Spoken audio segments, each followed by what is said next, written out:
More Than Human by Theodore Sturgeon. DB 85239. Copyright 1953. Copyright renewed 1981 by Theodore Sturgeon. Read by Michael Kramer. This book contains 186 pages. Approximate reading time, 9 hours. This book contains markers allowing direct access to the chapters. Library of Congress annotation. A group of individuals with superhuman talents struggles to determine who they are and whether they are meant to save or destroy humanity. Their skills include mind-reading, telekinesis, teleportation, genius intellect, and more. Some violence, some strong language, and some descriptions of sex. 1953. From the book jacket.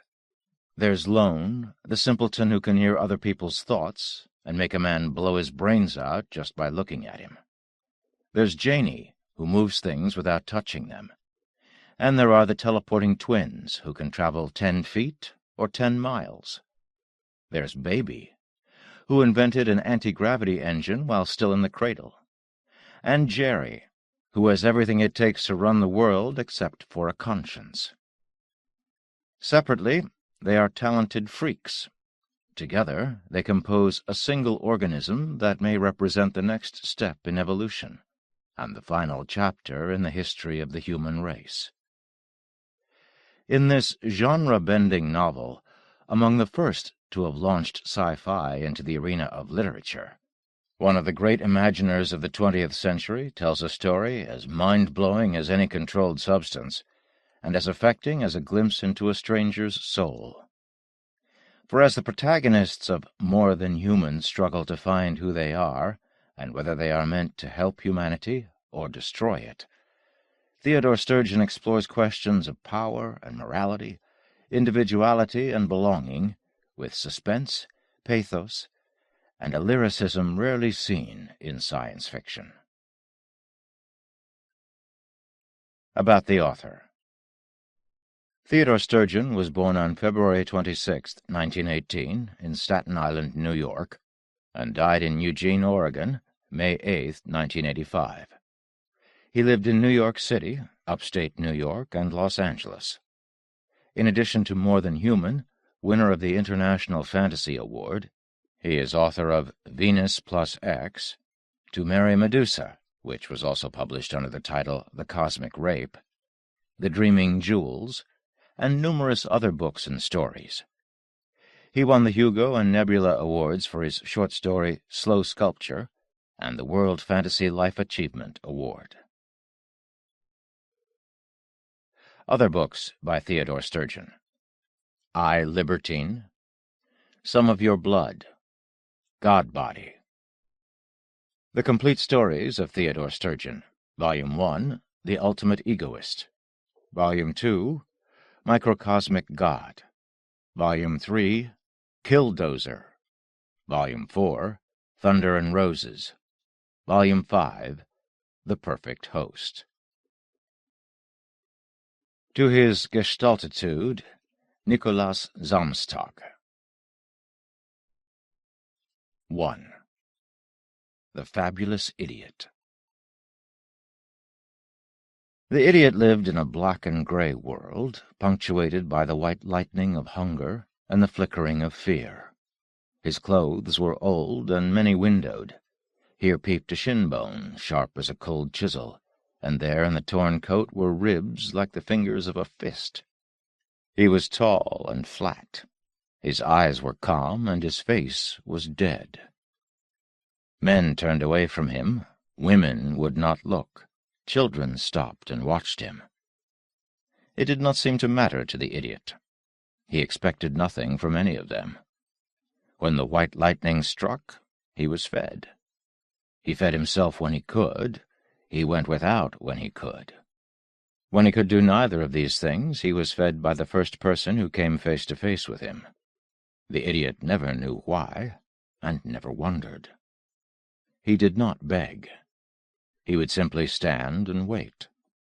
When someone met his eyes, there would be a coin in his hand, a piece of bread, a fruit. He would eat, and his benefactor would hurry away, disturbed, not understanding. Sometimes, nervously, they would speak to him. They would speak about him to each other. The idiot heard the sounds, but they had no meaning for him. He lived inside somewhere, apart, and the little link between word and significance hung broken. His eyes were excellent, and could readily distinguish between a smile and a snarl, but neither could have any impact on a creature so lacking in sympathy, who himself had never laughed and never snarled, and so could not comprehend the feelings of his gay or angry fellows. He had exactly enough fear to keep his bones together and oiled. He was incapable of anticipating anything. The stick that raised, the stone that flew, found him unaware. But at their touch he would respond. He would escape. He would start to escape at the first blow, and he would keep on trying to escape until the blows ceased. He escaped storms this way, rock falls, men, dogs, traffic and hunger. He had no preferences. It happened that where he was, there was more wilderness than town. Since he lived wherever he found himself, he lived more in the forest than anywhere else. They had locked him up 4 times. It had not mattered to him any of the times, nor had it changed him in any way. Once he had been badly beaten by an inmate, and once, even worse, by a guard. In the other 2 places there had been the hunger. When there was food and he was left to himself, he stayed. When it was time for escape, he escaped. The means to escape were in his outer husk. The inner thing that it carried either did not care or could not command. But when the time came, a guard or a warden would find himself face to face with the idiot, and the idiot's eyes, whose irises seemed on the trembling point of spinning like wheels. The gates would open, and the idiot would go, and as always the benefactor would run to do something else, anything else, deeply troubled. He was purely animal, a degrading thing to be among men. But most of the time he was an animal away from men. As an animal in the woods, he moved like an animal, beautifully. He killed like an animal, without hate and without joy. He ate like an animal, everything edible he could find, and he ate, when he could, only enough and never more. He slept like an animal, well and lightly, faced in the opposite direction from that of a man. For a man going to sleep is about to escape into it, while animals are prepared to escape out of it. He had an animal's maturity, in which the play of kittens and puppies no longer has a function. He was without humor and without joy. His spectrum lay between terror and contentment. He was 25 years old. Like a stone in a peach, a yolk in an egg, he carried another thing. It was passive, it was receptive, it was awake and alive. If it was connected in any way to the animal integument, it ignored the connections. It drew its substance from the idiot, and was otherwise unaware of him. He was often hungry, but he rarely starved. When he did starve, the inner thing shrank a little, perhaps, but it hardly noticed its own shrinking. It must die when the idiot died, but it contained no motivation to delay that event by 1 second. It had no function specific to the idiot. A spleen, a kidney, an adrenal, these have definite functions and an optimum level for those functions. But this was a thing which only received and recorded. It did this without words, without a code system of any kind, without translation, without distortion, and without operable outgoing conduits. It took what it took and gave out nothing. All around it, to its special senses, was a murmur, ascending. It soaked itself in the murmur, absorbed it as it came, all of it. Perhaps it matched and classified, or perhaps it simply fed, taking what it needed and discarding the rest in some intangible way. The idiot was unaware. The thing inside... Without words... Warm when the wet comes for a little, but not enough, for long enough. Sadly. Never dark again. A feeling of pleasure. A sense of subtle crushing and... Take away the pink, the scratchy. Wait, you can go back. Yes, you can go back. Different, but almost as good. Sleep feelings. Yes, that's it. That's the... Oh! Alarm. You've gone too far. Come back, come! A twisting, a sudden cessation, and one less voice. It all rushes up. Faster, carrying me. Answer. No. Nothing rushes. It's still. Something pulls you down onto it, that's all. Fury. They don't hear us. Stupid! They do. They don't.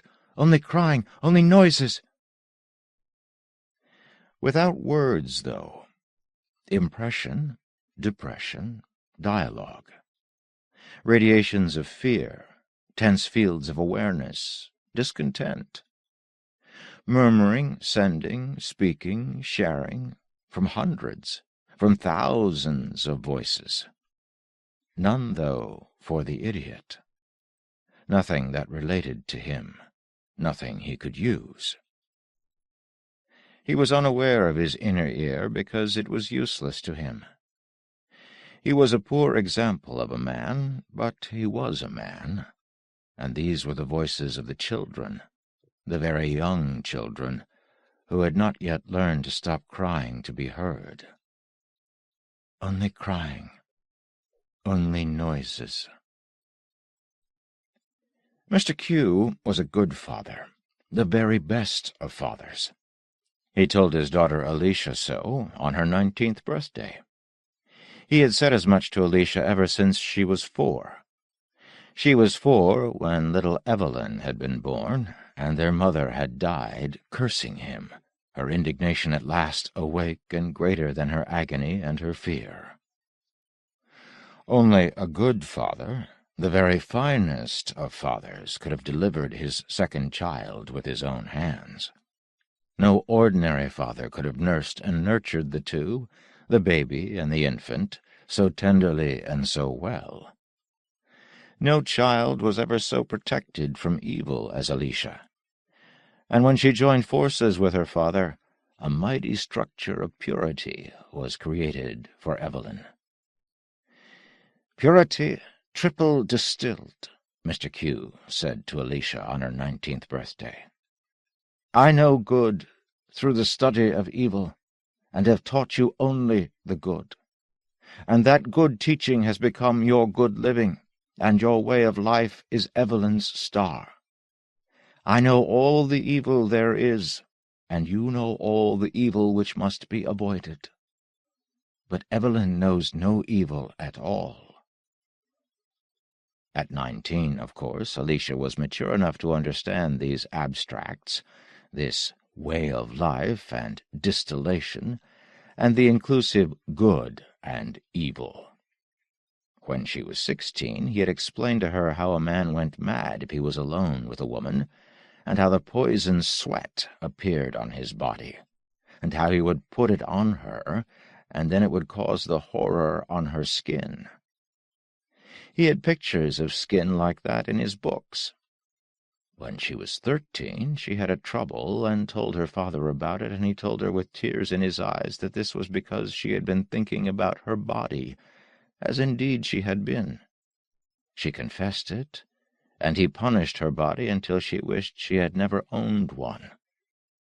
And she tried not to think like that again, but she did in spite of herself, and regularly Regretfully, her father helped her in her efforts to discipline her intrusive flesh. When she was 8, he taught her how to bathe in darkness, so she would be spared the blindness of those white eyes of which he also had magnificent pictures. And when she was 6, he had hung in her bedroom the picture of a woman called Angel, and the picture of a man called Devil. The woman held her palms up and smiled, and the man had his arms out to her, his hands like hooks, and protruding point outward from his breastbone was a crooked knife blade with a wetness on it. They lived alone in a heavy house on a wooded knoll. There was no driveway, but a path which turned and turned again, so that from the windows no one could see where it went. It went to a wall, and in the wall was an iron gate which had not been opened in 18 years, and beside the gate was a steel panel. Once a day Alicia's father went down the path to the wall, and with 2 keys opened the 2 locks in the panel. He would swing it up and take out food and letters, put money and mail in, and lock it again. There was a narrow road outside which Alicia and Evelyn had never seen. The woods concealed the wall, and the wall concealed the road. The wall ran by the road for 200 yards, east and west. It mounted the hill then until it bracketed the house. Here it met iron pickets, 15 feet high, and so close together a man could hardly press a fist between them. The tops of the pickets curved out and down, and between them was cement, and in the cement was broken glass. The pickets ran east and west, connecting the house to the wall, and where they joined, more pickets ran back and back into the woods in a circle. The wall and the house, then, were a rectangle, and that was forbidden territory. And behind the house were the 2 square miles of fenced woodland, and that belonged to Evelyn, with Alicia to watch. There was a brook there, wild flowers in a little pond, friendly oaks and little hidden glades. The sky above was fresh and near, and the pickets could not be seen for the shouldering masses of holly which grew next to them, all the way around, blocking the view, breaking the breeze. This closed circle was all the world to Evelyn, all the world she knew, and all the world she loved lay in it. On Alicia's 19th birthday, Evelyn was alone by her pond. She could not see the house, she could not see the holly hedge, nor the pickets, but the sky was there, up and up, and the water was there, by and by. Alicia was in the library with her father. On birthdays he always had special things planned for Alicia in the library. Evelyn had never been in the library. The library was a place where her father lived, and where Alicia went at special times. Evelyn never thought of going there, any more than she thought of breathing water like a speckled trout. She had not been taught to read, but only to listen and obey. She had never learned to seek, but only to accept. Knowledge was given to her when she was ready for it, and only her father and sister knew just when that might be. She sat on the bank, smoothing her long skirts. She saw her ankle and gasped, and covered it as Alicia would do if she were here. She set her back against a willow trunk and watched the water. It was spring, the part of spring where the bursting is done. The held-in pressures of desiccated sap veins and gum-sealed buds are gone, and all the world's in a rush to be beautiful. The air was heavy and sweet. It lay upon lips until they parted, pressed them until they smiled, entered boldly to beat in the throat like a second heart. It was air with a puzzle to it, for it was still and full of the colors of dreams, all motionless. Yet it had a hurry to it, The stillness and the hurry were alive and laced together, and how could that be? That was the puzzle. A dazzle of bird notes stitched through the green.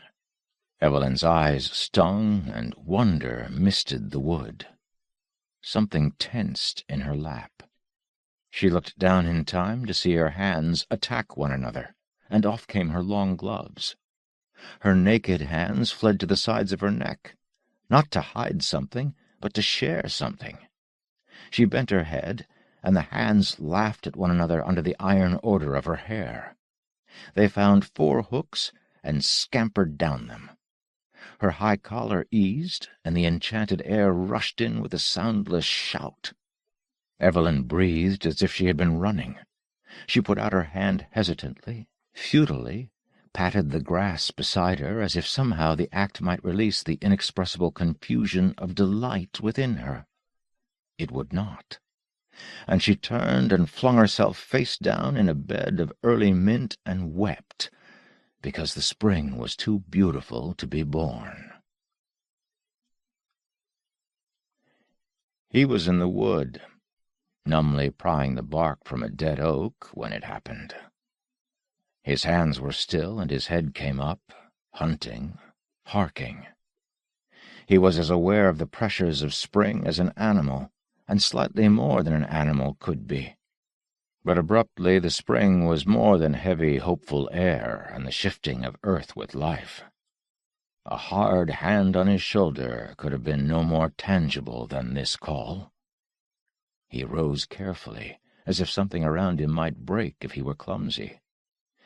His strange eyes glowed. He began to move, he who had never called, nor been called, nor responded before. He moved toward the thing he sensed, and it was a matter of will, not of external compulsion. Without analysis, he was aware of the bursting within him of an insisted need. It had been a part of him all his life, but there was no hope in him that he might express it. And bursting so, it flung a thread across his internal gulf, linking his alive and independent core to the half-dead animal around it. It was ascending straight to what was human in him, received by an instrument which, up to now, had accepted only the incomprehensible radiations of the newborn, and so had been ignored. But now it spoke, as it were, in his own tongue. He was careful and swift, careful and silent. He turned his wide shoulders to one side and the other as he moved, slipping through the alders, passing the pines closely as if it were intolerable to leave the direct line between himself and his call. The sun was high. The woods were homogeneously the woods, front, right, left. Yet he followed his course without swerving, not from knowledge, not by any compass, but purely in conscious response. He arrived suddenly, for the clearing was, in the forest, a sudden thing. For 50 feet outward the earth around the close-set pickets had been leached, and all trees felled years ago, so that none might overhang the fence. The idiot slipped out of the wood and trotted around the bare ground to the serried iron. He put out his arms as he ran, slid his hands between the pickets, and when they caught on his starved, bony forearms, his legs kept moving, his feet sliding, as if his need empowered him to walk through the fence and the impenetrable holly beyond it. The fact that the barrier would not yield came to him slowly. It was as if his feet understood it first and stopped trying, and then his hands, which withdrew. His eyes, however, would not give up at all. From his dead face they yearned through the iron, through the holly, ready to burst with answering. His mouth opened, and a scratching sound emerged. He had never tried to speak before, and could not now. The gesture was an end, not a means, like the starting of tears at a crescendo of music. He began to move along the fence, walking sidewise, finding it unbearable to turn away from the call. It rained for a day and a night, and for half the next day, and when the sun came out it rained again, upward. It rained light from the heavy jewels which lay on the rich new green. Some jewels shrank and some fell, and then the earth in a voice of softness, and leaves in a voice of texture, and flowers speaking in color, were grateful. Evelyn crouched on the window-seat, elbows on the sill, her hands cupped to the curve of her cheeks, their pressure making it easy to smile. Softly she sang. It was strange to hear, for she did not know music. She did not read, and had never been told of music. But there were birds. There was the bassoon of wind in the eaves sometimes. There were the calls and cooings of small creatures in that part of the wood which was hers, and, distantly, from the part which was not. Her singing was made of these things, with strange and effortless fluctuations in pitch, from an instrument unbound by the diatonic scale, freely phrased. But I never touch the gladness, may not touch the gladness. Beauty, O beauty of touchness, spread like a leaf, nothing between me and the sky but light. Rain touches me, wind touches me, leaves, other leaves, touch and touch me. She made music without words for a long moment and was silent, making music without sound, watching the raindrops fall in the glowing noon. Harshly, "What are you doing?" Evelyn started and turned. Alicia stood behind her, her face strangely tight. "What are you doing?" she repeated. Evelyn made a vague gesture toward the window, tried to speak. "Well?" Evelyn made the gesture again. "Out there," she said. I... She slipped off the window-seat and stood. She stood as tall as she could. Her face was hot. "Button up your collar," said Alicia. "What is it, Evelyn? Tell me." "I'm trying to," said Evelyn, soft and urgent. She buttoned her collar, and her hands fell to her waist. She pressed herself hard. Alicia stepped near and pushed the hands away. "Don't do that." "What was that? What you were doing? Were you talking?" "Talking, yes. Not you, though. Not Father. There isn't anyone else."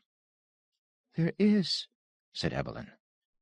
Suddenly breathless, she said, "Touch me, Alicia." "Touch you?" "Yes, I want you to. Just—" She held out her arms. Alicia backed away. "We don't touch one another," she said, as gently as she could through her shock. "What is it, Evelyn? Aren't you well?" "Yes," said Evelyn. "No, I don't know." She turned to the window. "It isn't raining. It's dark here. There's so much sun. So much.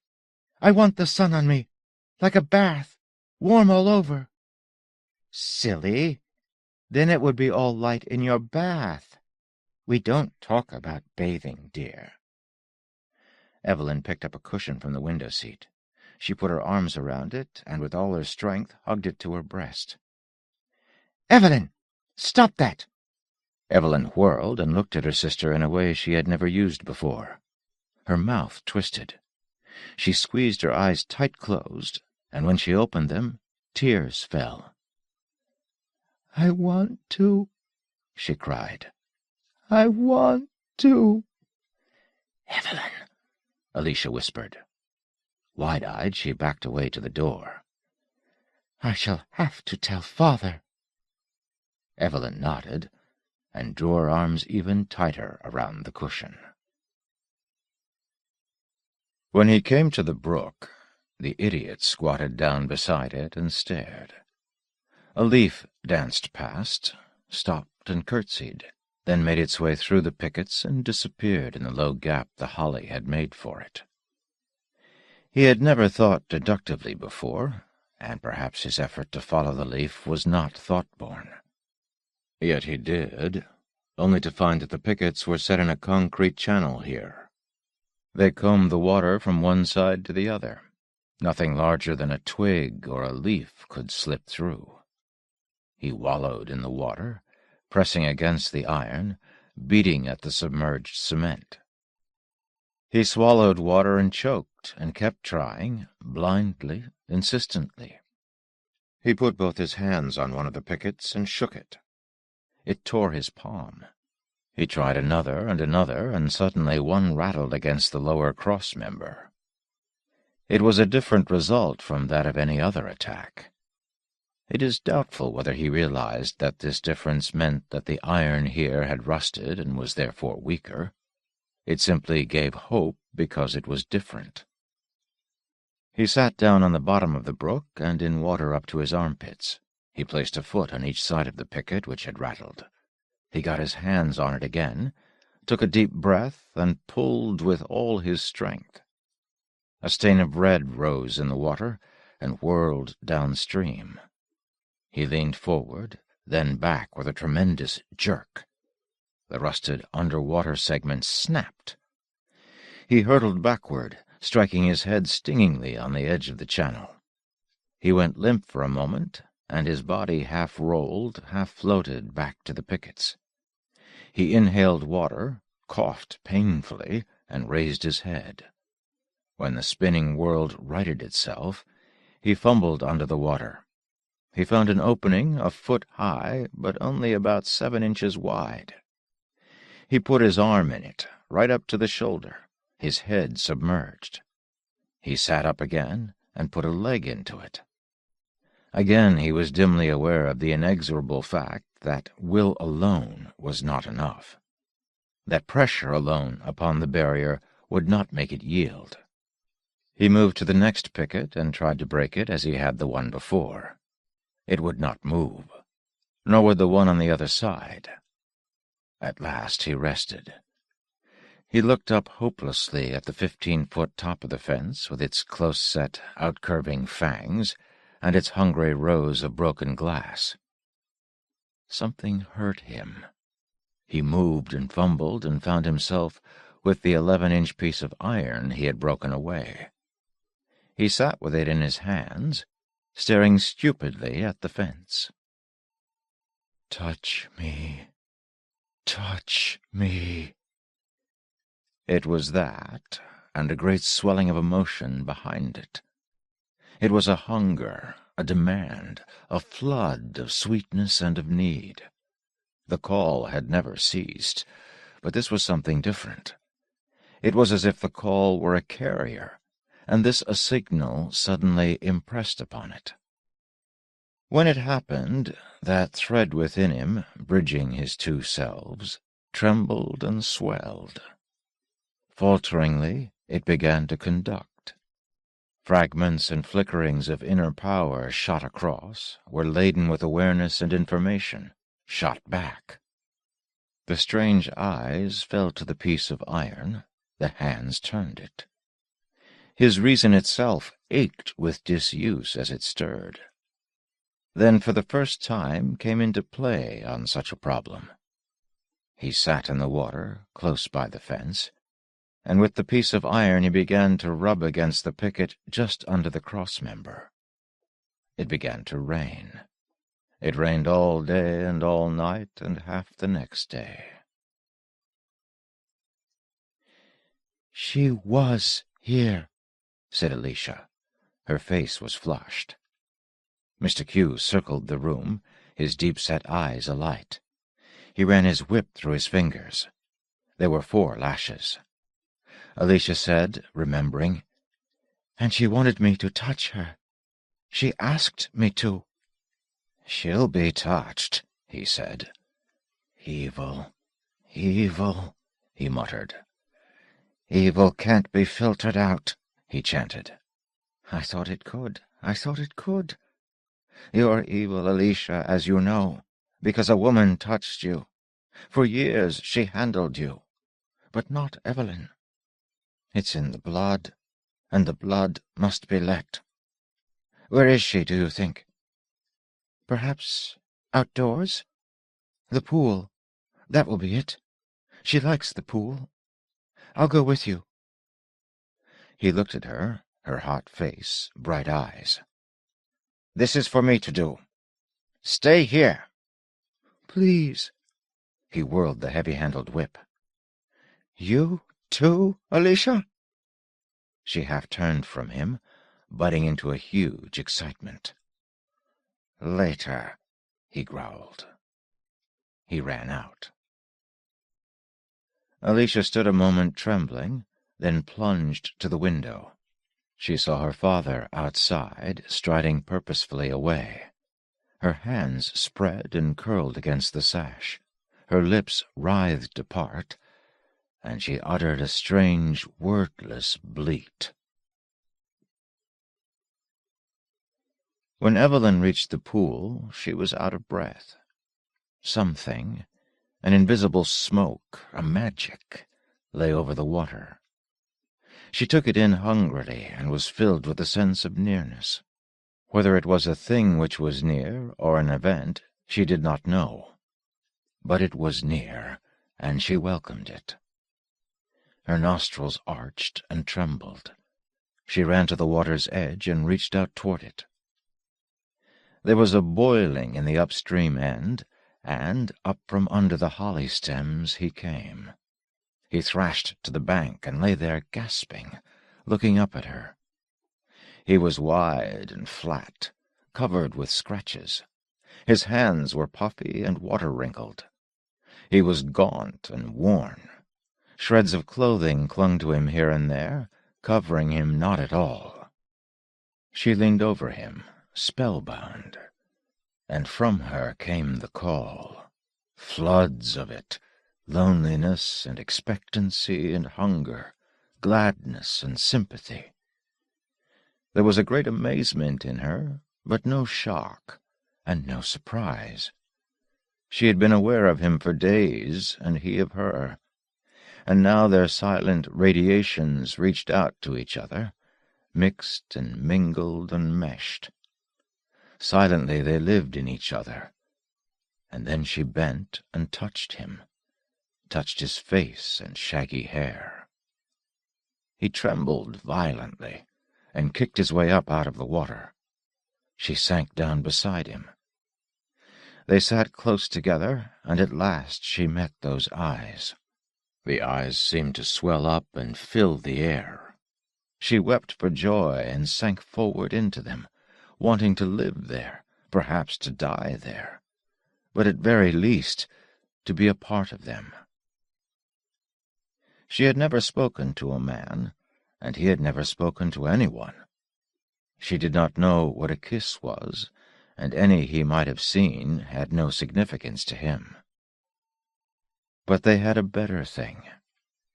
They stayed close, one of her hands on his bare shoulder, and the currents of their inner selves surged between them.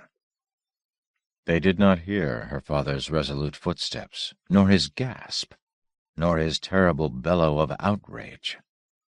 They were aware of nothing but each other, until he leapt on them, caught her up, lifted her high, threw her behind him. He did not look to see where or how she struck the ground. He stood over the idiot, his lips white, his eyes staring. His lips parted, and again he made the terrible sound, and then he lifted the whip. So dazed was the idiot that the first multiple blow and the second seemed not to affect him at all, though his flesh, already soaked and cut and beaten, split and spouted. He lay staring dully at that mid-air point which had contained Evelyn's eyes, and did not move.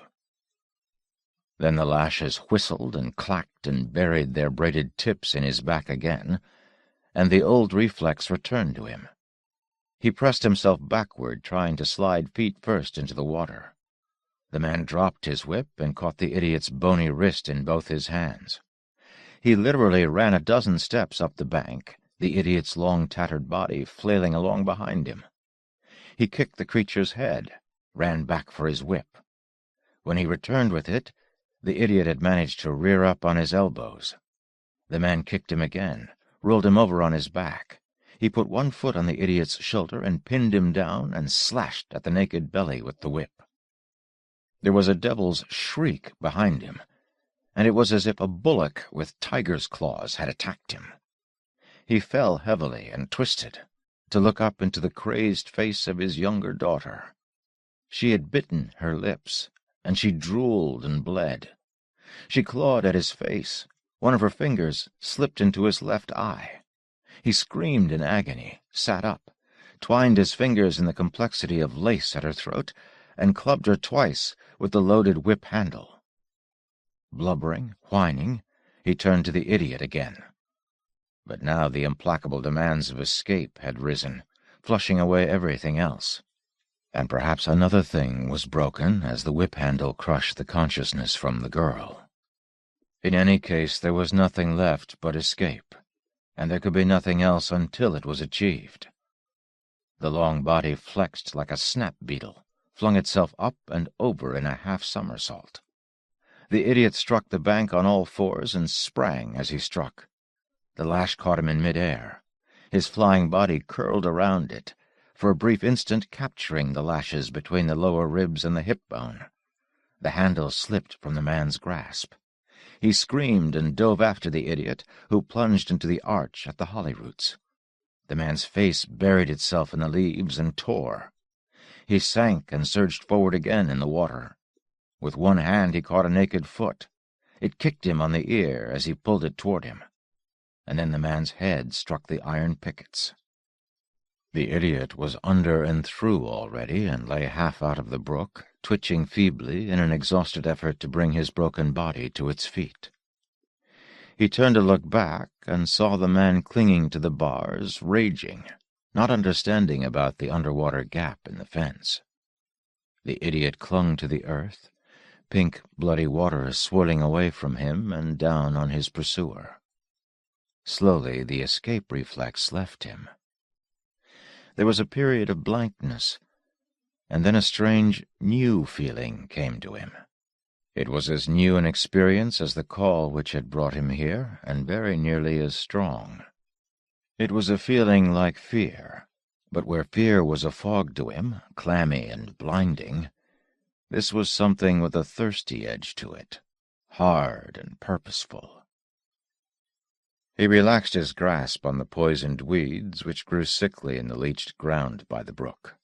He let the water help him and drifted down again to the bars, where the insane father mouthed and yammered at him. He brought his dead face close to the fence and widened his eyes. The screaming stopped. For the first time he used the eyes consciously, purposely, for something other than a crust of bread. When the man was gone, he dragged himself out of the brook and, faltering, crawled toward the woods. When Alicia saw her father returning, she put the heel of her hand in her mouth and bit down until her teeth met. It was not his clothes, wet and torn, nor even his ruined eye. It was something else, something which— "Father!" He did not answer, but strode up to her. At the last possible instant, before being walked down like a wheat stalk, she numbly stepped aside. He stamped past her and through the library doors, leaving them open. "Father!" No answer. She ran to the library.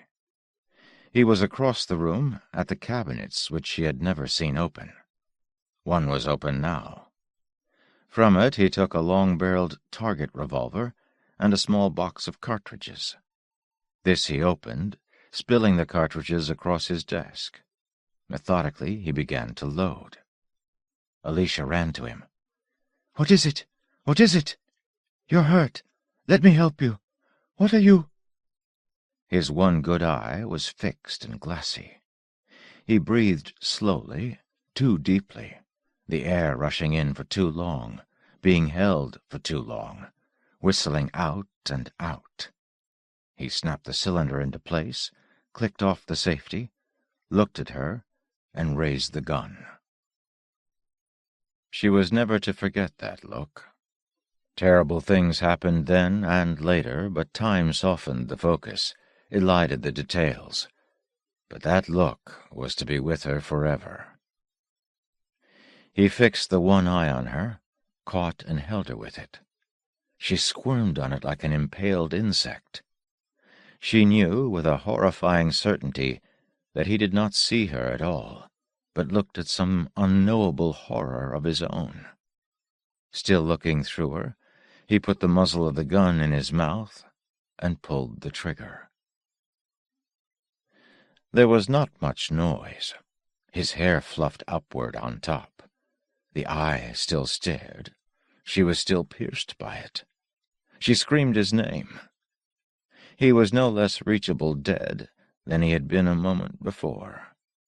He bent forward as if to show her the ruin which had replaced his hair, and the thing that held her broke, and she ran.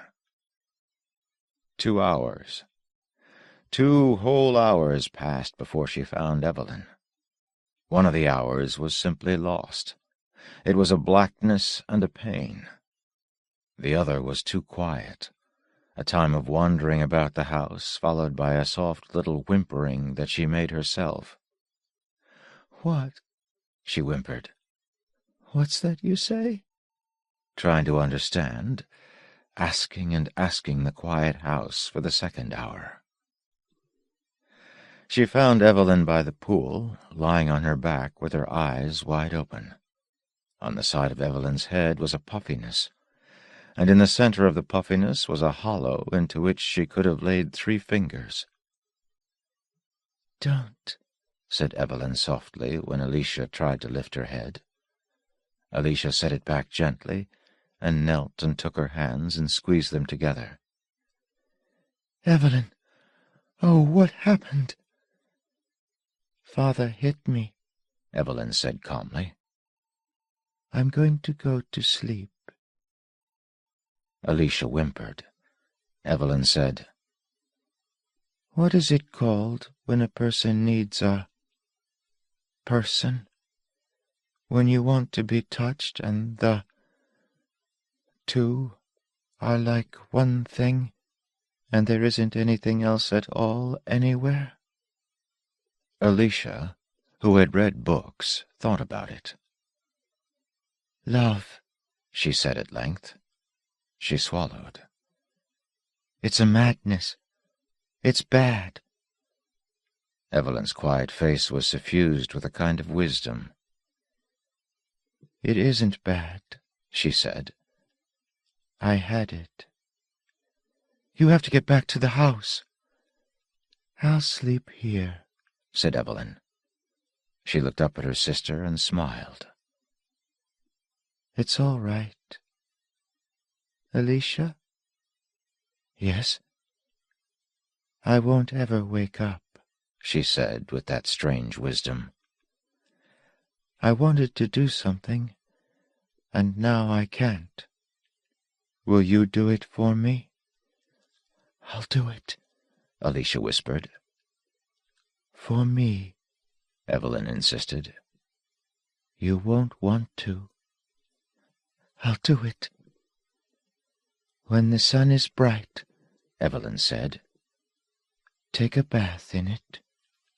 There's more. Wait." She closed her eyes. A little furrow came and went on her brow. "Be in the sun like that. Move. Run. Run and jump high. Make a wind with running and moving. I so wanted that.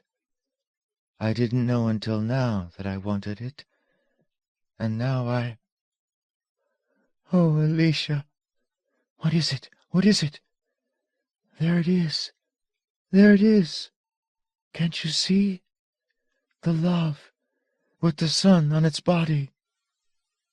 The soft, wise eyes were wide, looking at the darkling sky. Alicia looked up and saw nothing. When she looked down again, she knew that Evelyn was also seeing nothing. Not any more.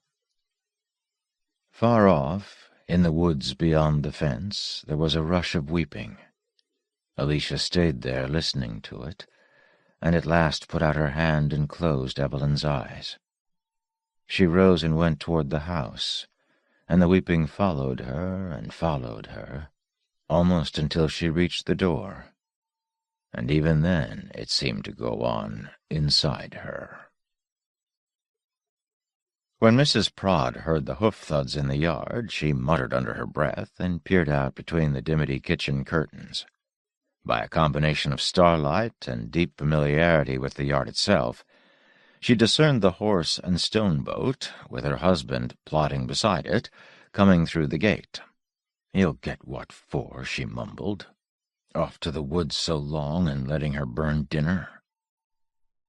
He didn't get what for, though. One look at his broad face precluded it. "What is it, Prod?" she asked, alarmed. "Give me a blanket." "Why on earth?" "Hurry now. Feller bad hurt. Picked him up in the woods. Looks like a bear chewed him. Got the clothes ripped off him." She brought the blanket, running, and he snatched it and went out. In a moment he was back, carrying a man.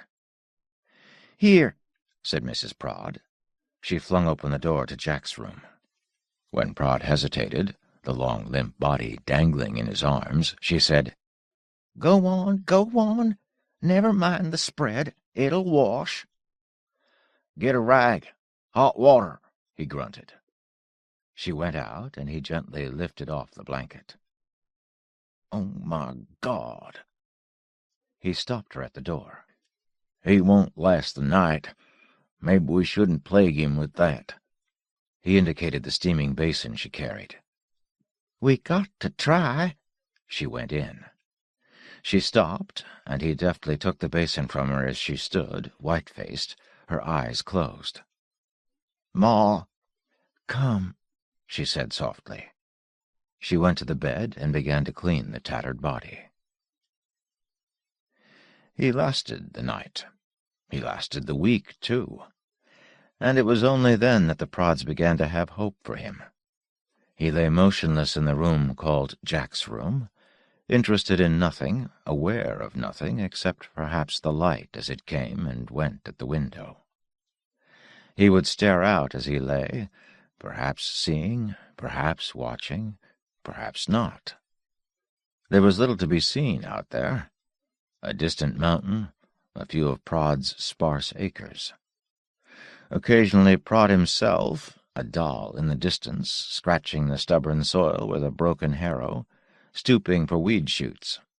His inner self was insisted and silent in sorrow. His outer self seemed shrunken, unreachable also. When Mrs. Prod brought food, eggs and warm sweet milk, home-cured ham and johnny cake, he would eat if she urged him, ignore both her and the food if she did not. In the evenings, "He say anything yet?" Prod would ask, and his wife would shake her head. After 10 days, he had a thought. After 2 weeks, he voiced it. "You don't suppose he's tetched, do you, Ma?" She was unaccountably angry. "How do you mean tetched?" He gestured. "You know, like feeble-minded. I mean, maybe he don't talk because he can't." "No," she said positively. She looked up to see the question in Prod's face. She said, "You ever look in his eyes? He's no idiot." He had noticed the eyes. They disturbed him. That was all he could say of them. "Well, I wish he'd say something." She touched a thick coffee cup. "You know Grace?" "Well, you told me. Your cousin that lost her little ones." "Yes. Well, after the fire, Grace was almost like that, lying quiet all day. Talk to her, it was like she didn't hear. Show her something, she might have been blind. Had to spoon-feed her, wash her face." "Maybe it's that, then," he allowed. "That feller, he sure walked into something worth forgetting up there." Grace, she got better, didn't she?" "Well, she was never the same," said his wife. "But she got over it. I guess sometimes the world's too much to live with, and a body sort of has to turn away from it to rest." The weeks went by, and broken tissues knit, and the wide, flat body soaked up nourishment like a cactus absorbing moisture. Never in his life had he had rest and food and... She sat with him, talked to him. She sang songs, Flow Gently, Sweet Afton, and Home on the Range. She was a little brown woman with colorless hair and bleached eyes, and there was about her a hunger very like one he had felt. She told the moveless, silent face all about the folks back east, in second grade, and the time Prod had come courting in his boss's Model T, and him not even knowing how to drive it yet. She told him all the little things that would never be altogether in the past for her. The dress she wore to her confirmation, with a bow here and little gores here and here, and the time Grace's husband came home drunk with his Sunday pants all tore and a live pig under his arm, squealing to wake the dead. She read to him from the prayer book and told him Bible stories. She chattered out everything that was in her mind, except about Jack. He never smiled nor answered, and the only difference it made in him was that he kept his eyes on her face when she was in the room, and patiently on the door when she was not. What a profound difference this was! She could not know. But the flat, starved body tissues were not all that were slowly filling out. A day came at last when the Prods were at lunch, dinner they called it, and there was a fumbling at the inside of the door of Jack's room. Prod exchanged a glance with his wife, then rose and opened it. "Here now, you can't come out like that," he called. "Ma, throw in my other overalls." He was weak and very uncertain, but he was on his feet. They helped him to the table, and he slumped there, his eyes cloaked and stupid, ignoring the food until Mrs. Prod tantalized his nostrils with a spoonful. Then he took the spoon in his broad fist and got his mouth on it and looked past his hand at her. She patted his shoulder and told him it was just wonderful, how well he did.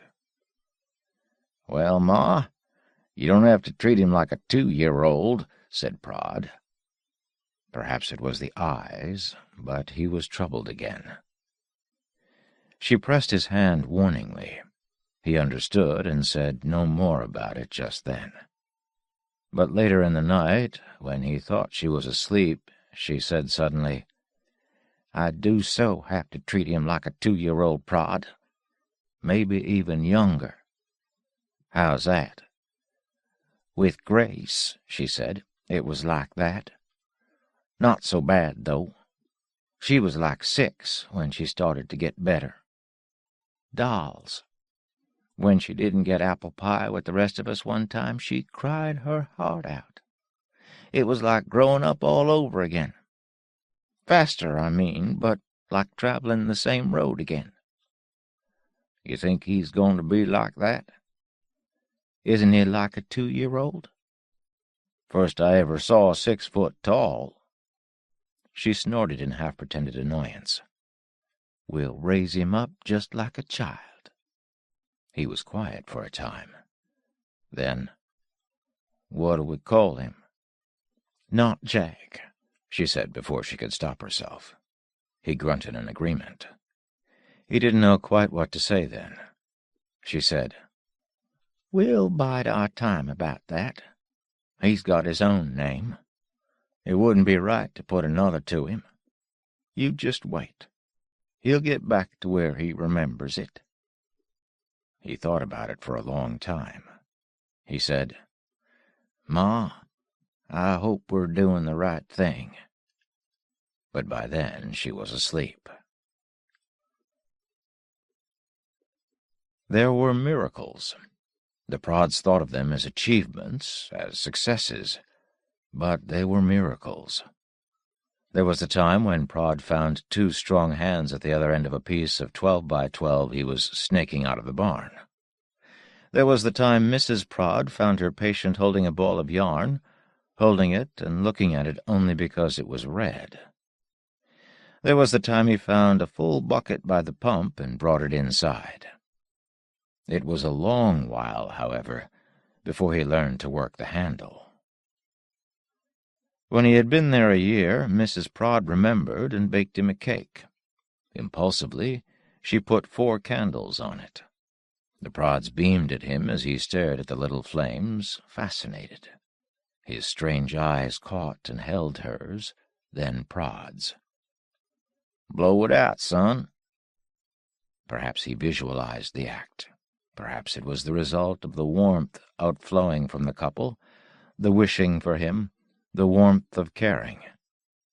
He bent his head and blew. They laughed together and rose and came to him, and Prod thumped his shoulder and Mrs. Prod kissed his cheek. Something twisted inside him. His eyes rolled up until for a moment only the whites showed. The frozen grief he carried slumped and flooded him. This wasn't the call, the contact, the exchange he had experienced with Evelyn. It was not even like it, except in degree. But because he could now feel to such a degree, he was aware of his loss, and he did just what he had done when first he lost it. He cried. It was the same shrill, tortured weeping that had led Prod to him in the darkening wood a year ago.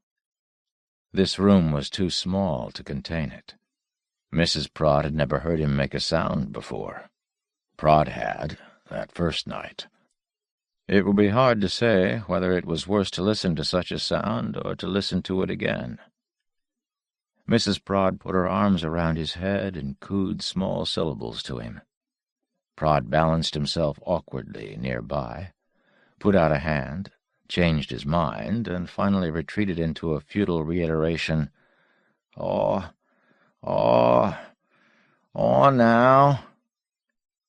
In its own time, the weeping stopped. Sniffling, he looked at them each in turn. Something new was in his face. It was as if the bronze mask over which his facial skin was stretched had disappeared. "I'm sorry," Prod said. "Reckon we did something wrong." "It wasn't wrong," said his wife. "You'll see." He got a name. The night he cried, he discovered consciously that if he wished he could absorb a message, a meaning, from those about him. It had happened before, but it happened as the wind happened to blow on him, as reflexively as a sneeze or a shiver. He began to hold and turn this ability, as once he had held and turned the ball of yarn. The sounds called speech still meant little to him, but he began to detect the difference between speech directed to him and that which did not concern him. He never really learned to hear speech. Instead, ideas were transmitted to him directly. Ideas in themselves are formless, and it is hardly surprising that he learned very slowly to give ideas the form of speech. "What's your name?" Prod asked him suddenly one day. They were filling the horse trough from the cistern, and there was that about water running and running in the sun which tugged deeply at the idiot. Utterly absorbed, he was jolted by the question. He looked up and found his gaze locked with Prod's. "Name." He made a reaching, a flash of demand, and it returned to him carrying what might be called a definition. It came, though, as pure concept. Name is the single thing which is me and what I have done and been and learned. It was all there, waiting for that single symbol, a name. All the wandering, the hunger, the loss, the thing which is worse than loss, called back.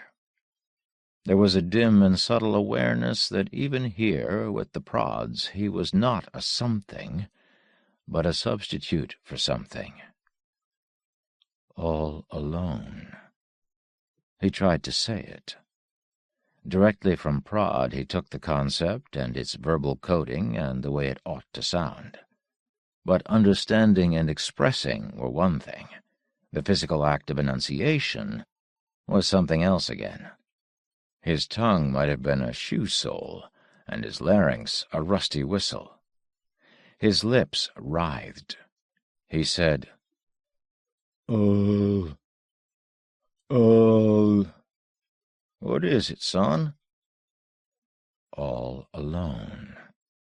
It was transmitted clear and clean, complete, but as a thought only, and he sensed instantly that a thought sent this way had no impact whatever on prod, though the farmer strained to receive what he was trying to convey. "All alone," he gasped. "Lone?" said Prod. It could be seen that the syllable meant something to Prod, something like the codification he offered, though far less. But it would do. He tried to repeat the sound, but his unaccustomed tongue became spastic. Saliva spurted annoyingly and ran from his lips. He sent a desperate demand for help, for some other way to express it, found it, used it. He nodded. "Lone," repeated Prod. And again he nodded. And this was his first word, and his first conversation. Another miracle. It took him 5 years to learn to talk, and always he preferred not to. He never did learn to read. He was simply not equipped. There were 2 boys for whom the smell of disinfectant on tile was the smell of hate. For Jerry Thompson it was the smell of hunger, too, and of loneliness. All food was spiced with it, all sleep permeated with disinfectant, hunger, cold, fear. All components of hatred. Hatred was the only warmth in the world, the only certainty. A man clings to certainties, especially when he has only one, most especially when he is 6 years old. And at 6, Jerry was very largely a man. At least he had a grown man's appreciation of that gray pleasure which comes merely with the absence of pain. He had an implacable patience, found usually only in men of purpose who must appear broken until their time of decision arrives. One does not realize that, for a 6-year-old, the path of memory stretches back for just as long a lifetime as it does for anyone, and is as full of detail and incident. Jerry had had trouble enough, loss enough, illness enough, to make a man of anyone. At 6, he looked it, too. It was then that he began to accept, to be obedient, and to wait. His small, seamed face became just another face, and his voice no longer protested. He lived like this for 2 years, until his day of decision. Then he ran away from the state orphanage to live by himself, to be the color of gutters and garbage, so he would not be picked up, to kill, if cornered, to hate. For Hip, there was no hunger, no cold, and no precocious maturity. There was the smell of hate, though. It surrounded his father, the doctor, the deft and merciless hands, the somber clothes. Even Hip's memory of Dr. Barrow's voice was the memory of chlorine and carbolic. Little Hip Barrows was a brilliant and beautiful child, to whom the world refused to be a straight, hard path of disinfected tile. Everything came easily to him, except control of his curiosity, and everything included the cold injections of rectitude administered by his father, the doctor, who was a successful man, a moral man, a man who had made a career of being sure and of being right. Hip rose through childhood like a rocket, burnished, swift, afire. His gifts brought him anything a young man might want, and his conditioning constantly chanted to him that he was a kind of thief, not entitled to that which he had not earned. For such was the philosophy of his father the doctor, who had worked hard for everything. So Hip's talents brought him friends and honors, and friendships and honors brought him uneasiness and a sick humility of which he was quite unaware. He was 8 when he built his first radio, a crystal set for which he even wound the coils. He suspended it from the bed springs so it could not be seen except by lifting the bed itself, and buried an earphone inside the mattress so he could lie awake at night and hear it. His father, the doctor, discovered it and forbade his ever touching so much as a piece of wire in the house again. He was 9 when his father, the doctor, located his cache of radio and electronics texts and magazines and piled them all up in front of the fireplace and made him burn them one by one. They were up all night. He was 12 when he won a science search engineering scholarship for his secretly designed tubeless oscilloscope, and his father the doctor dictated his letter of refusal. He was a brilliant 15 when he was expelled from pre-medical school for playfully cross-wiring the relays in the staff elevators and adding some sequence switches so that every touch of a control button was an unappreciated adventure. At 16, happily disowned, he was making his own living in a research laboratory and attending engineering school. He was big and bright and very popular. He needed to be very popular, and this, like all his other needs, he accomplished with ease. He played the piano with a surprisingly delicate touch, and played swift and subtle chess. He learned to lose skillfully and never too often at chess and at tennis, and once at the harassing game of being first in the class, first in the school. He always had time to talk and to read, time to wonder quietly, time to listen to those who valued his listening, time to rephrase pedantries for those who found them arduous in the original. He even had time for ROTC, and it was through this that he got his commission. He found the Air Force a rather different institution from any school he had ever attended, and it took him a while to learn that the colonel could not be softened by humility or won by a witticism like the Dean of Men. It took him even longer to learn that in service it is the majority, not the minority, who tend to regard physical perfection, conversational brilliance, and easy achievement as defects rather than assets. He found himself alone more than he liked, and avoided more than he could bear. It was on the anti-aircraft range that he found an answer, a dream, and a disaster. Alicia Q stood in the deepest shade by the edge of the meadow. "Father, Father, forgive me," she cried. She sank down on the grass, blind with grief and terror, torn, shaken with conflict. "Forgive me," she whispered with passion. "Forgive me," she whispered with scorn. She thought, "Devil, why won't you be dead? 5 years ago you killed yourself, you killed my sister, and still it's, 'Father, forgive me.' Sadist, pervert, murderer, devil, man, dirty, poisonous man." "I've come a long way," she thought. "I've come no way at all. How I ran from Jacobs, gentle lawyer Jacobs, when he came to help with the bodies. Oh, how I ran, to keep from being alone with him, so that he might not go mad and poison me. And when he brought his wife, how I fled from her too, thinking women were evil and must not touch me. They had a time with me, indeed they did.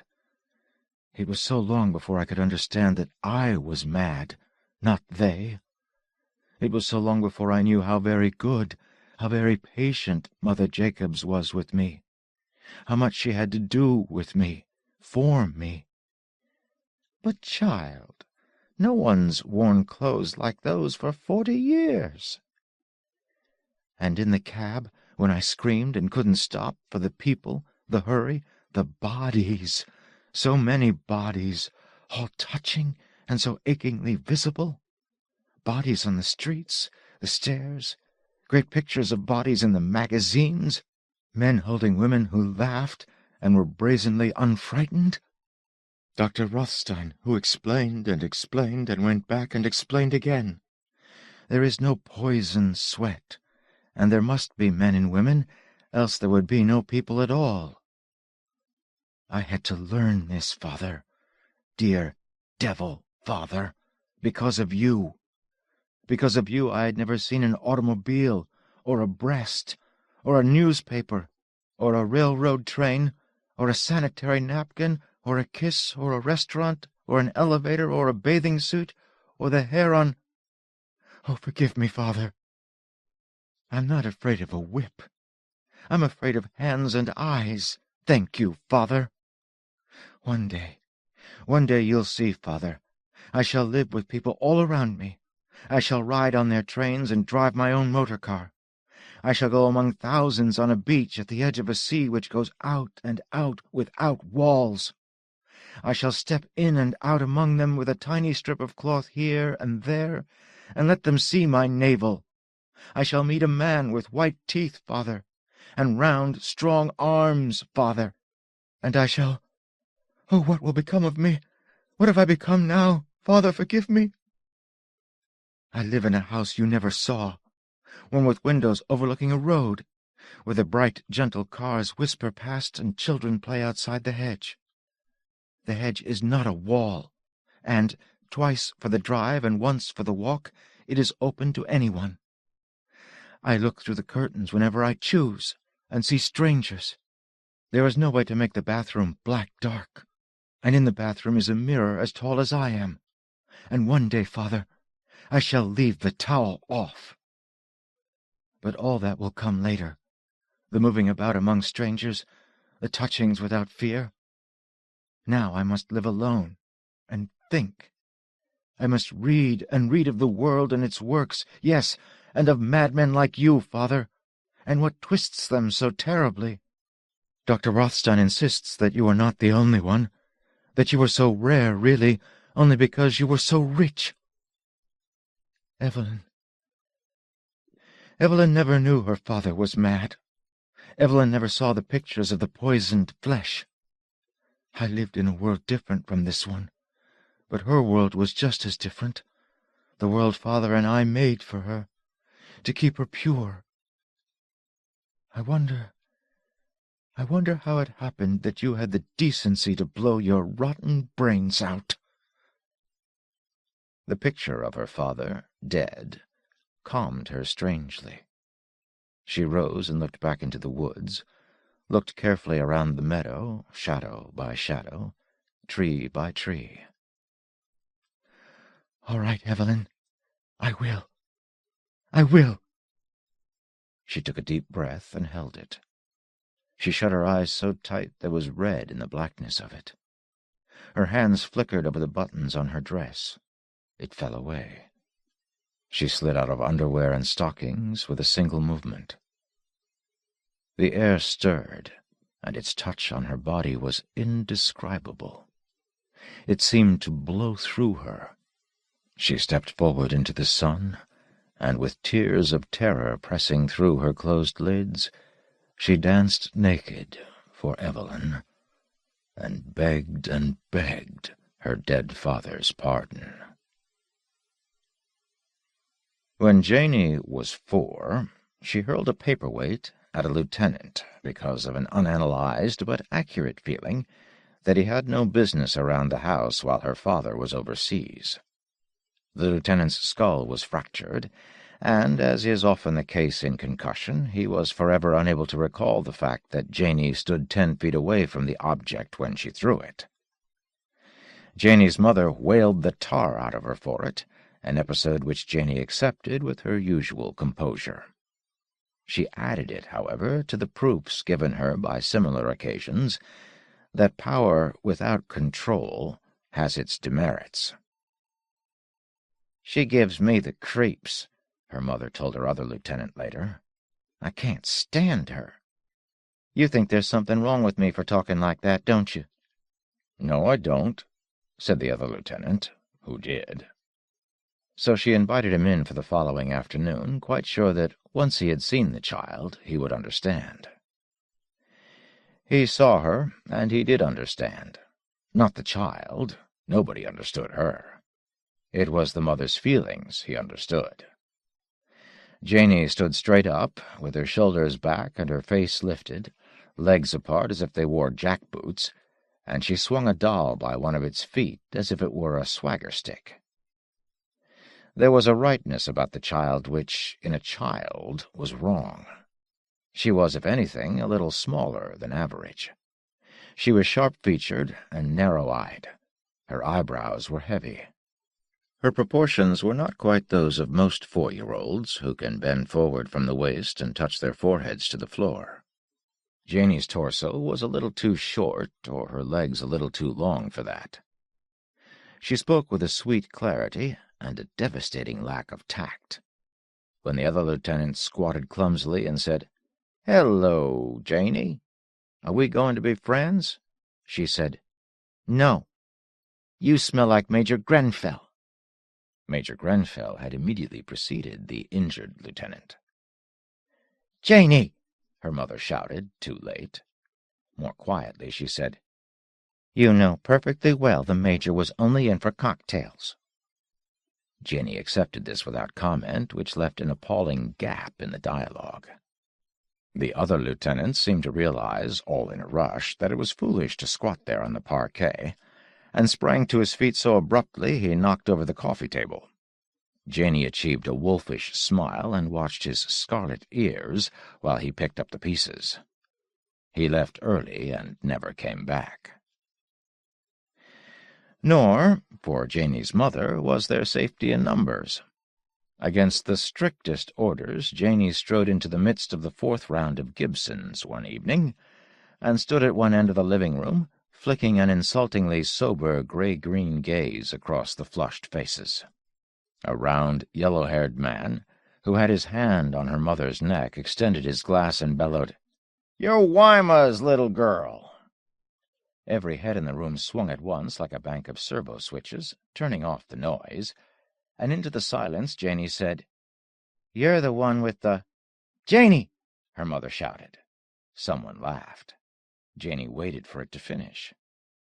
"Big, fat," she enunciated. The man took his hand off Wyma's neck. Someone whooped, "Big fat what, Janey?" Topically, for it was wartime, Janey said, "Meat market." Wyma bared her teeth. "Run along back to your room, darling.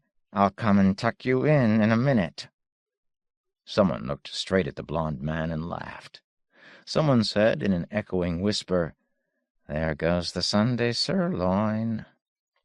A drawstring could not have pulled the fat man's mouth so round and tight, and from it his lower lip bloomed like strawberry jam from a squeezed sandwich.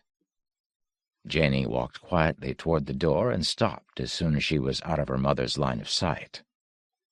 A sallow young man with brilliant black eyes leaned forward suddenly.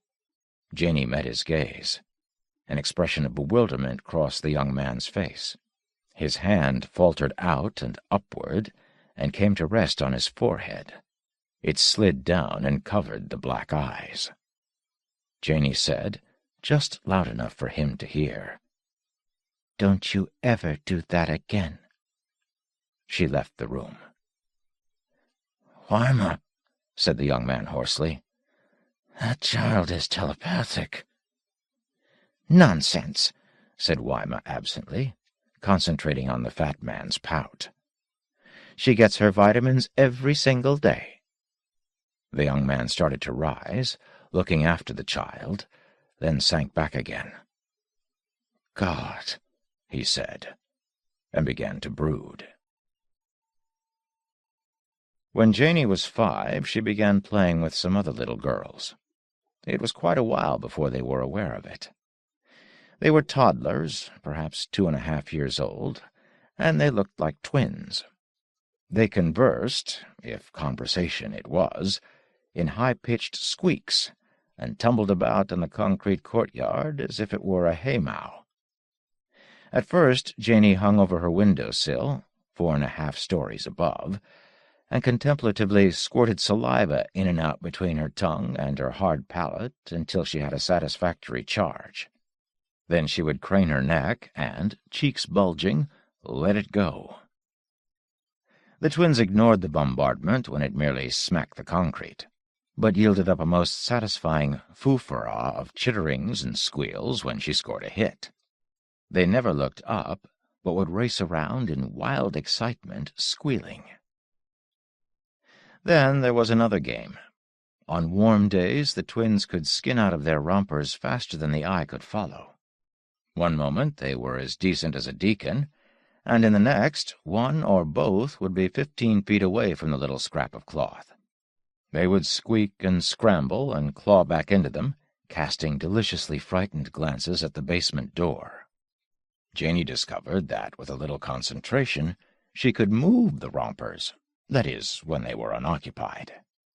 She practiced diligently, lying across the window-sill, her chest and chin on a cushion, her eyes puckered with effort. At first the garment would simply lie there and flutter weakly, as if a small dust devil had crossed it. But soon she had the rompers scuttling across the concrete like little flat crabs. It was a marvel to watch those 2 little girls move when that happened, and the noise was a pleasure. They became a little more cautious about taking them off, and sometimes Janey would lie in wait for 40 minutes before she had a chance. And sometimes even then she held off, and the twins, one clothed, one bare, would circle around the romper and stalk it like 2 kittens after a beetle. Then she would strike, the romper would fly, the twins would pounce. And sometimes they caught it immediately, and sometimes they had to chase it until their little lungs were going like a toy steam engine. Janey learned the reason for their preoccupation with the basement door when one afternoon she had mastered the knack of lifting the rompers instead of just pushing them around. She held off until the twins were lulled into carelessness and were shucking out of their clothes, wandering away, ambling back again, as if to challenge her. And still she waited, until at last both rompers were lying together in a little pink and white mound. Then she struck. The rompers rose from the ground in a steep climbing turn and fluttered to the sill of a first-floor window. Since the courtyard was slightly below street level, this put the garments 6 feet high and well out of reach. There she left them. One of the twins ran to the center of the courtyard and jumped up and down in agitation, stretching and craning to see the rompers. The other ran to the building under the first-floor window and reached her little hands up as high as she could get them, patting at the bricks fully 28 inches under her goal. Then they ran to each other and twittered anxiously. After a time they tried reaching up the wall again, side by side. More and more they threw those terrified glances at the basement door. Less and less was there any pleasure mixed with the terror. At last they hunkered down as far as possible away from the door, put their arms about one another, and stared numbly. They slowly quieted down, from chatters to twitters to cooings, and at last were silent, 2 tiny tuffets of terror. It seemed hours, weeks, of fascinated anticipation before Janey heard a thump and saw the door move. Out came the janitor, as usual a little bottle-weary. She could see the red crescents under his sagging, yellow-whited eyes. "Bonnie," he bellowed. "Beanie, where y'all?" He lurched out into the open and peered around. "Come out, yeah? Look at you. I gwine snatch you bald-headed. Where's your clothes?" He swooped down on them and caught them, each huge hand on a tiny biceps. He held them high so that each had one toe barely touching the concrete, and their little captured elbows pointed skyward. He turned around once, twice, seeking, and at last his eye caught the glimmer of the rompers on the sill. "How you do dat?" he demanded. "You try and throw away your expensive clothes? Oh, I gwine whop you!" He dropped to one knee and hung the two little bodies across the other thigh. It is probable that he had the knack of cupping his hand so that he produced more sound than fury, but however he did it, the noise was impressive. Janey giggled. The janitor administered 4 equal swats to each twin and set them on their feet. They stood silently side by side with their hands pressed to their bottoms and watched him stride to the window-sill and snatch the rompers off. He threw them down at their feet and waggled his right forefinger at them. "Caught you do dat once more, I'll get Mr. Milton, the conductor, come punch your ears full of holes. Hear?" he roared.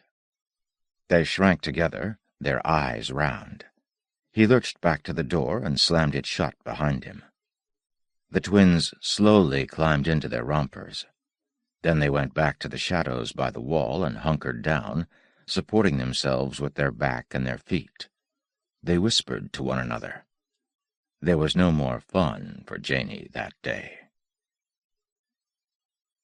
Across the street from Janey's apartment house was a park. It had a bandstand, a brook, a molting peacock in a wire enclosure, and a thick little copse of dwarf oak. In the copse was a hidden patch of bare earth, known only to Janey and several thousand people who were wont to use it in pairs at night. Since Janey was never there at night, she felt herself its discoverer and its proprietor. Some 4 days after the spanking episode, she thought of the place. She was bored with the twins. They never did anything interesting any more. Her mother had gone to lunch somewhere after locking her in her room. One of her admirers, when she did this, had once asked, "What about the kid? Suppose there's a fire or something?" "Fat chance," Wyma had said with regret. The door of her room was fastened with a hook and eye on the outside. She walked to the door and looked up at the corresponding spot inside. She heard the hook rise and fall. She opened the door and walked down the hall and out to the elevators. When the self-service car arrived, she got in and pressed the 3rd, 2nd, and 1st floor buttons. 1 floor at a time, the elevator descended, stopped, opened its gate, closed its gate, descended, stopped, opened its gate. It amused her. It was so stupid. At the bottom, she pushed all of the buttons and slid out. Up the stupid elevator started. Janey clucked pityingly and went outdoors. She crossed the street carefully, looking both ways. But when she got to the copse, she was a little less ladylike. She climbed into the lower branches of the oak and across the multiple crotches to a branch she knew which overhung the hidden sanctuary. She thought she saw a movement in the bushes, but she was not sure. She hung from the branch, went hand over hand until it started to bend, waited until she had stopped swinging, and then let go. It was an 8-inch drop to the earthen floor, usually. This time, the very instant her fingers left the branch, her feet were caught and snatched violently backward. She struck the ground flat on her stomach. Her hands happened to be together at her midriff. The impact turned them inward and drove her own fist into her solar plexus. For an unbearably long time she was nothing but one tangled knot of pain. She fought, and at long last sucked a tearing breath into her lungs. It would come out through her nostrils, but she could get no more in. She fought again in a series of sucking sobs and blowing hisses until the pain started to leave her. She managed to get up on her elbows. She spat out dirt, part dusty, part muddy. She got her eyes open just enough to see one of the twins squatting before her, inches away. "Ho-ho!" said the twin, grabbed her wrists, and pulled hard. Down she went on her face again. Reflexively, she drew up her knees. She received a stinging blow on the rump. She looked down past her shoulder as she flung herself sideways and saw the other twin just in the midst of the follow-through with the stave from a nail keg which she held in her little hands. "Hee-hee," said the twin. Janey did what she had done to the sallow, black-eyed man at the cocktail party. "Eep," said the twin, and disappeared, flickered out the way a squeezed apple seed disappears from between the fingers. The little cask stave clattered to the packed earth. Janey caught it up, whirled, and brought it down on the head of the twin who had pulled her arms. But the stave whooshed down to strike the ground. There was no one there. Janey whimpered and got slowly to her feet. She was alone in the shadowed sanctuary. She turned and turned back. Nothing. No one. Something plurped just on the center part of her hair. She clapped her hand to it. Wet. She looked up, and the other twin spit too. It hit her on the forehead. "Ho-ho," said one. "Hee-hee," said the other. Janey's upper lip curled away from her teeth exactly the way her mother's did. She still held the cask stave. She slung it upward with all her might. One twin did not even attempt to move. The other disappeared. "Ho-ho!" There she was, on another branch. Both were grinning widely. She hurled a bolt of hatred at them, the like of which she had never even imagined before. "Oop," said one. The other said, "Eep." Then they were both gone. Clenching her teeth, she leapt for the branch and swarmed up into the tree. "Ho-ho!" It was very distant. She looked up and around and down and back, and something made her look across the street. Two little figures sat like gargoyles on top of the courtyard wall.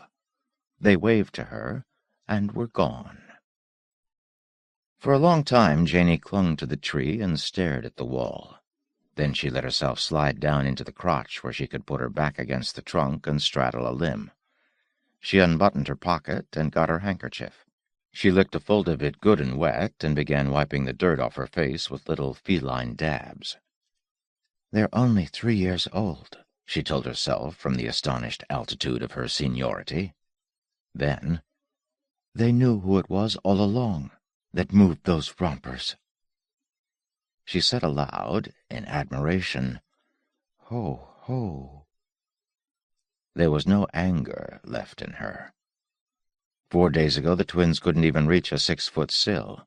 They couldn't even get away from a spanking. And now look. She got down on the street side of the tree and stepped daintily across the street. In the vestibule, she stretched up and pressed the shiny brass button marked Janitor. While waiting, she stepped off the pattern of tiles in the floor, heel and toe. "Who pushed that? You pushed that?" His voice filled the whole world. She went and stood in front of him and pushed up her lips the way her mother did when she made her voice all croony, like sometimes on the telephone. "Mr. Widdicombe, my mother says I can play with your little girls." "She said that? Well." The janitor took off his round hat and whacked it against his palm and put it on again. "Well, that's mighty nice. Little girl," he said sternly, "is your mother to home?" "Oh, yes," said Janey, fairly radiating candor. "You wait right here," he said, and pounded away down the cellar steps. She had to wait more than 10 minutes this time. When he came back with the twins, he was fairly out of breath. They looked very solemn. "Now don't you let 'em get in any mischief, and see if you can't keep them clothes on 'em. They ain't got no more use for clothes than a jungle monkey. Go on now, hold hands, chillun, and mind you don't leave go till you get there." The twins approached guardedly. She took their hands. They watched her face. She began to move toward the elevators, and they followed. The janitor beamed after them. Janey's whole life shaped itself from that afternoon. It was a time of belonging, of thinking alike, of transcendent sharing. For her age, Janey had what was probably a unique vocabulary, yet she spoke hardly a word. The twins had not yet learned to talk. Their private vocabulary of squeaks and whimpers was incidental to another kind of communion. Janey got a sign of it, a touch of it, a sudden opening, growing rush of it. Her mother hated her and feared her. Her father was a remote and angry entity, always away or shouting at mother or closed sulkily about himself. She was talked to, never spoken to. But here was converse, detailed, fluent, fascinating, with no sound but laughter. They would be silent.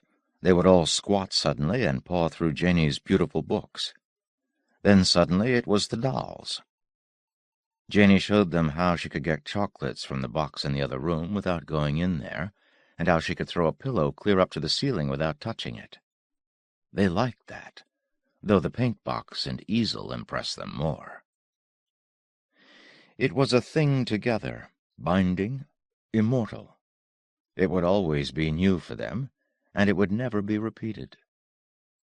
The afternoon slid by, as smooth and soft and lovely as a passing gull, and as swift. When the hall door banged open and Weimer's voice clanged out, the twins were still there. All righty, come in for a drink, then. Who wants to stand out there all night?" She pawed her hat off, and her hair swung raggedly over her face. The man caught her roughly and pulled her close and bit her face. She howled. "You're crazy, you old crazy, you!" Then she saw them, all three of them, peering out. "Dear old Jesus be to God," she said. "She's got the place filled with niggers." "They're going home," said Janey resolutely. "I'll take 'em home right now." "Honest to God, Pete," she said to the man, "this is the God's honest first time this ever happened. You got to believe that, Pete. What kind of a place you must think I run here, I hate to think how it looks to you. Well, get them the hell out," she screamed at Janey. "Honest to God, Pete, so help me, never before." Janey walked down the hall to the elevators. She looked at Bonnie and at Beanie. Their eyes were round. Janey's mouth was as dry as a carpet, and she was so embarrassed her legs cramped. She put the twins into an elevator and pressed the bottom button. She did not say good-bye, though she felt nothing else. She walked slowly back to the apartment and went in and closed the door. Her mother got up from the man's lap and clattered across the room. Her teeth shone, and her chin was wet. She raised claws, not a hand, not a fist, but red, pointed claws. Something happened inside Janey like the grinding of teeth, but deeper inside her than that. She was walking, and she did not stop. She put her hands behind her, and she tilted her chin up so she could meet her mother's eyes. Weimer's voice ceased, snatched away. She loomed over the 5-year-old, her claws out and forward, hanging, curving over, a blood-tipped wave about to break. Janey walked past her and into her room and quietly closed the door. Weimer's arms drew back strangely, as if they must follow the exact trajectory of their going. She repossessed them and the dissolving balance of her body, and finally her voice. Behind her, the man's teeth clattered swiftly against a glass. Weimer turned and crossed the room to him, using the furniture like a series of canes and crutches. "Oh, God," she murmured, "but she gives me the creeps." He said, "You got lots going on around here." Janey lay in bed as stiff and smooth and contained as a round toothpick. Nothing would get in, nothing could get out. Somewhere she had found this surface that went all the way through, and as long as she had it, nothing was going to happen. "But if anything happens," came a whisper, "you'll break." "But if I don't break, nothing will happen," she answered. "But if anything—" The dark hours came and grew black, and the black hours labored by. Her door crashed open, and the light blazed. "He's gone, and, baby, I've got business with you. Get out here!" Wyma's bathrobe swirled against the doorpost as she turned and went away. Janey pushed back the covers and thumped her feet down. Without understanding quite why, she began to get dressed. She got her good plaid dress and the shoes with 2 buckles, and the knit pants and the slip with the lace rabbits. There were little rabbits on her socks, too, and on the sweater. The buttons were rabbits' fuzzy nubbin tails. Wyma was on the couch, pounding and pounding with her fist. "You wrecked my cell," she said, and drank from a square-stemmed glass. "Abration. So you ought to know what I'm celebrating. You don't know it, but I've had a big trouble, and I didn't know how to handle it, and now it's all done for me. And I'll tell you all about it right now, little baby Miss Big Ears, Big Mouth, Smarty, because your father, I can handle him any time. But what I was going to do with your big mouth going day and night, that was my trouble. What was I going to do about your big mouth when he got back? Well, it's all fixed.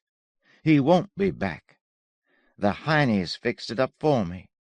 She waved a yellow sheet. "Smart girls know that's a telegram, and the telegram says here, 'Regret to inform you that your husband.' They shot your father. That's what they regret to say. And now this is the way it's going to be from now on between you and me. Whatever I want to do, I do. And whatever you want to nose into, nose away. Now isn't that fair?"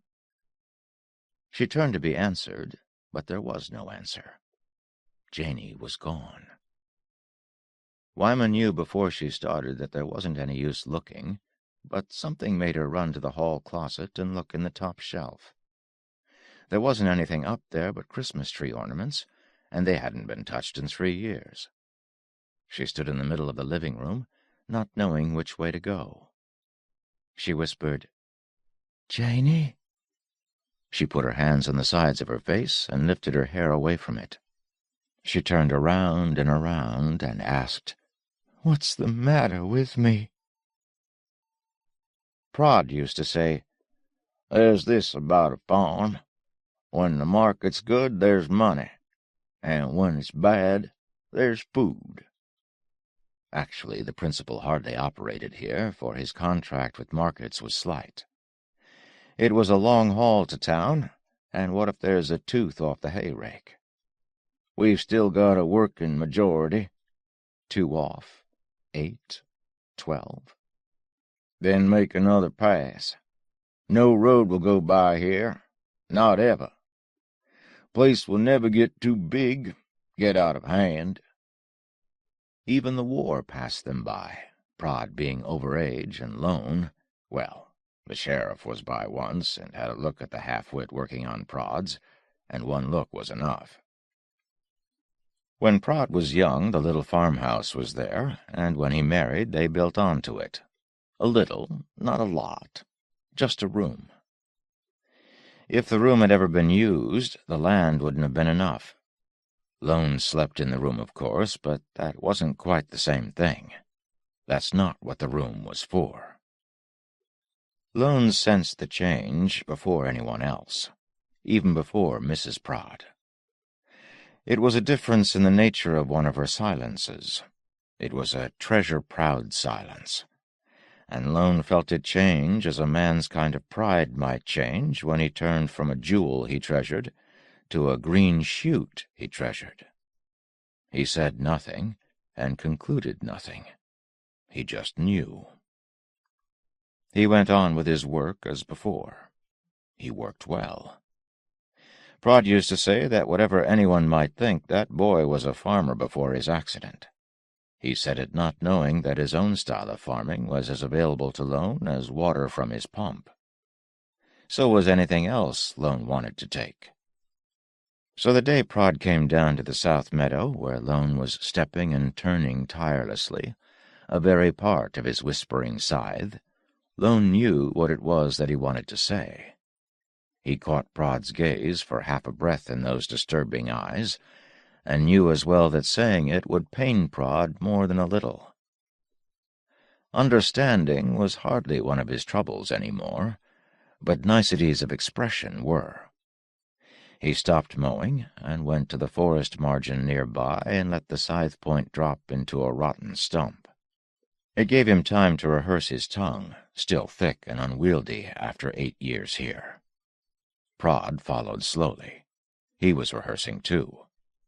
Suddenly, Lone found it. "Been thinking," he said. Prod waited, glad to wait. Lone said, "I should go." That wasn't quite it. "Move along," he said, watching. That was better. "Ah, Lone, why?" Lone looked at him. "Because you want me to go." "Don't you like it here?" said Prod, not wanting to say that at all. "Sure." From Prod's mind he caught, "Does he know?" And his own answered, "Of course I know." But Prod couldn't hear that. Lone said slowly, "Just time to be moving along." "Well," Prod kicked a stone. He turned to look at the house, and that turned him away from Lone, and that made it easier. "When we came here, we built Jack's, your room, the room you're using. We called it Jack's room. You know why? You know who Jack is?" Yes, Lone thought. He said nothing. Long as you want to leave anyway, it won't make no difference to you. Jack's our son." He squeezed his hands together. "I guess it sounds funny. Jack was the little guy we were so sure about we built that room with seed money. Jack, he looked up at the house, at its stub of a built-on wing, and around at the rock-toothed forest rim. "Never got born," he finished. "Ah," said Lone. He'd picked that up from Prod. It was useful. "He's coming now, though," said Prod in a rush. His face was alight. "We're a bit old for it, but there's a daddy or two quite a bit older, and mothers too." Again he looked up at the barn, the house. "Makes sense in a sort of way, you know, Lone.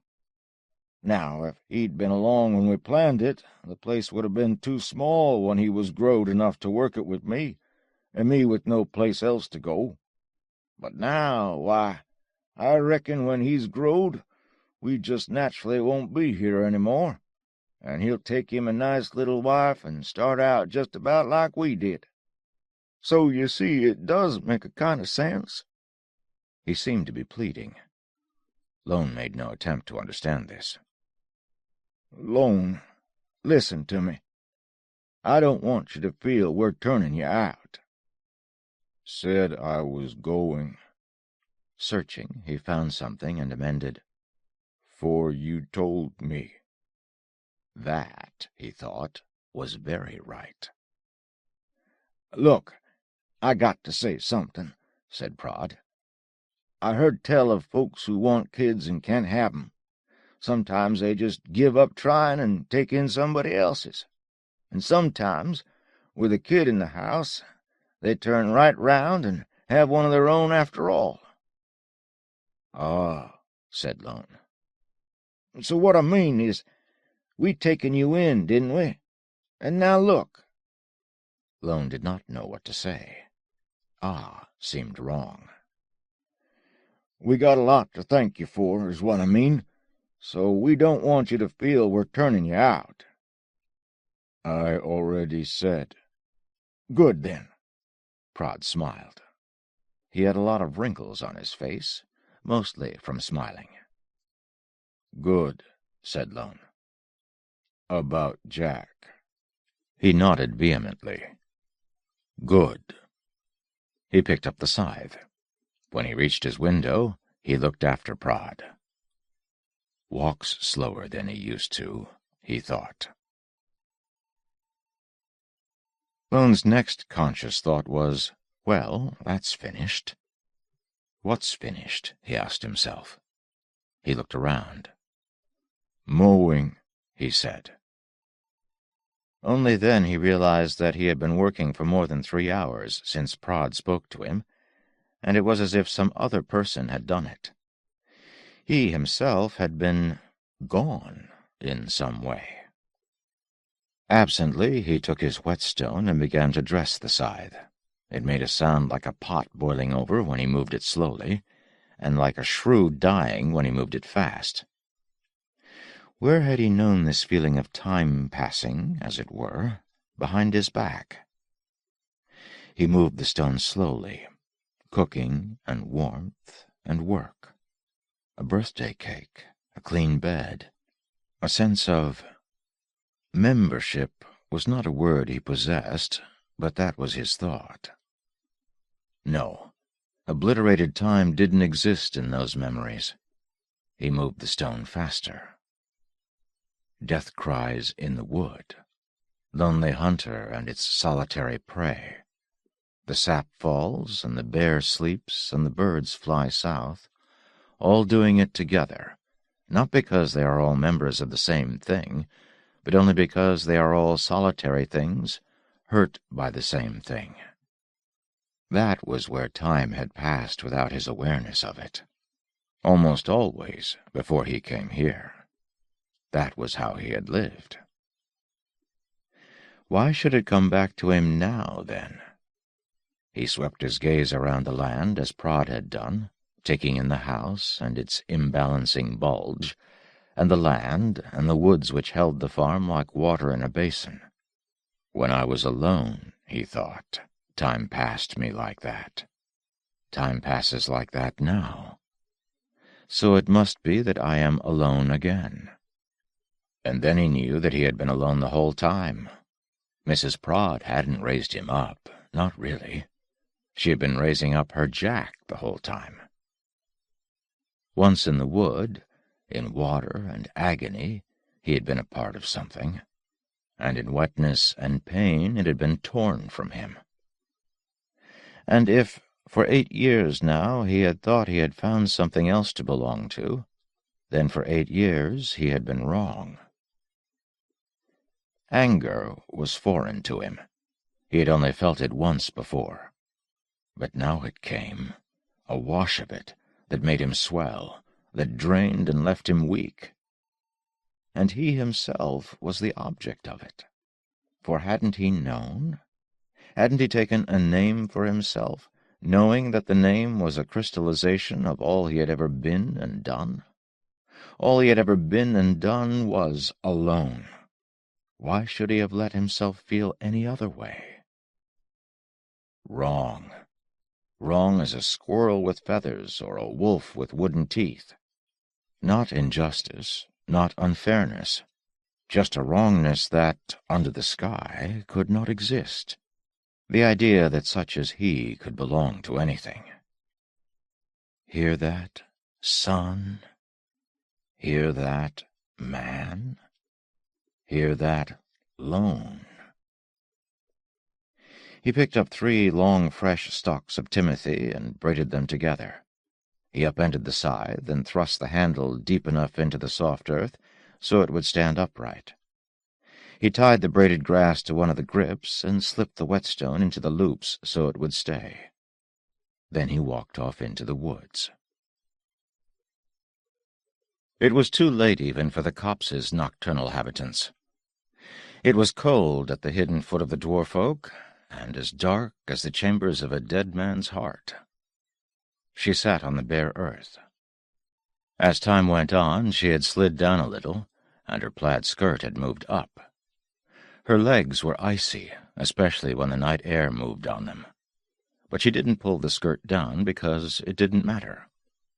Her hand lay on one of the fuzzy buttons of her sweater because 2 hours ago she had been fingering it and wondering what it was like to be a bunny. Now she didn't care whether or not the button was a bunny's tail or where her hand happened to be. She had learned all she could from being there. She had learned that if you leave your eyes open until you have to blink and you don't blink, they start to hurt. Then if you leave them open even longer, they hurt worse and worse. And if you still leave them open, they suddenly stop hurting.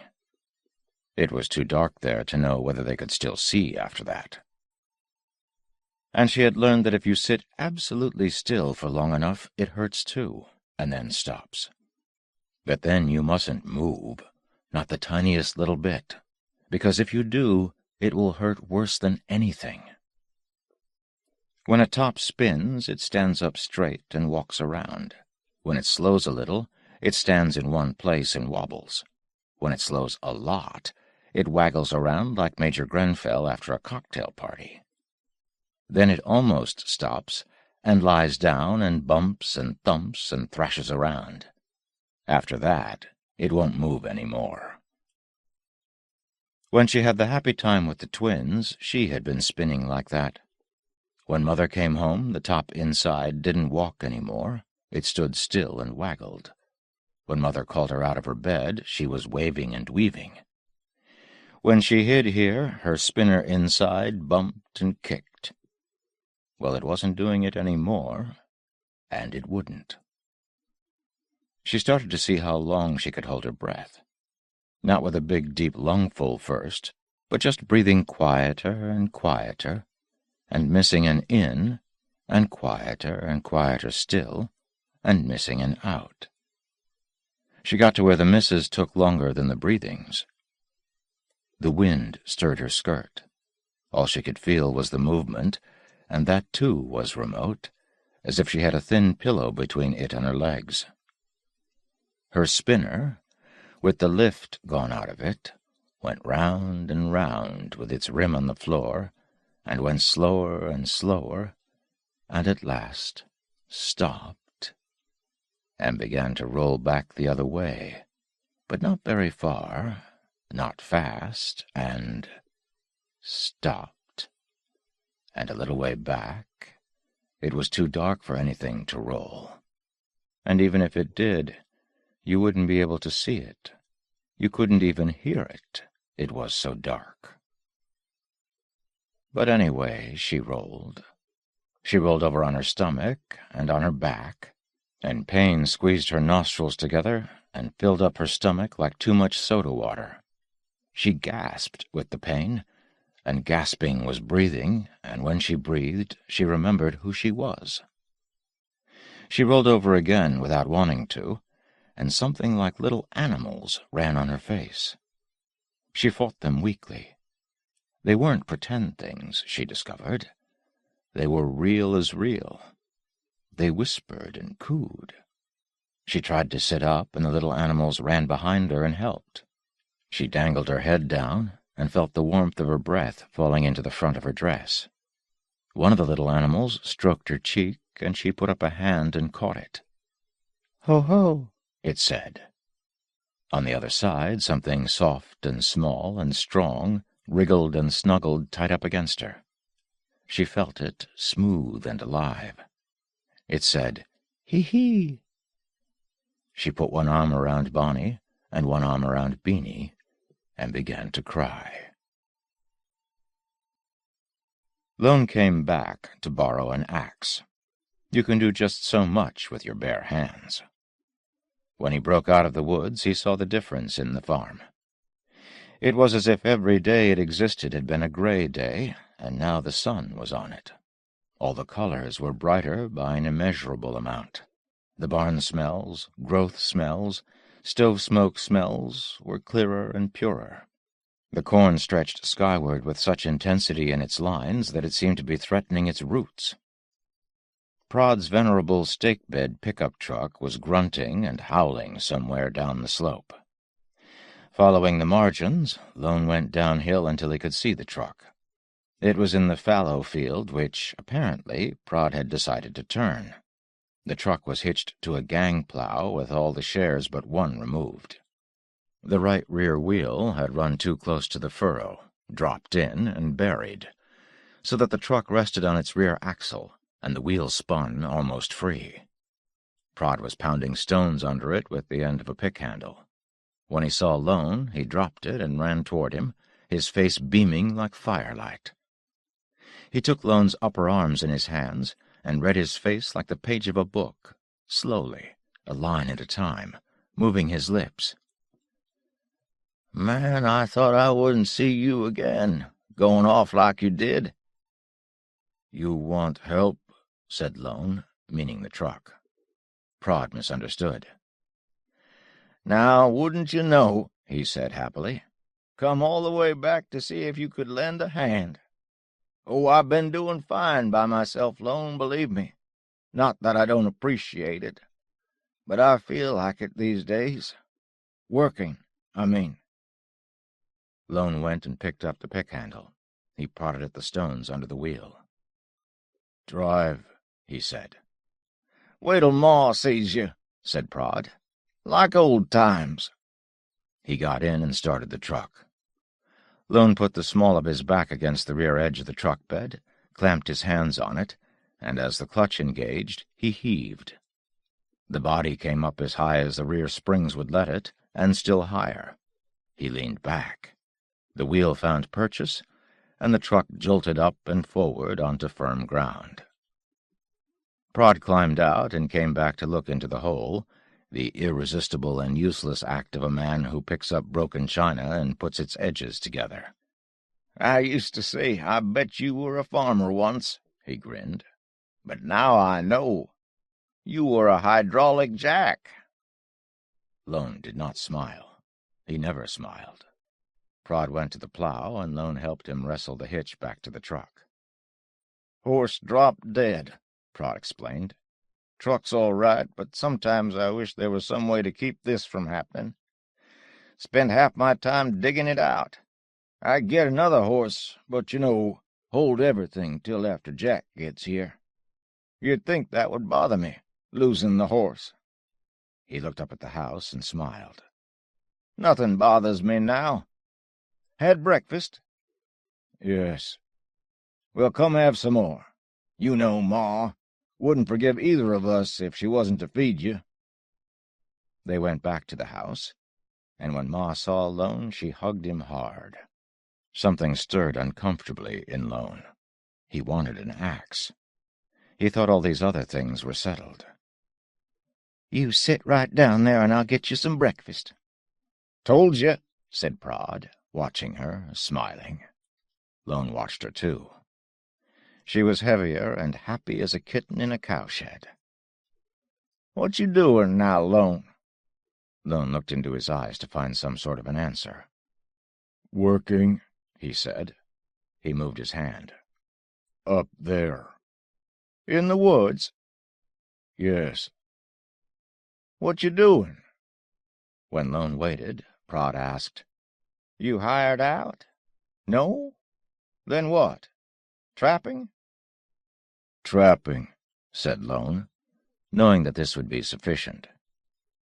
He ate. From where he sat he could see Jack's room. The bed was gone. There was a new one in there, not much longer than his forearm, all draped with pale blue cotton and cheesecloth, with dozens of little tucks sewn into it. When he was finished, they all sat around the table, and for a time nobody said anything.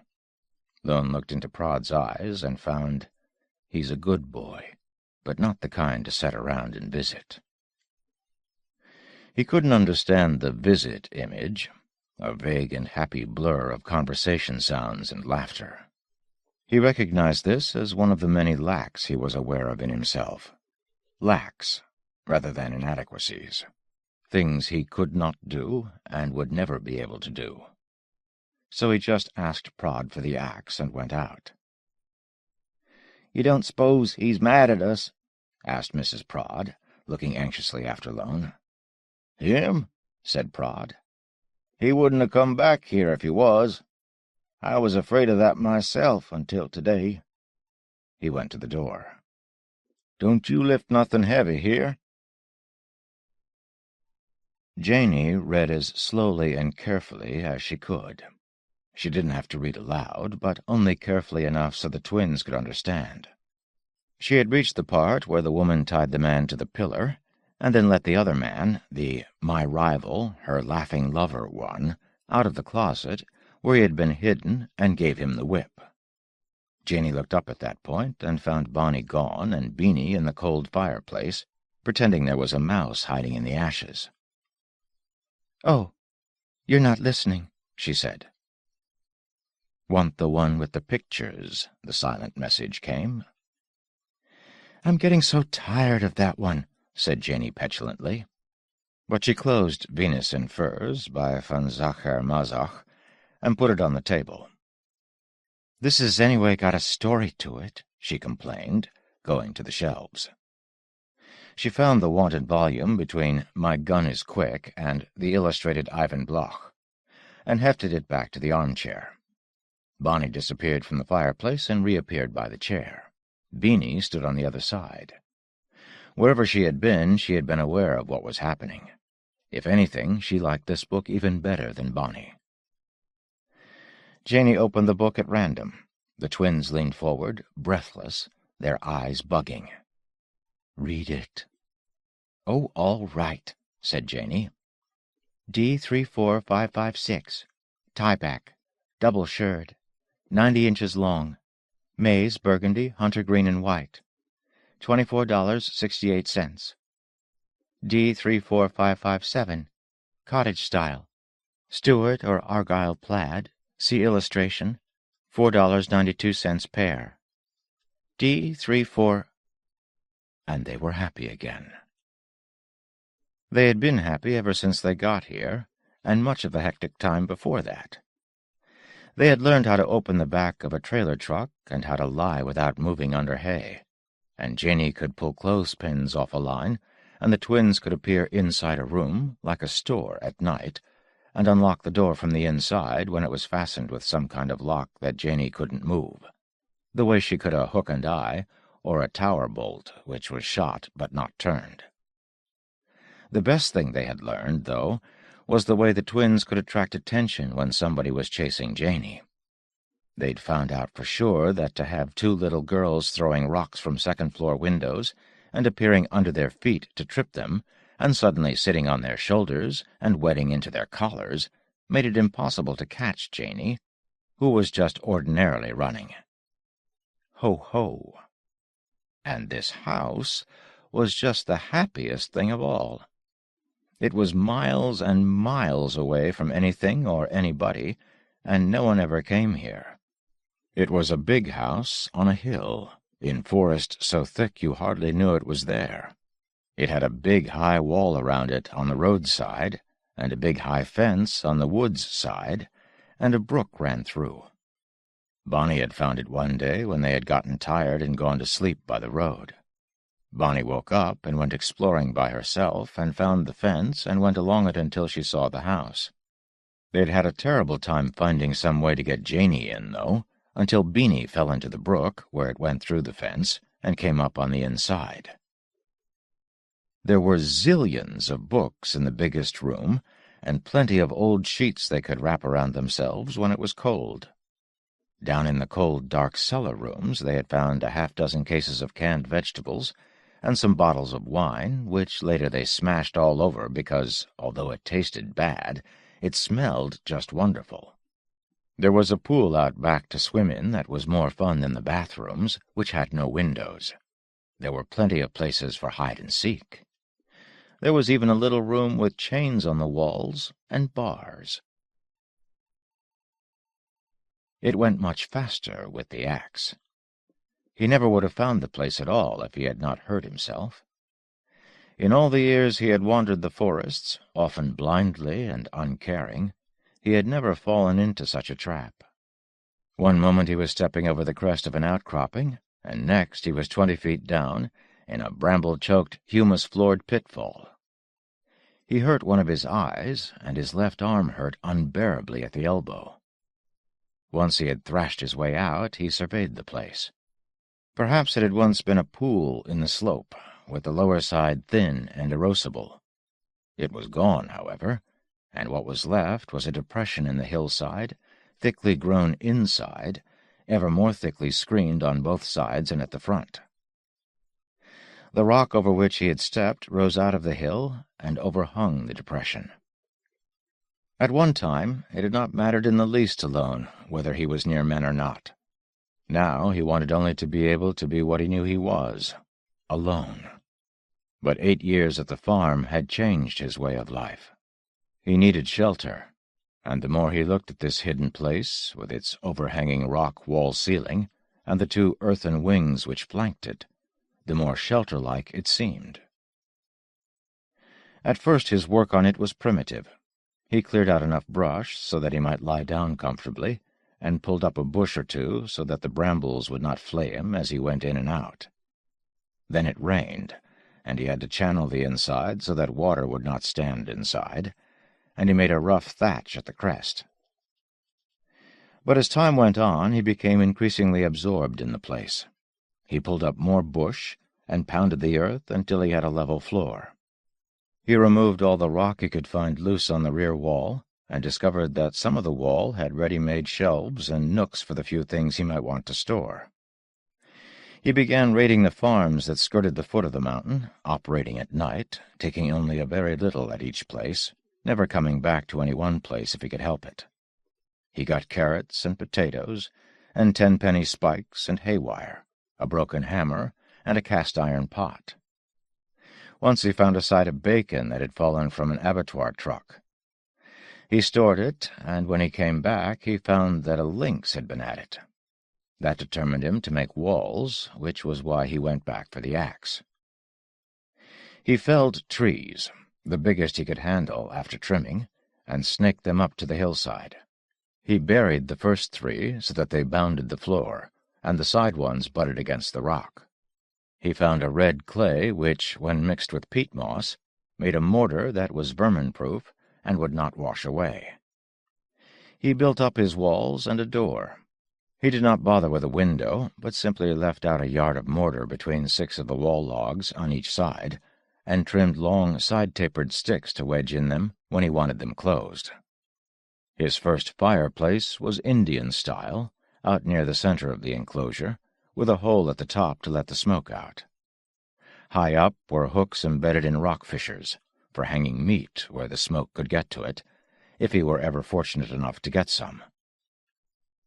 He was out hunting for flagstones for the fireplace when an invisible something began to tug at him. He recoiled as if he had been burned, and shrank back against a tree and cast about him like a cornered elk. It had been a long time since he had been aware of his inner sensitivity to the useless, to him, communication of infants. He was losing it. He had begun to be insensitive to it when he began to gain speech. But someone had called to him this way, someone who sent like a child, but who was not a child. And though what he felt now was faint, it was in substance unbearably similar. It was sweet and needful, yes, but it was also the restimulation of a stinging lash and a terror of crushing kicks and obscene shouting and the greatest loss he had ever known. There was nothing to be seen. Slowly he left the tree and went back to the slab of stone he had been pawing at to free it from the earth. For perhaps half an hour he worked doggedly, trying to ignore the call. And he failed. He rose, shaken, and began to walk to the call in a world turned dreamlike. The longer he walked, the more irresistible the call became, and the deeper his enchantment. He walked for an hour, never going around anything if he could possibly go over it or through it, and by the time he reached the leached clearing, he was nearly somnambulant. To permit himself any more consciousness would have been to kindle such an inferno of conflict that he could not have gone on. Stumbling blindly, he walked right up to and into the rusting fence which struck him cruelly over his hurt eye. He clung to it until his vision cleared, looked around to see where he was, and began to tremble. He had one moment of clear, conscious determination, to get out of this terrible place and stay out of it. And even as he felt this touch of reason, he heard the brook and was turning toward it. Where brook and fence met, he lowered himself in the water and made his way to the foot of the pickets. Yes, the opening was still here. He peered in through the fence, but the ancient holly was thicker than ever. There was nothing to be heard either, aurally. But the call. Like the one he had heard before, it was a hunger, an aloneness, a wanting. The difference was in what it wanted. It said without words that it was a little afraid and burdened, and was solicitous of the burden. It said, in effect, "Who will take care of me now?" Perhaps the cold water helped. Lone's mind suddenly became as clear as it ever could. He took a deep breath and submerged. Immediately on the other side he stopped and raised his head. He listened carefully, then lay on his stomach with only his nostrils above the water. With exquisite care he inched forward on his elbows until his head was inside the arch and he could see through. There was a little girl on the bank, dressed in a torn plaid dress. She was about 6. Her sharp-planed, unchildlike face was down-drawn and worried. And if he thought his caution was effective, he was quite wrong. She was looking directly at him. "Bonnie!" she called sharply. Nothing happened. He stayed where he was. She continued to watch him, but she continued to worry. He realized 2 things: that it was this worriment of hers which was the essence of the call, and that although she was on her guard, she did not consider him important enough to divert her from her thoughts.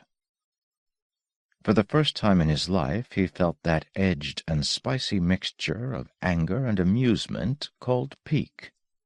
This was followed by a great surge of relief, much like what one would feel on setting down a 40-pound pack after 40 years. He had not known the size of his burden. And away went the restimulation. Back into the past went the whip and the bellowing, the magic and the loss, remembered still, but back where they belonged, with their raw nerve tendrils severed, so that never again could they reach into his present. The call was no maelstrom of blood and emotion, but the aimless chunterings of a hungry brat. He sank and shot backward like a great lean crawfish under the fence. He slogged up out of the brook, turned his back on the call, and went back to his work. When he got back to his shelter, streaming with perspiration, an 18-inch flagstone on his shoulder, he was weary enough to forget his usual caution. He crashed in through the underbrush to the tiny clearing before his door, and stopped dead. There was a small, naked infant, about 4 years old, squatting in front of his door. She looked up at him, and her eyes, her whole dark face, seemed to twinkle. "Hee-hee," she said happily. He tipped the stone off his shoulder and let it fall. He loomed over her, shadowed her, sky-high and full of threats of thunder. She seemed completely unafraid. She turned her eyes away from him and busily began nibbling at a carrot, turning it squirrel-wise, around and around as she ate. A high movement caught his eye. Another carrot was emerging from the ventilation chinks in the log wall. It fell to the ground and was followed by still another. "Ho-ho!" He looked down, and there were 2 little girls. The only advantage which Lone possessed under these circumstances was a valuable one. He had no impulse whatever to question his sanity and start a confusing debate with himself on the matter. He bent down and scooped one of the children up.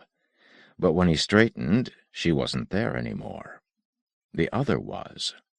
She grinned enchantingly and started on one of the new carrots. Lone said, "What you doing?" His voice was harsh and ill-toned, like that of a deaf-mute. It startled the child. She stopped eating and looked up at him open-mouthed. The open mouth was filled with carrot chips and gave her rather the appearance of a pot-bellied stove with the door open. He sank down on his knees.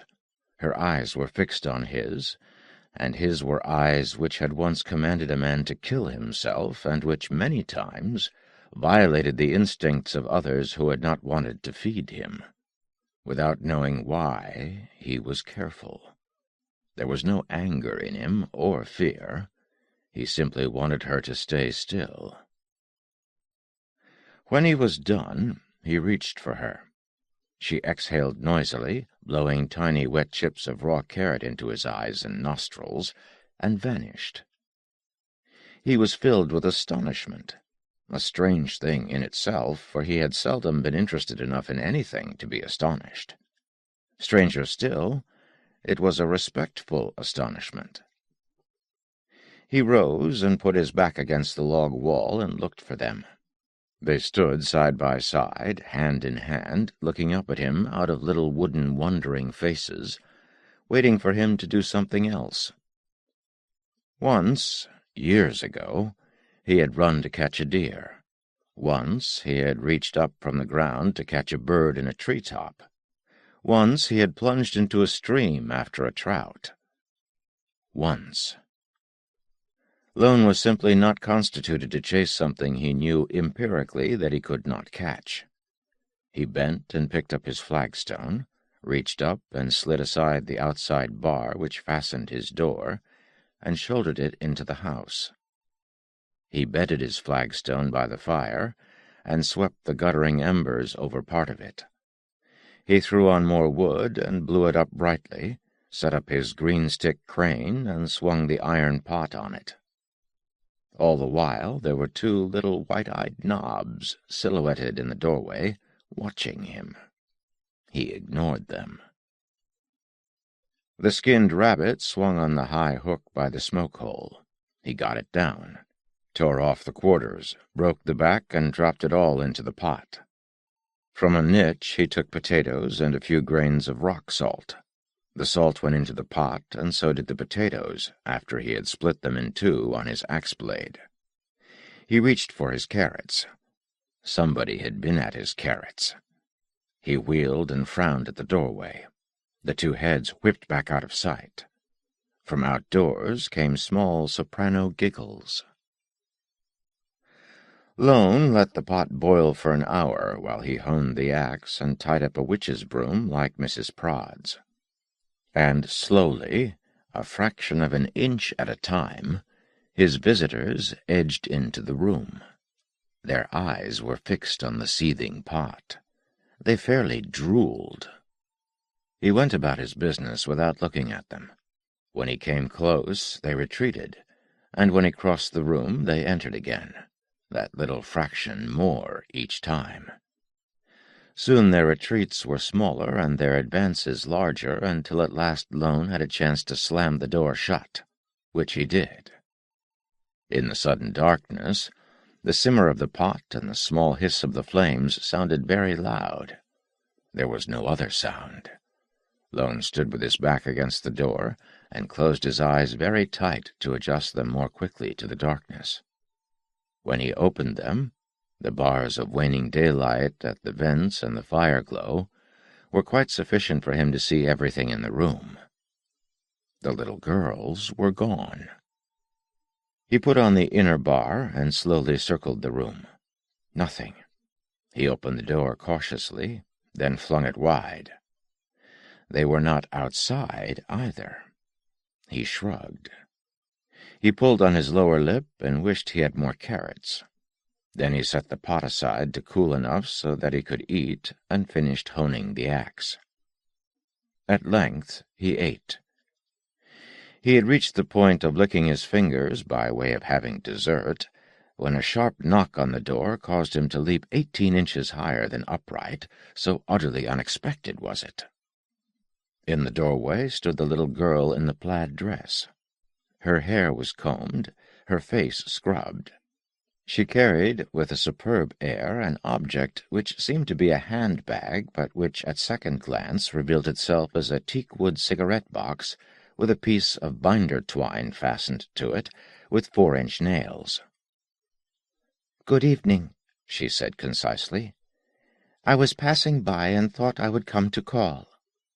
You are at home?" This parroting of a penurious beldame, who once was in the habit of cadging meals by this means, was completely incomprehensible to Lone. He resumed licking his fingers, but he kept his eyes on the child's face. Behind the girl, suddenly, appeared the heads of his 2 previous visitors, peeping around the doorpost. The child's nostrils, then her eyes, found the stew-pot. She wooed it with her gaze, yearned. She yawned, too, suddenly. "I beg your pardon," she said demurely. She pried open the lid of the cigarette-box, drew out a white object, and folded it quickly, but not quickly enough to conceal the fact that it was a large man's sock, and patted her lips with it. Lone rose and got a piece of wood and placed it carefully on the fire and sat down again. The girl took another step. The other 2 scuttled in and stood, one on each side of the doorway, like toy soldiers. Their faces were little knots of apprehension, and they were clothed this time. One wore a pair of ladies' linen bloomers, the like of which has not been seen since cars had tillers. It came up to her armpits, and was supported by 2 short lengths of the same hairy binder twine, poked through holes torn in the waistband and acting as shoulder straps. The other one wore a heavy cotton slip, or at least the top third of it. It fell to her ankles, where it showed a fringe of torn and unhemmed material. With the exact air of a lady crossing a drawing-room toward the bonbons, the white child approached the stew-pot, flashed Lone a small smile, lowered her eyelids, and reached down with a thumb and forefinger, murmuring, "May I?" Lone stretched out one long leg and hooked the pot away from her and into his grasp. He set it on the floor on the side away from her and looked at her woodenly. "You're a real cheap, stingy son of a bitch," the child quoted. This also missed Lone completely. Before he had learned to be aware of what men said, such remarks had been meaningless. Since he had not been exposed to them. He stared at her blankly and pulled the pot protectively closer. The child's eyes narrowed and her color rose. Suddenly she began to cry. "Please," she said, "I'm hungry. We're hungry. The stuff in the cans, it's all gone." Her voice failed her, but she could still whisper. "Please," she whispered. "Please." Lone regarded her stonily. At length she took a timid step toward him. He lifted the pot into his lap and hugged it defiantly. She said, "Well, I didn't want any of your old—" But then her voice broke. She turned away and went to the door. The others watched her face as she came. They radiated silent disappointment. Their eloquent expressions took the white girl to task far more than they did him. She had the status of provider, and she had failed them, and they were merciless in their expression of it. He sat with the warm pot in his lap and looked out the open door into the thickening night. Unbidden, an image appeared to him. Mrs. Prod, a steaming platter of baked ham flanked by the orange gaze of perfect eggs, saying, "Now you set right down and have some breakfast." An emotion he was unequipped to define reached up from his solar plexus and tugged at his throat. He snorted, reached into the pot, scooped out half a potato, and opened his mouth to receive it. His hand would not deliver. He bent his head slowly and looked at the potato as if he could not quite recognize it or its function. He snorted again, flung the potato back into the pot, thumped the pot back on the floor, and leapt to his feet. He put one hand on each side of the door and sent his flat, harsh voice hurtling out, "Wait!" The corn should have been husked long since. Most of it still stood, but here and there the stalks lay broken and yellowing, and soldier ants were prospecting them and scurrying off with rumors. Out in the fallow field, the truck lay forlornly, bogged, with the cedar behind it, tipped forward over its hitch, and the winter wheat spilling out. No smoke came from the chimney up at the house, and the half-door into the barn, askew and perverted amid the misery, hollowly applauded. Lone approached the house, mounted the stoop. Prod sat on the porch glider, which now would not glide, for one set of end chains was broken. His eyes were not closed, but they were more closed than open. "Hi," said Lone. Prod stirred, looked full into Lone's face. There was no sign of recognition. He dropped his gaze, pushed back to sit upright, felt aimlessly around his chest, found a suspender strap, pulled it forward, and let it snap back. A troubled expression passed through his features and left it. He looked up again at Lone, who could sense self-awareness returning to the farmer like coffee soaking upward into a lump of sugar. "Well, Lone boy," said Prod. The old words were there, but the tone behind them behaved like his broken hay-rake. He rose, beaming, came to Lone, raised his fist to thump Lone's arm, but then apparently forgot it. The fist hovered there for a moment, and then gravitated downward. "Corn's for husking," said Lone. Yeah, I know," Prod half said, half sighed. "I'll get to it. I can handle it all right. One way or t'other. Always get done by the first frost. Ain't missed milking once," he added with wan pride. Lone glanced through the door-pane and saw, for the very first time, crusted dishes, heavy flies in the kitchen. "The baby come," he said, remembering. "Oh, yes. Fine little feller. Just like we—" Again he seemed to forget. The words slowed and were left suspended as his fist had been. "Ma!" he shrieked suddenly. "Fix a bite for the boy here." He turned to Lone embarrassedly. "She's yonder," he said, pointing. "Yell loud enough. I reckon she'd hear. Maybe." Lone looked where Prod pointed, but saw nothing. He caught Prod's gaze, and for a split second started to probe. He recoiled violently at the very nature of what was there before he got close enough to identify it. He turned away quickly. "Brought your axe." "Oh, that's all right. You could have kept it." "Got my own. Want to get that corn in?" Prod gazed mistily at the corn patch. "Never missed a milkin'," he said. Lone left him and went to the barn for a corn hook. He found one. He also discovered that the cow was dead. He went up to the corn patch and got to work. After a time he saw Prod down the line, working too, working hard. Well past midday, and just before they had the corn all cut, Prod disappeared into the house. 20 minutes later he emerged with a pitcher and a platter of sandwiches. The bread was dry, and the sandwiches were corned beef from, as Lone recalled, Mrs. Prod's practically untouched rainy-day shelf. The pitcher contained warm lemonade and dead flies. Lone asked no questions. They perched on the edge of the horse trough and ate. Afterward, Lone went down to the fallow field and got the truck dug out. Prod followed him down in time to drive it out. The rest of the day was devoted to the seeding, with Lone loading the cedar and helping 4 different times to free the truck from the traps it insisted upon digging for itself.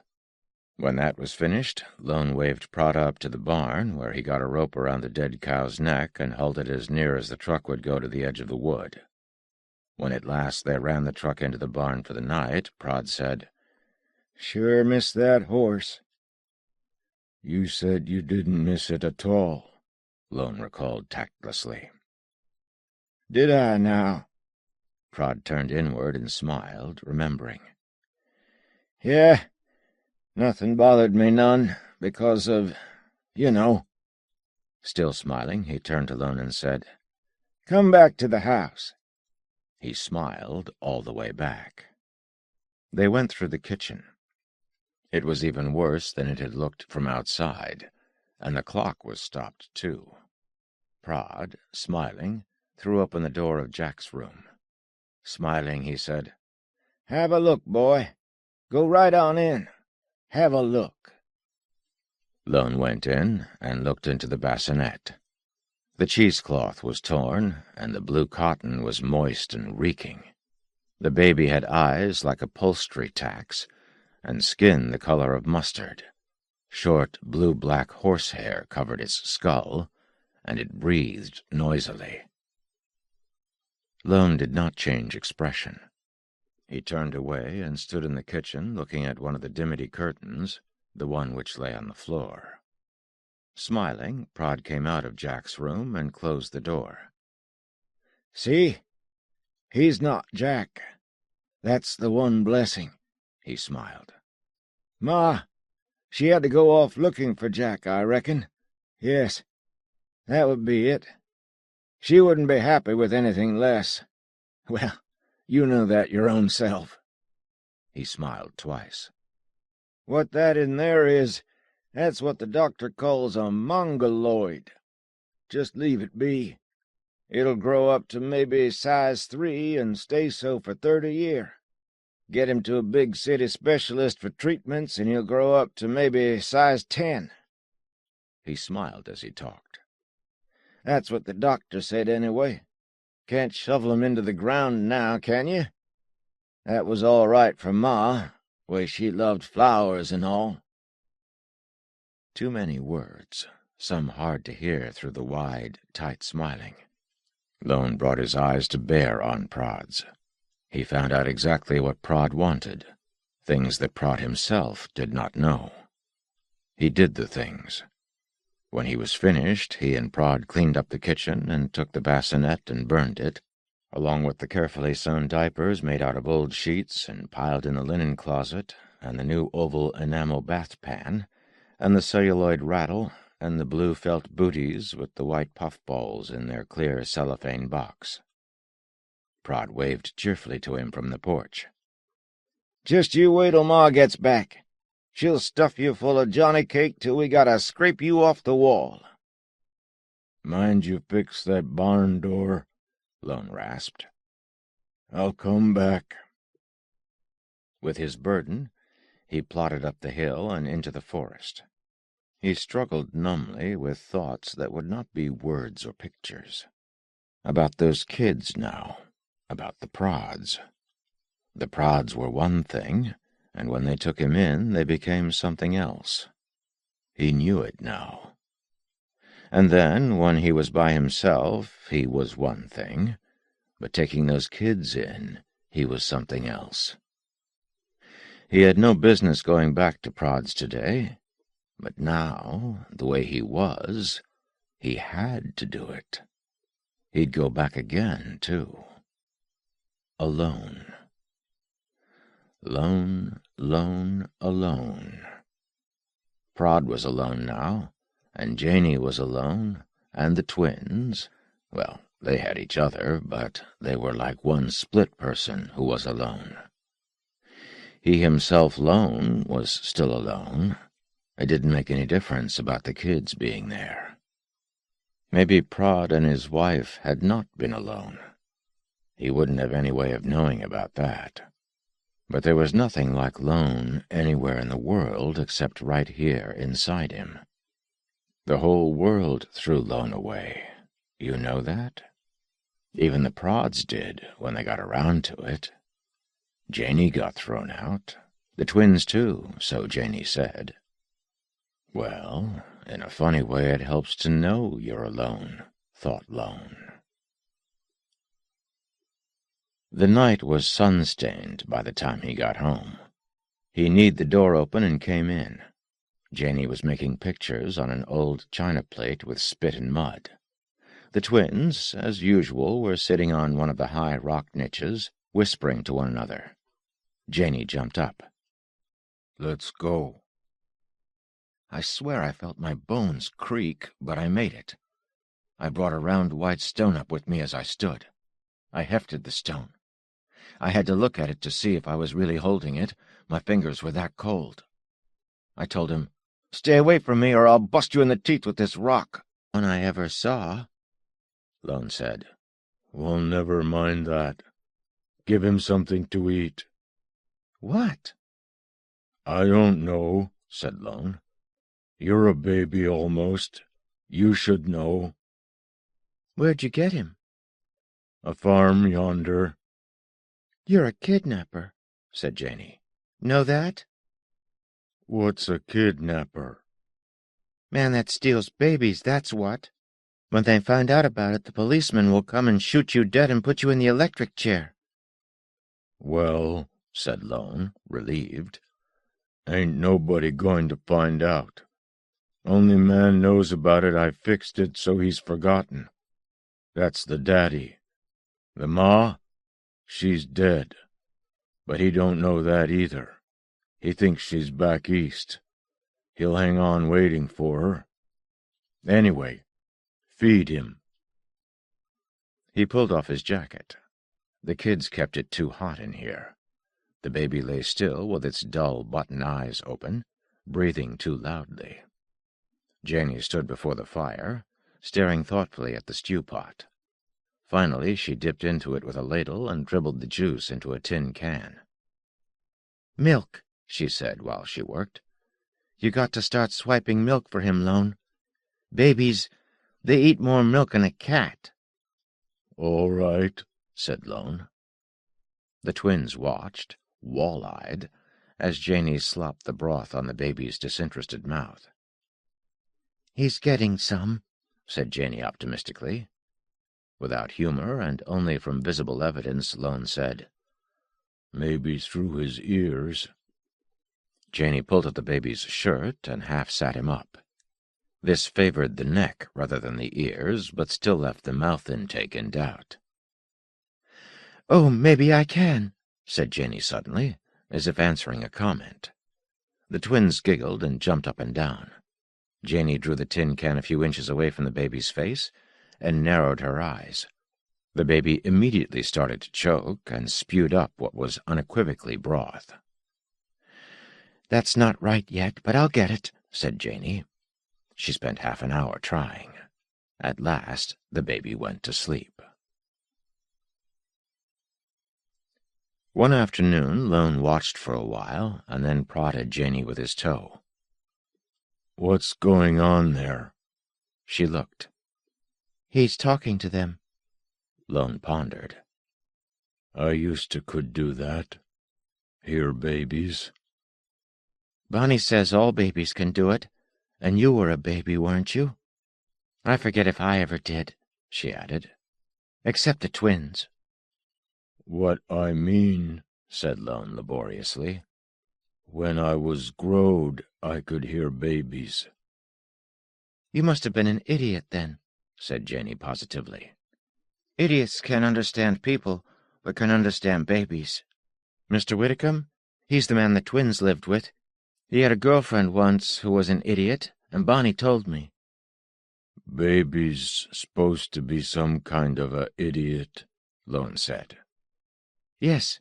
Beanie, she says he's sort of different. He's like a adding machine." "What's a adding machine?"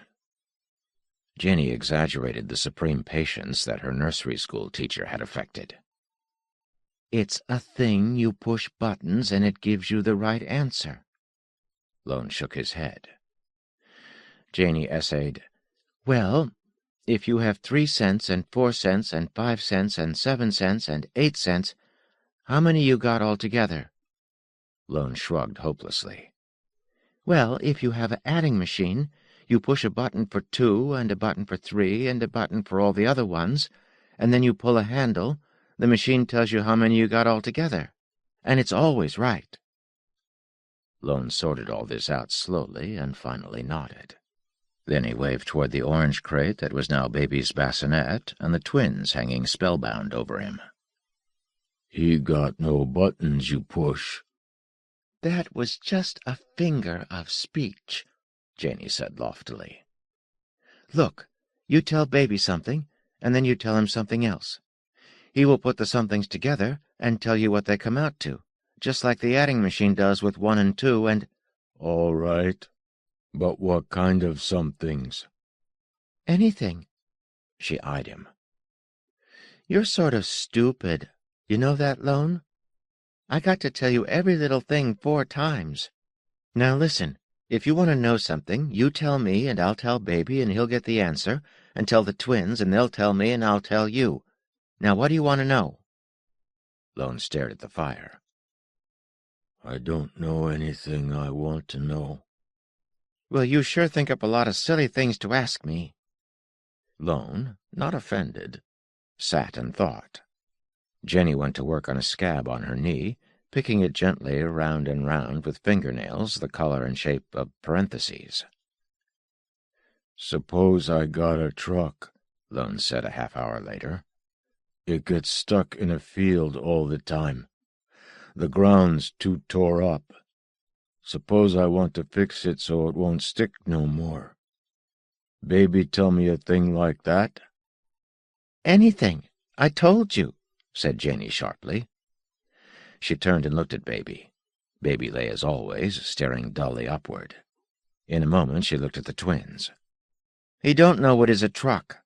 If you're going to ask him anything, you have to explain all the pieces before he can put 'em together." "Well, you know what a truck is," said Lone, "and soft ground, and what stickin' is. You tell him." "Oh, all right," said Janey. She went through the routine again, sending to Baby, receiving from the twins. Then she laughed. "He says stop driving on the field and you won't get stuck. You could have thought of that yourself, you dumbhead." Lone said, "Well, suppose you got to use it there. Then what?" "You expect me to go on asking him silly questions all night?" "All right. He can't answer like you said." "He can, too." Her facts impugned, Janey went to the task with a will.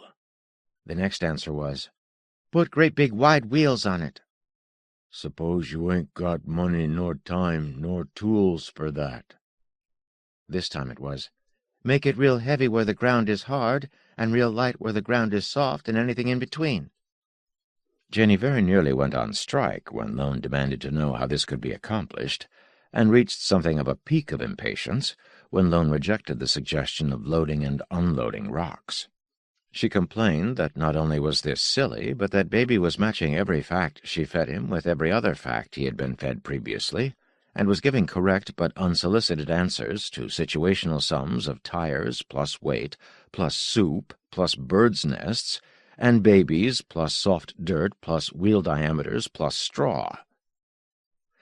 Lone doggedly clung to his basic question, and the day's impasse was reached when it was determined that there was such a way, but it could not be expressed except by facts not in Lone's or Janey's possession. Janey said it sounded to her like radio tubes, and with only that to go on, Lone proceeded by entering the next night a radio service shop and stealing a heavy armload of literature. He bowled along, unswerving, unstoppable, until at last Janey relinquished her opposition because she had not energy for it and for the research as well. For days she scanned elementary electricity and radio texts, which meant nothing to her, but which apparently Baby could absorb faster than she scanned. And at last the specifications were met. Something which Lone could make himself, which would involve only a small knob you pushed to make the truck heavier and pulled to make it lighter, as well as an equally simple attachment to add power to the front wheels, according to Baby, a sine qua non. In the half-cave, half-cabin, with the fire smoking in the center of the room and the meat turning slowly in the updraft, With the help of 2 tongue-tied infants, a mongoloid baby and a sharp-tongued child who seemed to despise him but never failed him, Lone built the device. He did it not because he was particularly interested in the thing for itself, nor because he wished to understand its principles, which were and would always be beyond him, but only because an old man who had taught him something he could not name was mad with bereavement and needed to work and could not afford a horse. He walked most of the night with it and installed it in the dim early hours of the morning. The idea of pleasant surprise was far too whimsical a thing for Lone, but it amounted to the same thing. He wanted it ready for the day's work, without any time lost by the old man prancing around asking questions that he couldn't answer. The truck stood bogged in the field. Lone unwound the device from around his neck and shoulders and began to attach it according to the exact instructions he had winnowed out of Baby. There wasn't much to do. A slender wire wrapped twice around the clutch housing outside and led to clamps on the front spring shackles, the little brushes touching the insides of the front wheels. And that was the front-wheel drive. Then the little box with its 4 silvery cables, box clamped to steering post, each cable leading to a corner of the frame. He got in and pulled the knob toward him. The frame creaked as the truck seemed to raise itself on tiptoe. He pushed the knob forward. The truck settled its front axle and differential housing on solid ground with a bump that made his head rock. He looked at the little box and its lever admiringly, then returned the lever to a neutral position. He scanned the other controls there, the ones which came with the truck, pedals and knobs and sticks and buttons. He sighed. He wished he had wit enough to drive a truck. He got out and climbed the hill to the house to wake Prod. Prod wasn't there. The kitchen door swung in the breeze, the glass gone out of it and lying on the stoop. Mud wasps were building under the sink. There was a smell of dirty, dry floorboards, mildew, and ancient sweat. Otherwise, it was fairly neat, about the way it was when he and Prod had cleaned up last time he was here. The only new thing there, aside from the mud wasp's nest, was a paper nailed to the wall by all 4 corners. It had writing all over it. Lone detached it as carefully as he could and smoothed it out on the kitchen table and turned it over twice. Then he folded it, put it in his pocket. Again he sighed. He wished he had sense enough to learn to read. He left the house without looking back and plunged into the forest. He never returned. The truck stood out in the sun, slowly deteriorating, slowly weakening its already low resistance to rust, slowly falling to pieces around the bright, strong, strange silver cables. Powered inexhaustibly by the slow release of atomic binding energy, the device was the practical solution of flight without wings, the simple key to a new era in transportation, in materials handling, and in interplanetary travel. Made by an idiot, harnessed idiotically to replace a spavined horse, stupidly left, numbly forgotten. Earth's first anti-gravity generator. The idiot. Dear Lone, L-O-A-N, I'll nail this up where you can't help see it. I'm clearing out of here. I don't know why I stayed as long as I did. Ma's back east, Williamsport, Pennsylvania, and she been gone a long time, and I am tired of waiting. And I was going to sell the truck to help me on the way, but it is stuck so bad now I can't get it to town to sell it. So now I am just going to go whatever, and I'll make it some way, long as I know Ma's at the other end. Don't take no trouble about the place. I guess I had enough of it. Anyway, and borrow anything you want if you should want anything. You are a good boy. You've been a good friend.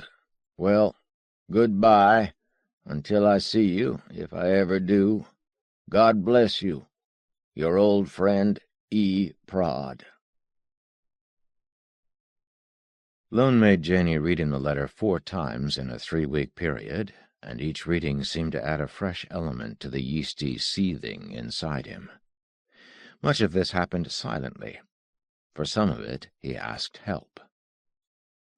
He had believed that Prod was his only contact with anything outside himself, and that the children were merely fellow occupants of a slag dump at the edge of mankind.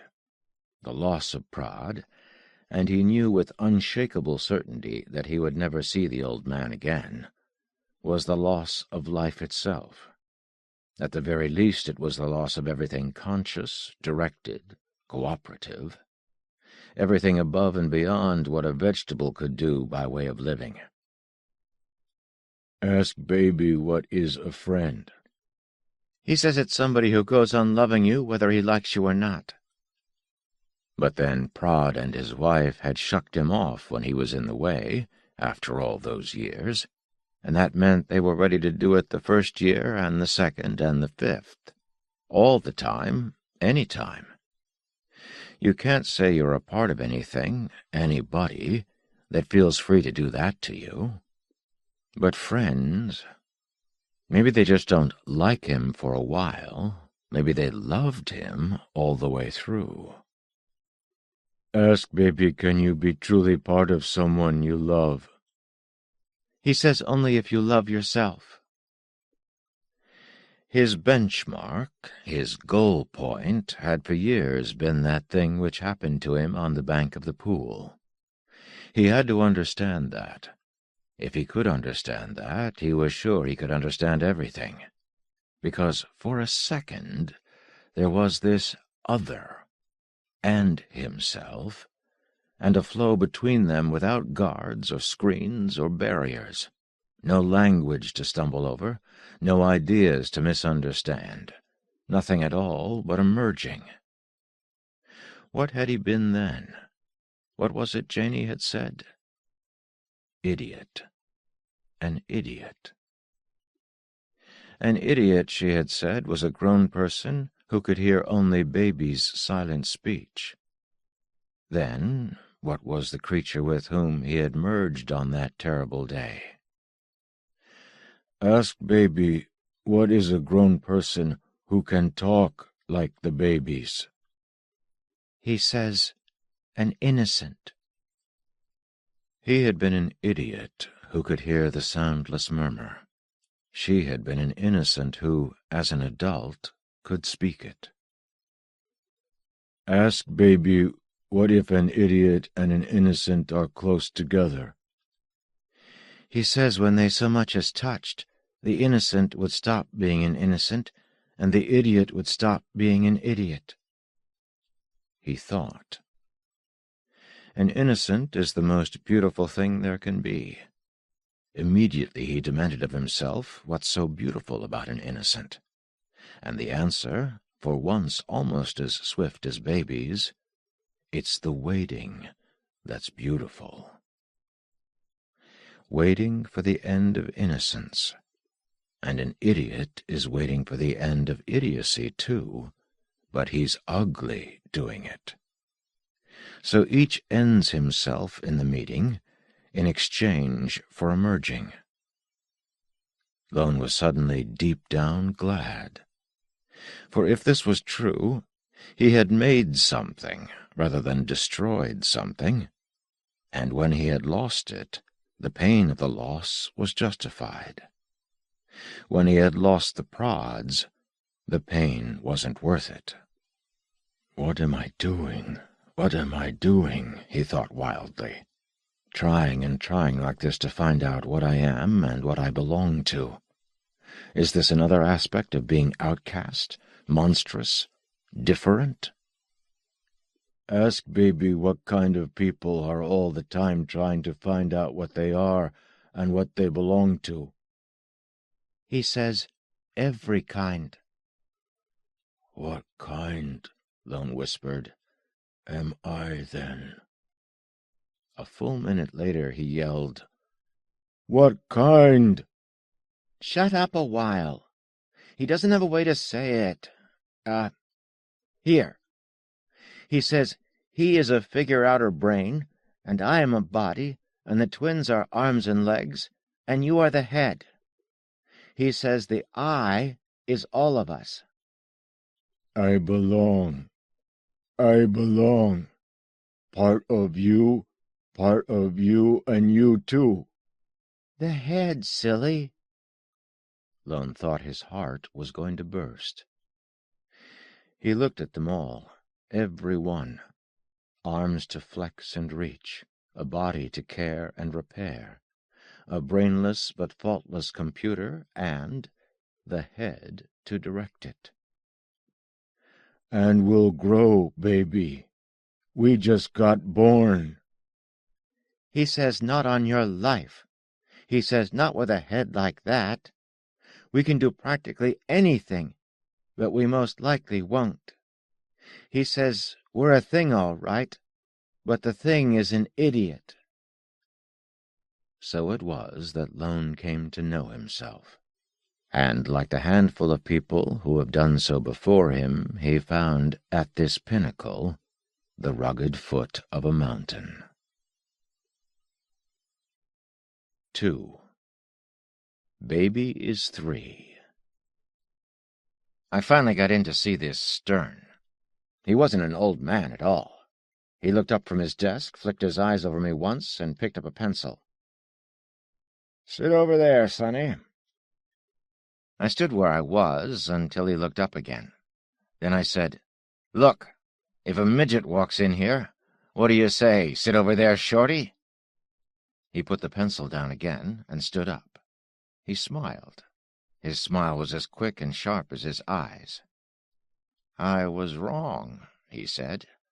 But how am I supposed to know you don't want to be called Sonny? That was better, but I was still mad.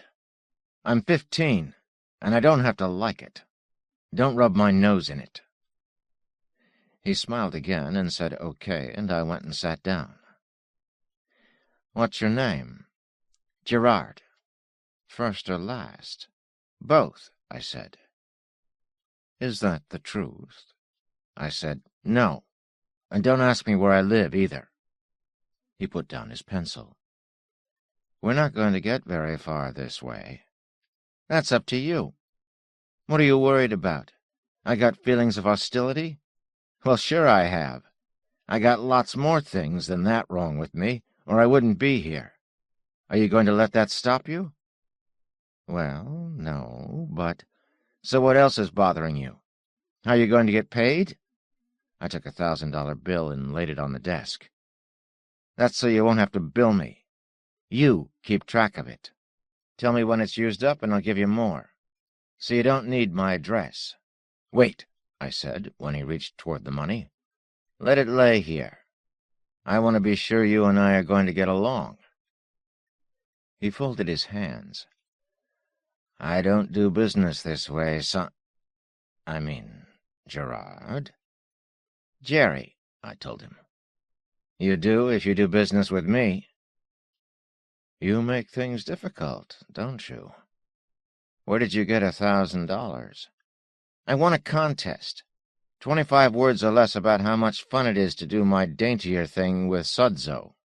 I leaned forward. This time it's the truth. All right, he said. I was surprised. I think he knew it, but he didn't say anything more. Just waited for me to go ahead. Before we start, if we start, I said, I gotta know something. The things I say to you, what comes out while you're working on me, is that just between us, like a priest or a lawyer? Absolutely, he said. No matter what? No matter what. I watched him when he said it. I believed him. Pick up your money, I said. You're on. He didn't do it. He said, As you remarked a minute ago, that is up to me. You can't buy these treatments like a candy bar. We have to work together. If either one of us can't do that, it's useless. You can't walk in on the first psychotherapist you find in the phone book and make any demand that occurs to you just because you can pay for it. I said tiredly. "I didn't get you out of the phone book, and I'm not just guessing that you can help me. I winnowed through a dozen or more head shrinkers before I decided on you." "Thanks," he said, and it looked as if he was going to laugh at me, which I never like. "Winnowed, did you say? Just how?" "Things you hear, things you read. You know. I'm not saying, so just file that with my street address." He looked at me for a long time. It was the first time he'd used his eyes on me for anything but a flash glance. Then he picked up the bill. "What do I do first?" I demanded. "What do you mean?" "How do we start?" "We started when you walked in here." So then I had to laugh. "All right, you got me. All I had was an opening.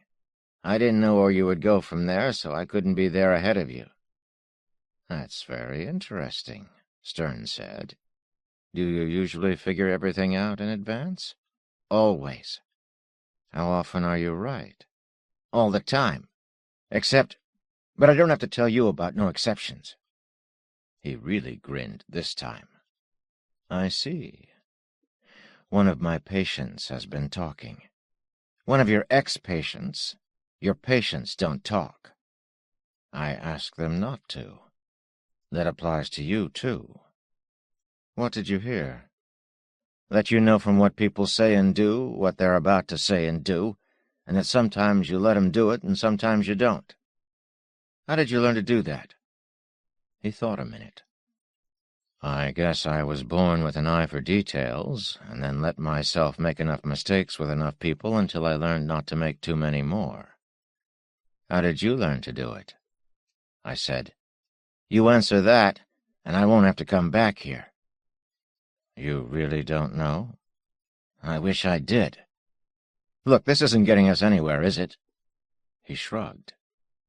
"Depends on where you want to go." He paused, and I got the eyes full strength again. "Which thumbnail description of psychiatry do you believe at the moment?" "I don't get you." Stern slid open a desk drawer and took out a blackened pipe. He smelled it, turned it over while looking at me. "Psychiatry attacks the onion of the self, removing layer after layer until it gets down to the little sliver of unsullied ego. Or psychiatry drills like an oil well, down and sideways and down again, through all the muck and rock until it strikes a layer that yields. Or psychiatry grabs a handful of sexual motivations and throws them on the pinball machine of your life so they bounce on down against episodes. Want more?" I had to laugh. "That last one was pretty good." "That last one was pretty bad. They are all bad. They all try to simplify something which is complex by its very nature.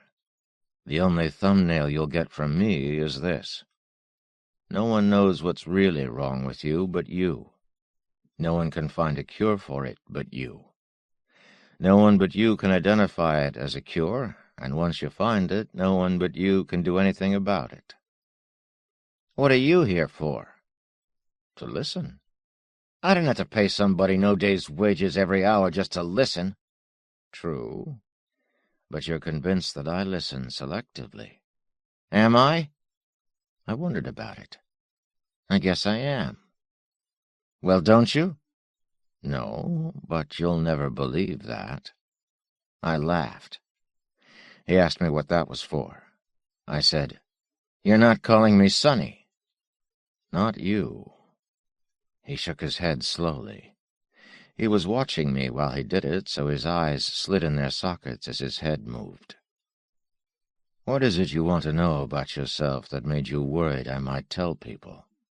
"I want to find out why I killed somebody," I said right away. It didn't faze him a bit. "Lie down over there." I got up. "On that couch?" He nodded. As I stretched out self-consciously, I said, "I feel like I'm in some damn cartoon." "What cartoon?" "Guys built like a bunch of grapes," I said, looking at the ceiling. It was pale gray. What's the caption? I got trunks full of 'em. Very good, he said quietly. I looked at him carefully. I knew then he was the kind of guy who laughs way down deep when he laughs at all.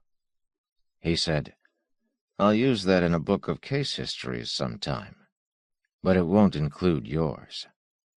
What made you throw that in? When I didn't answer, he got up and moved to a chair behind me where I couldn't see him. You can quit testing, Sonny. I'm good enough for your purposes. I clenched my jaw so hard my back teeth hurt. Then I relaxed. I relaxed all over. It was wonderful. All right, I said. I'm sorry. He didn't say anything, but I had that feeling again that he was laughing. Not at me, though. How old are you? He asked me suddenly. 15. 15, he repeated. What does the mean? Nothing. I'm 15. When I asked your age, you hesitated because some other number popped up. You discarded that and substituted 15. The hell I did. I am 15. I didn't say you weren't. His voice came patiently. Now, what was the other number? I got mad again. There wasn't any other number. What do you want to go prying my grunts apart for, trying to plant this and that and make it mean what you think it ought to mean? He was silent. I'm 15, I said defiantly, and then, I don't like being only 15. You know that. I'm not trying to insist I'm 15. He just waited, still not saying anything. I felt defeated. The number was 8. So, you're 8. And your name? Jerry. I got up on one elbow, twisting my neck around so I could see him. He had his pipe apart and was sighting through the stem at the desk lamp. Jerry without no All right, he said mildly, making me feel real foolish. I leaned back and closed my eyes. 8, I thought. 8. It's cold in here, I complained. 8. 8 plate state hate. I ate from the plate of the state and I hate. I didn't like any of that and I snapped my eyes open. The ceiling was still gray. It was all right. Stern was somewhere behind me with his pipe and he was all right. I took 2 deep breaths, 3, and then let my eyes close. 8. 8 years old. 8, hate. Years, fears. Old, cold. Damn it! I twisted and twitched on the couch, trying to find a way to keep the cold out. I ate from the plate of the... I grunted, and with my mind I took all the 8s and all the rhymes and everything they stood for, and made it all black. But it wouldn't stay black. I had to put something there, so I made a great big luminous figure 8 and just let it hang there. But it turned on its side, and inside the loops it began to shimmer. It was like one of those movie shots through binoculars. I was going to have to look through whether I liked it or not. Suddenly I quit fighting it and let it wash over me. The binoculars came close, closer, and then I was there. 8. 8 years old, cold. Cold as a bitch in the ditch. The ditch was by a railroad. Last year's weeds were scratchy straw. The ground was red, and when it wasn't slippery, clingy mud, it was frozen hard like a flower pot. It was hard like that now, dusted with hoarfrost, cold as the winter light that pushed up over the hills.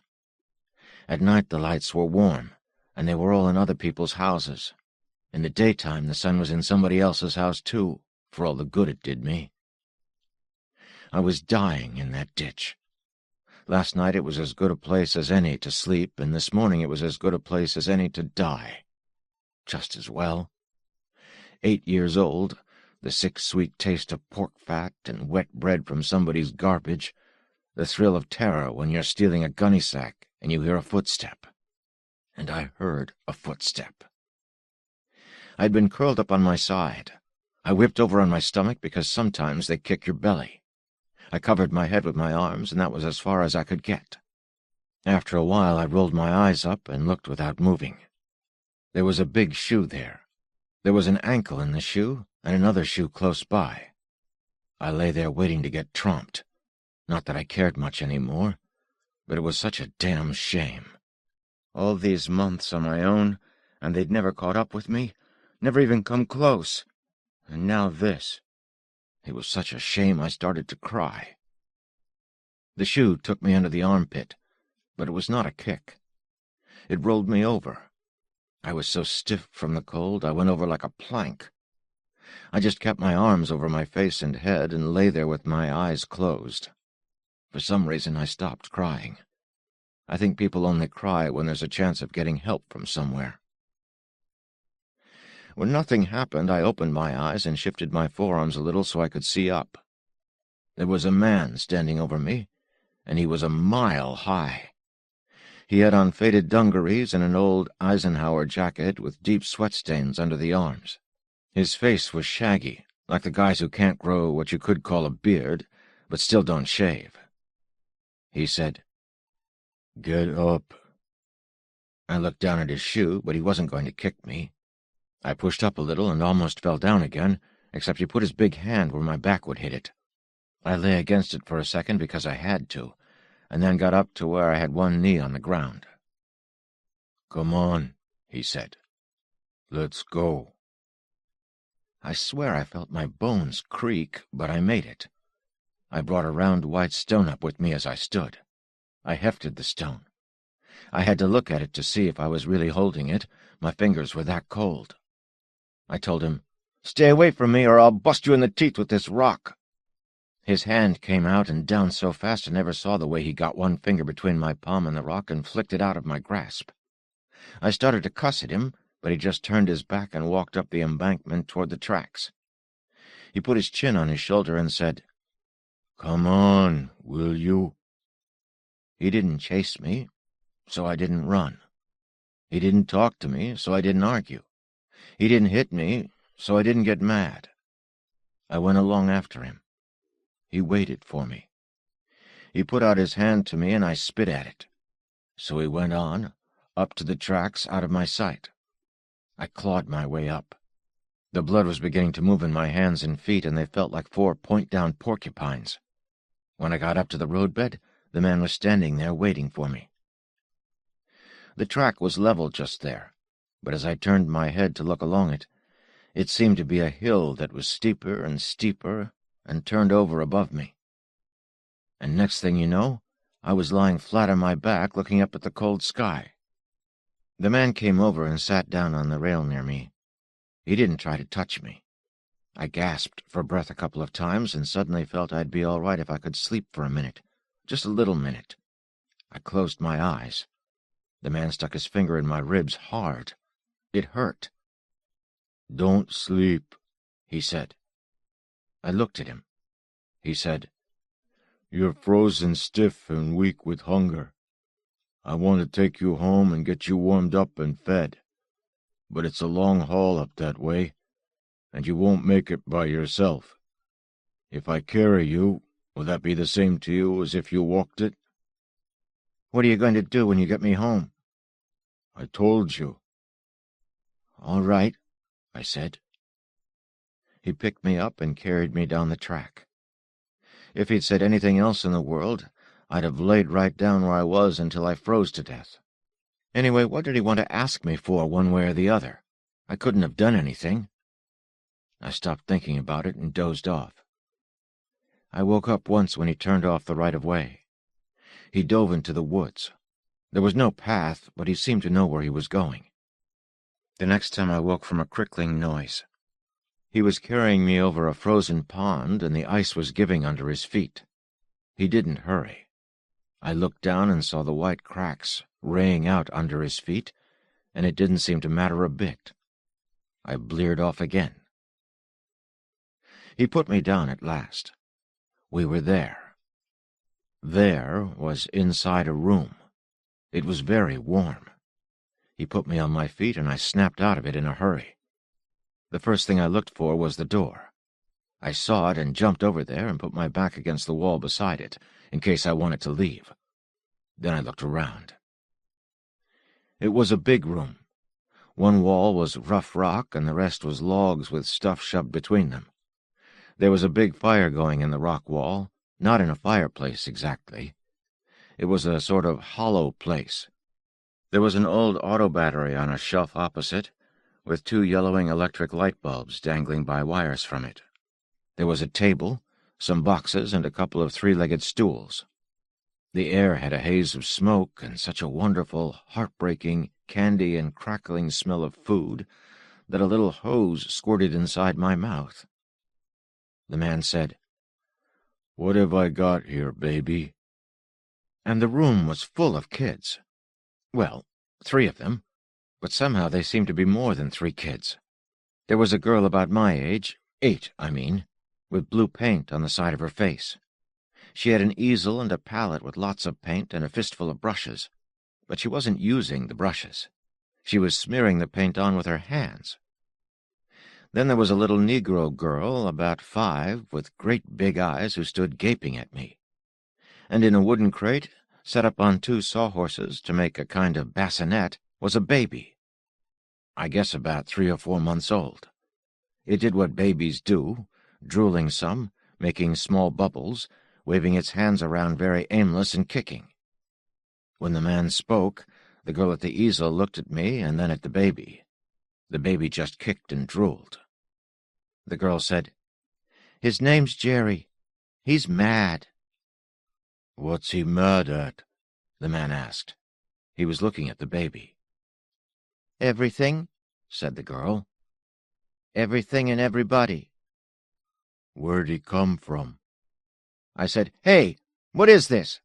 But nobody paid any attention. The man kept asking questions at the baby, and the girl kept answering. Craziest thing I ever saw. "He ran away from a state school," the girl said. "They fed him enough, but no one bleshed with him." That's what she said, bleshed. I opened the door then, and cold air hooted in. "You louse," I said to the man. "You're from the school." "Close the door, Janie," said the man. The girl at the easel didn't move, but the door banged shut behind me. I tried to open it, and it wouldn't move. I let out a howl, yanking at it. "I think you ought to stand in the corner," said the man. "Stand him in the corner, Janie." Janie looked at me. One of the 3-legged stools sailed across to me. It hung in mid-air and turned on its side. It nudged me with its flat seat. I jumped back, and it came after me. I dodged to the side, and that was the corner. The stool came on. I tried to bat it down and just hurt my hand.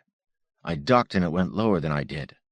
I put one hand on it and tried to vault over it, but it just fell, and so did I. I got up again and stood in the corner, trembling.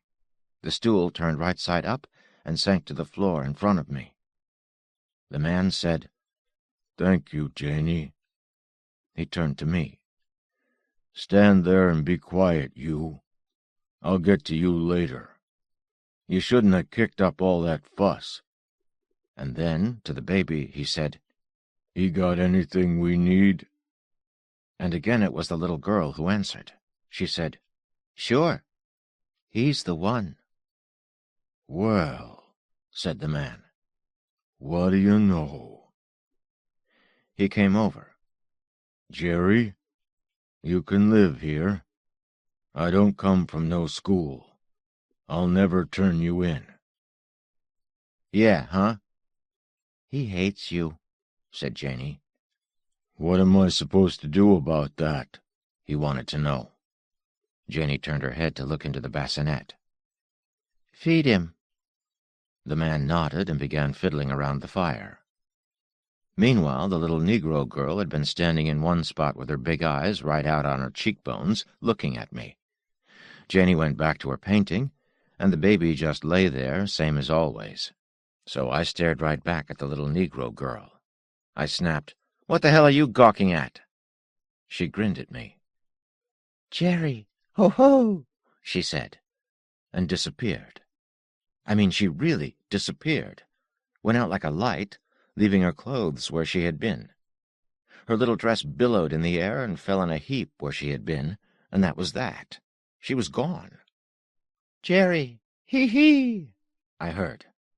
I looked up, and there she was, stark naked, wedged in a space where a little outcropping on the rock wall stuck out just below the ceiling. The second I saw her, she disappeared again. "Jerry! Ho-ho!" she said. Now she was on top of the row of boxes they used as storage shelves, over on the other side of the room. "Jerry! Hee-hee!" Now she was under the table. "Jerry! Oh-ho!" This time she was right in the corner with me, crowding me. I yelped and tried to get out of the way and bumped the stool. I was afraid of it, so I shrank back again, and the little girl was gone. The man glanced over his shoulder from where he was working at the fire. "Cut it out, you kids," he said. There was a silence, and then the girl came slowly out from the bottom row of shelves. She walked across to her dress and put it on. "How did you do that?" I wanted to know. "Oh-ho," she said. Janey said, "It's easy. She's really twins." "Oh," I said. Then another girl, exactly the same, came from somewhere in the shadows and stood beside the first. They were identical. They stood side by side and stared at me. This time I let them stare. "That's Bonnie and Beanie," said the painter.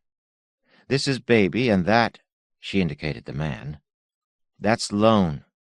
And I'm Janey." I couldn't think of what to say, so I said, "Yeah." Lone said, "Water, Janey." He held up a pot. I heard water trickling, but didn't see anything. "That's enough," he said, and hung the pot on a crane. He picked up a cracked china plate and brought it over to me.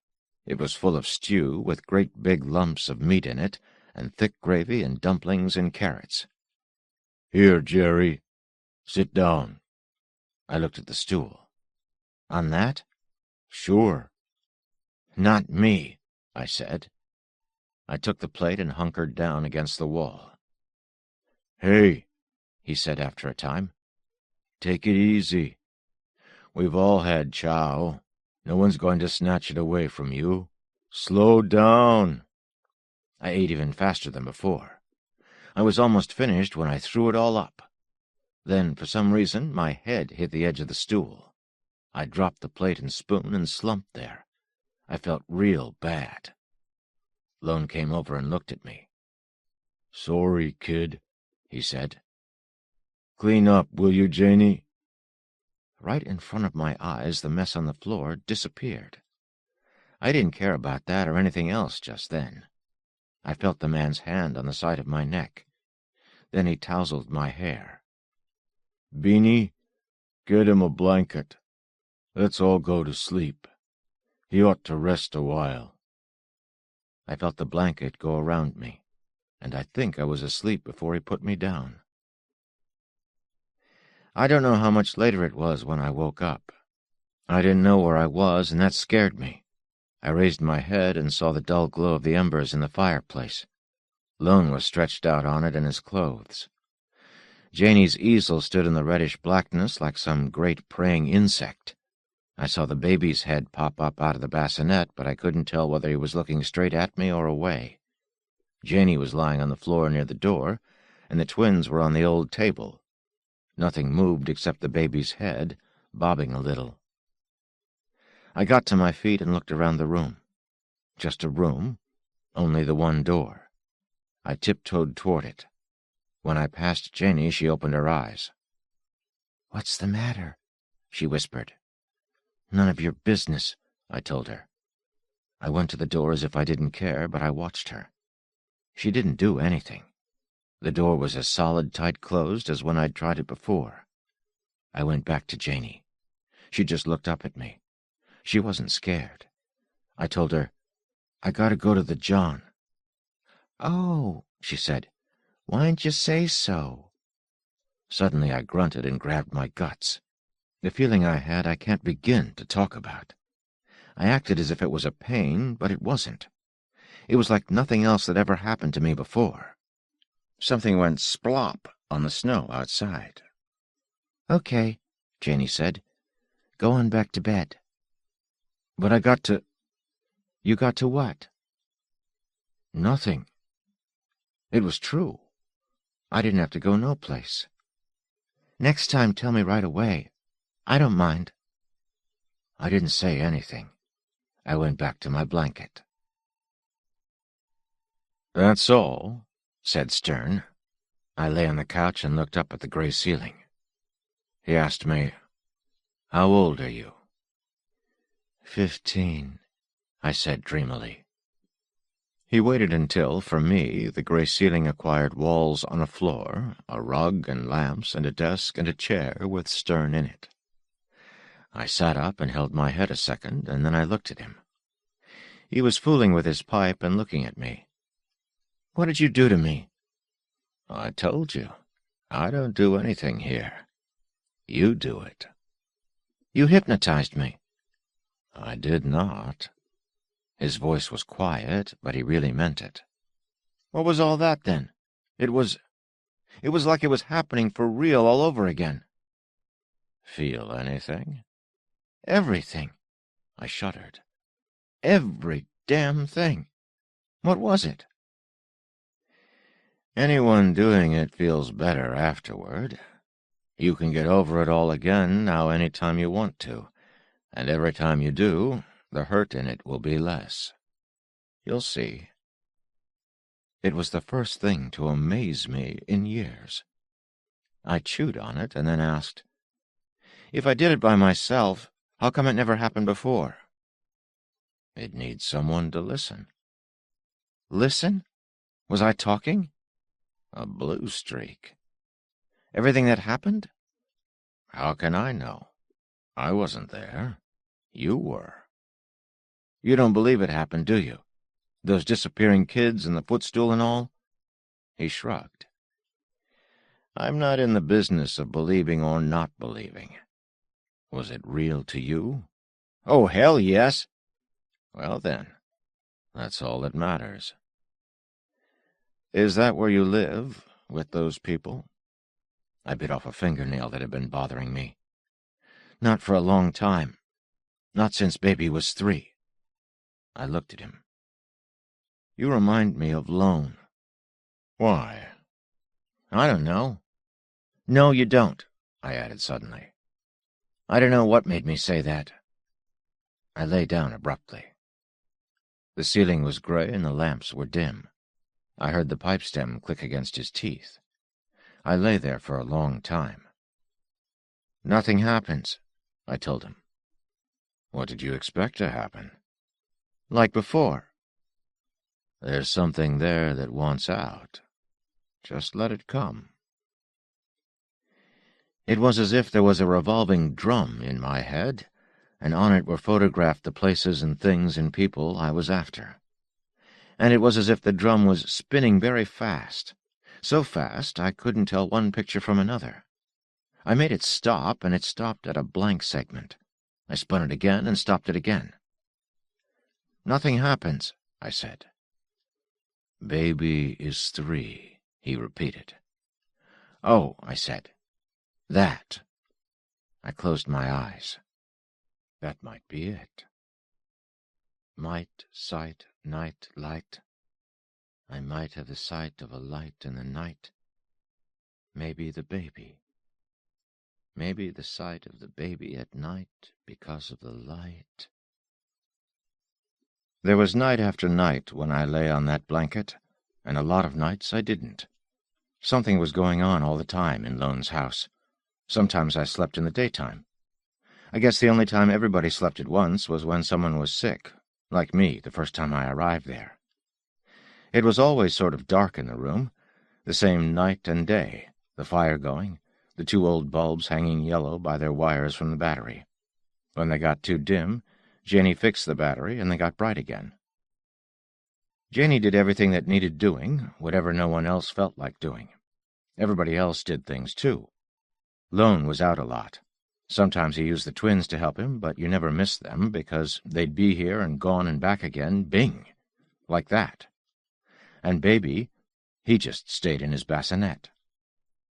I did things myself. I cut wood for the fire, and I put up more shelves, and then I'd go swimming with Janey and the twins sometimes. And I talked to Lone. I didn't do a thing that the others couldn't do, but they all did things I couldn't do. I was mad all the time about that. But I wouldn't have known what to do with myself if I wasn't mad all the time about something or other. It didn't keep us from bleshing. Bleshing, that was Janey's word. She said Baby told it to her.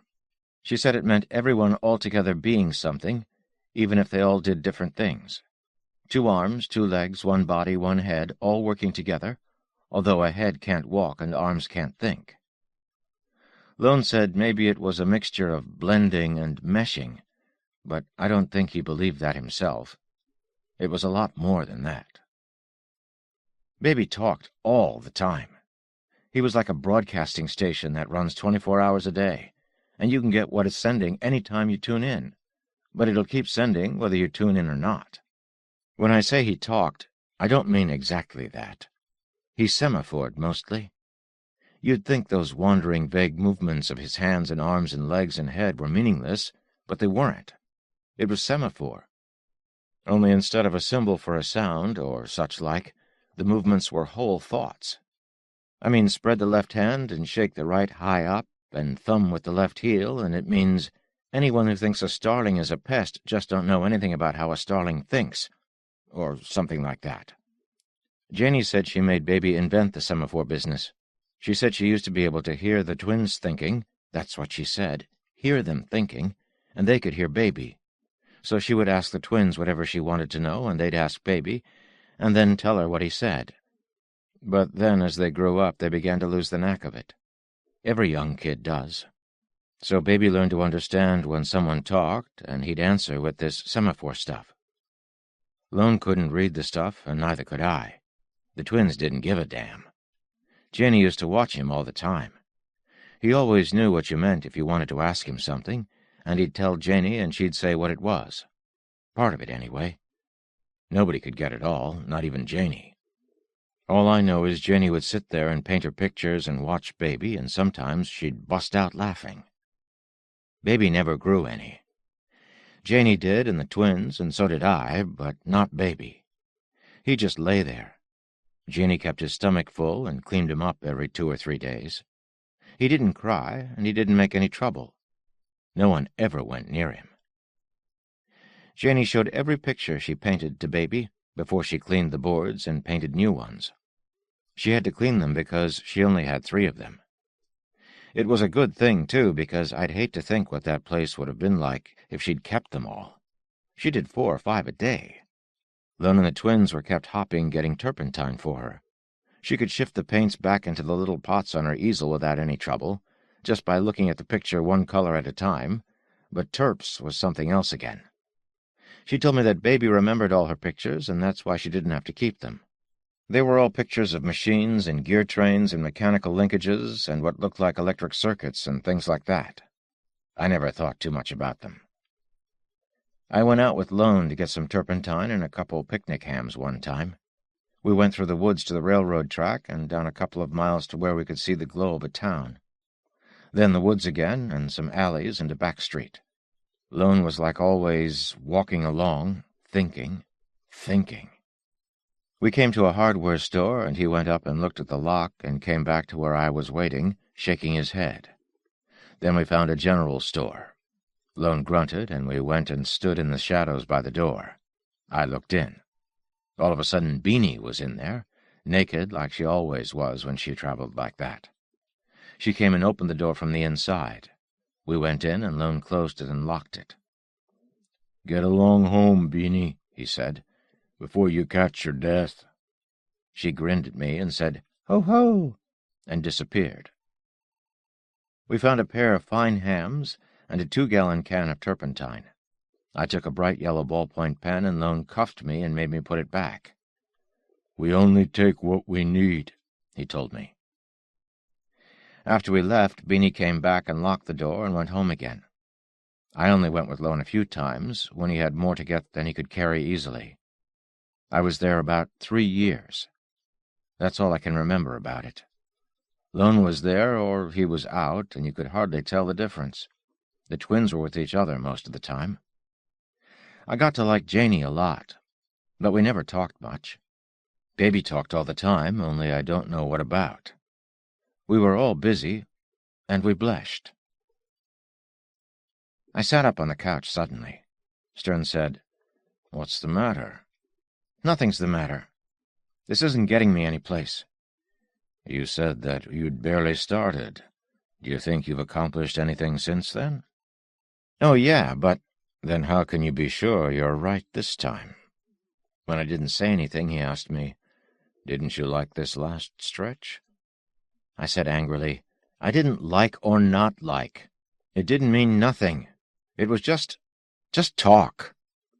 "So what was the difference between this last session and what happened before?" "My gosh, plenty. The first one I felt everything. It was all really happening to me. But this time, nothing." "Why do you suppose that was?" "I don't know. You tell me." "Suppose," he said thoughtfully, "that there was some episode so unpleasant to you that you wouldn't dare relive it." "Unpleasant? You think freezing to death isn't unpleasant?" "There are all kinds of unpleasantness. Sometimes the very thing you're looking for, the thing that'll clear up your trouble, is so revolting to you that you won't go near it. Or you try to hide it." "Wait," he said suddenly. "Maybe revolting and unpleasant are inaccurate words to use. It might be something very desirable to you. It's just that you don't want to get straightened out." "I want to get straightened out." He waited as if he had to clear something up in his mind, and then said, "There's something in that 'baby is 3' phrase that bounces you away. Why is that?" "Damn if I know." "Who said it?" "I don't know.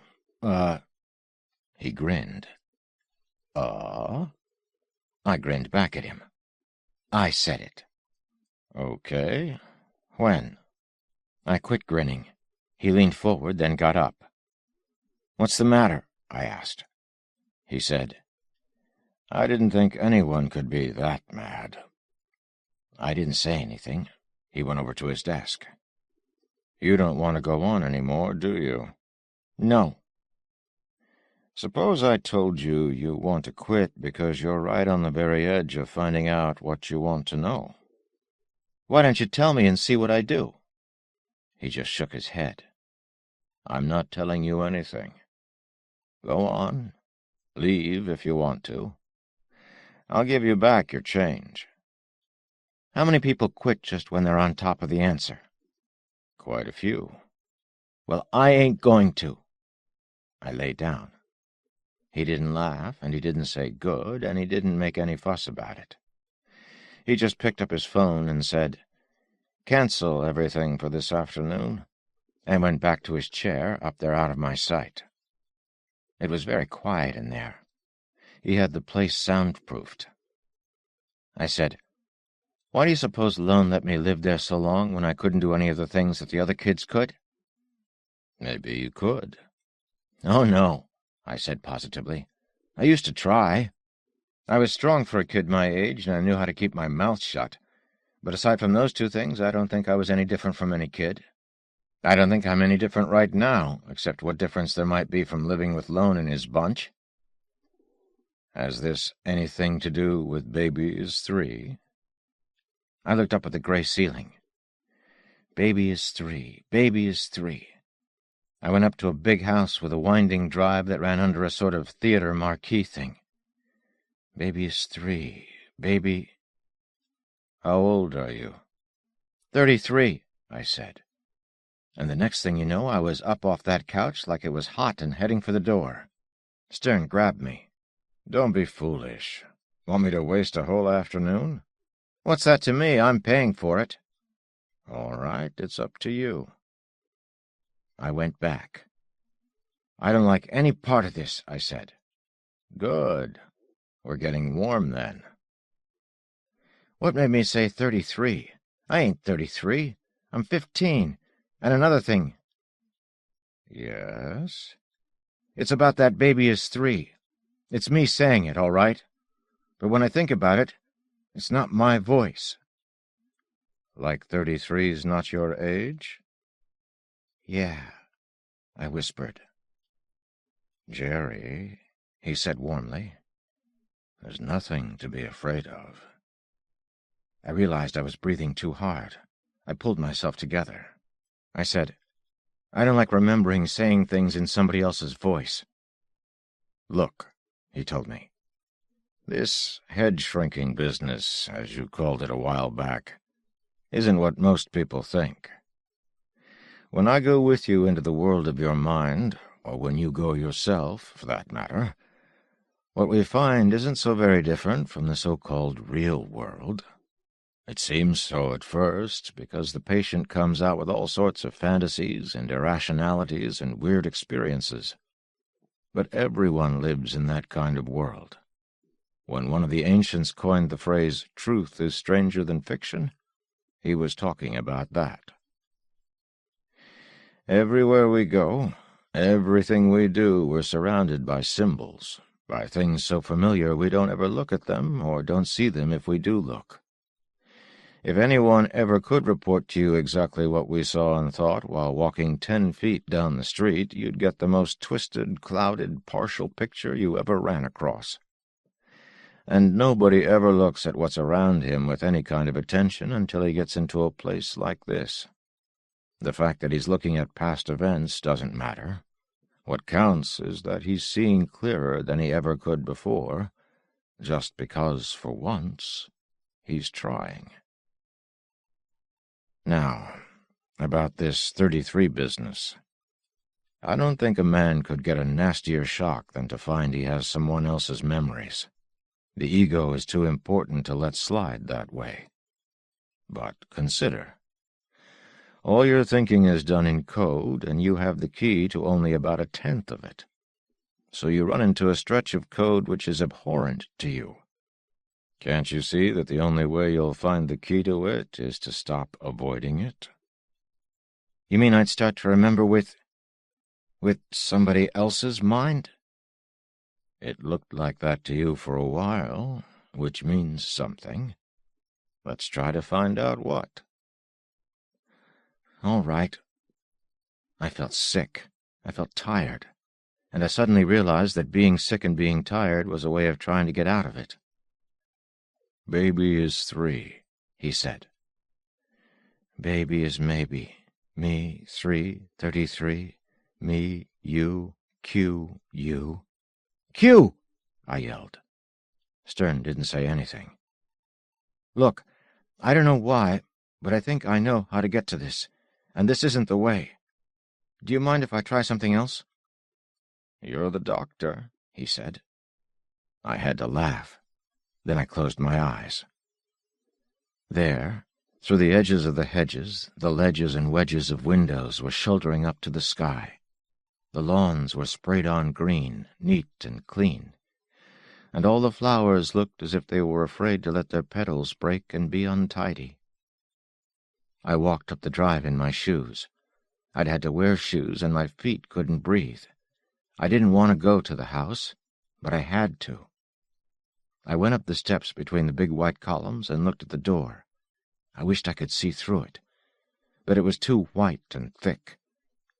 There was a window the shape of a fan over it, too high up, though, and a window on each side of it, but they were all crudded up with colored glass. I hit on the door with my hand and left dirt on it. Nothing happened, so I hit it again. It got snatched open, and a tall, thin colored woman stood there. "What you want?" I said I had to see Miss Q. "Well, Miss Q don't want to see the likes of you," she said. She talked too loud. "You got a dirty face." I started to get mad then. I was already pretty sore about having to come here, walking around near people in the daytime and all. I said, "My face ain't got nothing to do with it. Where's Miss Q? Go on, find her for me." She gasped. "You can't speak to me like that." I said, "I didn't want to speak to you like anyway. Let me in." I started wishing for Janey. Janey could have moved her, but I had to handle it by myself. I wasn't doing so hot either. She slammed the door before I could so much as curse at her. So I started kicking on the door. For that, shoes are great. After a while, she snatched the door open again so sudden I almost went on my can. She had a broom with her. She screamed at me, "You get away from here, you trash, or I'll call the police." She pushed me and I fell. I got up off the porch floor and went for her. She stepped back and whooped me one with the broom as I went past, but anyhow I was inside now. The woman was making little shrieking noises and coming for me. I took the broom away from her, and then somebody said, "Miriam!" in a voice like a grown goose. I froze, and the woman went into hysterics. "Oh, Miss Alicia, look out! He'll kill us all! Get the police! Get the—" "Miriam!" came the honk, and Miriam dried up. There at the top of the stairs was this prune-faced woman with a dress on that had lace on it. She looked a lot older than she was, maybe because she held her mouth so tight. I guess she was about 33. 33! She had mean eyes and a small nose. I asked, "Are you Miss Q?" "I am. What is the meaning of this invasion?" "I gotta talk to you, Miss Q." "Don't say got to. Stand up straight and speak out." The maid said, "I'll get the police." Miss Q turned on her. "There's time enough for that, Miriam. Now, you dirty little boy, what do you want?" "I got to speak to you by yourself," I told her. "Don't you let him do it, Miss Alicia," cried the maid. "Be quiet, Miriam." "Little boy, I told you not to say got to. You may say whatever you have to say in front of Miriam." "Like hell!" They both gasped. I said, "Lone told me not to." "Miss Alicia, are you going to let him—" "Be quiet, Miriam. Young man, you will keep a civil—" Then her eyes popped up real round. "Who did you say?" "Lone said so." "Lone." She stood there on the stairs, looking at her hands. Then she said, "Miriam, that will be all." And you wouldn't know it was the same woman, the way she said it. The maid opened her mouth, but Miss Q stuck out a finger that might as well have had a rifle sight on the end of it. The maid beat it. "Hey," I said, "here's your broom." I was just going to throw it, but Miss Q got to me and took it out of my hand. "In there," she said. She made me go ahead of her into a room as big as our swimming hole. It had books all over, and leather on top of the tables, with gold flowers drawn into the corners. She pointed to a chair. "Sit there. No. Wait a moment." She went to the fireplace and got a newspaper out of a box and brought it over and unfolded it on the seat of the chair. "Now sit down." I sat on the paper, and she dragged up another chair, but didn't put no paper on it. "What is it? Where is Lone?" "He died," I said. She pulled in her breath and went white. She stared at me until her eyes started to water. "You sick?" I asked her. "Go ahead, throw up. It'll make you feel better." "Dead? Lone is dead?" "Yeah. There was a flash flood last week, and when he went out the next night in that big wind, he walked under a old oak tree that got gullied under by the flood. The tree come down on him." "Came down on him," she whispered. "Oh, no. It's not true." "It's true, all right. We planted him this morning. We couldn't keep him around no more. He was beginning to Stop!" She covered her face with her hands. "What's the matter?" "I'll be all right in a moment," she said in a low voice. She went and stood in front of the fireplace with her back to me. I took off one of my shoes while I was waiting for her to come back, but instead she talked from where she was. "Are you Lone's little boy?" "Yeah. He told me to come to you." "Oh, my dear child."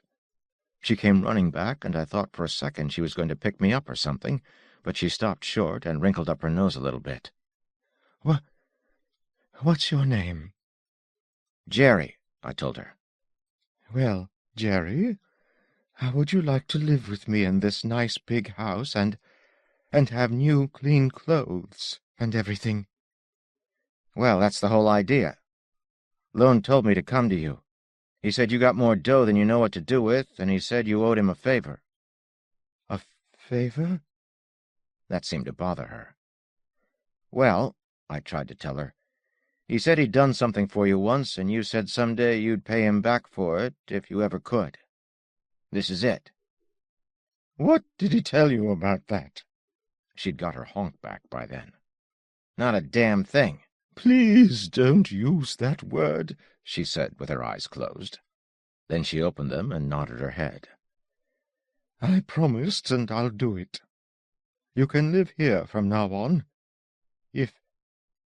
if you want to. That's got nothing to do with it. Lone told me to. You'll be happy here, she said. She gave me an up and down. I'll see to that. Okay. Shall I go get the other kids? Other kids? Children? Yeah. This ain't for just me. For all of us. The whole gang. Don't say ain't. She leaned back in her chair, took out a silly little handkerchief and dabbed her lips with it, looking at me the whole time. Now, tell me about these other children. Well, there's Janie. She's 11 like me. And Bonnie and Beanie are 8. They're twins. And Baby. Baby is 3. I screamed. Stern was kneeling beside the couch in a flash, holding his palms against my cheeks to hold my head still. I'd been whipping it back and forth. Good boy, he said. You found it. You haven't found out what it is, but now you know where it is. But for sure, I said hoarsely. Got water? He poured me some water out of a thermos flask. It was so cold it hurt. I lay back and rested like I'd climbed a cliff. I said, I can't take anything like that again. You want to call it quits for today? What about you? I'll go on as long as you want me to. I thought about it. I'd like to go on, but I don't want no thumping around. Not for a while yet. If you want another of those inaccurate analogies, Stern said, psychiatry is like a road map. There are always a lot of different ways to get from one place to another place. I'll go around by the long way, I told him. The 8-lane highway, not that track over the hill. My clutch is slipping. Where do I turn off? He chuckled. I liked the sound of it. Just past that gravel driveway. I've been there. There's a bridge washed out. You've been on this whole road before, he told me. Start at the other side of the bridge. I never thought of that. I figured I had to do the whole thing every inch. Maybe you won't have to. Maybe you will, but the bridge will be easy to cross when you've covered everything else. Maybe there's nothing of value on the bridge, and maybe there is, but you can't get near it till you've looked everywhere else. Let's go. I was real eager somehow. Mind a suggestion?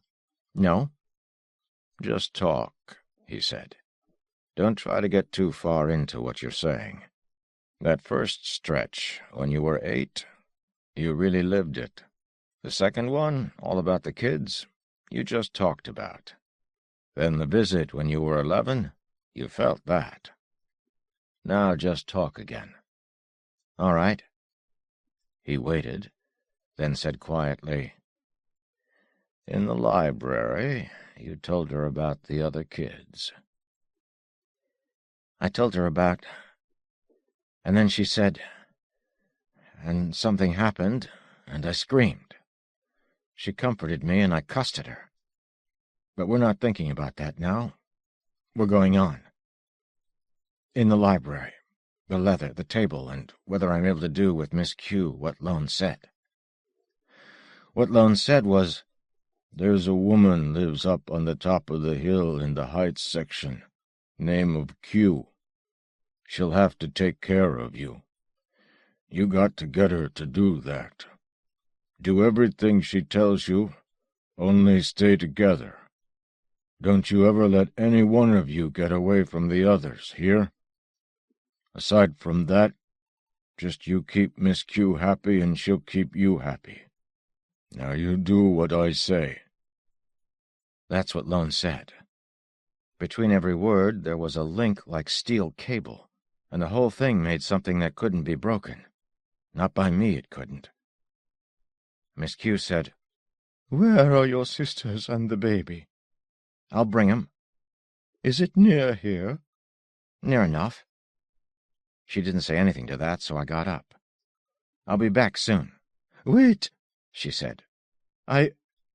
Really, I haven't had time to think. I mean, I've got to get things ready, you know."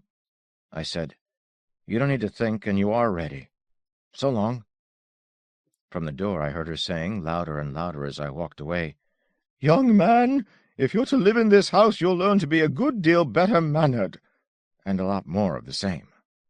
I yelled back at her, "Okay, okay," and went out. The sun was warm and the sky was good, and pretty soon I got back to Lone's house. The fire was out, and Baby stunk. Janie had knocked over her easel and was sitting on the floor by the door with her head in her hands. Bonnie and Beanie were on a stool with their arms around each other, pulled up together as close as they could get, as if it was cold in there, although it wasn't. I hit Janie in the arm to snap her out of it. She raised her head. She had gray eyes, or maybe it was more a kind of green, but now they had a funny look about them, like water in a glass that had some milk left in the bottom of it. I said, "What's the matter around here?" "What's the matter with what?" she wanted to know. "All of yez," I said. She said, "We don't give a damn, that's all." "Well, all right," I said, "but we gotta do what Lone said. Come on." "No." I looked at the twins. They turned their backs on me. Janie said, "They're hungry." "Well, why not give 'em something?" She just shrugged. I sat down. What did Lone have to go get himself squashed for? "We can't blesh no more," said Janie. It seemed to explain everything. "Look," I said, "I've got to be Lone now." Janie thought about that, and Baby kicked his feet. Janie looked at him. "You can't," she said. "I know where to get the heavy food and the turpentine," I said. "I can find that springy moss to stuff in the logs and cut wood and all." But I couldn't call Bonnie and Beanie from miles away to unlock doors. I couldn't just say a word to Janie and make her get water and blow up the fire and fix the battery. I couldn't make us blesh. We all stayed like that for a long time. Then I heard the bassinet creak. I looked up. Janie was staring into it. "All right," she said. "Let's go." "Who says so?" "Baby." "Who's running things now?" I said, mad. "Me or Baby?" "Baby," Janie said. I got up and went over to bust her one in the mouth, and then I stopped. If Baby could make them do what Lone wanted, then it would get done. If I started pushing them all around, it wouldn't. So I didn't say anything. Janie got up and walked out the door. The twins watched her go. Then Bonnie disappeared. Beanie picked up Bonnie's clothes and walked out. I got Baby out of the bassinet and draped him over my shoulders. It was better when we were all outside. It was getting late in the day, and the air was warm. The twins flitted in and out of the trees like a couple of flying squirrels, and Janie and I walked along like we were going swimming or something. Baby started to kick, and Janie looked at him a while and got him fed, and he was quiet again. When we came close to town, I wanted to get everybody close together, but I was afraid to say anything. Baby must have said it instead. The twins came back to us, and Janie gave them their clothes, and they walked ahead of us, good as you please. I don't know how Baby did it. They sure hated to travel that way. We didn't have no trouble except one guy we met on the street near Miss Q's place. He stopped in his tracks and gaped at us. And Jenny looked at him and made his hat go so far down over his eyes that he liked to pull his neck apart getting it back up again. What do you know? When we got to the house, somebody had washed off all the dirt I put on the door. I had one hand on baby's arm and one on his ankle, and him draped over my neck. So I kicked the door and left some more dirt. "There's a woman here name of Miriam," I told Janey. "She says anything, tell her to go to hell." The door opened, and there was Miriam. She took one look and jumped back 6 feet. We all trailed inside. Miriam got her wind and screamed, "Miss Q! Miss Q!" "Go to hell," said Janey, and looked at me. I didn't know what to do. It was the first time Janey ever did anything I told her to. Miss Q came down the stairs. She was wearing a different dress, but it was just as stupid and had just as much lace. She opened her mouth and nothing came out, so she just left it open until something happened. Finally she said, "Dear gentle Lord, preserve us." The twins lined up and gawked at her. Miriam sidled over to the wall and sort of slid along it, keeping away from us until she could get to the door and close it. She said, "Miss Q, if those are the children you said were going to live here, I quit." Janey said, "Go to hell." Just then Bonnie squatted down on the rug. Miriam squawked and jumped at her. She grabbed hold of Bonnie's arm and went to snatch her up. Bonnie disappeared, leaving Miriam with one small dress and the damnedest expression on her face. Beanie grinned enough to split her head in two and started to wave like mad. I looked where she was waving, and there was Bonnie, naked as a jaybird, up on the banister at the top of the stairs. Miss Q turned around and saw her and sat down plump on the steps. Miriam went down too, like she'd been slugged. Beanie picked up Bonnie's dress and walked up the steps past Miss Q and handed it over. Bonnie put it on. Miss Q sort of lolled around and looked up. Bonnie and Beanie came back down the stairs, hand in hand, to where I was. Then they lined up and gaped at Miss Q. "What's the matter with her?" Jenny asked me. "She gets sick every once in a while." "Let's go back home." "No," I told her. Miss Q grabbed the banister and pulled herself up. She stood there hanging on to it for a while with her eyes closed. All of a sudden she stiffened herself. She looked about 4 inches taller. She came marching over to us. "Gerard!" she honked. I think she was going to say something different, but she sort of checked herself and pointed. "What in heaven's name is that?" And she aimed her finger at me. I didn't get it right away, so I turned around to look behind me. "What?" "That! That!" "Oh," I said, "that's baby." I slung him down off my back and held him up for her to look at. She made a sort of moaning noise and jumped over and took him away from me.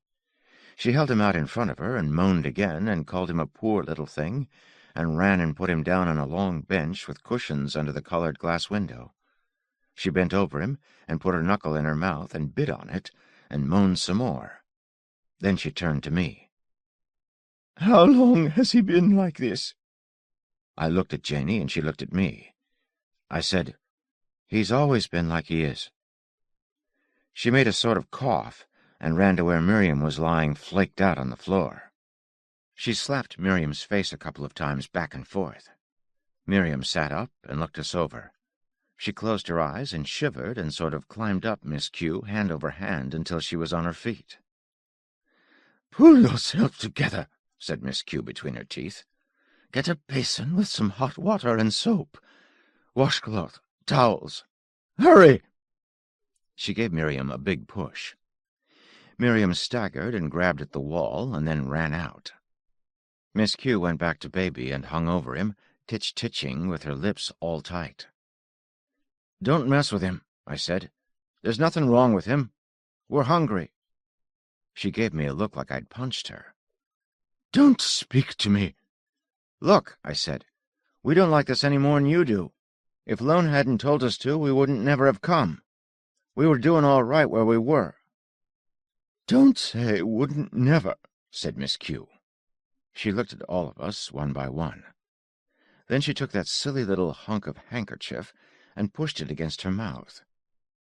"See," I said to Janey, "all the time getting sick." "Ho, ho," said Bonnie. Miss Q gave her a long look. "Gerard," she said in a choked sort of voice, "I understood you to say that these children were your sisters." "Well?" She looked at me as if I was real stupid. "We don't have little colored girls for sisters, Gerard." Janey said, "We do." Miss Q walked up and back real fast. "We have a great deal to do," she said, talking to herself. Miriam came in with a big oval pan and towels and stuff on her arm. She put it down on the bench thing, and Miss Q stuck the back of her hand in the water, then picked up Baby and dunked him right in. Baby started to kick. I stepped forward and said, "Wait a minute. Hold on now. What do you think you're doing?" Janey said, "Shut up, Jerry. He says it's all right." "All right? She'll drown him." "No, she won't. Just shut up." Working up a froth with the soap, Miss Q smeared it on Baby and turned him over a couple of times and scrubbed at his head and like to smothered him in a big white towel. Miriam stood gawking while Miss Q lashed up a dishcloth around him so it come out pants. When she was done, you wouldn't have known it was the same Baby. And by the time Miss Q finished with the job, she seemed to have a better hold on herself. She was breathing hard and her mouth was even tighter. She held out the Baby to Miriam. "Take this poor thing," she said, "and put him—" But Miriam backed away. "I'm sorry, Miss Q, but I am leaving here and I don't care." Miss Q got her honk out. "You can't leave me in a predicament like this. These children need help. Can't you see that for yourself?" Miriam looked me and Janey over. She was trembling. "You ain't safe, Miss Alicia. They ain't just dirty. They're crazy. They're victims of neglect, and probably no worse than you or I would be if we'd been neglected. And don't say ain't." "Gerard!" "What?" "Don't say— Oh, dear, we have so much to do. Gerard, if you and these other children are going to live here, you shall have to make a great many changes. You cannot live under this roof and behave as you have so far. Do you understand that?" "Oh, sure. Lone said we was to do whatever you say and keep you happy." "Will you do whatever I say?" "That's what I just said, isn't it?" "Gerard, you shall have to learn not to speak to me in that tone. Now, young man, if I told you to do what Miriam says, too, would you do it?" I said to Janey, "What about that?" "I'll ask Baby." Janey looked at Baby, and Baby wobbled his hands and drooled some. She said, "It's okay." Miss Q said, "Gerard, I asked you a question." "Keep your pants on," I said. "I got to find out, don't I?" "Yes, if that's what you want. We'll listen to Miriam, too." Miss Q turned to Miriam. "You hear that, Miriam?" Miriam looked at Miss Q and at us and shook her head. Then she held out her hands a bit to Bonnie and Beanie. They went right to her. Each one took hold of a hand. They looked up at her and grinned. They were probably planning some sort of hellishness, but I guess they looked sort of cute. Miriam's mouth twitched, and I thought for a second she was going to look human. She said, "All right, Miss Alicia." Miss Q walked over and handed her the Baby, and she started upstairs with him. Miss Q herded us along after Miriam. We all went upstairs. They went to work on us then, and for 3 years they never stopped. "That was hell," I said to Stern.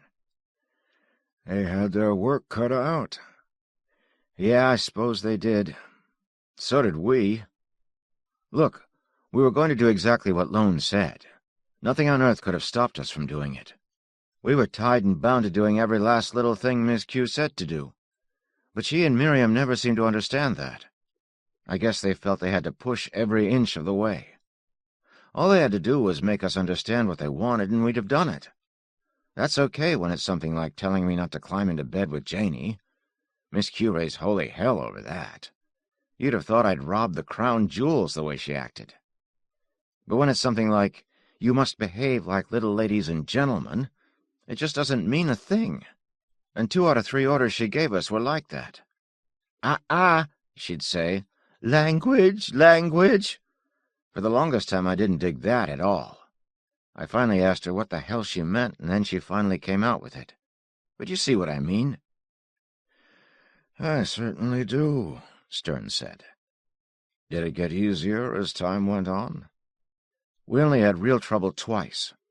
Once about the twins, and once about Baby. That one was real bad. "What happened?" About the twins? Well, when we'd been there about a week or so, we began to notice something that sort of stunk. Janie and me, I mean. We began to notice that we almost never got to see Bonnie and Beanie. It was like that house was 2 houses, one part for Miss Q and Janie and me, and the other part for Miriam and the twins. I guess we'd have noticed it sooner if things hadn't been such a hassle at first, getting us into new clothes and making us sleep all the time at night and all that. But here was the thing. We'd all get turned out in the side yard to play, and then along comes lunch, and the twins got herded off to eat with Miriam while we ate with Miss Q. So Janie said, "Why don't the twins eat with us?" "Miriam's taking care of them, dear," Miss Q says. Janie looked at her with those eyes. "I know that. Let 'em eat here, and I'll take care of 'em." Miss Q's mouth got all tight again, and she said, "They're little colored girls, Jane. Now eat your lunch." But that didn't explain anything to Janie or me either. I said, "I want 'em to eat with us. Lone said we should stay together." "But you are together," she says. "We all live in the same house. We all eat the same food. Now let us not discuss the matter." I looked at Janie, and she looked at me, and she said, "So why can't we all do this livin' and eatin' right here?" Miss Q put down her fork and looked hard. "I have explained it to you, and I have said that there will be no further discussion." Well, I thought that was real nowhere, so I just rocked back my head and bellowed, "Bonnie! Bonnie!" And bing, there they were. So all hell broke loose. Miss Q ordered them out, and they wouldn't go. And Miriam come steaming in with their clothes, and she couldn't catch them. And Miss Q got to honking at them, and finally at me. She said this was too much. Well, maybe she'd had a hard week, but so had we. So Miss Q ordered us to leave. I went and got Baby and started out, and along came Janie and the twins. Miss Q waited till we were all out the door, and next thing you know, she ran out after us. She passed us and got in front of me and made me stop. So we all stopped. "Is this how you follow Lone's wishes?" she asked. I told her yes. She said she understood Lone wanted us to stay with her. And I said, yeah, but he wanted us to stay together more. She said come back in, we'd have a talk. Janie asked Baby, and Baby said okay, so we went back. We had a compromise. We didn't eat in the dining room no more. There was a side porch, a sort of veranda thing with glass windows, with a door to the dining room and a door to the kitchen. And we all ate out there after that. Miss Q ate by herself. But something funny happened because of that whole cockeyed hassle. What was that? Stern asked me. I laughed. Miriam. She looked and sounded like always, but she started slipping us cookies between meals. You know, it took me years to figure out what all that was about. I mean it. From what I've learned about people, there seems to be 2 armies fighting about race. One's fighting to keep 'em apart, and one's fighting to get 'em together. But I don't see why both sides are so worried about it. Why don't they just forget it? They can't. You see, Jerry, it's necessary for people to believe they are superior in some fashion. You and Lone and the kids, you were a pretty tight unit. Didn't you feel you were a little better than all of the rest of the world? Better? How could we be better? Different, then. Well, I suppose so, but we didn't think about it. Different, yes. Better? No. You're a unique case, Stern said. Now go on and tell me about the other trouble you had. About Baby. Baby. Yeah. Well, that was a couple of months after we moved to Miss Q's. Things were already getting real smooth even then. We'd learned all the yes ma'am, no ma'am routines by then, and she'd got us catching up with school. Regular periods, morning and afternoon, 5 days a week. Janey had long ago quit taking care of Baby, and the twins walked to wherever they went. That was funny. They could pop from one place to another right in front of Miss Q's eyes, and she wouldn't believe what she saw. She was too upset about them suddenly showing up bare. They quit doing it, and she was happy about it. She was happy about a lot of things. It had been years since she'd seen anybody. Years. She'd even had the meters put outside the house so no one would ever have to come in. But with us there, she began to liven up. She quit wearing those old lady dresses and began to look halfway human. She ate with us sometimes even. But one fine day I woke up feeling real weird. It was like somebody had stolen something from me when I was asleep, only I didn't know what. I crawled out of my window and along the ledge into Janey's room, which I wasn't supposed to do. She was in bed. I went and woke her up. I can still see her eyes, the way they opened a little slit, still asleep, and then popped up wide. I didn't have to tell her something was wrong. She knew, and she knew what it was. "Baby's gone," she said. We didn't care then who woke up. We pounded out of her room and down the hall and into the little room at the end where Baby slept. You wouldn't believe it. The fancy crib he had and the white chest of drawers and all that mess of rattles and so on, they were gone. And there was just a writing desk there. I mean, it was as if Baby had never been there at all. We didn't say anything. We just spun around and busted into Miss Q's bedroom. I'd never been in there but once, and Janey only a few times. But forbidden or not, this was different. Miss Q was in bed with her hair braided. She was wide awake before we could get across the room. She pushed herself back and up until she was sitting against the headboard. She gave the two of us the cold eye. "What is the meaning of this?" she wanted to know. "Where's Baby?" I yelled at her. "Gerard," she says, "there is no need to shout." Janey was a real quiet kid, but she said, "You better tell us where he is, Miss Q." And it would have scared you to look at her when she said it. So all of a sudden Miss Q took off the stone face and held out her hands to us. "Children," she said, "I'm sorry. I really am sorry. But I've just done what is best. I've sent Baby away. He's gone to live with some children like him. We could never make him really happy here. You know that." Janey said, "He never told us he wasn't happy." Miss Q brought out a hollow kind of laugh. "As if he could talk, the poor little thing." "You'd better get him back here," I said. "You don't know what you're fooling with. I told you we wasn't ever to break up." She was getting mad, but she held on to herself. "I'll try to explain it to you, dear," she said. "You and Jane here, and even the twins, are all normal, healthy children, and you'll grow up to be fine men and women. But poor Baby's different. He's not going to grow very much more, and he'll never walk and play like other children." "That doesn't matter," Janey said. "You had no call to send him away." And I said, "Yeah, you better bring him back, but quick." Then she started to jump salty. "Among the many things I have taught you is, I am sure, not to dictate to your elders. Now then, you run along and get dressed for breakfast, and we'll say no more about this." I told her, nice as I could, "Miss Q, you're going to wish you brought him back right now. But you're going to bring him back soon. Or else." So then she got up out of her bed and ran us out of the room. I was quiet a while, and Stern asked, "What happened?" "Oh," I said, "she brought him back."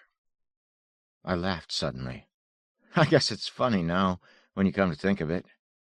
Nearly 3 months of us getting bossed around and her ruling the roost, and then all of a sudden we lay down the law. We'd tried our best to be good according to her ideas, but by God, that time she went too far. She got the treatment from the second she slammed her door on us. She had a big china pot under her bed, and it rose up in the air and smashed through her dresser mirror. Then one of the drawers in the dresser slid open, and a glove came out of it and smacked her face. She went to jump back on the bed, and a whole section of plaster fell off the ceiling onto the bed.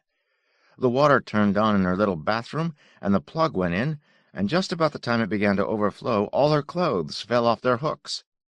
She went to run out of the room, but the door was stuck, and when she yanked on the handle, it opened real quick, and she spread out on the floor. The door slammed shut again, and more plaster come down on her. Then we went back in and stood looking at her. She was crying. I hadn't known till then that she could. "You going to get baby back here?" I asked her. She just lay there and cried. After a while, she looked up at us. It was real pathetic. We helped her up and got her to a chair. She just looked at us for a while, and at the mirror, and at the busted ceiling, and then she whispered, "What happened? What happened?" "You took baby away," I said. "That's what." So she jumped up and said, real low, real scared, but real strong, "Something struck the house. An airplane. Perhaps there was an earthquake. We'll talk about baby after breakfast." I said, "Give her more, Janey." A big gob of water hit her on the face and chest and made her nightgown stick to her, which was the kind of thing that upset her most. Her braids stood straight up in the air, more and more, till they dragged her standing straight up. She opened her mouth to yell, and the powder puff off the dresser rammed into it. She clawed it out. "What are you doing? What are you doing?" she says, crying again. Janey just looked at her and put her hands behind her, real smug. "We haven't done anything," she said. And I said, "Not yet we haven't. You going to get baby back?" And she screamed at us, "Stop it! Stop it! Stop talking about that mongoloid idiot! It's no good to anyone, not even itself. How could I ever make believe it's mine?" I said, "Get rats, Janey." There was a scuttling sound along the baseboard. Miss Q covered her face with her hands and sank down on the chair. "Not rats," she said. "There are no rats here." Then something squeaked, and she went all to pieces. "Did you ever see anyone really go to pieces?" "Yes," Stern said. "I was about as mad as I could get," I said. "But that was almost too much for me. Still, she shouldn't have sent baby away. It took a couple of hours for her to get straightened out enough so she could use the phone, but we had baby back before lunchtime." I laughed. "What's funny?" She never seemed able to rightly remember what had happened to her. About 3 weeks later, I heard her talking to Miriam about it. She said it was the house settling suddenly. She said it was a good thing she'd sent baby out for that medical checkup. The poor little thing might have been hurt. She really believed it, I think. "She probably did. That's fairly common. We don't believe anything we don't want to believe." "How much of this do you believe?" I asked him suddenly. "I told you before. It doesn't matter. I don't want to believe or disbelieve it." "You haven't asked me how much of it I believe." "I don't have to. You'll make up your own mind about that." "Are you a good psychotherapist?" "I think so," he said. "Whom did you kill?" The question caught me absolutely off guard. "Miss Q," I said. Then I started to cuss and swear. "I didn't mean to tell you that." "Don't worry about it," he said. "What did you do it for?" "That's what I came here to find out." "You must have really hated her." I started to cry. 15 years old and crying like that. He gave me time to get it all out. The first part of it came out in noises, grunts and squeaks that hurt my throat. Much more than you'd think came out when my nose started to run. And finally, words. "Do you know where I came from? The earliest thing I can remember is a punch in the mouth. I can still see it coming, a fist as big as my head. Because I was crying. I've been afraid to cry ever since. I was crying because I was hungry. Cold, maybe. Both. After that, big dormitories, and whoever could steal the most got the most. Get the hell kicked out of you if you're bad. Get a big reward if you're good. Big reward? They let you alone. Try to live like that. Try to live so the biggest, most wonderful thing in the whole damn world is just to have 'em let you alone. So, a spell with Lone and the kids. Something wonderful? You belong. It never happened before. 2 yellow bulbs and a fireplace, and they light up the world. It's all there is, and all there ever has to be. Then the big change. Clean clothes, cooked food, 5 hours a day school. Columbus and King Arthur and a 1925 book on civics that explains about septic tanks. Over it all, a great big square-cut lump of ice. And you watch it melting and the corners curve, and you know it's because of you. Miss Q. Hell, she had too much control over herself ever to slobber over us. But it was there, that feeling. Lone took care of us because it was part of the way he lived. Miss Q took care of us, and none of it was the way she lived. It was something she wanted to do. She had a weird idea of right and a wrong idea of wrong, but she stuck to them, tried to make her ideas do us good. When she couldn't understand, she figured it was her own failure. And there was an almighty lot she didn't understand and never could. What went right was our success. What went wrong was her mistake.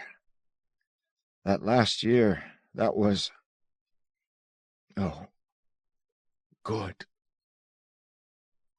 So, I killed her. Listen, I said. I felt I had to talk fast. I wasn't short of time, but I had to get rid of it. I'll tell you all I know about it. The day before I killed her, I woke up in the morning and the sheets crackly clean under me, the sunlight coming in through white curtains and bright red and blue drapes. There's a closet full of my clothes. Mine, you see? I never had anything that was really mine before. And downstairs, Miriam clinking around with breakfast and the twins laughing. Laughing with her, mind you, not just with each other, like they always did before. In the next room, Janie moving around, singing. And when I see her, I know her face will shine inside and out. I get up. There's hot water, and the toothpaste bites my tongue. The clothes fit me, and I go downstairs, and they're all there, and I'm glad to see them, and they're glad to see me. And we no sooner get set around the table when Miss Q comes down, and everyone calls out to her at once. And the morning goes by like that, school with a recess, there in the big, long living room, the twins with the ends of their tongues stuck out, drawing the alphabet instead of writing it, and then Janie, when it's time, painting a real picture of a cow with trees and a yellow fence that goes off into the distance. Here I am, lost between the 2 parts of a quadratic equation, and Miss Q bending close to help me, and I smell the sachet she has on her clothes. I hold up my head to smell it better, and far away I hear the shuffle and clunk of filled pots going on the stove back in the kitchen. And the afternoon goes by like that. More school and some study, and boiling out into the yard, laughing. The twins chasing each other, running on their 2 feet to get where they want to go. Janie dappling the leaves in her picture, trying to get it just the way Miss Q says it ought to be. And Baby, he's got a big playpen. He don't move around much anymore. He just watches and dribbles some, and gets packed full of food and kept as clean as a new sheet of tinfoil. And supper, and the evening, and Miss Q reading to us, changing her voice every time someone else talks in the story, reading fast and whispery when it embarrasses her, but reading every word all the same. And I had to go and kill her. And that's all. "You haven't said why," Stern said. "What are you, stupid?" I yelled. Stern didn't say anything. I turned on my belly on the couch and propped up my chin in my hands and looked at him. You never could tell what was going on with him, but I got the idea that he was puzzled. "I said why," I told him. "Not to me." I suddenly understood that I was asking too much of him. I said slowly, "We all woke up at the same time. We all did what somebody else wanted. We lived through a day someone else's way, thinking someone else's thoughts, saying other people's words. Janie painted someone else's pictures. Baby didn't talk to anyone, and we were all happy with it. Now do you see?" "Not yet." "God," I said. I thought for a while. "We didn't blesh." "Blesh? Oh, but you didn't have to lone diet either." "That was different. That was like a car running out of gas. But the car's there. There's nothing wrong with it. It's just waiting. But after Miss Q got done with us, the car was taken all to pieces, see?" It was his turn to think a while. Finally he said, "The mind makes us do funny things. Some of them seem completely reasonless, wrong, insane. But the cornerstone of the work we're doing is this. There's a chain of solid, unassailable logic in the things we do. Dig deep enough and you find cause and effect as clearly in this field as you do in any other. I said logic, mind. I didn't say correctness or rightness or justice or anything of the sort. Logic and truth are two very different things, but they often look the same to the mind that's performing the logic. When that mind is submerged, working at cross purposes with the surface mind, then you're all confused. Now, in your case, I can see the thing you're pointing at, that in order to preserve or to rebuild that peculiar bond between you kids, you had to get rid of Miss Q. But I don't see the logic. I don't see that regaining that bleshing was worth destroying this newfound security which you admit was enjoyable." I said desperately, "Maybe it wasn't worth destroying it." Stern leaned forward and pointed his pipe at me. "It was, because it made you do what you did. After the fact, maybe things looked different. But when you were moved to do it, the important thing was to destroy Miss Q and regain this thing you'd had before. I don't see why, and neither do you." "How are we going to find out?" "Well, let's get to the most unpleasant part, if you're up to it." I lay down. "I'm ready." "All right. Tell me everything that happened just before you killed her." I fumbled through that last day, trying to taste the food, hear the voices. A thing came and went and came again. It was the crisp feeling of the sheets. I thrust it away because it was at the beginning of that day. But it came back again, and I realized it was at the end instead. I said, "What I just told you. All that about the children doing things other people's way instead of their own, and Baby not talking and everyone happy about it, and finally that I had to kill Miss Q. It took a long time to get to that, and a long time to start doing it. I guess I lay in bed and thought for 4 hours before I got up again. It was dark and quiet. I went out of the room and down the hall and into Miss Q's bedroom and killed her." "How?" "That's all there is," I shouted as loud as I could. Then I quieted down. "It was awful dark. It still is. I don't know. I don't want to know. She did love us. I know she did. But I had to kill her." All right, Stern said. "I guess there's no need to get too gruesome about this. You're... what?" You're quite strong for your age, aren't you, Gerard?" "I guess so. Strong enough, anyway." "Yes," he said. "I still don't see that logic you were talking about." I began to hammer on the couch with my fist, hard, once for each word. "Why did I have to go and do that?" "Cut that out," he said. "You'll hurt yourself." "I ought to get hurt," I said. "Ah?" said Stern. I got up and went to the desk and got some water. "What am I going to do?" "Tell me what you did after you killed her, right up until the time you came here." "Not much," I said. "It was only last night. I took her checkbook. I went back to my room, sort of numb. I put all my clothes on except my shoes. I carried them. I went out. Walked a long time trying to think. Went to the bank when it opened. Cashed a check for $1,100.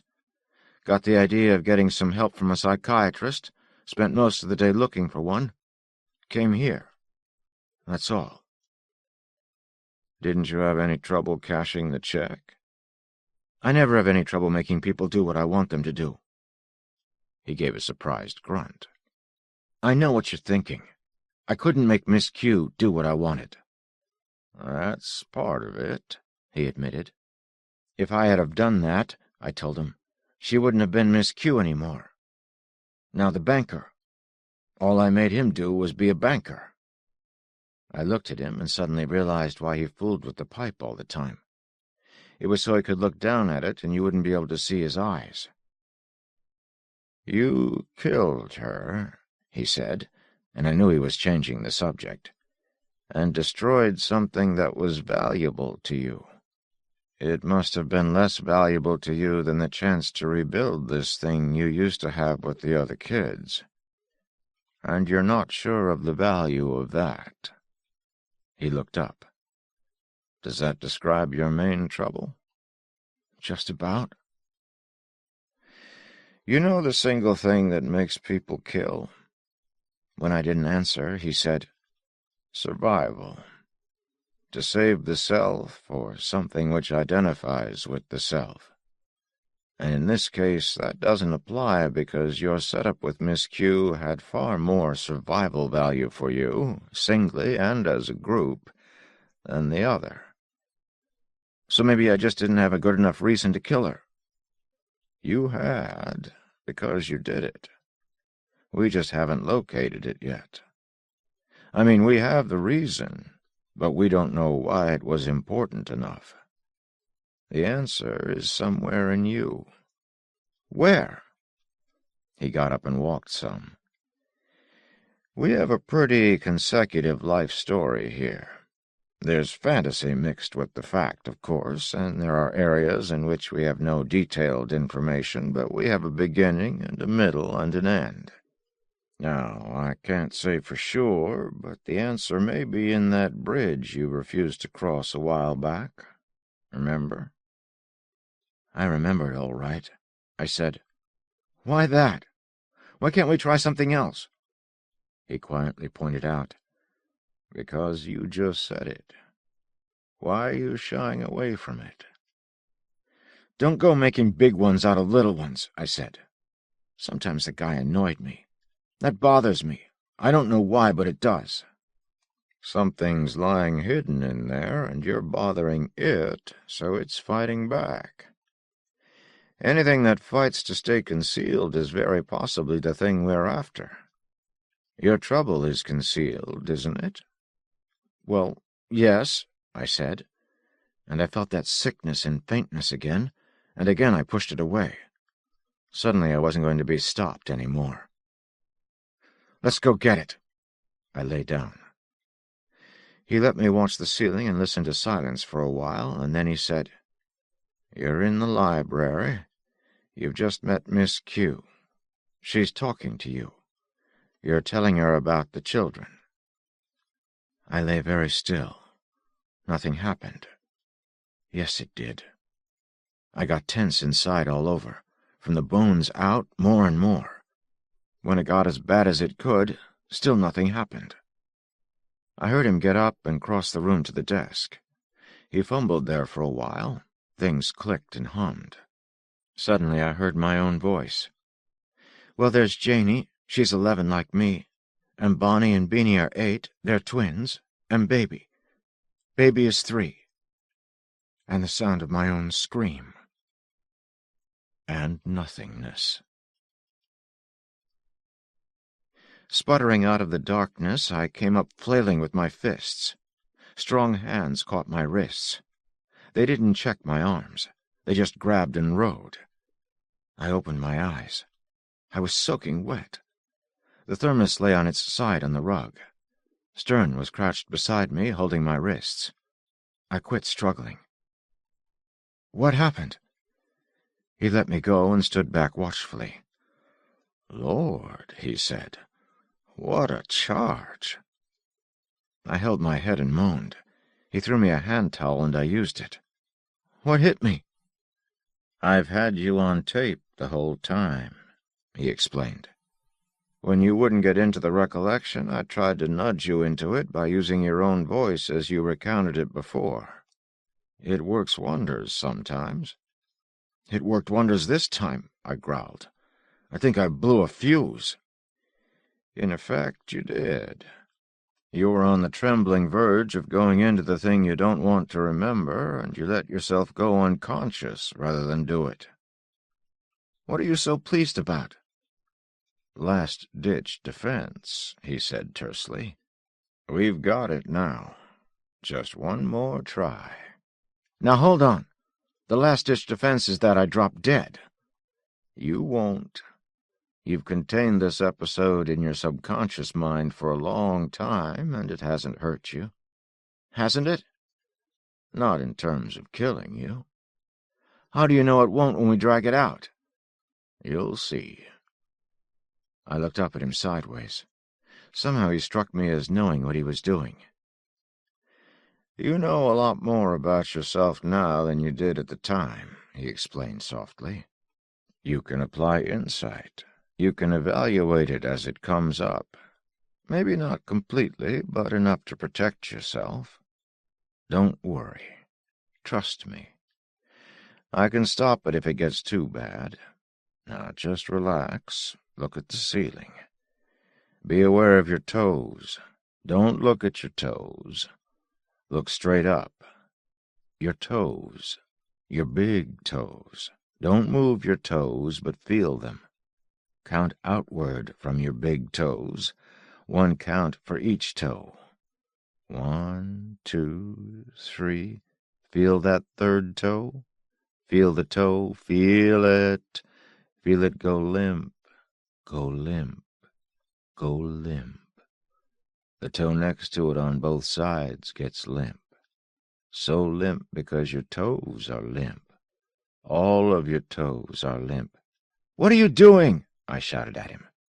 He said in the same silky voice, "You trust me, and so do your toes trust me. They're all limp because you trust me. You're trying to hypnotize me. I'm not going to let you do that." "You're going to hypnotize yourself. You do everything yourself. I just point the way. I point your toes to the path. Just point your toes. No one can make you go anywhere you don't want to go, but you want to go where your toes are pointed, where your toes are limp, where you're—" On and on and on.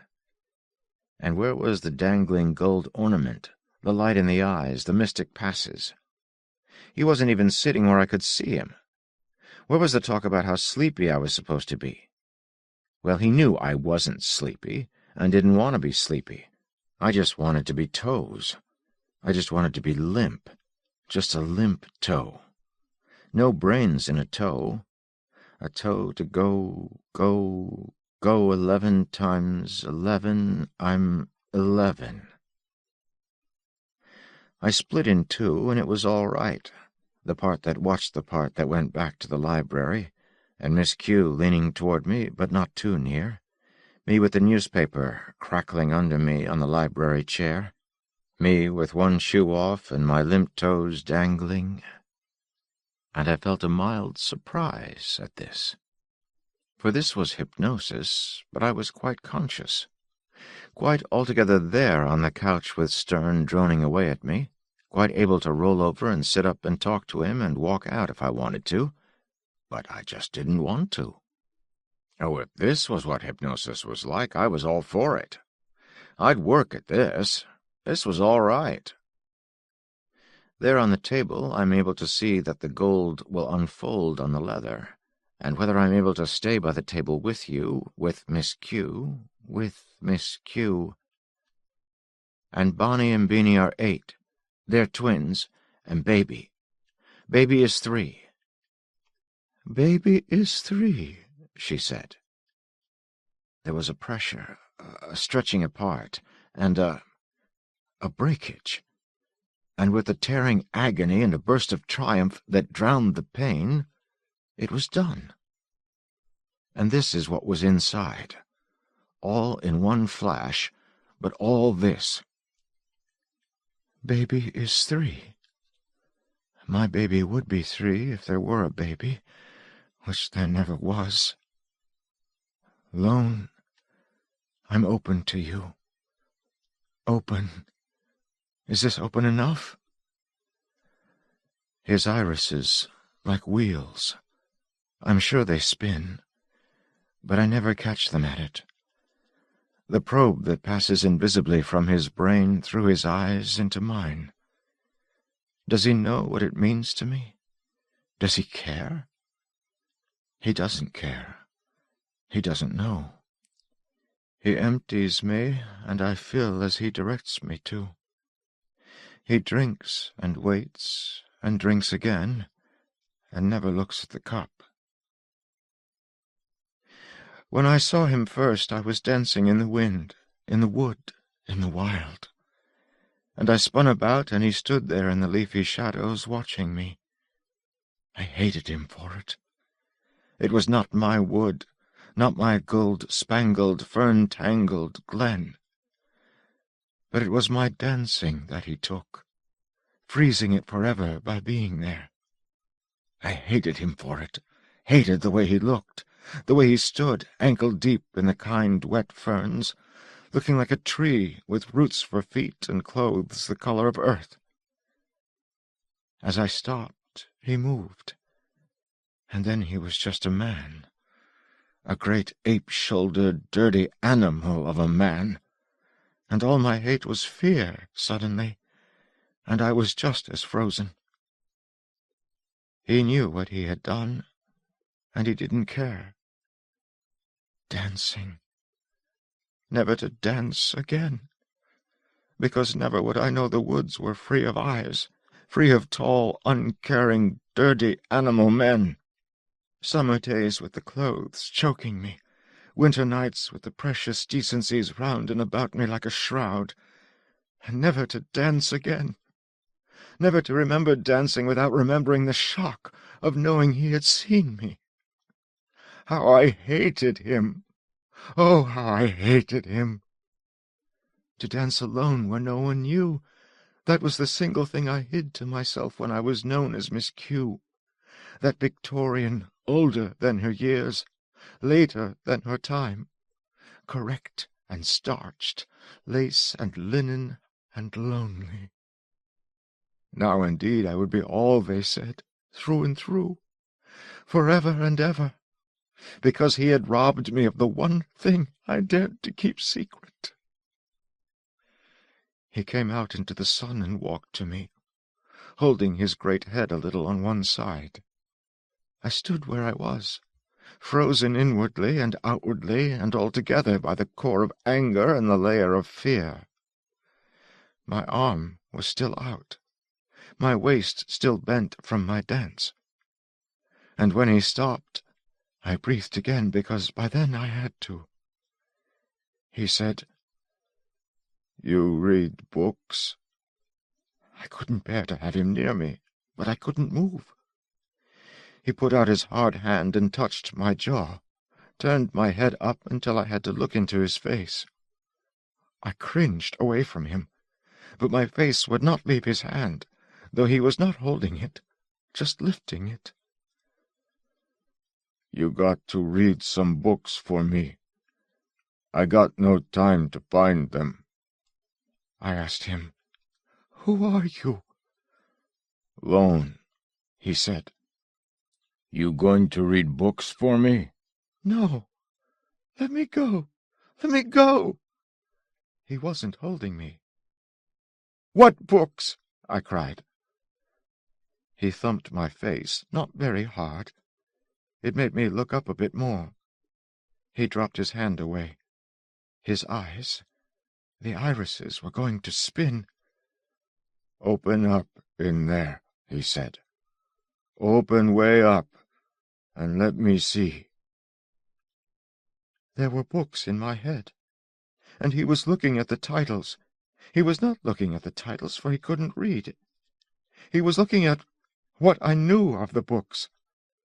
I suddenly felt terribly useless, because I had only a fraction of what he wanted. "What's that?" he barked. I knew what he meant. He'd gotten it from inside my head. I didn't know it was in there, even. But he found it. "Telekinesis," I said. "How is it done?" "Nobody knows if it can be done. Moving physical objects with the mind." "It can be done," he said. "This one." "Teleportation. That's the same thing. Well, almost. Moving your own body with mind power." Yeah, I see it," he said gruffly. "Molecular interpenetration. Telepathy and clairvoyance. I don't know anything about them. I think they're silly." "Read about 'em. It don't matter if you understand or not. What's this?" It was there in my brain, on my lips. Gestalt. "What's that?" Group. Like a cure for a lot of diseases with one kind of treatment. Like a lot of thoughts expressed in one phrase. The whole is greater than the sum of the parts." "Read about that, too. Read a whole lot about that. That's the most you got to read about. That's important." He turned away, and when his eyes came away from mine it was like something breaking, so that I staggered and fell to one knee. He went off into the woods without looking back. I got my things and ran home. There was anger, and it struck me like a storm. There was fear, and it struck me like a wind. I knew I would read the books. I knew I would come back. I knew I would never dance again. So I read the books and I came back. Sometimes it was every day for 3 or 4 days, and sometimes, because I couldn't find a certain book, I might not come back for 10. He was always there in the little glen, waiting, standing in the shadows, and he took what he wanted of the books, and nothing of me. He never mentioned the next meeting. If he came there every day to wait for me, or if he only came when I did, I have no way of knowing. He made me read books that contained nothing for me.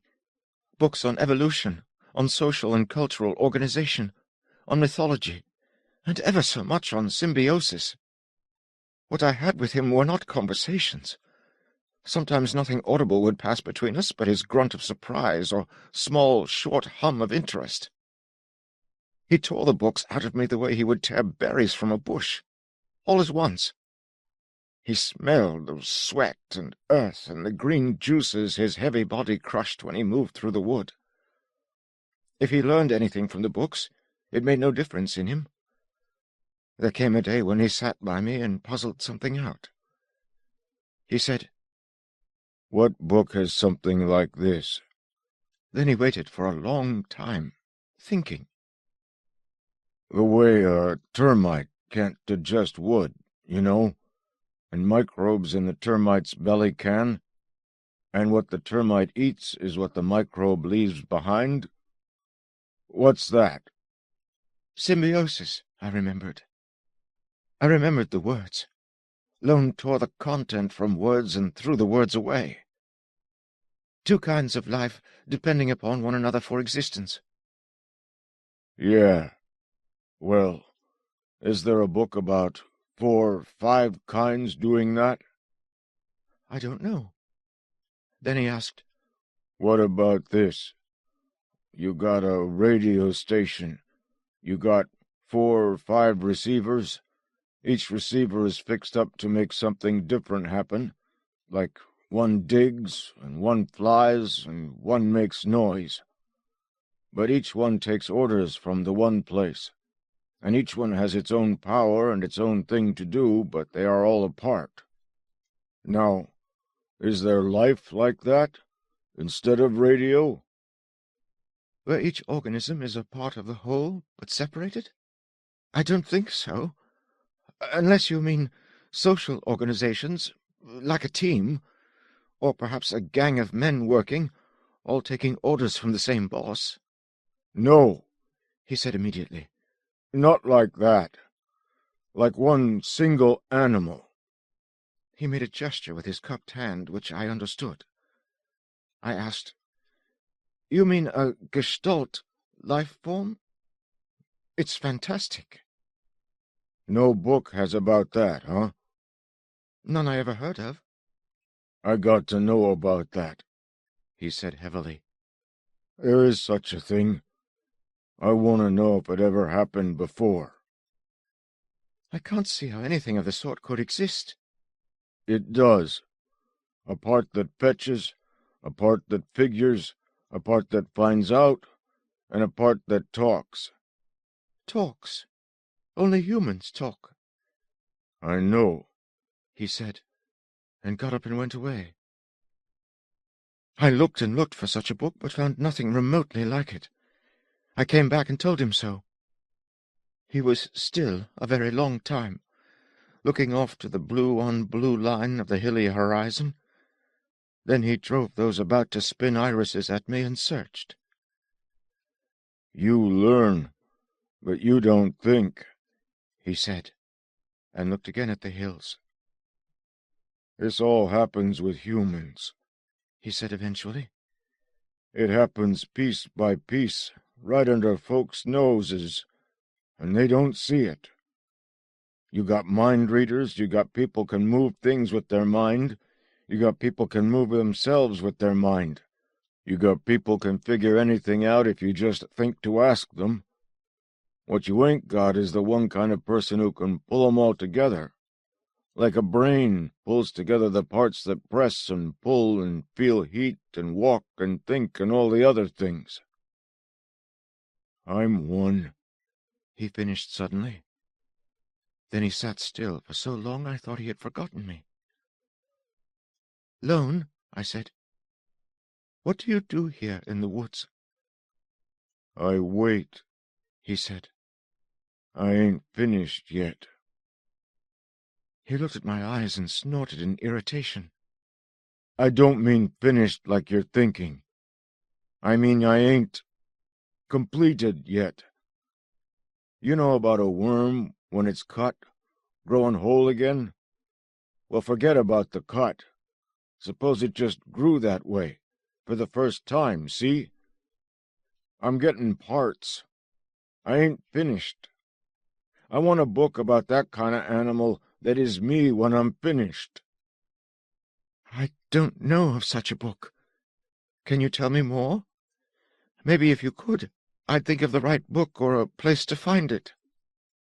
He broke a stick between his huge hands, put the two pieces side by side, and broke them together with one strong twist. All I know is I got to do what I'm doing like a bird's got to nest when it's time. And I know that when I'm done, I won't be anything to brag about. I'll be like a body, stronger and faster than anything there ever was, without the right kind of head on it. But maybe that's because I'm one of the first. That picture you had, the caveman? Neanderthal. Yeah. Come to think of it, he was no great shakes. An early try at something new. That's what I'm going to be. But maybe the right kind of head'll come along after I'm all organized. Then it'll be something. He grunted with satisfaction and went away. I tried. For days I tried, but I couldn't find what he wanted. I found a magazine which stated that the next important evolutionary step in man would be in a psychic rather than a physical direction, but it said nothing about shall I call it a Gestalt organism? There was something about slime molds, but they seemed to be more a hive activity of amoebae than even a symbiosis. To my own unscientific, personally uninterested mind, there was nothing like what he wanted except possibly a band marching together, everyone playing different instruments with different techniques and different notes, to make a single thing move along together. But he hadn't meant anything like that. So I went back to him in the cool of an early fall evening, and he took what little I had in my eyes and turned from me angrily, with a gross word I shall not permit myself to remember. "You can't find it," he told me. "Don't come back." He got up and went to a tattered birch and leaned against it, looking out and down into the wind-tossed, crackling shadows. I think he had forgotten me already. I know he leaped like a frightened animal when I spoke to him from so near. He must have been completely immersed in whatever strange thoughts he was having, for I'm sure he didn't hear me coming. I said, "Lone, don't blame me for not finding it. I tried." He controlled his startlement and brought those eyes down on me. "Blame? Who's blaming anybody?" "I failed you," I told him, "and you're angry." He looked at me so long I became uncomfortable. "I don't know what you're talking about," he said. I wouldn't let him turn away from me. He would have. He would have left me forever with not another thought. He didn't care.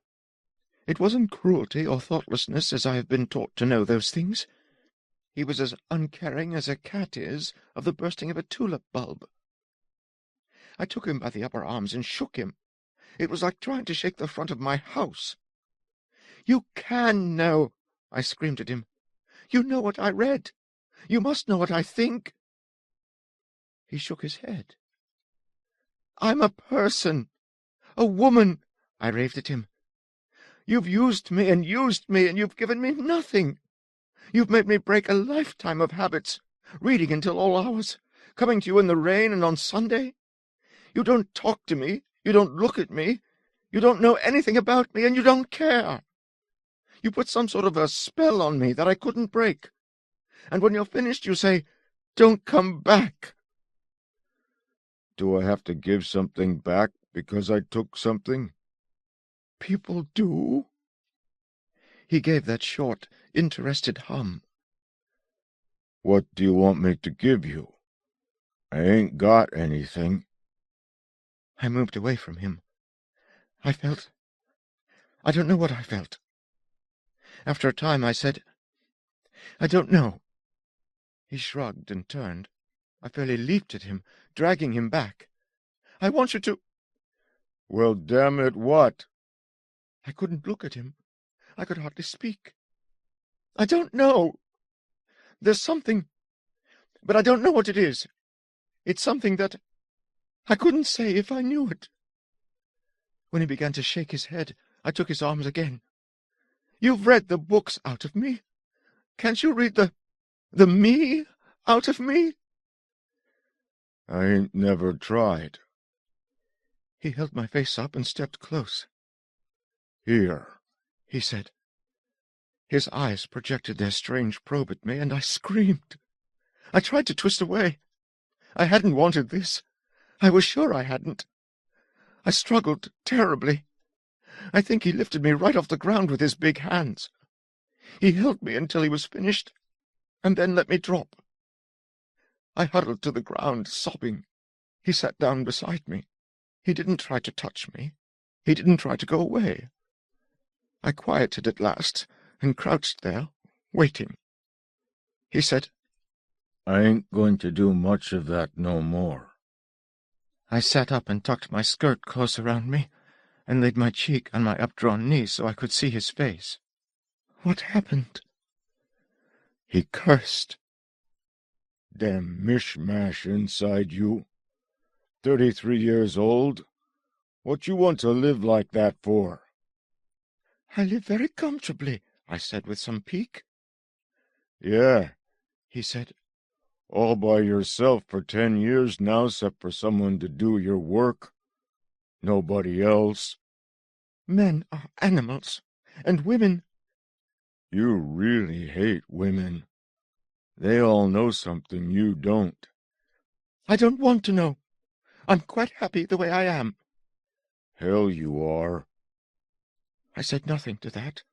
I despise that kind of language. 2 things you want from me. Neither makes no sense.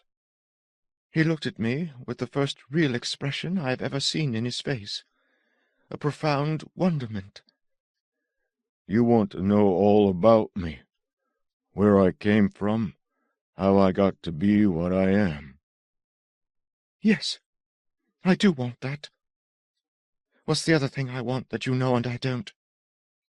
I was born some place and growed like a weed somehow, he said, ignoring me. Folks who didn't give even enough of a damn to try the orphanage routine. So I just ran loose, sort of in training to be the village idiot. I'd 'a' made it, but I took to the woods instead. Why? He wondered why, and finally said, I guess because the way people lived didn't make no sense to me. Out here I can grow like I want. How is that? I asked over one of those vast distances that built and receded between him and me so constantly. What I wanted to get from your books. You never told me. For the second time he said, You learn, but you don't think. There's a kind of, well, person. It's all made of separate parts, but it's all one person. It has like hands, it has like legs, it has like a talking mouth, and it has like a brain. That's me. A brain for that person. Damn feeble, too, but the best I know of. You're mad. No, I ain't, he said, unoffended and completely certain. I already got the part that's like hands. I can move 'em anywhere and they do what I want, though they're too young yet to do much good. I got the part that talks. That one's real good. I don't think you talk very well at all, I said. I cannot stand incorrect English. He was surprised. I'm not talking about me. She's back yonder with the others. She? The one that talks. Now I need one that thinks, one that can take anything and add it to anything else and come up with the right answer. And once they're all together and all the parts get used together often enough, I'll be that new kind of thing I told you about. See? Only, I wish it had a better head on it than me. My own head was swimming. What made you start doing this? He considered me gravely. What made you start growing hair in your armpits? He asked me. You don't figure a thing like that. It just happens. What is that? That thing you do when you look in my eyes? You want a name for it? I ain't got one. I don't know how I do it. I know I can get anyone I want to do anything. Like you're going to forget about me. I said in a choked voice, I don't want to forget about you. You will. I didn't know then whether he meant I'd forget or I'd want to forget. You'll hate me, and then after a long time you'll be grateful. Maybe you'll be able to do something for me sometime. You'll be that grateful that you'll be glad to do it. But you'll forget, all right. Everything but a sort of feeling. And my name, maybe. I don't know what moved me to ask him, but I did, forlornly.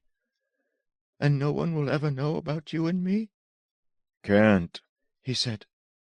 Unless, well, unless it was the head of the animal like me, or a better one.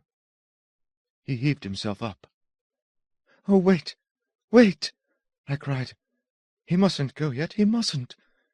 He was a tall, dirty beast of a man, yet he had enthralled me in some dreadful way. You haven't given me the other... whatever it was. Oh, He said. yeah, that. He moved like a flash. There was a pressure, a stretching apart, and a breakage. And with a tearing agony and a burst of triumph that drowned the pain, it was done. I came up out of it through 2 distinct levels. I'm 11, breathless from shock from a transferred agony of that incredible entrance into the ego of another, and I'm 15, lying on the couch while Stern drones on, "Quietly, quietly limp. Your ankles and legs as limp as your toes. Your belly goes soft. The back of your neck is as limp as your belly. It's quiet and easy and all gone soft and limper than limp." I sat up and swung my legs to the floor. "Okay," I said. Stern looked a little annoyed. "This is going to work," he said. "But it can only work if you cooperate. Just lie." "It did work," I said. "What?" "The whole thing. A to Z." I snapped my fingers. "Like that." He looked at me piercingly. "What do you mean?" "It was right there, where you said. In the library. When I was 11. When she said baby is 3. It knocked loose something that had been boiling around in her for 3 years, and it all came blasting out. I got it full force. Just a kid, no warning, no defenses. It had such a pain in it, like I never knew could be." "Go on," said Stern. "That's really all. I mean, that's not what was in it. It's what it did to me. What it was. A sort of hunk of her own self. A whole lot of things that happened over about 4 months. Every bit of it." She knew Lone. "You mean a whole series of episodes?" "That's it." "You got a series all at once? In a split second?" "That's right. Look, for that split second, I was her. Don't you see? I was her, everything she'd ever done, everything she'd ever thought and heard and felt. Everything. Everything. All in the right order if I wanted to bring it out like that. Any part of it if I wanted it by itself. If I'm going to tell you about what I had for lunch, do I have to tell you everything else I've ever done since I was born? No. I tell you I was her. And then and forever after I can remember anything she could remember up to that point. In just that one flash." "A gestalt," he murmured. "Aha!" I said, and thought about that. I thought about a whole lot of things. I put them aside for a moment and said, "Why didn't I know all this before?" "You had a powerful block against recalling it." I got up excitedly. "I don't see why. I don't see that at all." "Just natural revulsion," he guessed. "How about this?" "You had a distaste for assuming a female ego, even for a second." "You told me yourself right at the beginning that I didn't have that kind of a problem." "Well, how does this sound to you? You say you felt pain in that episode. So you wouldn't go back into it for fear of re-experiencing the pain." Let me think. Yeah, that's part of it. The thing of going into someone's mind. She opened up to me because I reminded her of Lone. I went in. I wasn't ready. I'd never done it before, except maybe a little against resistance. I went all the way in, and it was too much. It frightened me away from trying it for years. And there it lay, wrapped up, locked away. But as I grew older, the power to do that with my mind got stronger and stronger, and still I was afraid to use it. And the more I grew, the more I felt, down deep, that Miss Q had to be killed before she killed what I am. "My God!" I shouted. "Do you know what I am?" "No," he said. "Like to tell me about it?" "I'd like to," I said. "Oh, yes, I'd like that." He had that professional, open-minded expression on his face, not believing or disbelieving, just taking it all in. I had to tell him, and I suddenly realized that I didn't have enough words. I knew the things, but not the names for them. Lone took the meanings and threw the words away. Further back, "You read books. Read books for me." The look of his eyes, that opening up thing. I went over to Stern. He looked up at me. I bent close. First he was startled, then he controlled it. Then he came even closer to me.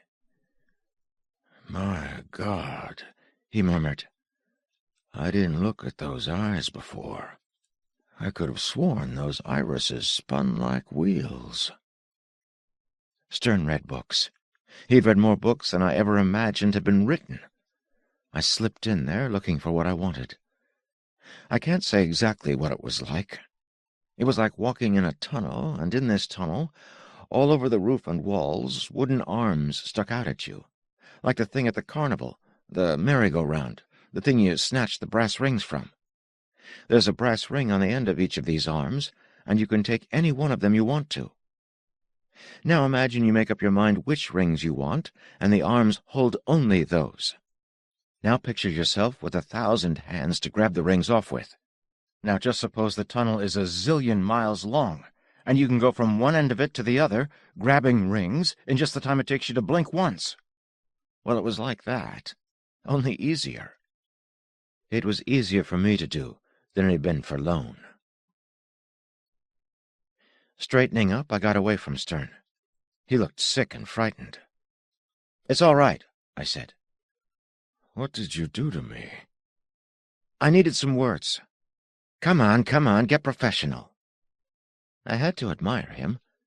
He put his pipe in his pocket and gouged the tips of his fingers hard against his forehead and cheeks. Then he sat up, and he was okay again. "I know," I said. "That's how Miss Q felt when Lone did it to her." "What are you?" "I'll tell you. I'm the central ganglion of a complex organism which is composed of Baby, a computer, Bonnie and Beanie, teleports, Janie, telekineticist, and myself, telepath and central control. There isn't a single thing about any of us that hasn't been documented. The teleportation of the yogi, the telekinetics of some gamblers, the idiosavant mathematicians, and most of all, the so-called poltergeist, the moving about of household goods through the instrumentation of a young girl. Only in this case, every one of my parts delivers at peak performance. Lone organized it, or it formed around him. It doesn't matter which. I replaced Lone, but I was too underdeveloped when he died, and on top of that I got an occlusion from that blast from Miss Q. To that extent you were right when you said the blast made me subconsciously afraid to discover what was in it. But there was another good reason for my not being able to get in under that baby is 3 barrier. We ran into the problem of what it was I valued more than the security Miss Q gave us. Can't you see now what it was? My gestalt organism was at the point of death from that security.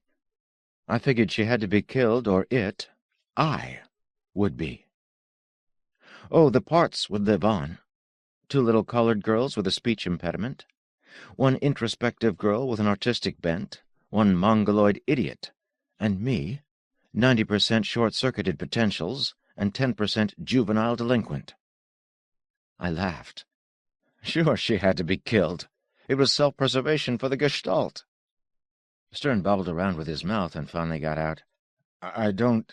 You don't need to, I laughed. This is wonderful. You're good, real good. Now I want to tell you this because you can appreciate a fine point in your specialty. You talk about occlusions. I couldn't get past the baby is 3 thing because in it lay the clues to what I really am. I couldn't find that out because I was afraid to remember that I was 2 things. Miss Q's little boy and something a hell of a lot bigger.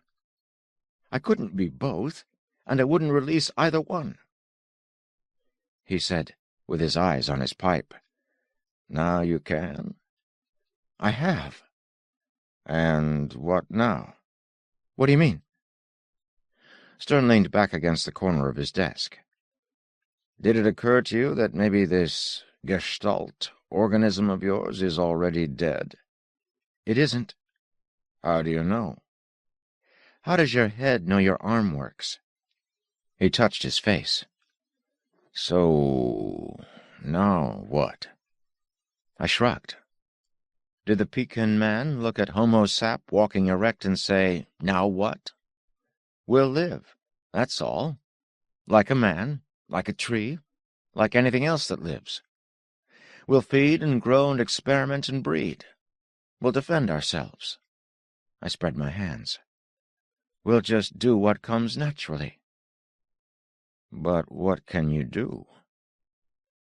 "What can an electric motor do? It depends on where we apply ourselves." Stern was very pale. "Just what do you want to do?" I thought about that. He waited until I was quite finished thinking and didn't say anything. "Know what?" I said at last. "Ever since I was born, people been kicking me around, right up until Miss Q took over. And what happened with her? She damn near killed me." I thought some more and said, "Everybody's had fun but me. The kind of fun everybody has is kicking someone around, someone small who can't fight back. Or they do you favors until they own you or kill you." I looked at him and grinned. "I'm just going to have fun, that's all." He turned his back. I think he was going to pace the floor, but right away he turned again. I knew then he would keep an eye on me. He said, "You've come a long way since you walked in here." I nodded. "You're a good head shrinker." "Thanks," he said bitterly. "And you figure you're all cured now, all adjusted and ready to roll?" "Well, sure. Don't you?" He shook his head. "All you've found out is what you are. You have a lot more to learn." I was willing to be patient. Like finding out what happens to people who have to live with guilt like yours. You're different, Jerry, but you're not that different." "I should feel guilty about saving my life?" He ignored that. "One other thing. You said a while back that you'd been mad at everybody all your life. That's the way you lived. Have you ever wondered why?" "Can't say I have." "One reason is that you were so alone. That's why being with the other kids and then with Miss Q came to mean so much." "So? I still got the kids." He shook his head slowly. "You and the kids are a single creature, unique, unprecedented." He pointed the pipe stem at me. "Alone." The blood started to pound in my ears. "Shut up," I said. "Just think about it," he said softly. "You can do practically anything. You can have practically everything. And none of it will keep you from being alone." "Shut up! Shut up! Everybody's alone." He nodded. "But some people learn how to live with it." "How?" He said after a time, "Because of something you don't know anything about. It wouldn't mean anything to you if I told you." "Tell me and see." He gave me the strangest look. "It's sometimes called morality." "I guess you're right. I don't know what you're talking about." I pulled myself together. I didn't have to listen to this. "You're afraid," I said. "You're afraid of Homo Gestalt." He made a wonderful effort and smiled. "That's bastard terminology." "We're a bastard breed," I said. I pointed. "Sit down over there." He crossed the quiet room and sat at the desk. I leaned close to him, and he went to sleep with his eyes open. I straightened up and looked around the room. Then I got the thermos flask and filled it and put it on the desk. I fixed the corner of the rug and put a clean towel at the head of the couch. I went to the side of the desk and opened it and looked at the tape recorder. Like reaching out a hand, I got Beanie. She stood by the desk, wide-eyed. "Look here," I told her. "Look good now. What I want to do is erase all this tape. Go ask Baby how." She blinked at me and sort of shook herself and then leaned over the recorder. She was there and gone and back, just like that. She pushed past me and turned 2 knobs, moved a pointer until it clicked twice. The tape raced backward, past the head swiftly, whining. "All right," I said. "Beat it." She vanished. I got my jacket and went to the door. Stern was still sitting at the desk, staring. "A good head shrinker," I murmured. I felt fine. Outside I waited, then turned and went back in again. Stern looked up at me. "Sit over there, Sonny." "Gee," I said. "Sorry, sir. I got in the wrong office." "That's all right," he said. I went out and closed the door. All the way down to the police station I grinned. They'd take my report on Miss Q and like it. And sometimes I laughed, thinking about this Stern, how he'd figure the loss of an afternoon and the gain of $1,000. Much funnier than thinking about him being dead. What the hell is morality, anyway? 3. Morality. "What's he to you, Miss Gerald?" demanded the sheriff. "Gerard," she corrected. She had gray-green eyes and a strange mouth. "He's my cousin." "All Adam's children are cousins, one way or the other. You'll have to tell me a little more than that." "He was in the Air Force 7 years ago," she said. "There was some trouble. He was discharged. Medical." The sheriff thumbed through the file on the desk before him. "Remember the doctor's name?" "Thompson first, then Bromfield. Dr. Bromfield signed the discharge." "Guess you do know something about him at that. What was he before he did his hitch in the Air Force?" "An engineer. I mean, he would have been, if he'd finished school." "Why didn't he?" She shrugged. "He just disappeared." "So how do you know he's here?" "I'd recognize him anywhere," she said. I saw it happen." "Did you now?" The sheriff grunted, lifted the file, let it drop. "Look, Miss Gerald, it's not my business to go advising people, but you seem like a nice, respectable girl. Why don't you just forget him?" "I'd like to see him if I may," she said quietly. "He's crazy. Did you know that?" "I don't think so." "Slamming his fist through a plate-glass window? For nothing?" She waited. He tried again. "He's dirty. He don't know his own name, hardly." "May I see him?" The sheriff uttered a wordless growl and stood up. "Them Air Force psychos had any sense, they'd have put him where he would never even get near a jail. This way." The walls were steel plates, like a ship's bulkhead, studded with rivets, painted a faded cream above and mustard color below. Their footsteps echoed. The sheriff unlocked a heavy door with one small high grating and slid it aside.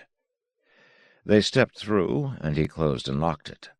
He motioned her ahead of him, and they came into a barn-like area, concrete on walls and ceiling.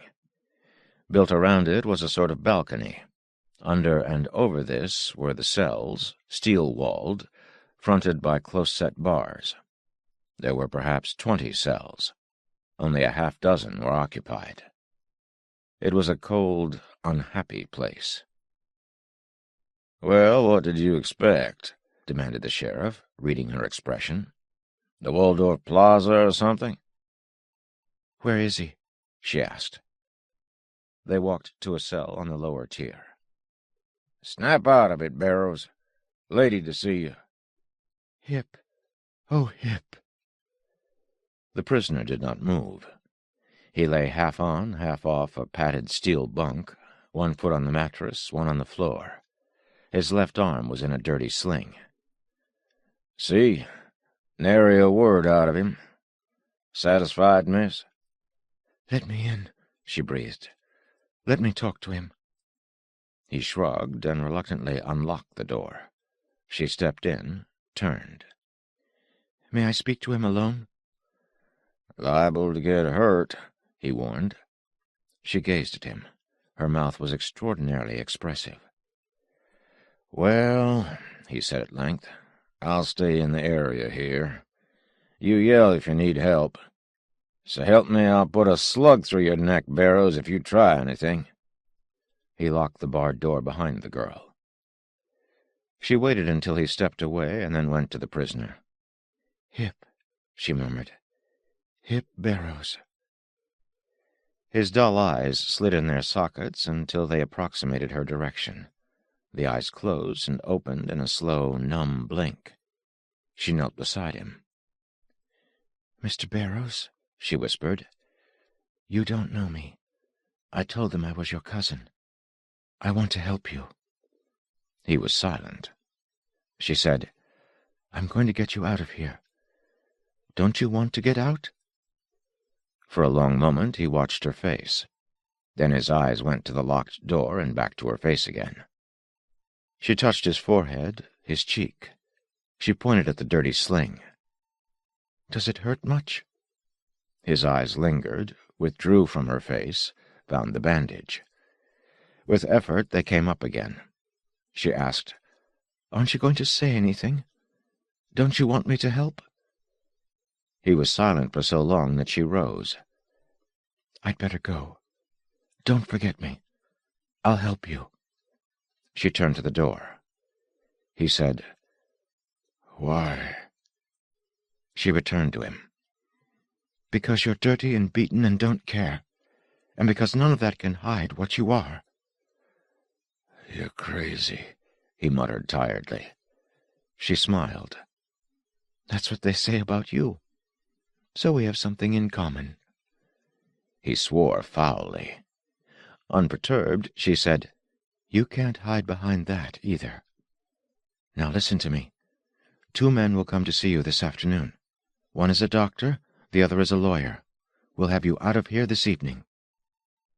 He raised his head, and for the first time something came into his lethargic face. Whatever it was not pretty.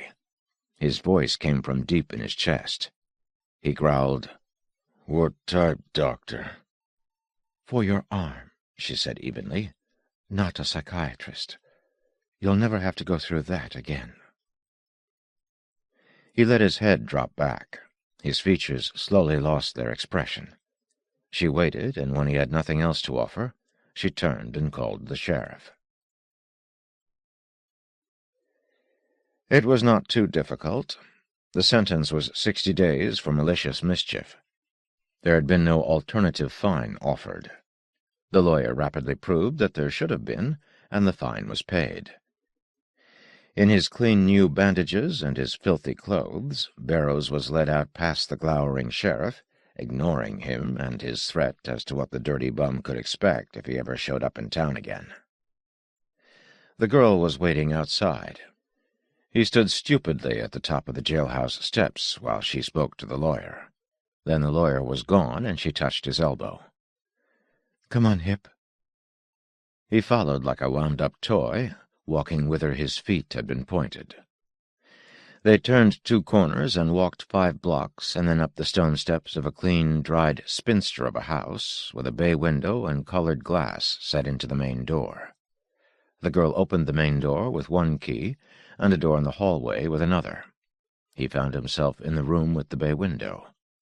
It was high-ceilinged, airy, clean. For the first time he moved of his own volition. He turned around, slowly, looking at one wall after another.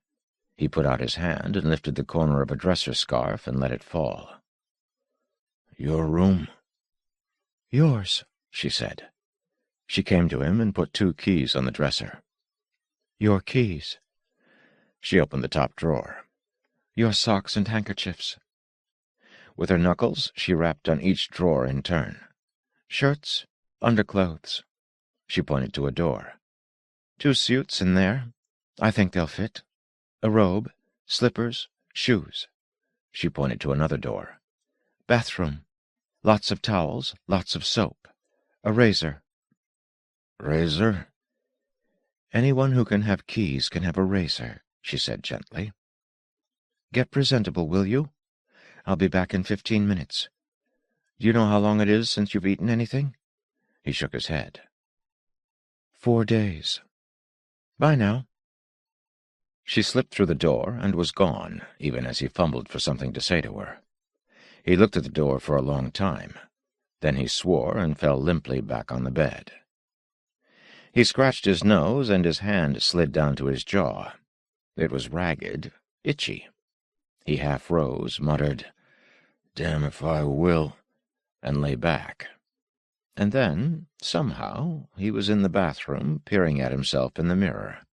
He wet his hands, splashed water on his face, wiped the dirt off onto a towel, and peered again. He grunted and reached for the soap. He found the razor, he found the underclothes, the slacks, socks, slippers, shirt, jacket. When he looked into the mirror, he wished he had a comb. When she elbowed the door open, she put her packages on top of the dresser, and then she was smiling up at him, her hand out, the comb in it.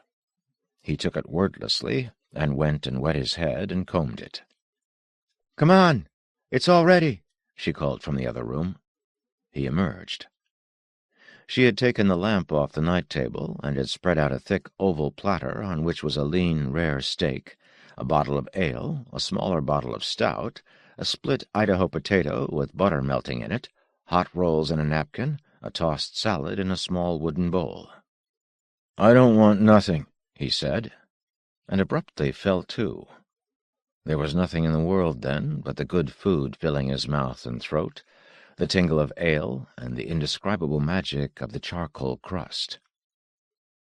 When the plate was empty, it and the table suddenly wanted to fly upward at his head. He toppled forward, caught the sides of the table, and held it away from him. He trembled violently. She spoke from behind him. "All right. It's all right," and put her hands on his shoulders, pressed him back into his chair. He tried to raise his hand and failed. She wiped his clammy forehead and upper lip with a napkin. In time, his eyes opened. He looked round for her, found her sitting on the edge of the bed, watching him silently. He grinned sheepishly. "Phew!" She rose. "You'll be all right now. You'd better turn in. Good night." She was in the room, she was out of it. She had been with him, he was alone. It made a change which was too important to tolerate and too large to understand. He looked from the door to the bed and said, "Good night," only because they were the last words she had said, and they hung shimmering in the silence. He put his hands on the chair arms and forced his legs to cooperate. He could stand, but that was all. He fell forward and sidewise, curling up to miss the table as he went down. He lay across the counterpane, and blackness came. "Good morning." He lay still. His knees were drawn up, and the heels of his hands were tight on his cheekbones. He closed his eyes tighter than sleep to shut out the light. He closed his kinesthetic sense to shut out the slight tilting of the mattress, which indicated where she sat on the bed. He disconnected his hearing lest she speak again. His nostrils betrayed him. He had not expected there to be coffee in the room, and he was wanting it badly, before he thought to shut it out. Fuzzily he lay thinking something about her. If she spoke again, he thought, he'd show her. He'd lie there till she spoke again, and when she spoke, he'd ignore her, and lie still some more. He waited. Well, if she wasn't going to speak again, he couldn't ignore her, could he? He opened his eyes. They blazed, round and angry. She sat near the foot of the bed. Her body was still, her face was still, her mouth and her eyes were alive. He coughed suddenly, violently. It closed his eyes, and when he opened them he was no longer looking at her. He fumbled vaguely at his chest, then looked down at himself. "Slept in my clothes all night," he said. "Drink your coffee." He looked at her. She still had not moved, and did not. She was wearing a burgundy jacket with a gray-green scarf. She had long, level, gray-green eyes, the kind which in profile are deep, clear triangles. He looked away from her, farther and farther away, until he saw the coffee. A big pot, a thick, hot cup already poured. Black and strong and good. "Whew," he said, holding it, smelling it. He drank. "Whew." He looked at the sunlight now. Good. The turn and fall and turn again of the breeze-lifted marquisette at the window, in and out of a sunbeam. Good. The luminous oval, a shadow of the sunlight itself, where the sun glanced off the round mirror on one wall to the clean paint on the adjoining one. Good.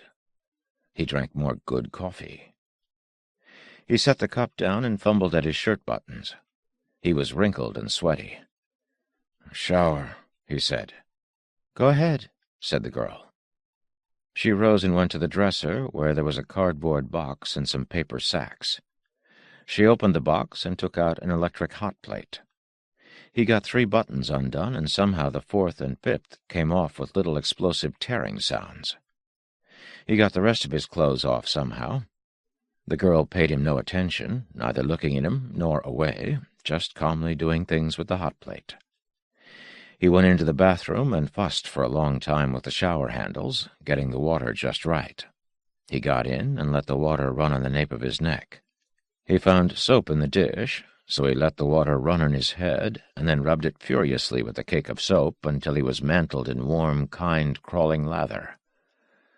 God, the thought came from somewhere. I'm thin as a xylophone.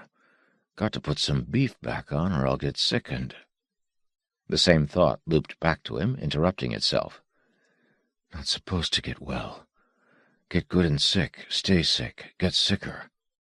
Angrily he demanded, "Who says I got to get sick?"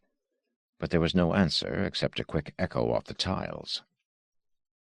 He shut off the water and stepped out and took an oversized towel from the rack.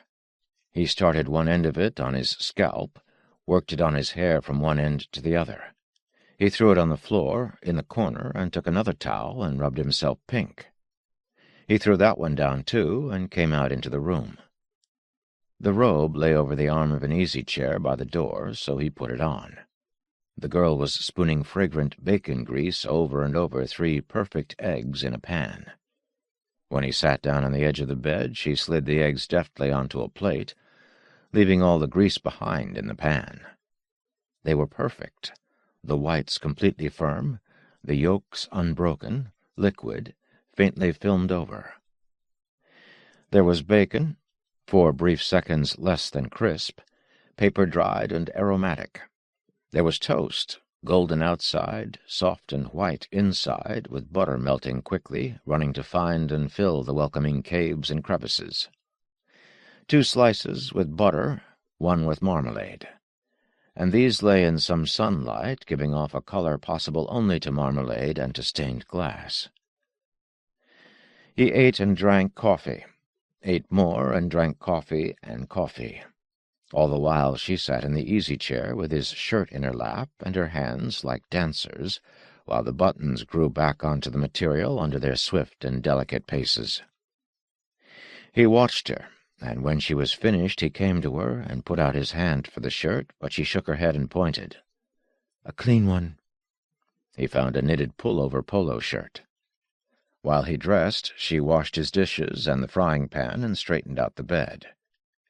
He lay back in the easy-chair, and she knelt before him and worked the soggy dressing off his left hand, inspected the cuts and bound them up again. The bandage was firm and comforting. "You can do without the sling now," she said, pleased. She got up and went to the bed. She sat there facing him, still again, except for her eyes, except for her mouth. Outside, an oriole made a long, slender note, broke it, and let the fragments fall through the shining air. A stick-bed truck idled past, busily shaking the string of cowbells on its back, while one horseman and one with a viola voice flanked it afoot, chanting. In one window came a spherical sound with a fly at its heart, and at the other appeared a white kitten. Out by the kitten went the fly, and the kitten reared up and batted at it, twisted and sprang down out of sight as if it had meant all along to leave. Only a fool would have thought it had lost its balance.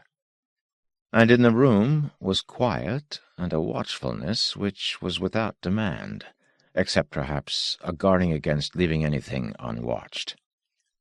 The girl sat with her hands aslumber and her eyes awake, while a pipe-cleaner man called Healing was born in all his cores, all his marrow, taking the pose of his relaxed body, resting and growing a little, and resting again and growing. Later, she rose.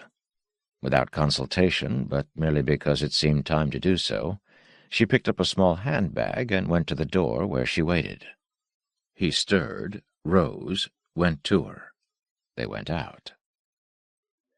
They walked slowly to a place where there was smooth rolling land, mowed and tended. Down in the hollow some boys played softball. They stood for a while, watching. She studied his face, and when she saw reflected in it only the moving figures and not the consecutive interest of the game itself, she touched his elbow and moved on. They found a pond where there were ducks and straight cinder paths with flower beds. She picked a primrose and put it in his lapel. They found a bench. A man pushed a bright, clean wagon up to them. She bought a frankfurter and a bottle of soda and handed them to him. He ate and drank silently. It was a quiet time they had together. When it began to grow dark, she brought him back to the room. She left him alone for half an hour and returned to find him sitting just where she had left him. She opened packages and cooked chops and mixed a salad, and while he was eating, made more coffee. After dinner, he yawned. She was on her feet immediately. "Good night," she said, and was gone. He turned slowly and looked at the closed door. After a time, he said, "Good night." He undressed and got into bed and turned out the light. The next day was the day they rode on a bus and lunched in a restaurant. The day after that was the one they stayed out a little later to see a band concert. Then there was the afternoon when it rained and they went to a movie which he watched wordlessly, not smiling, not frowning, not stirring to the musical parts. "Your coffee. Let's get these to the laundry. Come. Good night." These were the things she said to him. Otherwise, she watched his face and, undemandingly, she waited. He awoke, and it was too dark. He did not know where he was. The face was there, wide-browed, sallow, with its thick lenses and its pointed chin. Wordlessly he roared at it, and it smiled at him. When he realized that the face was in his mind and not in the room, it disappeared. No, it was simply that he knew it was not there. He was filled with fury that it was not there. His brain was fairly melting with rage. "Yes, but who is he?" he asked, and answered, "I don't know, I don't know, I don't know." And his voice became a moan, softer and softer and softer, until it was gone. He inhaled deeply, and then something inside him slipped and fell apart, and he began to cry. Someone took his hand, took his other hand, held them together. It was the girl. She'd heard him. She'd come. He was not alone. Not alone. It made him cry harder, bitterly. He held her wrists as she bent over him, looked up through darkness at her face and her hair, and he wept. She stayed with him until he was finished, and for as long afterward as he held her hand. When he released it, he was asleep, and she drew the blanket up to his chin and tiptoed out. In the morning he sat on the edge of the bed, watching the steam from his coffee spread and fade in the sunlight, and when she put the eggs before him, he looked up at her. His mouth quivered. She stood before him, waiting. At last he said, "Have you had your breakfast yet?" Something was kindled in her eyes. She shook her head. He looked down at the plate, puzzling something out. Finally he pushed it away from him a fraction of an inch and stood up. "You have this," he said. "I'll fix some more." He had seen her smile, but he had not noticed it before. Now it was as if the warmth of all of them was put together for this one. She sat down and ate. He fried his eggs, not as well as she had done, and they were cooked before he thought of toast, and the toast burned while he was eating the eggs. She did not attempt to help him in any way, even when he stared blankly at the little table, frowned, and scratched his jaw. In his own time he found what he was looking for, the other cup on top of the dresser.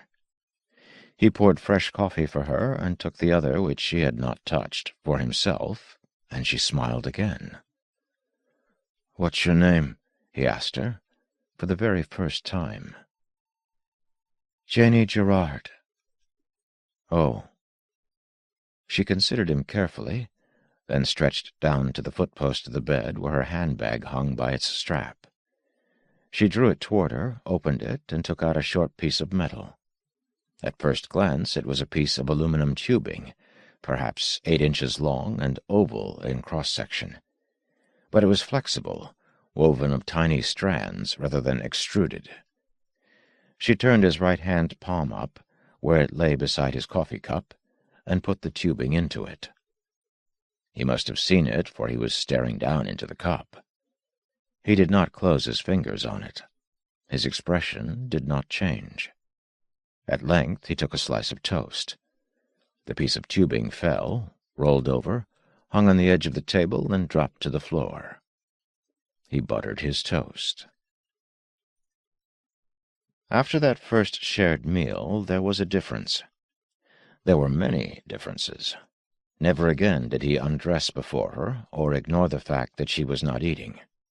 He began to pay for little things, bus fares, lunches, and, later, to let her precede him through doorways, to take her elbow when they crossed streets. He went to the market with her and carried the packages. He remembered his name. He even remembered that the hip was for Hippocrates. He was, however, unable to remember how he came by the name, or where he had been born, or anything else about himself. She did not urge him, ask him. She simply spent her days with him, waiting. And she kept the piece of aluminum webbing in sight. It was beside his breakfast plate almost every morning. It would be in the bathroom, with the handle of his toothbrush thrust into it. Once he found it in his side jacket pocket, where the small roll of bills appeared regularly. This one time the bills were tucked into the tubing. He pulled them out and absently let the tubing fall, and Janie had to pick it up. She put it in his shoe once, and when he tried to put the shoe on and could not, he tipped it out onto the floor and let it lie there. It was as if it were transparent or even invisible to him. When, as in the case of finding his money in it, he had to handle it, he did so clumsily, with inattention, rid himself of it, and apparently forgot it. Janie never mentioned it. She just quietly put it in his path, time and time again, patient as a pendulum.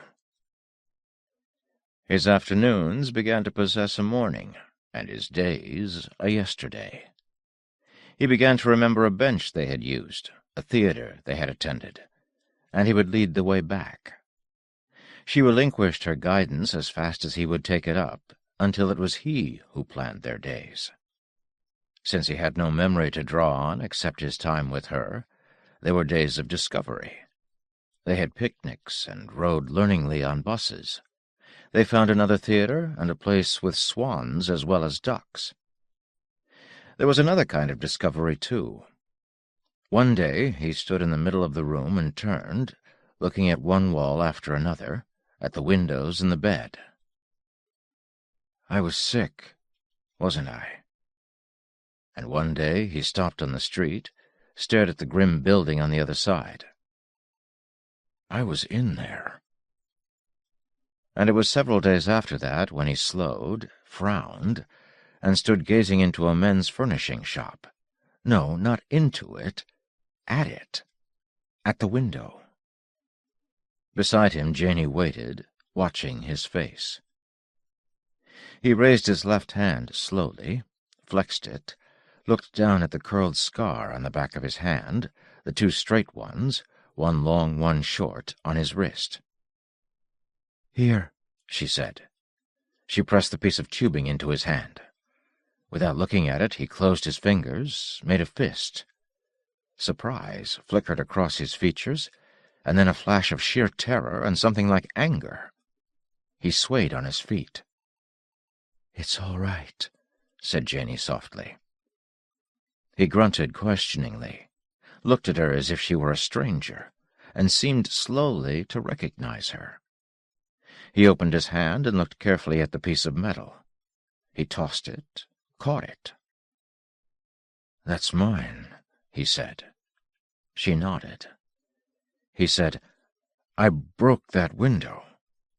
He looked at it, tossed the piece of metal again, and put it in his pocket and began to walk again. He was quiet for a long time, and just as they mounted the steps of their house, he said, "I broke the window, and they put me in that jail. And you got me out, and I was sick, and you brought me here till I was well again." He took out his keys and opened the door, stood back to let her pass in. "What did you want to do that for?" "Just wanted to," she said. He was restless. He went to the closet and turned out the pockets of his 2 suit jackets and his sport coat. He crossed the room and pawed aimlessly at the dresser scarf and opened and shut drawers. "What is it?" "That thing," he said vaguely. He wandered into and out of the bathroom. "You know, that piece of pipe, like." "Oh," she said. "I had it," he muttered unhappily. He took another turn around the room, and then shouldered past Janey where she sat on the bed, and reached to the night table. "Here it is." He looked at it, flexed it, and sat down in the easy-chair. "Hate to lose that," he said relievedly. "Had it a long time." "It was in the envelope they were holding for you while you were in jail," Janey told him. Yeah. He twisted it between his hands, then raised it and shook it at her like some bright, thick, admonishing forefinger. "This thing." She waited. He shook his head. "Had it a long time," he said again. He rose, paced, sat down again. "I was looking for a guy who—" "Ah!" he growled. "I can't remember." "It's all right," she said gently. He put his head in his hands. "Damn near almost found him, too," he said in a muffled voice. "Been looking for him a long time. I've always been looking for him." "Always?" "Well, ever since—" "Janey, I can't remember again." "All right." All right, it isn't all right." He straightened and looked at her. "I'm sorry, Janey. I didn't mean to yell at you." She smiled at him. He said, "Where was that cave?" "Cave?" she echoed. He waved his arms up, around. "Sort of a cave. Half cave, half log house. In the woods. Where was it?" "Was I there with you?" "No," he said immediately. "That was before, I guess. I don't remember." Don't worry about it. I do worry about it, he said excitedly. I can worry about it, can't I? As soon as the words were out, he looked to her for forgiveness and found it. You got to understand, he said more quietly. This is something I got to... Look, he said, returning to exasperation. Can something be more important than anything else in the world, and you can't even remember what it is? It happens. It's happened to me, he said glumly. I don't like it either. You're getting yourself all worked up, said Janey. Well, sure, he exploded. He looked around him, shook his head violently. What is this? What am I doing here? Who are you, anyway, Janey? What are you getting out of this? I like seeing you get well. Yeah, get well, he growled. I should get well. They ought to be sick. Be sick and get sicker. Who told you that? She rapped. Thompson, he barked, and then slumped back, looking at her with stupid amazement on his face. In the high, cracking voice of an adolescent, he whimpered, Thompson? Who's Thompson? She shrugged and said matter-of-factly, The one who told you you ought to be sick, I suppose. Yeah, he whispered, and again, in a soft-focused flood of enlightenment, Yeah. He wagged the piece of mesh tubing at her. I saw him. Thompson. The tubing caught his eye then, and he held it still, staring at it. He shook his head, closed his eyes. I was looking for... His voice trailed off. Thompson? Nah, he grunted. I never wanted to see him. Yes, I did, he amended. I wanted to beat his brains out. You did? Yeah. You see, he was... what's the matter with my head? He cried. Shh, she soothed. I can't remember. I can't, he said brokenly. It's like you see something rising up off the ground. You got to grab it. You jump so hard you can feel your knee bones crack. You stretch up and get your fingers on it. Just the tips of your fingers. His chest swelled and sank. Hang there, like forever. Your fingers on it, knowing you'll never make it, never get a grip. And then you fall, and you watch it going up and up away from you, getting smaller and smaller, and you'll never... He leaned back and closed his eyes. He was panting. He breathed, barely audible. And you'll never... He clenched his fists. One of them still held the tubing, and again he went through the discovery, the wonder, the puzzlement. Had this a long time, he said, looking at it. Crazy. This must sound crazy to you, Janey. Oh, no. You still think I'm crazy? No. I'm sick, he whimpered. Startlingly, she laughed. She came to him and pulled him to his feet. She drew him to the bathroom and reached in and switched on the light. She pushed him inside, against the wash-basin, and rapped the mirror with her knuckles. Who's sick? He looked at his firm-fleshed, well-boned face that stared out at him, at its glossy hair and clear eyes. He turned to Janey, genuinely astonished. I haven't looked this good in years. Not since I was in the... Janey? Was I in the army? Were you? He looked into the mirror again. Sure don't look sick, he said, as if to himself. He touched his cheek. Who keeps telling me I'm sick? He heard Janey's footsteps receding. He switched off the light and joined her. I'd like to break that Thompson's back, he said. Throw him right through a... What is it? Funny thing, he said. Was going to say through a brick wall. I was thinking it so hard I could see it. Me throwing him. Perhaps you did. He shook his head. "It wasn't a wall. It was a plate glass window. I know!" he shouted. "I saw him, and I was going to hit him. I saw him standing right there on the street looking at me, and I yelled and jumped him and—" He looked down at his scarred hand. He said, amazed, "I turned right around and hauled off and hit the window instead. God!" He sat down weakly. "That's what the jail was for. And it was all over. Just lie there in that rotten jail, sick, don't eat, don't move, get sick and sicker, and it's all over."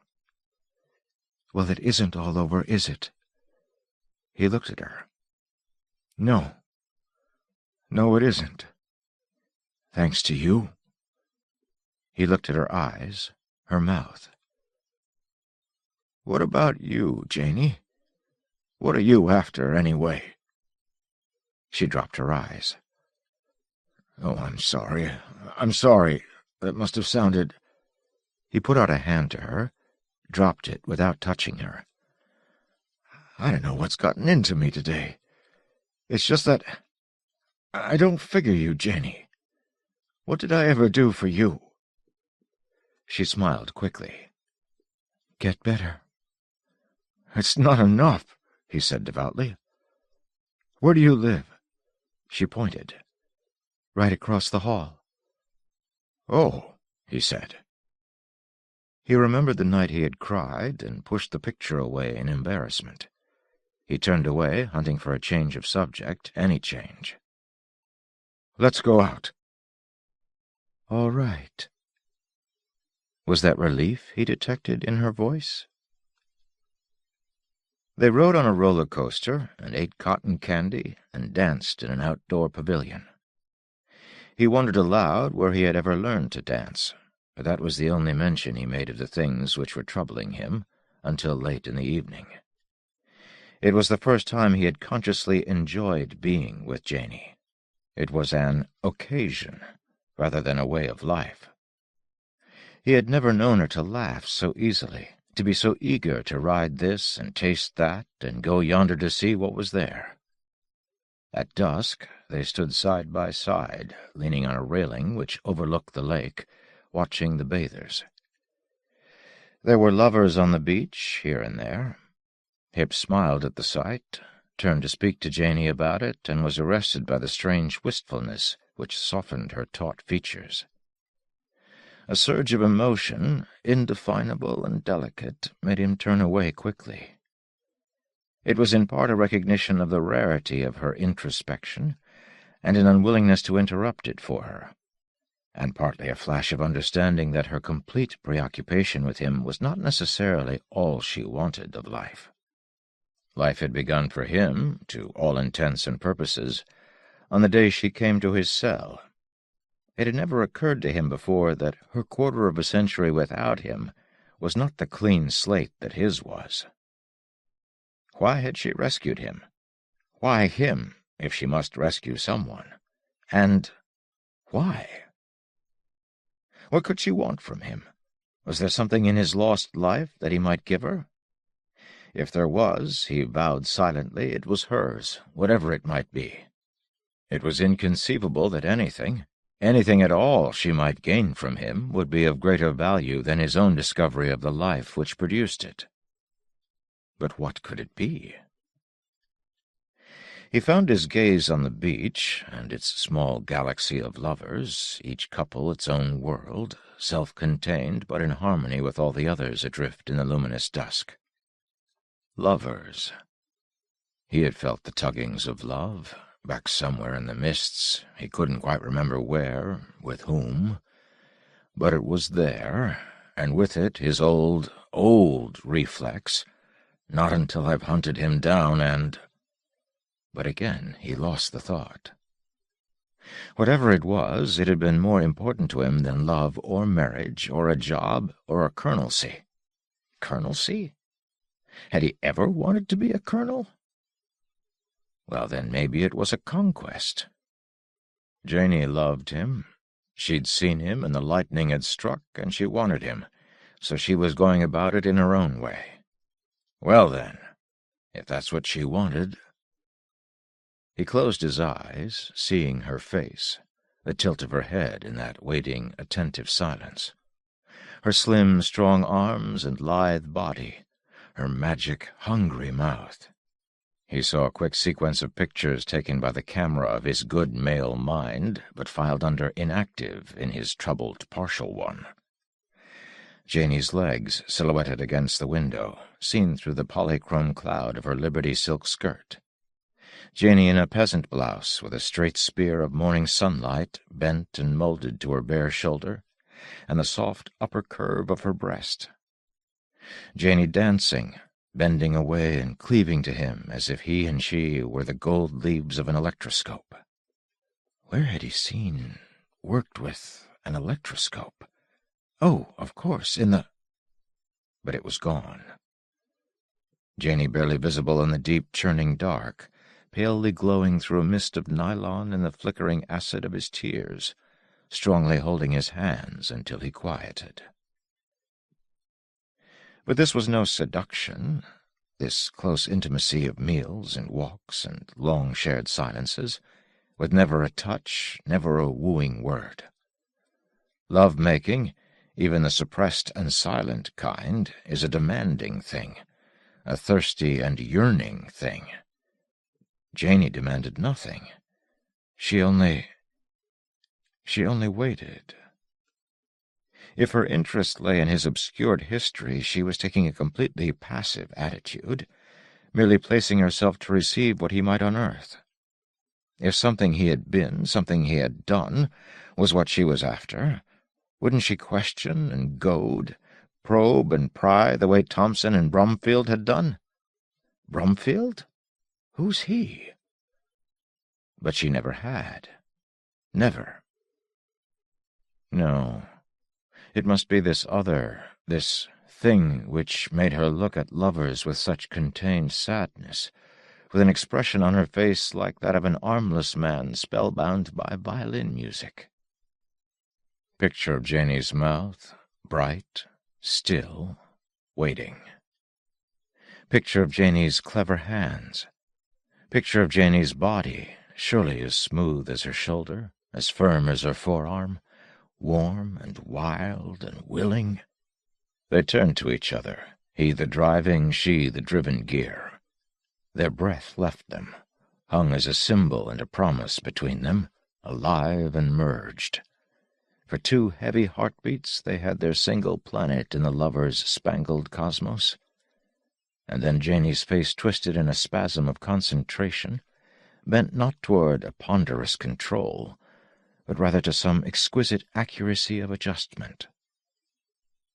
A thing happened to him, as if a small sphere of the hardest vacuum had appeared deep within him.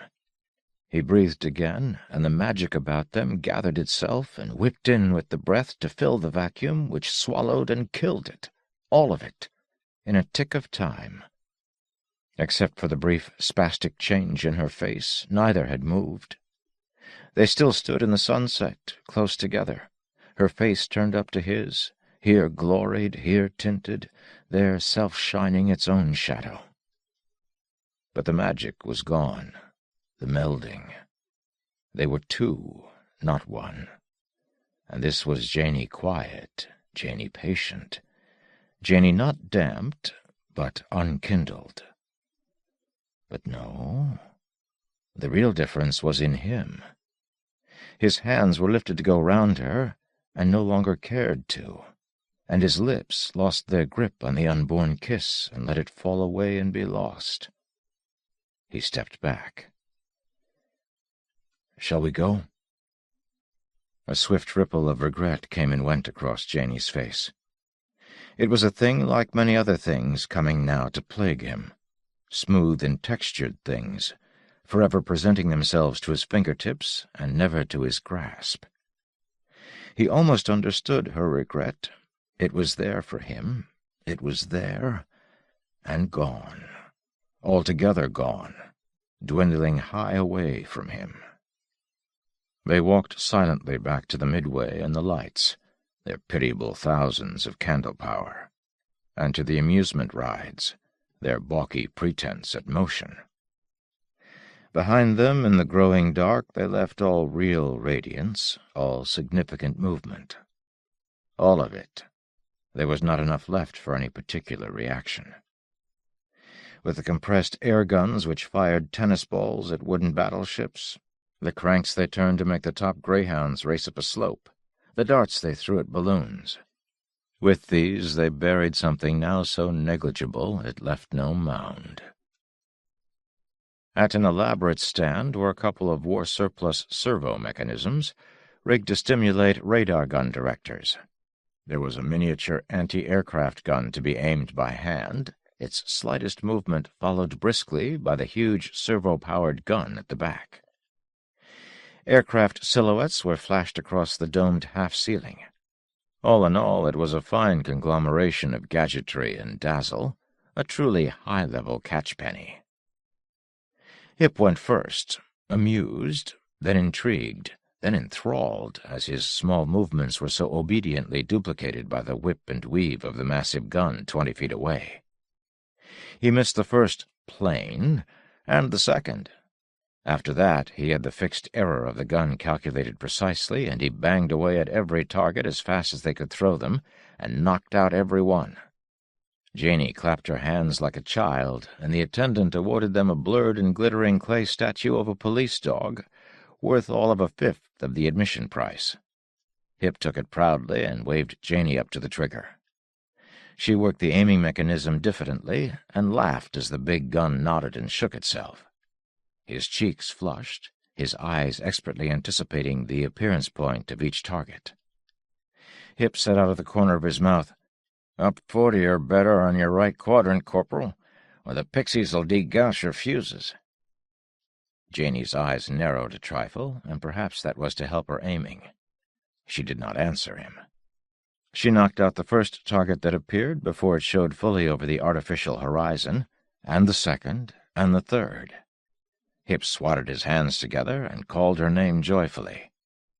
She seemed for a moment to be pulling herself together, the odd, effortful gesture of a preoccupied man forcing himself back into a conversation.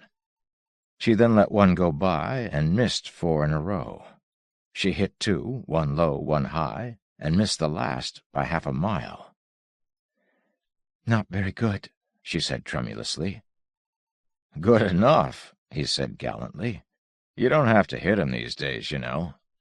"You don't?" "Nah. Just get near. Your fuses take over from there. This is the world's most diabetic dog." She looked down from his face to the statuette and giggled. "I'll keep it always," she said. "Hip, you're getting that nasty sparkle stuff all over your jacket. Let's give it away." They marched up and across and down and around the tinsel stands in search of a suitable beneficiary, and found him at last, a solemn urchin of 7 or so, who methodically sucked the memory of butter and juice from a well-worn corn-cob. "This is for you," caroled Janey. The child ignored the extended gift and kept his frighteningly adult eyes on her face. Hip laughed. "No sale." He squatted beside the boy. "I'll make a deal with you. Will you haul it away for $1? No response. The boy sucked his corn-cob and kept watching Janey. "Tough customer," grinned Hip. Suddenly Janey shuddered. "Oh, let's leave him alone," she said, her merriment gone. "He can't outbid me," said Hip cheerfully. He set the statue down by the boy's scuffed shoes and pushed a $1 bill into the rip which looked most like a pocket. "Pleasure to do business with you, sir," he said, and followed Janey, who had already moved off. "Regular chatterbox," laughed Hip as he caught up with her. He looked back. Half a block away, the child still stared at Janey. "Looks like you've made a lifetime impression." "Janey!" Janey had stopped dead, eyes wide and straight ahead, mouth a triangle of shocked astonishment. "The little devil!" she breathed. "At his age!" She whirled and looked back. Hip's eyes obviously deceived him, for he saw the corncob leave the grubby little hands, turned 90 degrees and thumped the urchin smartly on the cheekbone. It dropped to the ground. The child backed away 4 paces, shrilled an unchivalrous presumption and an unprintable suggestion at them, and disappeared into an alley. "Phew," said Hip, awed. "You're so right." He looked at her admiringly. "What clever ears you have, Grandma," he said, not very successfully covering an almost prissy embarrassment with badinage. "I didn't hear a thing until the second broadside he threw." "Didn't you?" she said. For the first time he detected annoyance in her voice. At the same time he sensed that he was not the subject of it. He took her arm. "Don't let it bother you. Come on, let's eat some food." She smiled, and everything was all right again. Succulent pizza and cold beer in a booth painted a too bright, edge-worn green. A happy, weary walk through the darkening booths to the late bus, which waited, breathing. A sense of membership because of the fitting of the spine to the calculated average of the bus seats. A shared doze, a shared smile, at 60 miles an hour through the flickering night, and at last the familiar depot on the familiar street, echoing and empty, but my street in my town. They woke a taxi driver and gave him their address. "Can I be more alive than this?" he murmured from his corner, and then realized she had heard him. "I mean," he amended, "it's as if my whole world, everywhere I lived, was once in a little place inside my head, so deep I couldn't see out. And then you made it as big as a room, and then as big as a town, and tonight as big as... well, a lot bigger," he finished weakly. A lonely passing street-light passed her answering smile over to him.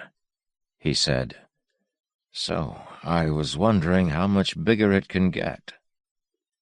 "Much bigger," she said. He pressed back sleepily into the cushions. "I feel fine," he murmured. "I feel—" "Janie," he said in a strange voice. "I feel sick." "You know what that is," she said calmly. A tension came and went within him, and he laughed softly. Him again. "He's wrong. He's wrong. He'll never make me sick again." "Driver!" His voice was like soft wood tearing. Startled, the driver slammed on his brakes. Hip surged forward out of his seat and caught the back of the driver under his armpit. "Go back," he said excitedly. "God almighty!" the driver muttered. He began to turn the cab around. Hip turned to Janie, an answer, some sort of answer, half-formed, but she had no question. She sat quietly and waited. To the driver, Hip said, "Just the next block. Yeah, here. Left. Turn left." He sank back then, his cheek to the window glass, his eyes raking the shadowed houses and black lawns. After a time he said, "There. The house with the driveway. There where the big hedge is." "One I should drive in?" "No," Hip said. "Pull over. A little further. There, where I can see in." When the cab stopped, the driver turned around and peered back. "Getting out here? That's $1 and—" "Shh!" The sound came so explosively that the driver sat stunned. Then he shook his head wearily and turned to face forward. He shrugged and waited. Hip stared through the driveway's gap in the hedge at the faintly gleaming white house, its stately porch and porte-cochere, its neat shutters and fan-lit door.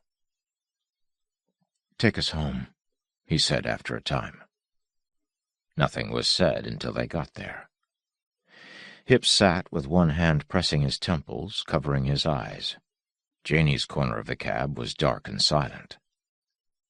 When the machine stopped, Hip slid out and absently handed Janie to the walk. He gave the driver a bill, accepting the change, pawed out a tip and handed it back. The cab drove off. Hip stood looking down at the money in his hand, sliding it around on his palm with his fingers. "Janie?" Yes, Hip? He looked at her. He could hardly see her in the darkness. Let's go inside. They went in. He switched on the lights. She took off her hat and hung her bag on the bedpost and sat down on the bed, her hands on her lap, waiting. He seemed blind, so deep was his introspection. He came awake slowly, his gaze fixed on the money in his hand. For a moment it seemed without meaning to him. Then slowly, visibly, he recognized it and brought it into his thoughts, into his expression. He closed his hand on it, shook it, brought it to her and spread it out on the night table. 3 crumpled bills, some silver. "It isn't mine," he said. "Of course it is." He shook his head tiredly. "No, it isn't. None of it's been mine. Not the roller coaster money or the shopping money or coffee in the mornings or... I suppose there's rent here." She was silent.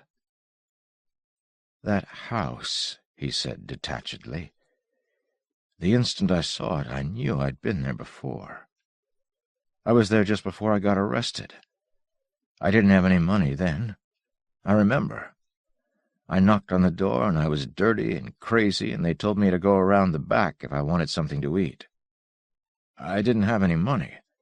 I remember that so well. All I had was—" Out of his pocket came the woven metal tube.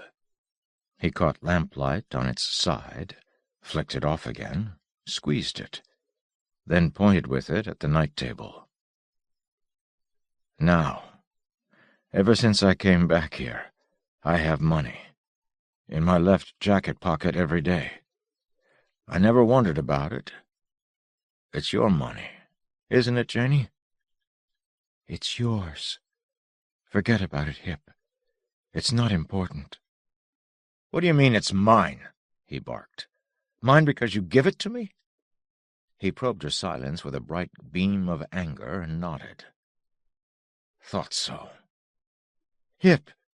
He shook his head, suddenly, violently, the only expression he could find at the moment for the great tearing wind which swept through him. It was anger, it was humiliation. It was a deep futility and a raging attack on the curtains which shrouded his self-knowledge. He slumped down into the easy-chair and put his hands over his face. He sensed her nearness, then her hand was on his shoulder. "Hip," she whispered. He shrugged the shoulder, and the hand was gone.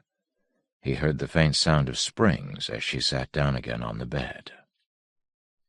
He brought his hands down slowly. His face was twisted, hurt. "You've got to understand. I'm not mad at you. I haven't forgotten what you've done. It isn't that," he blurted. "I'm all mixed up again," he said hoarsely. "Doing things, don't know why. Things I got to do, I don't know what. Like—" He stopped to think, to sort the 1,000 scraps that whirled and danced in the wind which blew through him. "Like knowing this is wrong. I shouldn't be here, getting fed, spending money. But I don't know whoever said I shouldn't, where I learned it. And like what I told you, this thing about finding somebody, and I don't know who it is, and I don't know why. I said tonight—" He paused, and for a long moment filled the room with the hiss of breath between his teeth, his tense curled lips. "I said tonight, my world, the place I live. It's getting bigger all the time. It just now got big enough to take in that house where we stopped. We passed that corner, and I knew the house was there, and I had to look at it. I knew I'd been there before, dirty and all excited. Knocked. They told me to go round back. I yelled at them. Somebody else came. I asked them. I wanted to know about some—" The silence, again the hissing breath. "Children who lived there, and no children lived there. and I shouted again, and everybody was afraid. I straightened out a little. I told them, just tell me what I wanted to know. I'd go away. I didn't want to frighten anybody. I said, all right, no children, then tell me where is Alicia Q. Just let me talk to Alicia Q. He straightened up, his eyes alight, and pointed the piece of tubing at Janey. You see? I remember her name, Alicia Q. He sank back. And they said, Alicia Q is dead. And then they said, oh, her children. And they told me where to go to find them. They wrote it down someplace. I've got it here somewhere. He began to fumble through his pockets, stopped suddenly, and glared at Janey. It was the old clothes. You have it. You've hidden it. If she had explained, if she had answered, it would have been all right. But she only watched him. All right, he gritted. I remembered one thing. I can remember another. Or I can go back there and ask again. I don't need you. Her expression did not change, but, watching it, he knew suddenly that she was holding it still, and that it was a terrible effort to her. He said gently, I did need you. I'd have died without you. You've been... He had no word for what she had been to him, so he stopped searching for one and went on. It's just that I've got so I don't need you that way any more. I have some things to find out, but I have to do it myself. At last she spoke. You have done it yourself, Hip. Every bit of it. All I've done is to put you where you could do it. I want to go on with that. You don't need to, he reassured her. I'm a big boy now. I've come a long way. I've come alive. There can't be much more to find out. There's a lot more, she said sadly. He shook his head positively. I tell you, I know. Finding out about those children, about this Alicia Q, and then the address where they'd moved, that was right at the end. That was the place where I got my fingertips on the... whatever it was I was trying to grab. Just that one more place. That address where the children are. That's all I need. That's where he'll be. He? The one, you know. The one I've been looking for. His name is... He leapt to his feet. His name's... He brought his fist into his palm, a murderous blow. I forgot, he whispered. He put his stinging hand to the short hair at the back of his head, screwed up his eyes in concentration. Then he relaxed. It's all right, he said. I'll find out. Now.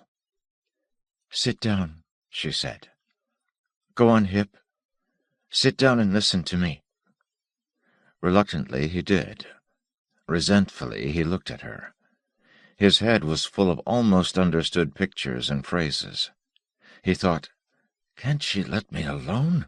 Can't she let me think a while? But because she was Janey, he waited. You're right. You can do it, she said. She spoke slowly and with extreme care. You can go to the house tomorrow, if you like, and get the address and find what you've been looking for. And it will mean absolutely nothing to you. Hip, I know. He glared at her. Believe me, Hip. Believe me.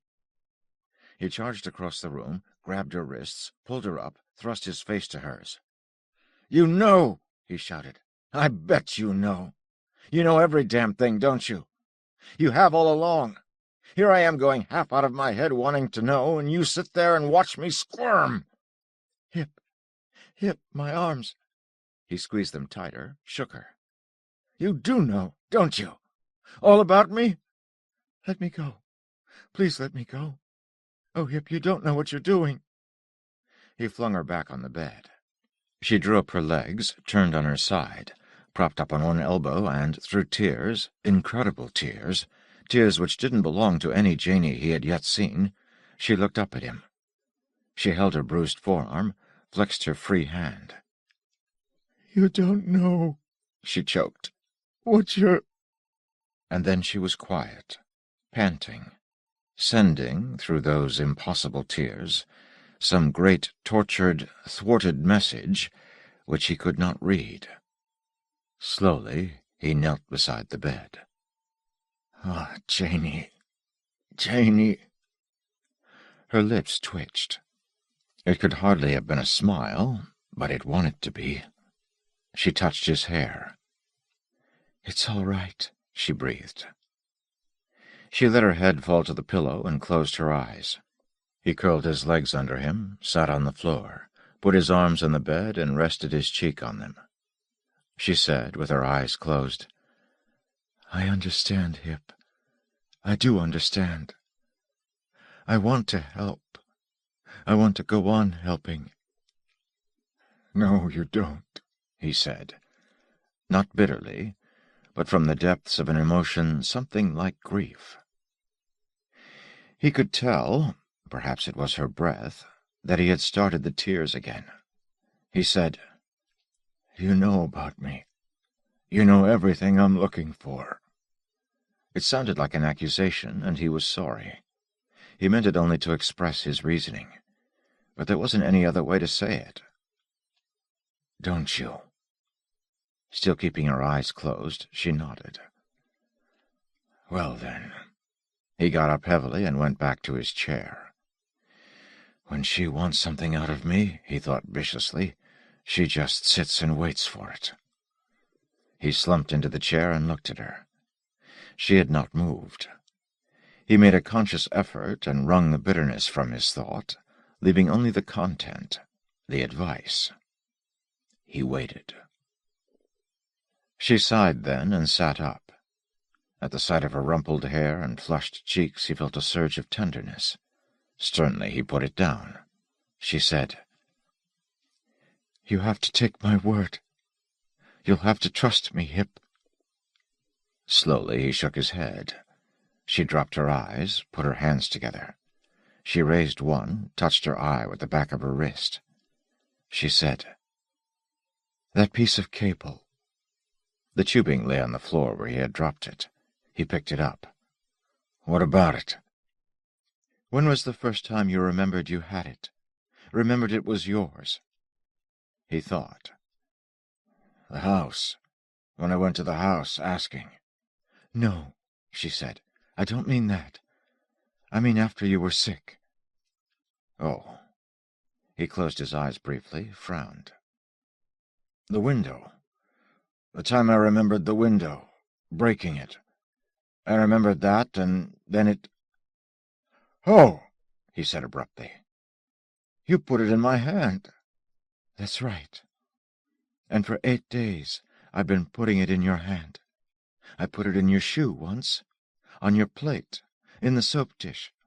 Once I stuck your toothbrush inside it. Every day, 6 times a day.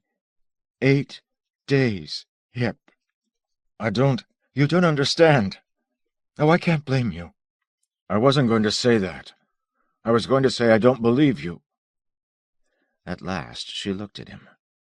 When she did, he realized how rare it was for him to be with her without her eyes on his face. "Truly," she said intensely. "Truly, Hip. That's the way it was." He nodded reluctantly. "All right. So that's the way it was. What has that to do with—" "Wait," she begged. "You'll see. Now, every time you touched the bit of cable, you refused to admit it existed. You'd let it roll right out of your hand, and you wouldn't see it fall to the floor. You'd step on it with your bare feet and not even feel it. Once it was in your food, Hip. You picked it up with a forkful of lima beans. You put the end of it in your mouth, and then just let it slip away. You didn't know it was there." He said with an effort, then, "Occlusion. That's what Bromfield called it." Who was Bromfield? But it escaped him. Janey was talking. That's right. Now listen carefully. When the time came for the occlusion to vanish, it did. And there you stood with the cable in your hand, knowing it was real. But nothing I could do beforehand could make that happen until it was ready to happen. He thought about it. So, what made it ready to happen? You went back. To the store? The plate-glass window? Yes, she said, and immediately, no. What I mean is this. You came alive in this room, and you said it yourself. The world got bigger for you, big enough to let there be a room, then big enough for a street, then a town. But the same thing was happening with your memory. Your memory got big enough to include yesterday and last week, and then the jail, and then the thing that got you into jail. Now look, at that moment the cable meant something to you, something terribly important. But when it happened, for all the time after it happened, the cable meant nothing. It didn't mean anything until the second your memory could go back that far. Then it was real again. Oh, he said. She dropped her eyes. I knew about the cable. I could have explained it to you. I tried and tried to bring it to your attention, but you couldn't see it until you were ready. All right. I know a lot more about you. But don't you see that if I told you, you wouldn't be able to hear me? He shook his head, not in denial, but dazedly. He said, "But I'm not sick any more." He read the response in her expressive face.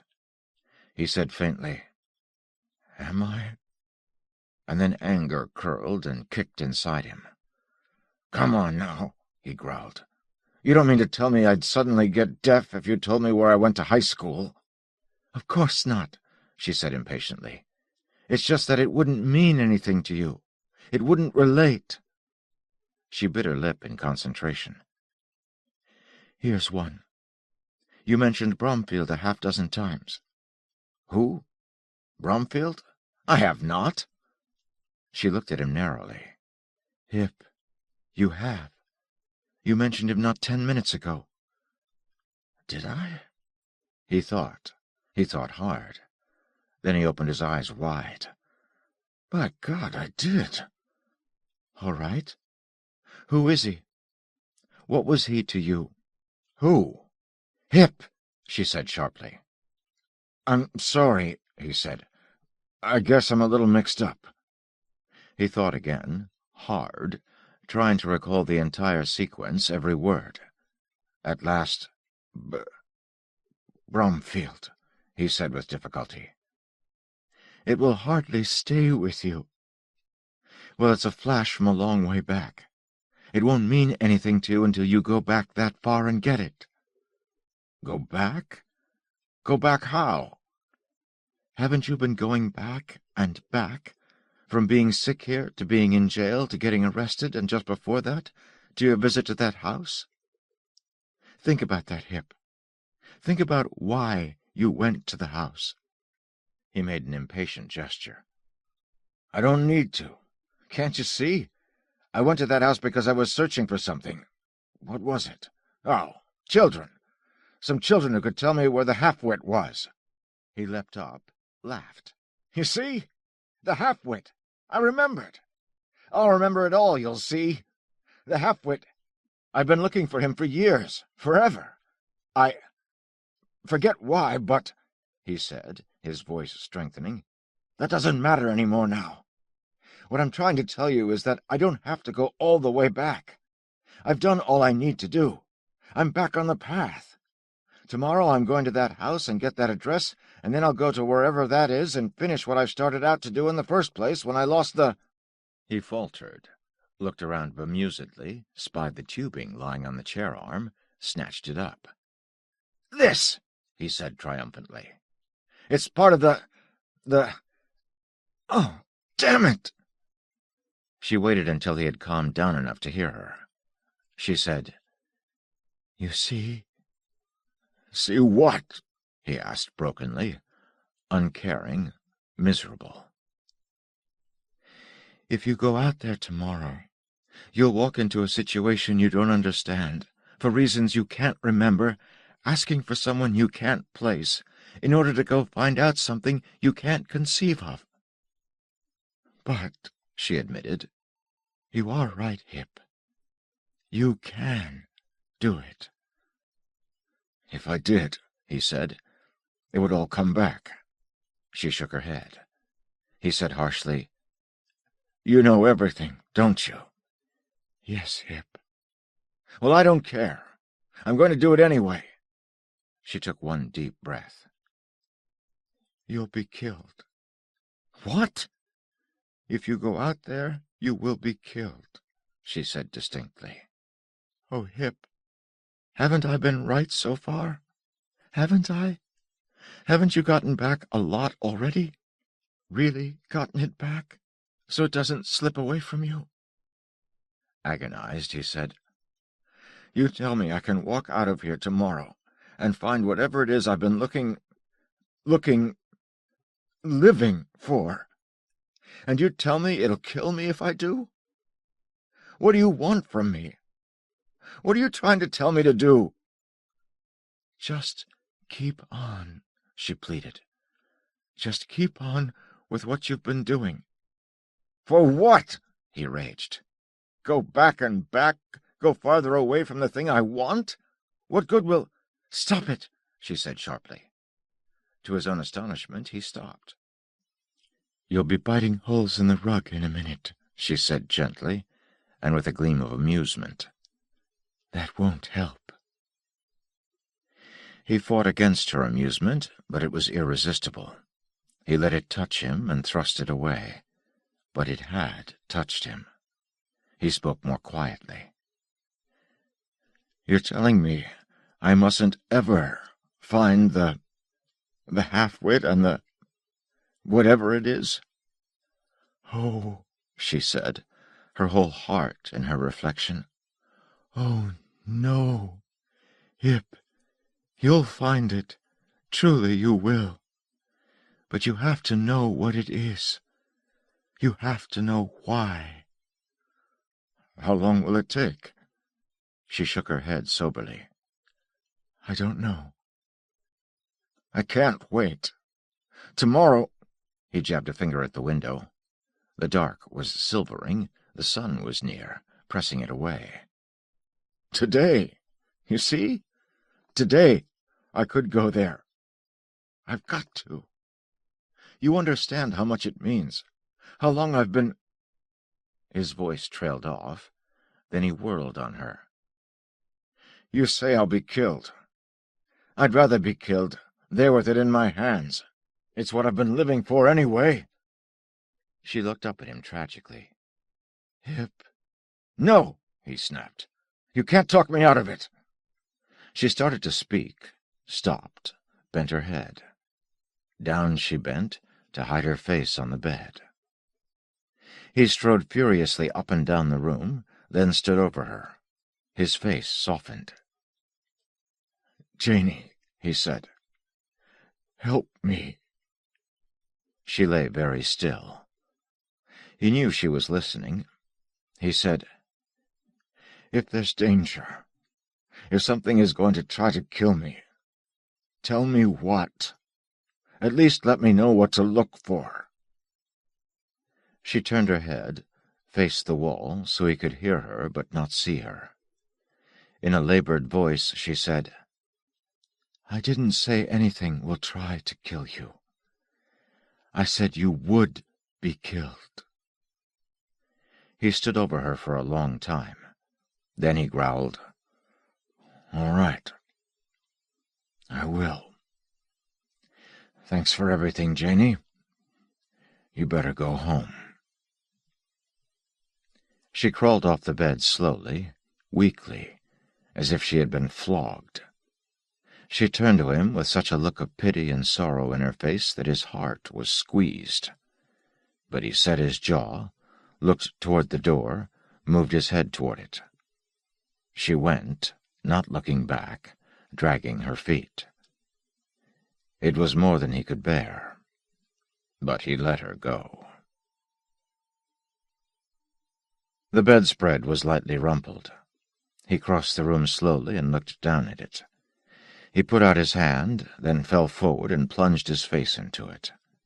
It was still warm from her body, and for an instant so brief as to be indefinable, he felt a thing about mingled breaths, two spellbound souls turning one to the other and about to be one. But then it was gone. Everything was gone, and he lay exhausted. Go on. Get sick. Curl up and die. All right, he whispered. Might as well. What's the difference, anyway? Die or get killed, who cares? Not Janey. He closed his eyes and saw a mouth. He thought it was Janey's, but the chin was too pointed. The mouth said, "Just lie down and die. That's all," and smiled. The smile made light glance off the thick glasses, which must mean he was seeing the whole face. And then there was a pain so sharp and swift that he threw up his head and grunted. His hand was cut. He looked down at it, saw the scars which had made the sudden restimulative pain. Thompson. I'm going to kill that Thompson. Who was Thompson? Who was Bromfield? Who was the half-wit in the cave? Cave? Where is the cave where the children... Children? No, it was children's. Where the children's... Clothes. That's it. Clothes. Old, torn, rags. But that's how he... Janey. You will be killed. Just lie down and die. His eyeballs rolled up, his tensions left him in a creeping lethargy. It was not a good thing, but it was more welcome than feeling. Someone said, "Up 40 or better on your right quadrant, Corporal, or the pixies'll degauss your fuses." Who said that? He, Hip Barrows. He said it. Who'd he say it to? Janey with her clever hand on the Ack-Ack prototype. He snorted faintly. Janey wasn't a corporal. Reality isn't the most pleasant of atmospheres, Lieutenant, but we like to think we are engineered for it. It's a pretty fine piece of engineering, the kind an engineer can respect. Drag in an obsession, and reality can't tolerate it. Something has to give. If reality goes, your fine piece of engineering is left with nothing to operate on. Nothing it was designed to operate on. So it operates badly. So kick the obsession out. Start functioning the way you were designed to function. Who said that? Oh, Bromfield. The jerk. He should know better than to try to talk engineering to an engineer. Captain Bromfield, tiredly, the 20,000th time. If I wasn't an engineer, I wouldn't have found it. I wouldn't have recognized it, and I wouldn't give a damn now. It doesn't matter. It doesn't matter. Just curl up, and as long as Thompson don't show his face. Just curl up and... "No, by God!" roared Hip Barrows. He sprang off the bed, stood quaking in the middle of the room. He clapped his hands over his eyes and rocked like a storm-blown sapling.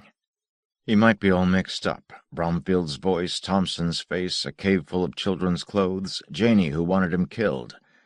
But there was one thing he was sure of. One thing he knew. Thompson wasn't going to make him curl up and die.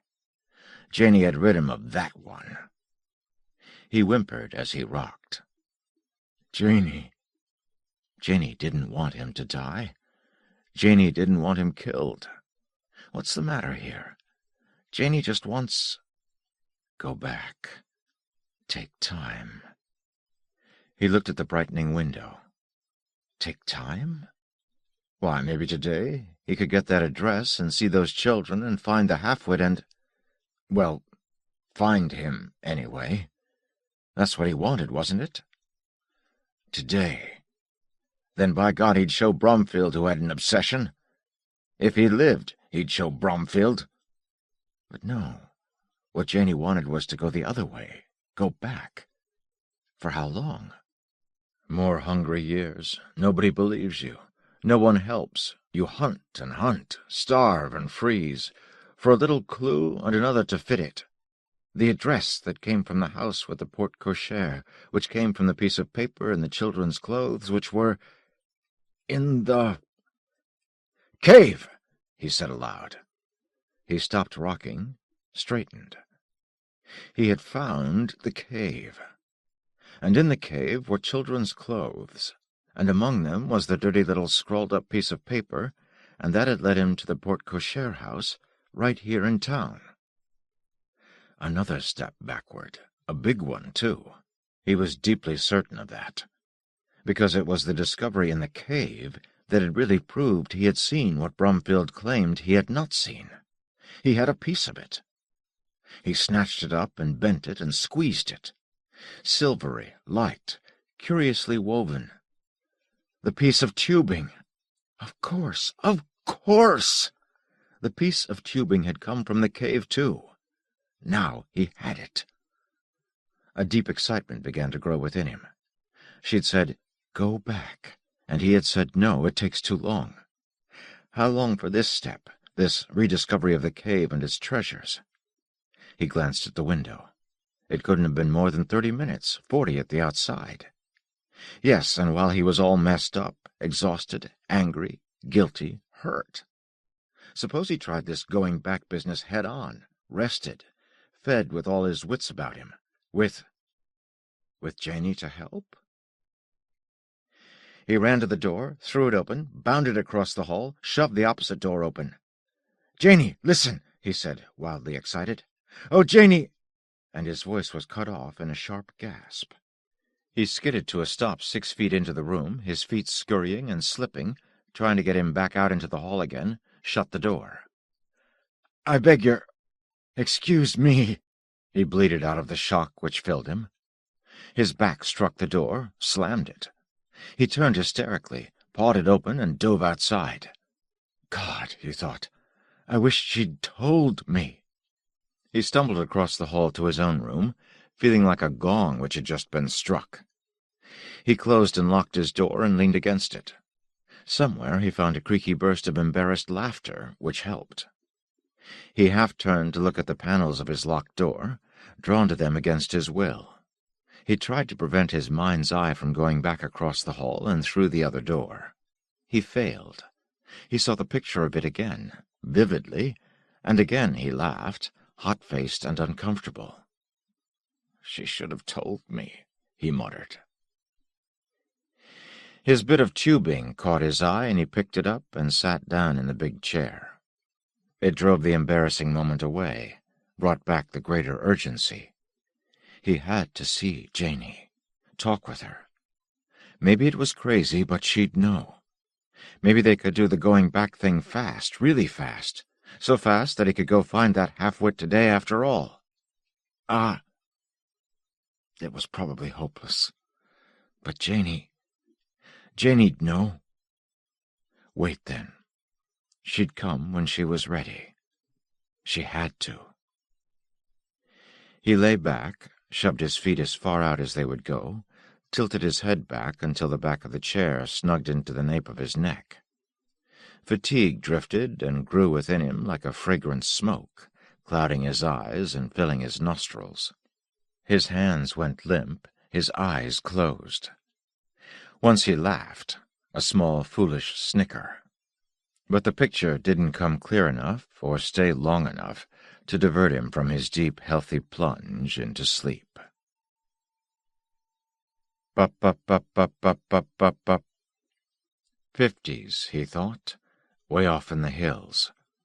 Lifelong ambition of every red-blooded boy. Get a machine gun and make like a garden hose with it. Wham, wham, wham, wham. Orlicons. Where'd they dredge those things up from? Is this an ack-ack station, or is it a museum? Hip! Hip Barrows! For Pete's sake, when is that corporal going to learn to say lieutenant? Not that I gave a whistle, one way or another, but one of these days he'll do it in front of some teenage Air Force colonel and get us both bounced for it. Wham! Wham! Oh!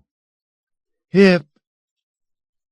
He sat up, palming his eyes, and the guns were knuckles on the door, and the corporal was Janey, calling somewhere, and the anti-aircraft base shattered and misted and blew away to the dream factory. Hip! Come on, he croaked. Come on in. It's locked. He grunted and got numbly to his feet.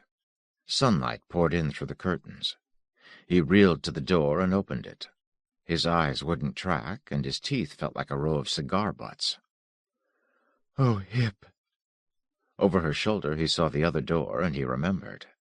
He drew her inside and shut his door. Listen, I'm awful sorry about what happened. I feel like a damn fool. Hip, don't, she said softly. It doesn't matter. You know that. Are you all right? A little churned up, he admitted, and was annoyed by the reappearance of his embarrassed laugh. Wait till I put some cold water on my face and wake up some. From the bathroom he called, Where you been? Walking. I had to think. Then I waited outside. I was afraid you might, you know. I wanted to follow you, be with you. I thought I might help. You really are all right? Oh, sure. And I'm not going anywhere without talking to you first. But about the other thing, I hope she's all right. What? I guess she got a worse shock than I did. I wish you'd told me you had somebody in there with you. I wouldn't have barged. Hip, what are you talking about? What happened? Oh, he said. Oh, my gosh. You came straight here? You haven't been in your room yet? No. What on earth are you... he said, actually blushing. I wish she'd told you about it rather than me. Well, I suddenly had to see you, but bad. So I steamed across the hall and charged in, never dreaming there would be anyone but you there, and here I am halfway across the room before I could even stop, and there stood this friend of yours. Who? Hip, for heaven's sake. The woman. Had to be someone you know, Janey. Burglars aren't likely to prance around naked. Janey put a slow hand to her mouth. A colored woman. Girl. Young. Did she... what did she... I don't know what she did. I didn't get but a flash glimpse of her, if that's any comfort to you. I hightailed right out of there. Oh, Janey, I'm sorry. I know it's sort of embarrassing, but it can't be that bad. Janey, he cried in alarm. He's found us. We've got to get out of here, she whispered. Her lips were nearly white. She was shaking. Come on. Oh, come on! Now, wait. Janey, I gotta talk to you. She whirled on him like a fighting animal. She spoke with such intensity that her words blurred. Don't talk. Don't ask me. I can't tell you. You wouldn't understand. Just get out of here. Get away! With astonishing power, her hand closed on his arm and pulled. He took 2 running steps, or he would have been flat on the floor. She was at the door, opening it, as he took the second step, and she took the slack of his shirt in her free hand, pulled him through, pushed him down the hall toward the outer exit. He caught himself against the doorpost. Surprise and anger exploded together within him and built an instant of mighty stubbornness. No single word she might have uttered could have moved him. Braced and on guard as he was, not even her unexpected strength could have done anything but cause him to strike back. But she said nothing, nor did she touch him. She ran past, white and whimpering in terror, and bounded down the steps outside.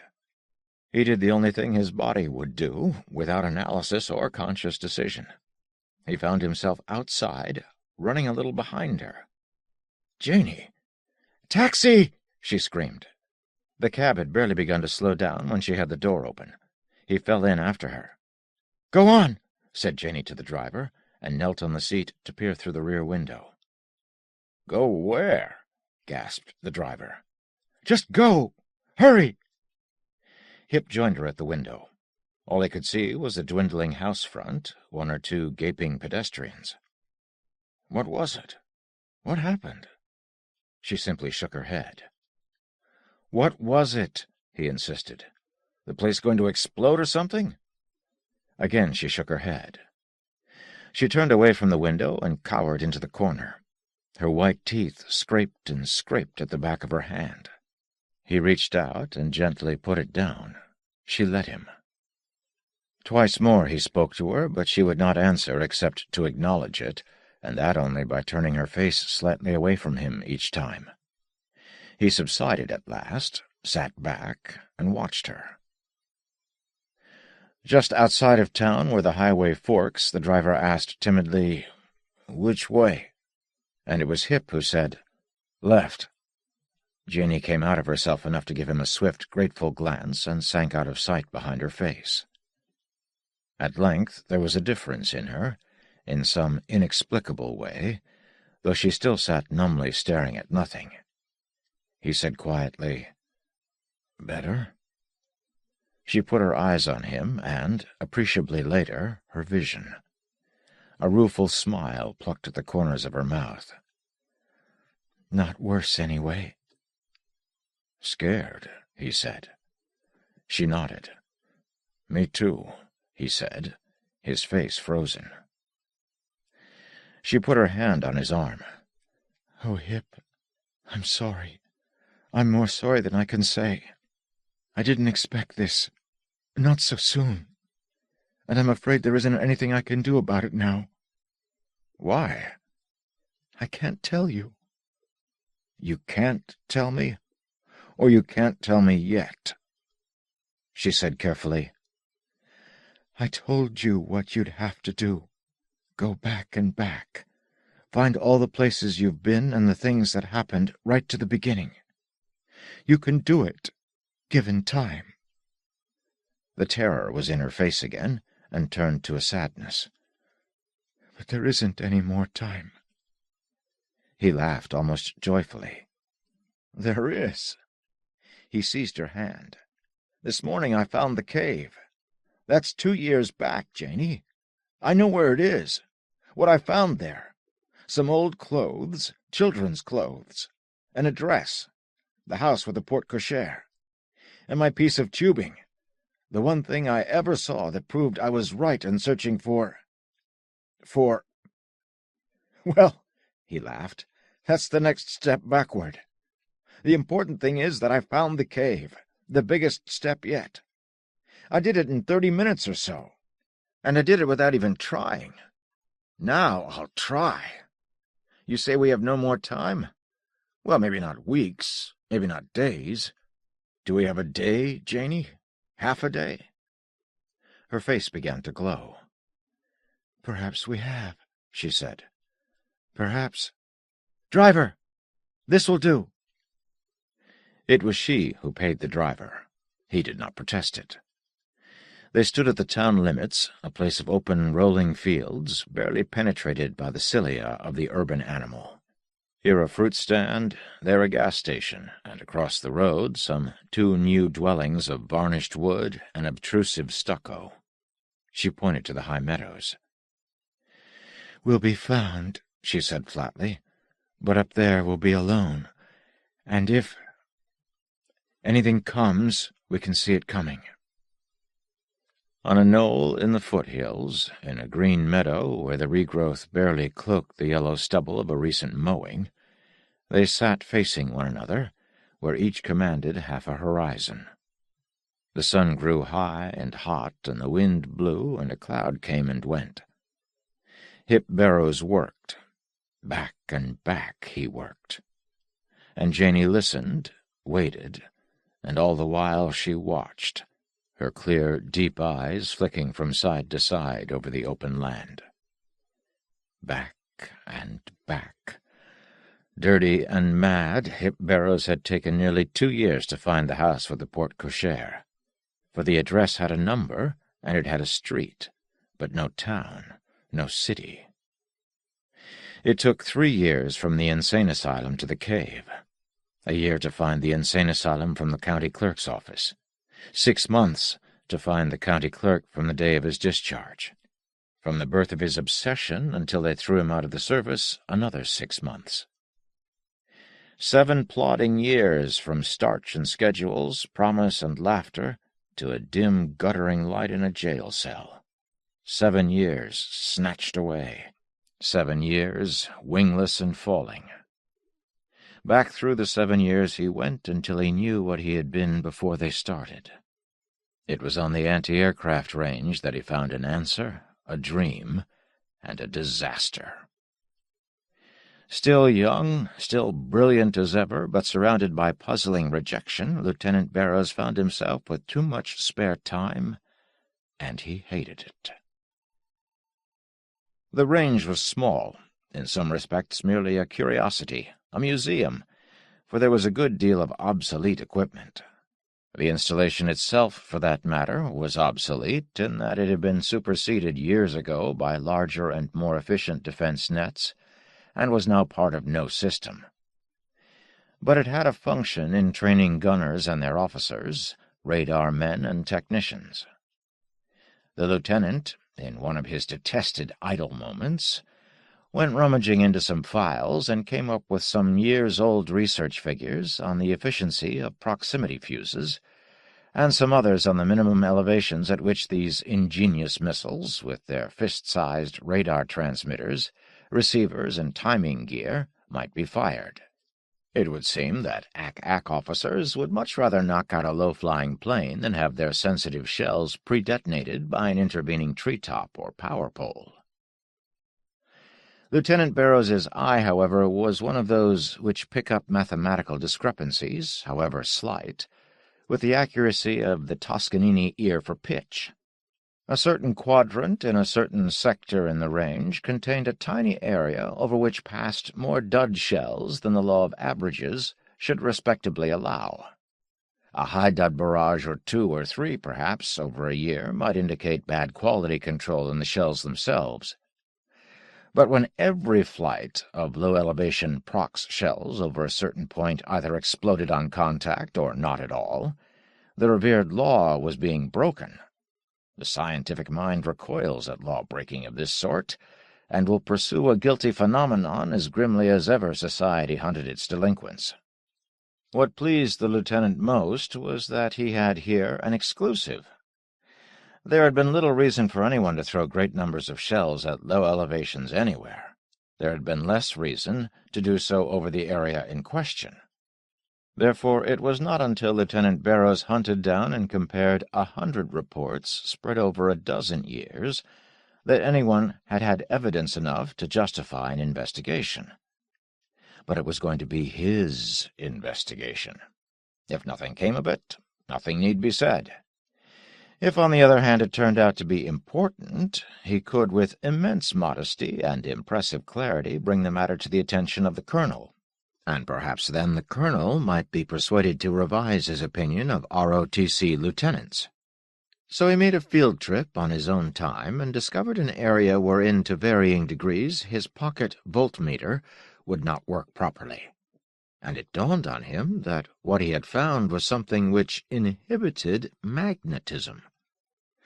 The rugged but sensitive coils and relays in the proximity fuses, to all intents and purposes, ceased to exist when they passed this particular hillside, lower than 40 yards. Permanent magnets were damped just as electromagnets. Nothing in Barrow's brief but brilliant career had even approached this incredible phenomenon in potential. His accurate and imaginative mind drank and drank of it, and he saw visions. The identification and analysis of the phenomenon, Barrow's effect, perhaps, and then a laboratory effort, successful, of course, to duplicate it. Then application. A field generator, which would throw up an invisible wall of the force. Aircraft and their communications, even their intercoms, failing with the failure of their many magnets. Seeking gear on guided missiles, arming and blasting devices, and, of course, the disarming of proximity fuses, the perfect defensive weapon for the electromagnetic age. And how much else? No limit to it. Then there would be the demonstrations, of course, the colonel introducing him to renowned scientists and military men. "This, gentlemen, is your ROTC man." But first he had to find what was doing it, now that he knew where it was being done. And so he designed and built a detector. It was simple and ingenious and very carefully calibrated. While engaged in the work, his irrepressible mind wrought and twisted and admired and reworked the whole concept of contramagnetism. He extrapolated a series of laws and derived effects, just as a mathematical pastime, and fired them off to the Institute of Electrical Engineers, who could appreciate them, and did, for they were later published in the journal. He even amused himself in gunnery practice by warning his men against low-elevation shelling over his area, because the pixies would degauss, demagnetize, their proximity fuses. And this gave him a high delight, for he pictured himself telling them later that his fanciful remark had been nothing but the truth, and that, had they the wit God gave a goose, they could have gone out and dug up the thing, whatever it was, for themselves.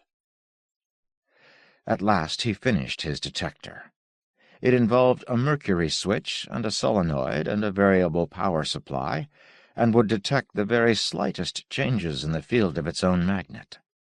It weighed about 40 pounds, but this mattered not at all, since he did not intend to carry it. He got the best ordnance maps of the area that he could find, appointed as a volunteer the stupidest-looking PFC he could find, and spent a long day of his furlough time out on the range, carefully zigzagging the slope and checking the reading off on his map until he located the center of the degaussing effect. It was in a field on an old abandoned farm.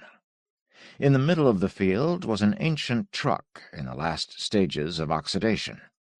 Drought and drift, rain and thaw had all but buried the machine, and the lieutenant flogged himself and his patient soldier into a frenzy of explosive excavation. After sweaty hours, they had dug and scraped and brushed until what was left of the truck stood free and clear, and under it they found the source of the incredible field. From each corner of the frame ran a gleaming silvery cable. They came together at the steering column and joined, and thence a single cable ran upward to a small box. From the box protruded a lever. There was no apparent power source, but the thing was operating. When Barrows pushed the lever forward, the twisted wreck groaned and sank noticeably into the soft ground. When he pulled the lever back, it crackled and creaked and lifted up to the limits of its broken springs and wanted to lift even more. He returned the lever to neutral and stepped back. This was everything he had hoped to find, certainly, and made practical the wildest of his dreams. It was the degaussing generator, awaiting only his dissection and analysis. But it was all these things as a byproduct. Lever forward, this device made the truck heavier. Lever back, lighter. It was anti-gravity. Anti-gravity, a fantasy, a dream. Anti-gravity which would change the face of the earth in ways which would make the effects of steam, electricity, even nuclear power, mere sproutings of technology in the orchard this device would grow. Here was skyward architecture no artist had yet dared to paint. Here was wingless flight and escape to the planets, to the stars, perhaps. Here was a new era in transportation, logistics, even the dance, even medicine. And oh, the research! And it was all his. The soldier, the dull-witted PFC, stepped forward and yanked the lever full back. He smiled and threw himself at Barrows's legs. Barrows kicked free, stood, sprang so his knees crackled. He stretched, reached, and the tips of his fingers touched the cool, bright underside of one of the cables. The contact could not have lasted longer than 1/10 of a second. But for years afterward, for all the years Barrows was to live, part of him seemed to stay there in the frozen instant, his fingertips on a miracle, his body adrift and free of earth. He fell. Nightmare. First, the breast-bursting time of pounding heart and forgotten breathing. The madness of an ancient ruin rising out of its element, faster and faster, smaller and smaller into the darkening sky, a patch, a spot, a speck, a hint of light where the high sunlight touched it, and then a numbness and pain when the breath came again.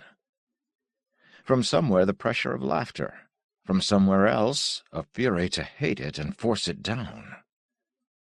A time of mad shouting arguments, words slurred into screams, the widening crescents of laughing eyes, and a scuttling shape escaping him, chuckling. He did it, and he tripped me besides. And nothing to kill.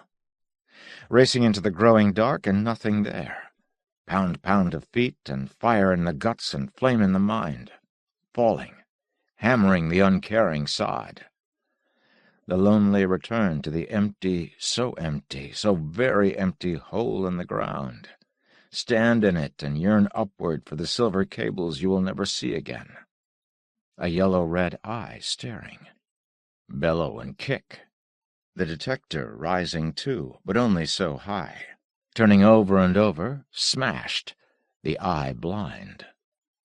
The long way back to barracks, dragging an invisible man called Agony, whose heavy hands were clamped upon a broken foot. Fall down, rest and rise, splash through, wallow, rise and rest, and then the camp. HQ. Wooden steps. The door dark. Hollow hammering. Blood and mud and hammering. Footsteps. Voices. Astonishment. Concern. Annoyance. Anger. The white helmets and the brassards. MP. Tell them. Bring the colonel. No one else, only the colonel. Shut up, you'll wake the colonel. Colonel, it's anti-magnetron, to the satellite, and freight. No more jets. Shut up, ROTC boy. Fight them then, and someone screamed when someone stepped on the broken foot. The nightmare lifted, and he was on a white cot, in a white room with black bars on the windows and a big MP at the door. Where am I? Hospital prison ward, Lieutenant. God, what happened? Search me, sir. Mostly you seem to want to kill some GI. Kept telling everybody what he looks like. He put a forearm over his eyes. A PFC. Did you find him? Lieutenant, there ain't such a man on the roster. Honest. Security's been through every file we got. You better take it easy, sir. A knock. The MP opened the door. Voices. Lieutenant Major Thompson wants to talk to you. How do you feel? Lousy, Sergeant. Lousy. I'll talk to him if he wants. He's quiet now, sir. A new voice. That voice. Barrows pressed down on the forearm he held over his eyes until sparks shone. Don't look, because if you're right, you'll kill him. The door. Footsteps. Evening, Lieutenant. Ever talked to a psychiatrist before? Slowly, in terror of the explosion he knew must come, Barrows lowered his arm and opened his eyes. The clean, well-cut jacket with a major's leaves and the medical corps insignia did not matter. The man's professionally solicitous manner, the words he spoke, these meant nothing. The only thing in the universe was the fact that the last time he had seen this face it belonged to a PFC, who had uncomplainingly and disinterestedly hauled his heavy detector around for a whole hot day, who had shared his discovery, and who had suddenly smiled at him, pulled the lever, let a wrecked truck and a lifetime dream fall away upwards into the sky. Barrows growled and leapt. The nightmare closed down again. They did everything they could to help him. They let him check the files himself and prove that there was no such PFC. The degaussing effect? No observations of it. Of course, the lieutenant himself admitted that he had taken all pertinent records to his quarters. No, they are not in the quarters. Yes, there was a hole in the ground out there, and they'd found what he called his detector, though it made no sense to anyone. It merely tested the field of its own magnet.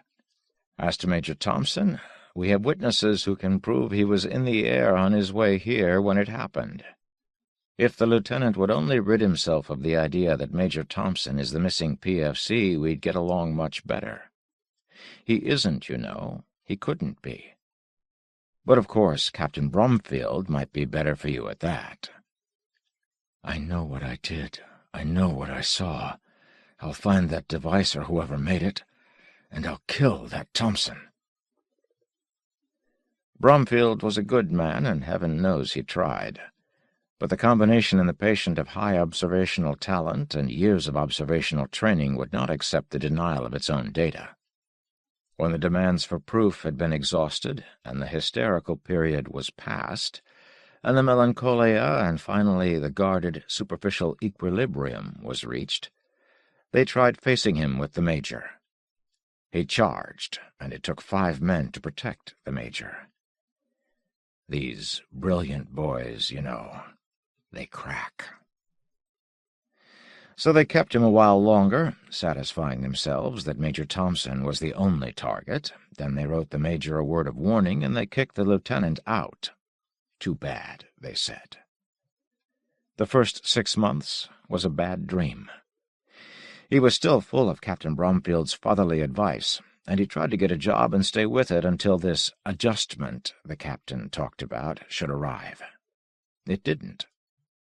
He'd saved a little, and he had his separation pay. He'd take a few months off and clear this thing out of his mind. First, the farm. The device was on the truck, and the truck obviously belonged to the farmer. Find him, and there's your answer. It took 6 months to find the town records, for the village had been preempted when the Ack range was added to the base, and to learn the names of the only 2 men who might tell him about the truck. A. Prod, farmer. A half-witted hired hand, name unknown, whereabouts unknown. But he found Prod nearly a year later. Rumor took him to Pennsylvania, and a hunch took him to the asylum. From Prod, all but speechless in the last gasp of his latest dotage, he learned that the old man was waiting for his wife, that his son Jack had never been born, that old Lone maybe was an idiot, but nobody ever was a better hand at getting the truck out of the mud, that Lone was a good boy, that Lone lived in the woods with the animals, and that he, Prod, had never missed a milking. He was the happiest human being Hip had ever seen. Barrows went into the woods with the animals. For 3.5 years he combed those woods. He ate nuts and berries and trapped what he could. He got his pension check until he forgot about picking it up. He forgot engineering.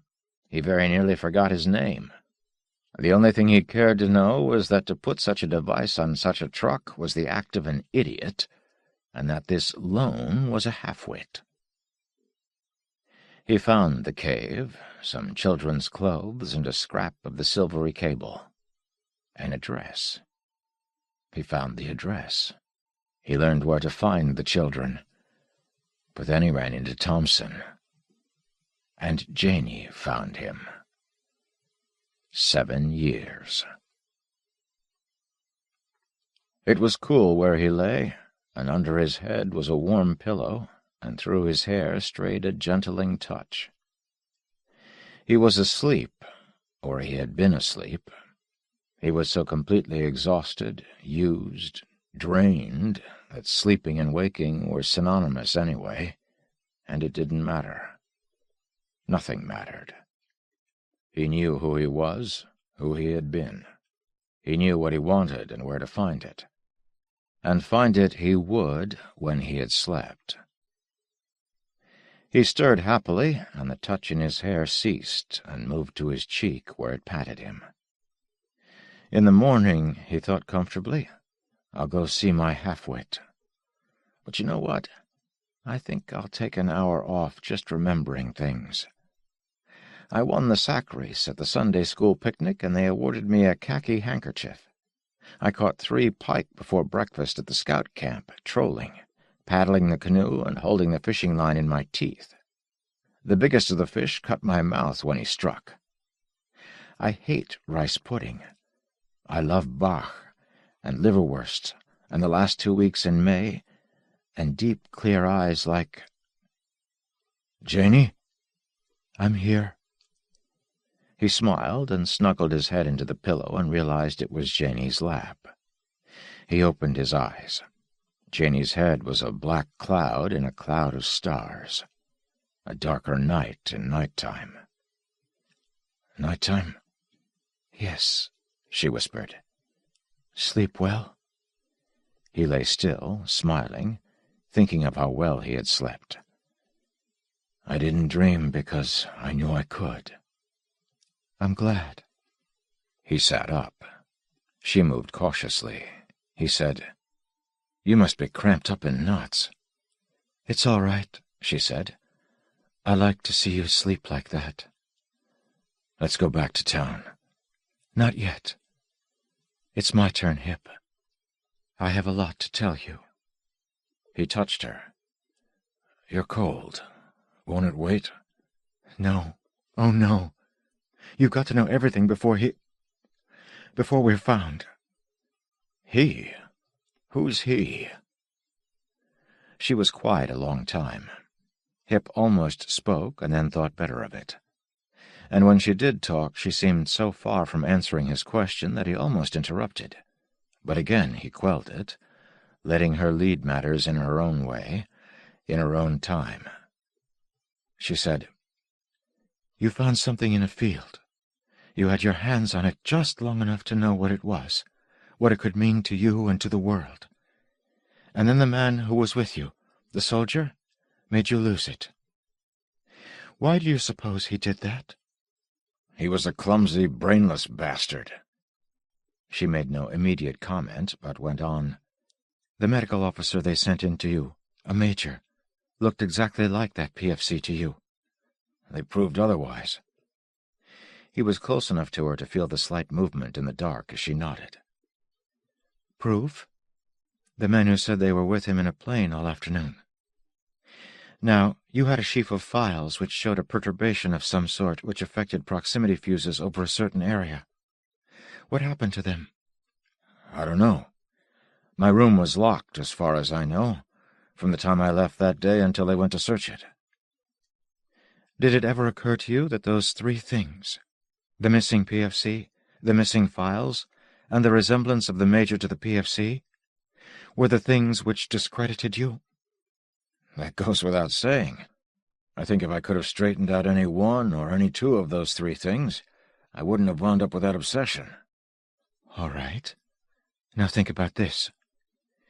You stumbled and grubbed through 7 years, working your way closer and closer to regaining what you had lost. You traced the man who built it, and you were just about to find him. But something happened." "My fault. I bumped into Thompson and went crazy." She put her hand on his shoulder. "Suppose it wasn't carelessness that made that PFC pull the lever. Suppose it was done on purpose." He could not have been more shocked if she had fired a flashbulb in his face. The light was as sudden, as blinding as that. When he could, he said, "Why didn't I ever think of that?" "You weren't allowed to think of it," she said bitterly. "What do you mean I wasn't?" "Please, not yet," she said. "Now, just suppose for a moment that someone did this to you. Can you reason out who it was? Why he did it? How he did it?" "No," he said immediately. "Eliminating the world's first and only anti-gravity generator makes no sense at all. Picking on me to persecute and doing it through such an elaborate method means even less. And as to method, why, he'd have to be able to reach into locked rooms, hypnotize witnesses, and read minds." "He did," said Janie. "He can." "Janie, who?" "Who made the generator?" He leaped to his feet and released a shout that went rolling down and across the dark field. "Hip! Don't mind me," he said, shaken. "I just realized that the only one who would dare to destroy that machine is someone who could make another if he wanted it. Which means that...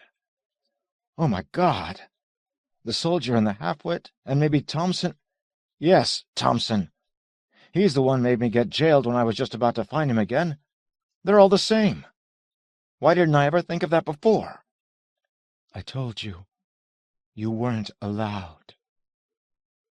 He sank down again.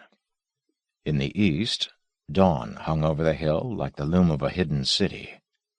He looked at it, recognizing it as the day he had chosen to end his long obsessive search, and he thought of Janie's terror when he had determined to go headlong into the presence of this monster, without his sanity, without his memory, without arms or information. "You'll have to tell me, Janie. All of it." She told him all of it. She told him of Lone, of Bonnie and Beanie, and of herself. Miss Q and Miriam, both dead now, and Jerry.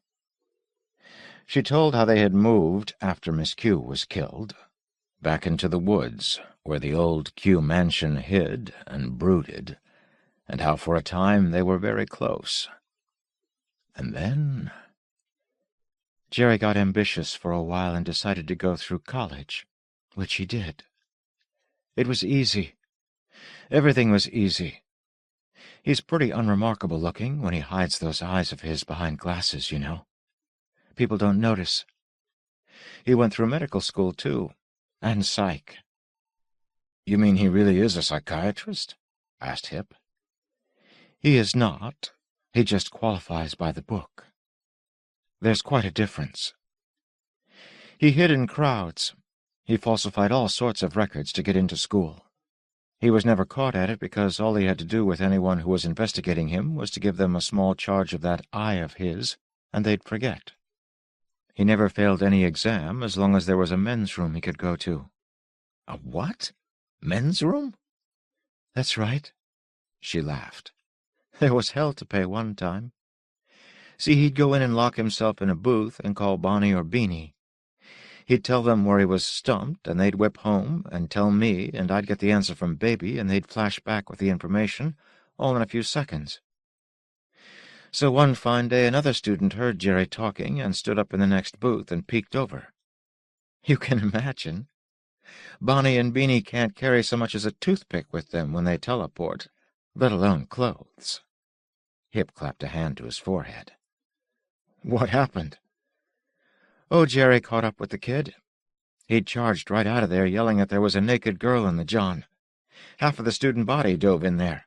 Of course she was gone. And when Jerry caught up with the kid, he just naturally forgot all about it, and wondered what all the yelling was about. They gave him a pretty bad time over it." "Those were good times," she sighed. "Jerry was so interested in everything. He read all the time.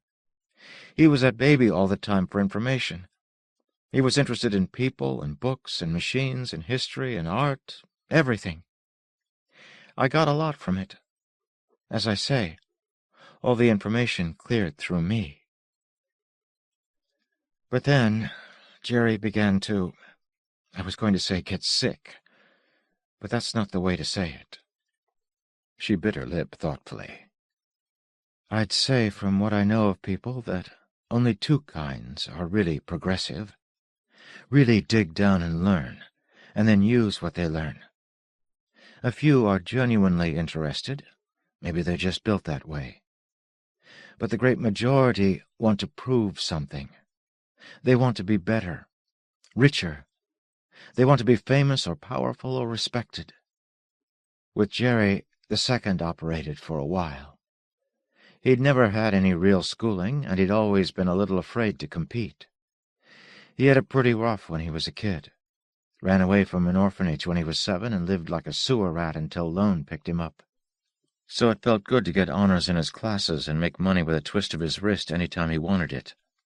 And I think he was genuinely interested in some things for a little while. Music and biology, and one or two other things. But he soon came to realize that he didn't need to prove anything to anyone. He was smarter and stronger and more powerful than anybody. Proving it was just dull. He could have anything he wanted. He quit studying. He quit playing the oboe. He gradually quit everything. Finally, he slowed down and practically stopped for a year. Who knows what went on in his head? He'd spend weeks lying around, not talking. Our Gestalt, as we call it, was once an idiot hip when it had Lone for a head. Well, when Jerry took over, it was a new, strong, growing thing. But when this happened to him, it was in retreat, like what used to be called a manic-depressive. Hip grunted. A manic-depressive with enough power to run the world. He didn't want to run the world. He knew he could if he wanted to. He didn't see any reason why he should. Well, just like in his psych texts, he retreated, and soon he regressed. He got childish, and his kind of childishness was pretty vicious. I started to move around a little. I couldn't stand it around the house. I used to hunt around for things that might snap him out of it. One night in New York, I dated a fellow I know who was one of the officers of the IRE. Institute of Radio Engineers, said Hip. Swell outfit. I used to be a member. I know. This fellow told me about you. About me? About what you called a mathematical recreation, anyway. An extrapolation of the probable operating laws and attendant phenomena of magnetic flux in a gravity generator. God! She made a short and painful laugh. Yes, Hip. I did it to you. I didn't know then, of course. I just wanted to interest Jerry in something. He was interested, all right. He asked Baby about it and got the answer pronto.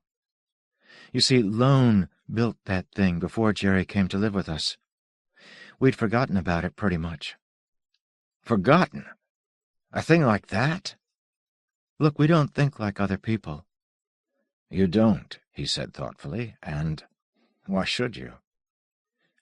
Lone built it for the old farmer Prod. That was just like Lone. A gravity generator to increase and decrease the weight of Prod's old truck so he could use it as a tractor. All because Prod's horse died and he couldn't afford another. No. Yes. He was an idiot, all right. Well, he asked Baby what effect it would have if this invention got out, and Baby said plenty. He said it would turn the whole world upside down. Worse than the Industrial Revolution. Worse than anything that ever happened. He said if things went one way, we'd have such a war you wouldn't believe it. If they went the other way, science would go too far too fast. Seems that gravitics is the key to everything. It would lead to the addition of one more item to the unified field, what we now call psychic energy, or psionics. Matter, energy, space, time, and psyche, he breathed. Odd. Yep, Jenny said casually. All the same thing, and this would lead to proof. There just wouldn't be any more secrets. That's the biggest thing I ever heard. So, Jerry decided us poor, half-developed apes weren't worthy? Not Jerry. He doesn't care what happens to you apes. One thing he found out from Baby, though, was that whichever way it went, the device would be traced to us. You should know. You did it by yourself. But Central Intelligence would have taken 7 weeks instead of 7 years. And that's what bothered Jerry. He was in retreat. He wanted to stew in his own juice in his hideout in the woods. He didn't want the armed forces of the United Nations hammering at him to come out and be patriotic. Oh, sure, he could have taken care of them all in time, but only if he worked full-time at it. Working full-time was out of his field. He got mad. He got mad at Lone, who was dead, and he especially got mad at you. Phew. He could have killed me. Why didn't he? Same reason he didn't just go out and confiscate the device before you saw it. I tell you, he was vicious and vengeful, childish. You'd bothered him. He was going to fix you for it. Now, I must confess I didn't care much one way or the other. It did me so much good to see him moving around again. I went with him to the base. Now, here's something you just wouldn't remember. He walked right into your lab while you were calibrating your detector.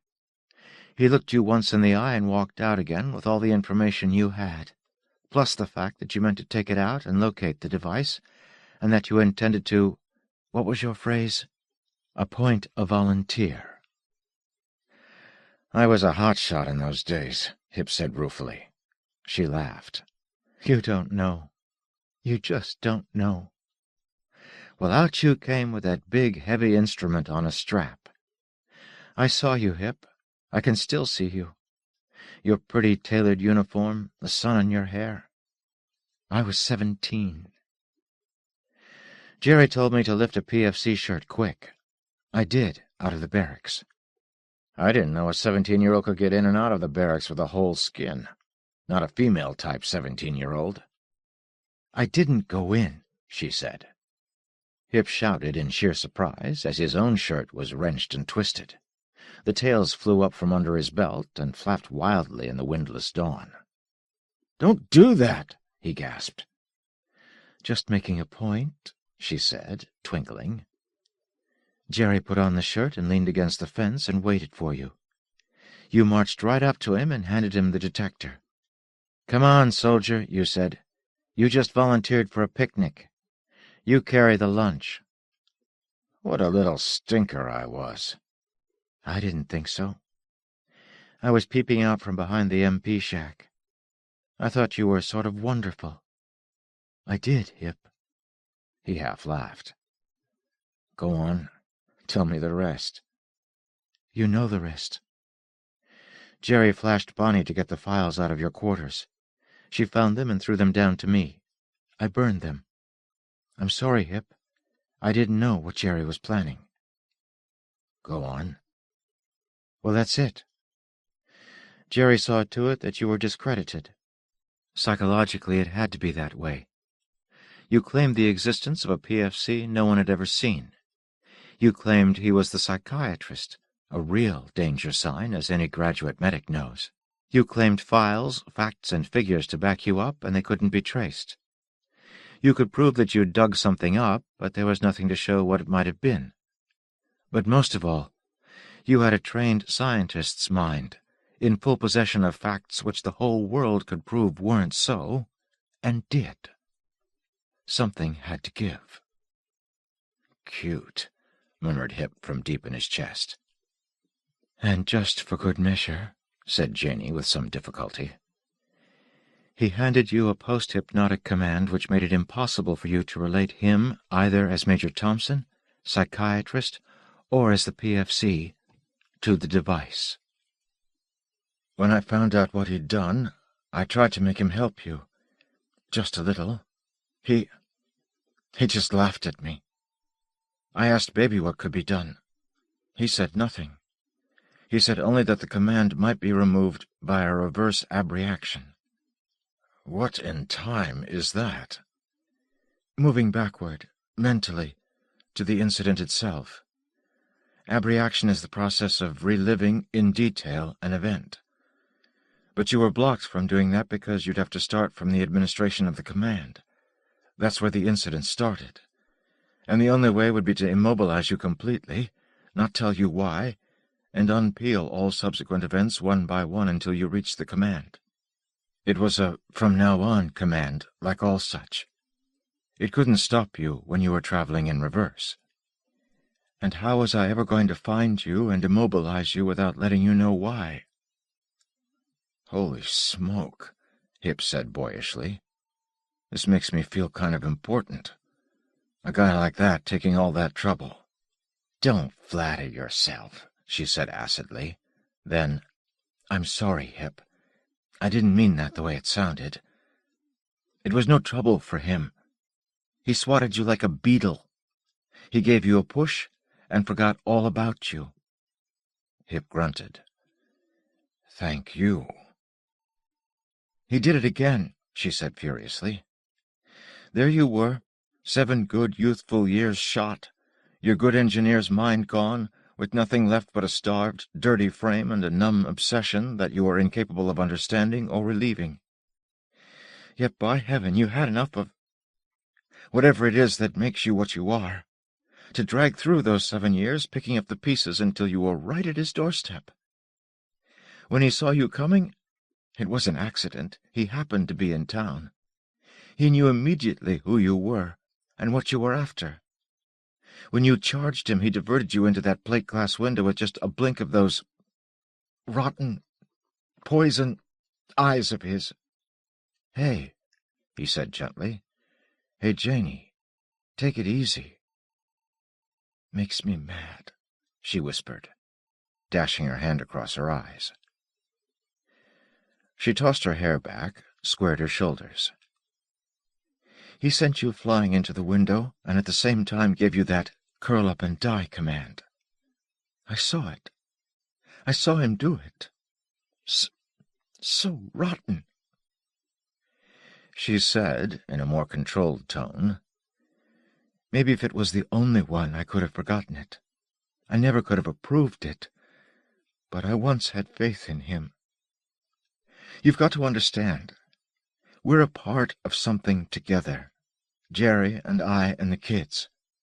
Something real and alive. Hating him is like hating your legs or your lungs."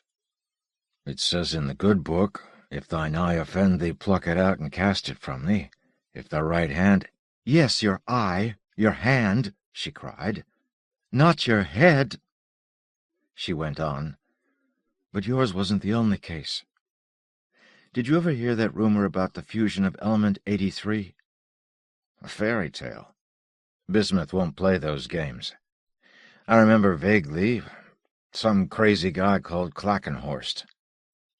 "A crazy guy called Klackenheimer," she corrected.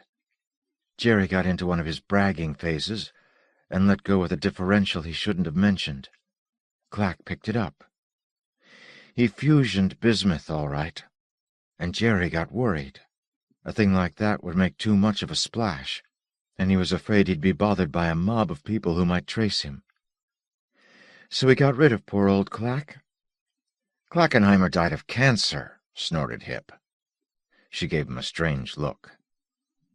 "I know," she said softly. Hip beat his temples softly with his fists. Janie said, "There've been more. Not all big things like that. I dared him into wooing a girl once, strictly on his own, without using his talents.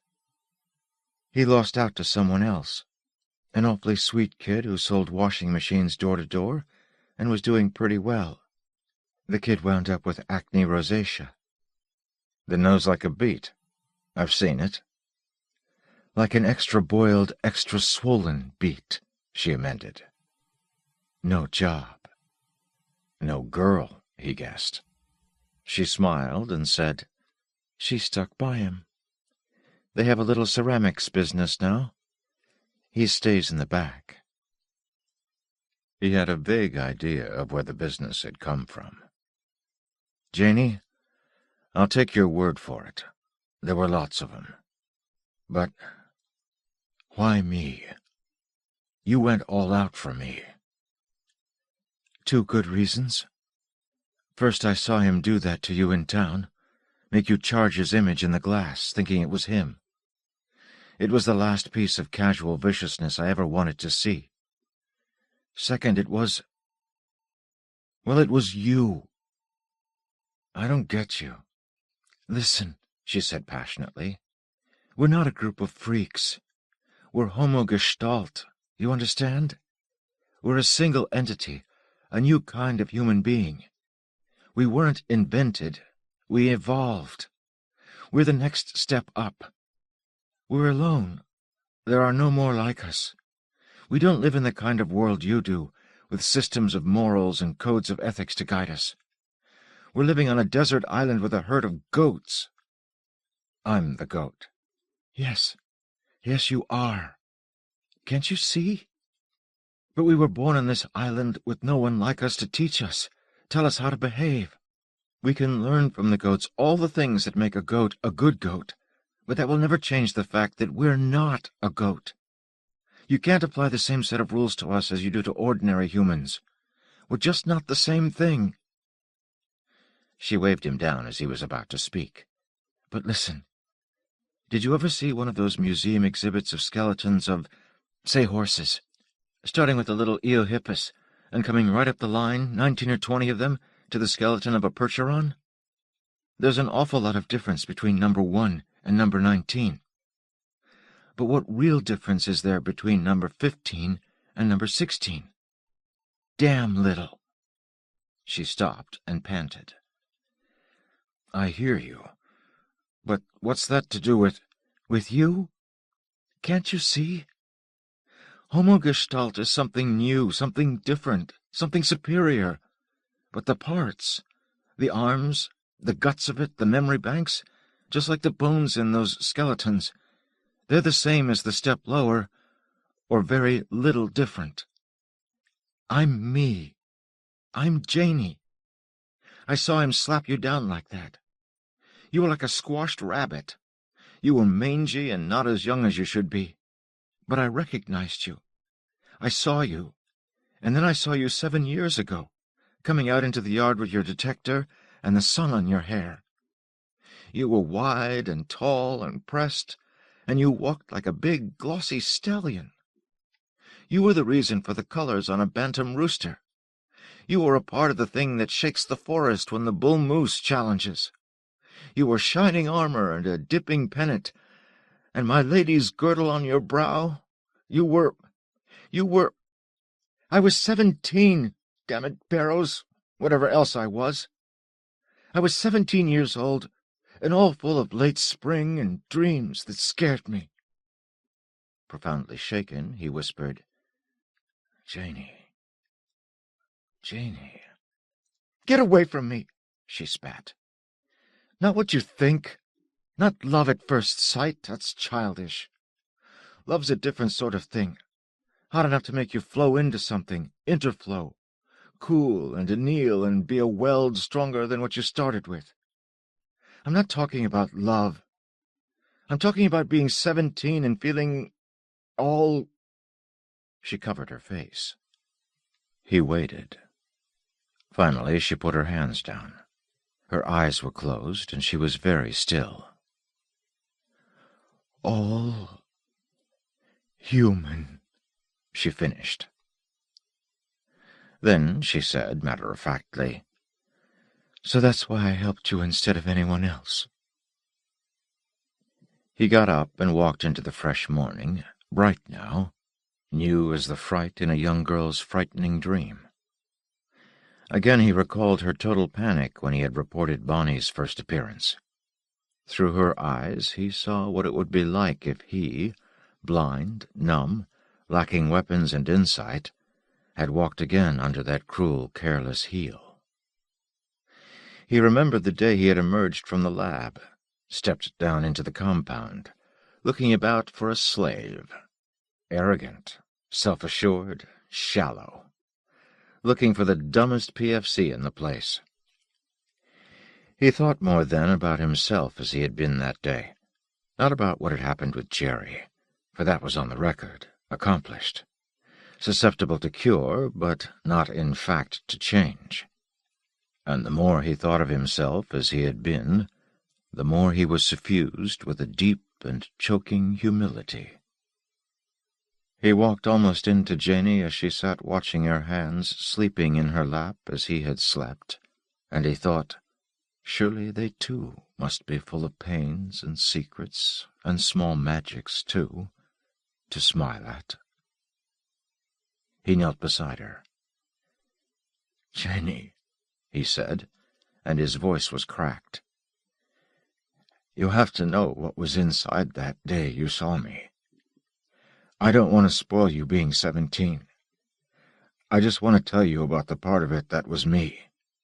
Some things that weren't what you thought." He drew a deep breath. "I can remember it better than you because for you it's been 7 years, and for me it's only just before I went to sleep and dreamed that I went hunting for the half-wit. I'm awake again, and the dream is gone, so I remember it all very well. Janie, I had trouble when I was a child, and the first thing I learned was that I was useless, and the things I wanted were by definition worthless. I hardly questioned that until I broke away and found out that my new world had different values from my old one, and in the new I was valuable. I was wanted. I belonged.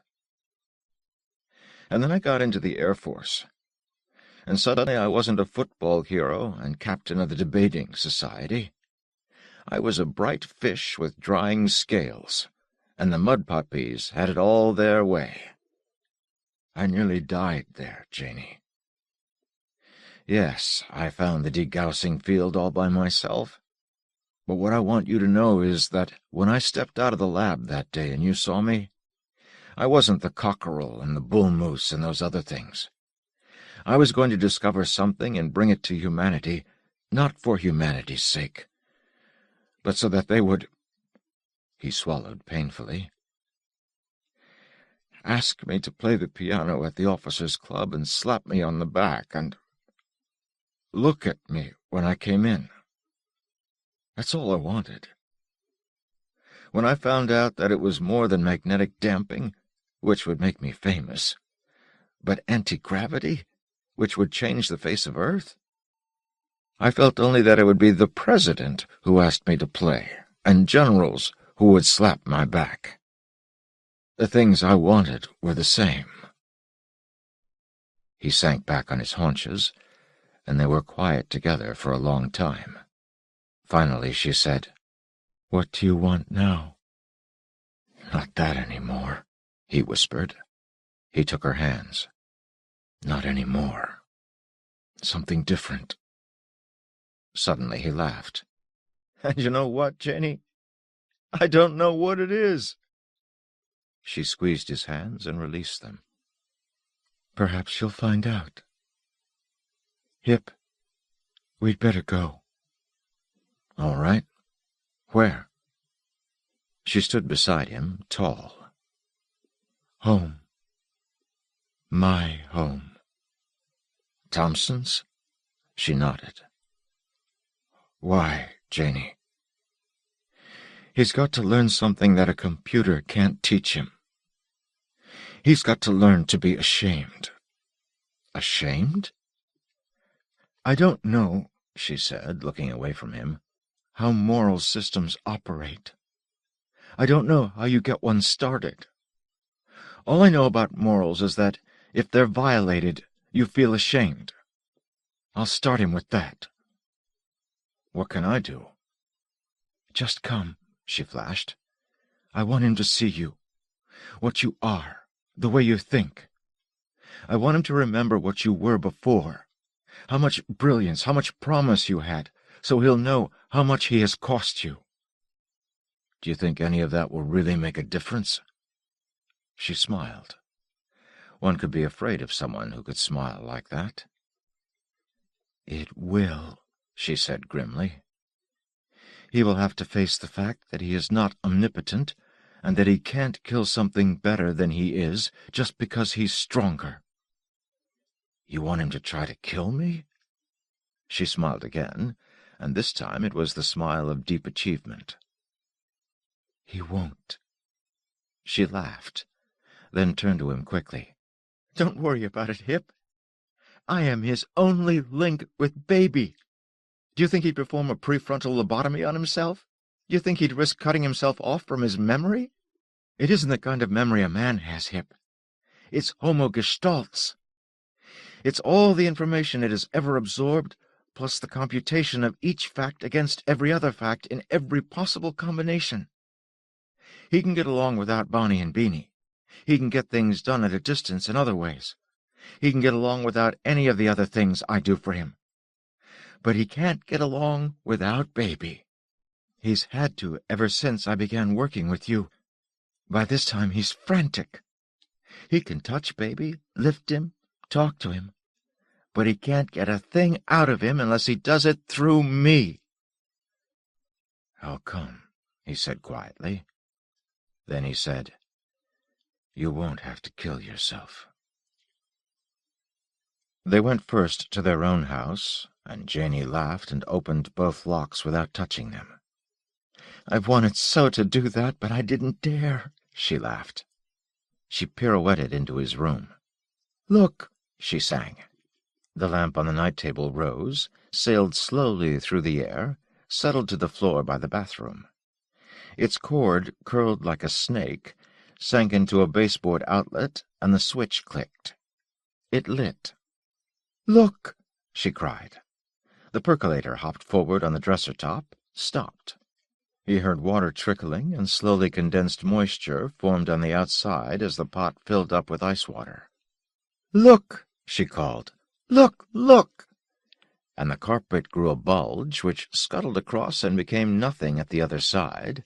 The knives and forks and his razor and toothbrush and 2 neckties and a belt came showering around and down and lay on the floor in the shape of a heart with an arrow through it.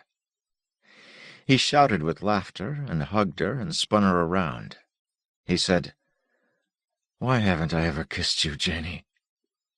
Her face and body went quite still, and in her eyes was an indescribable expression. Tenderness, amusement, and something else. She said, "I'm not going to tell you because you're wonderful and brave and clever and strong. But you're also just a little bit prissy." She spun away from him, and the air was full of knives and forks and neckties, the lamp and the coffee-pot, all going back to their places. At the door she said, "Hurry," and was gone. He plunged after her and caught her in the hall. She was laughing. He said, "I know why I never kissed you." She kept her eyes down, but could not do the same with the corners of her mouth. "You do?" "You can add water to a closed container, or take it away." It was not a question. "I can?" "When we poor males start pawing the ground and honing the low branches off trees, it might be spring, and it might be concreted idealism, and it might be love. But it's always triggered by hydrostatic pressure in a little tiny series of reservoirs smaller than my little fingernail." "It is?" "So when the moisture content of these reservoirs is suddenly lowered,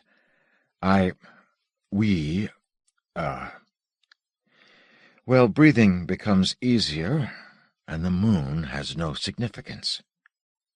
"It hasn't?" "And that's what you've been doing to me." "I have?" She pulled away from him, gave him her eyes, and a swift, rich arpeggio of laughter. "You can't say it was an immoral thing to do," she said. He gave her laughter back to her. "No nice girl would do a thing like that." She wrinkled her nose at him and slipped into her room. He looked at her closed door and probably through it, and then turned away, smiling and shaking his head in delight and wonderment, encasing a small cold ball of terror inside him with a new kind of calm he had found. Puzzled, enchanted, terrified, and thoughtful, he turned the shower on and began to undress.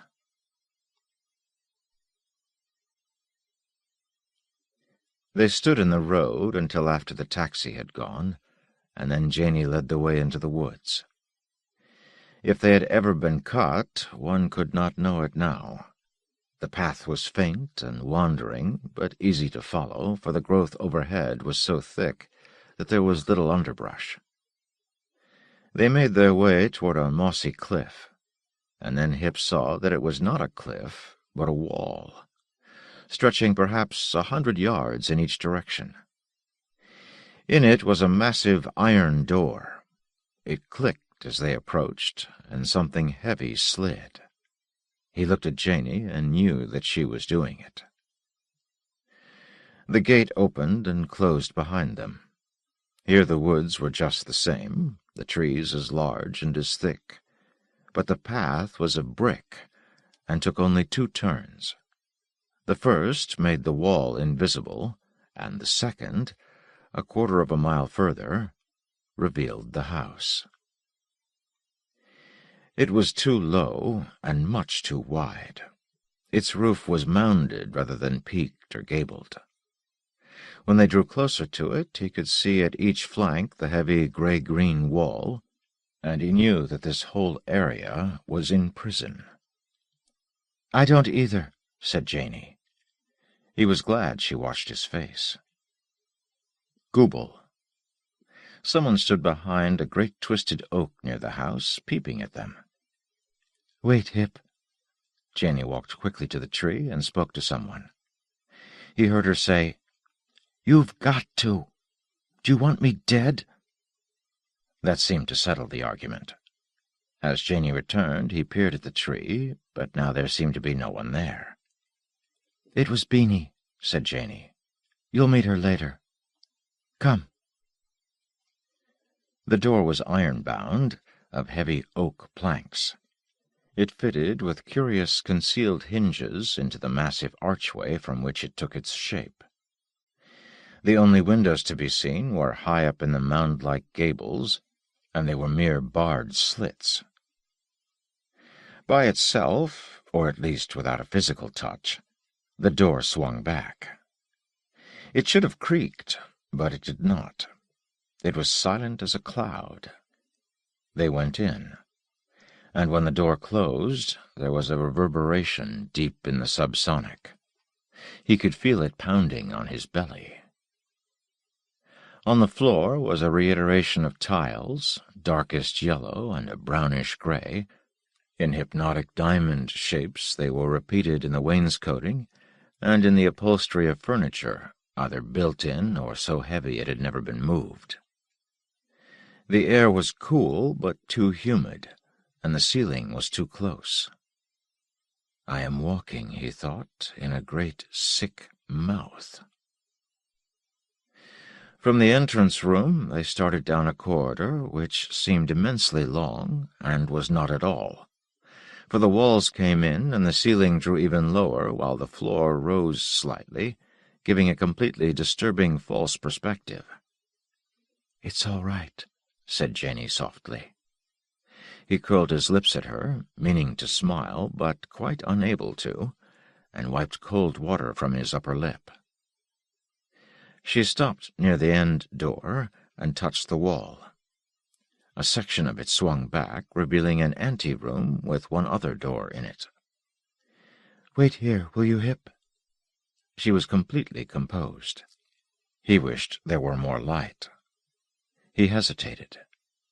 He pointed to the door at the end of the hall. "Is he in there?" "Yes." She touched his shoulder.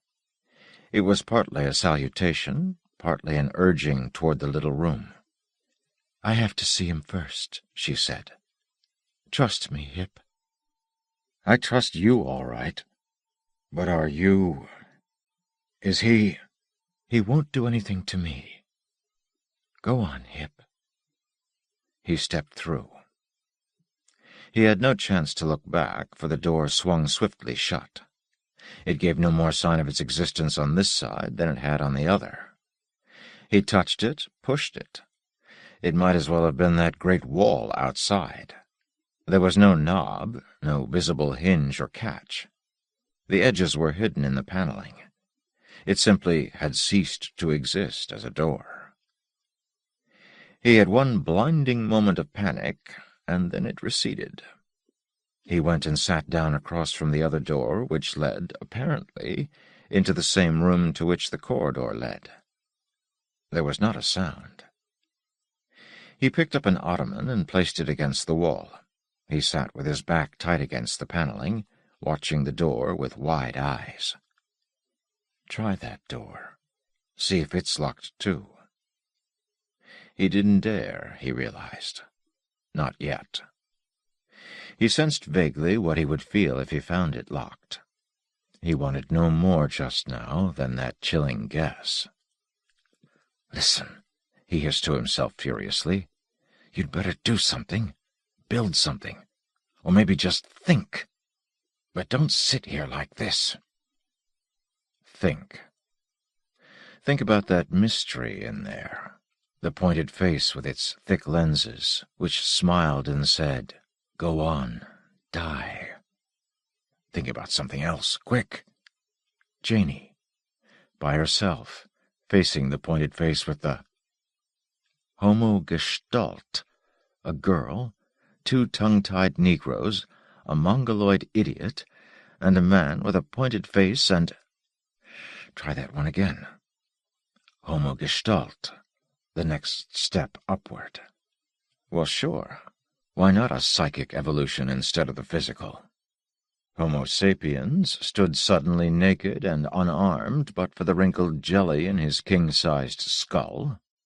He was as different as he could be from the beasts which bore him. Yet he was the same. The same. To this day he was hungry to breed, hungry to own. He killed without compunction. If he was strong, he took. If he was weak, he ran. If he was weak and could not run, he died. Homo sapiens was going to die. The fear in him was a good fear. Fear is a survival instinct. Fear, in its way, is a comfort, for it means that somewhere hope is alive. He began to think about survival. Janey wanted Homo Gestalt to acquire a moral system so that such as Hip Barrows would not get crushed. But she wanted her Gestalt to thrive as well. She was a part of it. My hand wants me to survive. My tongue, my belly wants me to survive. Morals. They're nothing but a coded survival instinct. Aren't they? What about the societies in which it is immoral not to eat human flesh? What kind of survival is that? Well, but those who adhere to morality survive within the group.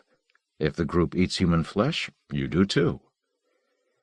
There must be a name for the code, the set of rules by which an individual lives in such a way as to help his species. Something over and above morals. Let's define that as the ethos. That's what Homo Gestalt needs. Not morality, but an ethos. And shall I sit here, with my brains bubbling with fear, and devise a set of ethics for a superman? I'll try. It's all I can do. Define. Morals. Society's code for individual survival. That takes care of our righteous cannibal and the correctness of a naked man in a nudist group. Ethics. An individual's code for society's survival. And that's your ethical reformer. He frees his slaves, he won't eat humans, he turns the rascals out. Too pat, too slick. But let's work with him. As a group, Homo Gestalt can solve his own problems, but as an entity, he can't have a morality because he is alone. An ethic, then. An individual's code for society's survival. He has no society, yet he has. He has no species, he is his own species. Could he, should he, choose a code which would serve all of humanity? With the thought, Hip Barrows had a sudden flash of insight, completely intrusive in terms of his immediate problem. Yet with it a load of hostility and blind madness lifted away from him and left him light and confident. It was this: who am I to make positive conclusions about morality and codes to serve all of humanity? Why, I am the son of a doctor, a man who chose to serve mankind, and who was positive that this was right. And he tried to make me serve in the same way because it was the only rightness he was sure of. And for this I have hated him all my life. I see now, Dad. I see. He laughed as the weight of old fury left him forever, laughed in purest pleasure. And it was as if the focus was sharper, the light brighter in all the world, and as his mind turned back to his immediate problem, his thought seemed to place its fingers better on the rising undersurface, slide upward toward the beginnings of a grip. The door opened.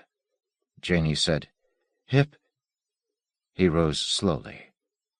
His thought reeled on, close to something. If he could get a grip, get his fingers curled over it. "Coming." He stepped through the door and gasped. It was like a giant greenhouse, 50 yards wide, 40 deep. The huge panes overhead curved down and met the open lawn. It was more a park, at the side away from the house. After the closeness and darkness of what he had already seen, it was shocking, but it built in him a great exhilaration. It rose up and up and up rose his thought with it, pressing its fingertips just a bit higher. He saw the man coming. He stepped quickly forward, not so much to meet him as to be away from Janey if there should be an explosion. There was going to be an explosion, he knew that. "Well, Lieutenant, I've been warned, but I can still say this is a surprise." "Not to me," said Hip. He quelled a surprise of a different nature. He had been convinced that his voice would fail him, and it did not. "I've known for 7 years that I'd find you." "By God!" said Thompson in amazement and delight. It was not a good delight. Over Hip's shoulder he said, "I apologize, Janey. I really didn't believe you until now." To Hip he said, "You show remarkable powers of recovery." "Homo sap's a hardy beast," said Hip. Thompson took off his glasses. He had wide, round eyes, just the color and luminescence of a black-and-white television screen. The irises showed the whites all the way around. They were perfectly round, and they looked as if they were just about to spin. Once someone had said, "Keep away from the eyes and you'll be all right." Behind him, Janey said sharply, "Jerry!" Hip turned. Janey put up her hand and left a small glass cylinder, smaller than a cigarette, hanging between her lips. She said, "I warned you, Jerry. You know what this is. Touch him, and I bite down on it. And then you can live out the rest of your life with Baby and the twins like a monkey in a cage of squirrels." The thought. "I'd like to meet Baby." Thompson thawed. He had been standing, absolutely motionless, staring at Janey. Now he swung his glasses around in a single bright circle. "You wouldn't like him." "I want to ask him a question." "Nobody asks him questions but me. I suppose you expect an answer, too?" "Yes." Thompson laughed. "Nobody gets answers these days," Janey said quietly. "This way, Hip." Hip turned toward her. He distinctly felt a crawling tension behind him, in the air, close to his flesh. He wondered if the Gorgon's head had affected men that way, even the ones who did not look at her. He followed her down to a niche in the house wall, the one which was not curved glass. In it was a crib the size of a bathtub. He had not known that Baby was so fat. "Go ahead," said Janey. The cylinder bobbed once for each of her syllables. "Yes, go ahead." Thompson's voice was so close behind him that he started. He had not heard the man following him at all, and he felt boyish and foolish. He swallowed and said to Janey, "What do I do?" "Just think your question. He'll probably catch it. Far as I know, he receives everybody." Hip leaned over the crib. Eyes gleaming dully like the uppers of dusty black shoes caught and held him. He thought, once this gestalt had another head, it can get other telekines, teleports. Baby, can you be replaced? "He says yes," said Janey. That nasty little telepath with the corncob, remember? Thompson said bitterly. I didn't think you'd commit such an enormity, Janey. I could kill you for that. You know how, said Janey pleasantly. Hip turned slowly to Janey. The thought came closer, or he went high and faster than it was going. It was as if his fingers actually rounded a curve, got a barest of purchases. If Baby, the heart and core, the ego, the repository of all this new being had ever been or done or thought, if Baby could be replaced, then Homo Gestalt was immortal. And with a rush he had it. He had it all. He said evenly, I asked Baby if he could be replaced, if his memory banks and computing ability could be transferred. Don't tell him that, Janey screamed. Thompson had slipped into his complete, unnatural stillness. At last he said, Baby said yes. I already know that. Janey, you knew that all along, didn't you? She made a sound like a gasp or a small cough. Thompson said, And you never told me. But of course you wouldn't. Baby can't talk to me. The next one might. I can get the whole thing from the lieutenant right now. So go ahead with the dramatics. I don't need you, Janey. Hip, run! Run! Thompson's eyes fixed on Hip's. No, he said mildly. Don't run. They were going to spin. They were going to spin like wheels, like fans, like... Hip heard Janey scream and scream again, and there was a crunching sound. Then the eyes were gone.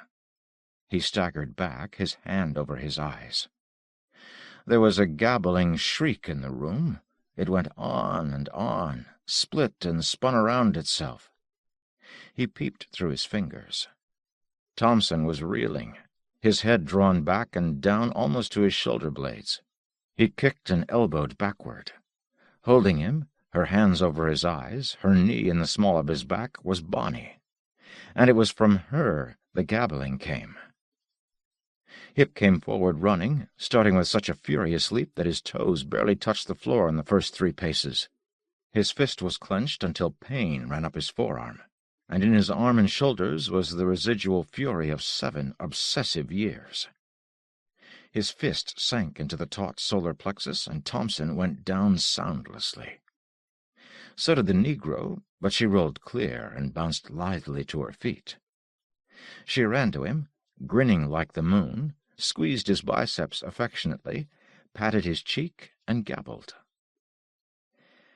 "And I thank you," he panted. He turned.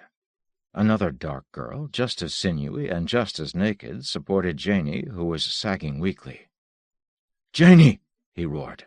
"Bonnie, Beanie, whoever you are, did she—" The girl holding her gabbled. Janey raised her eyes. They were deeply puzzled as she watched him come. They strayed from his face to Jerry Thompson's still figure. And suddenly she smiled. The girl with her, still gabbling, reached and caught his sleeve.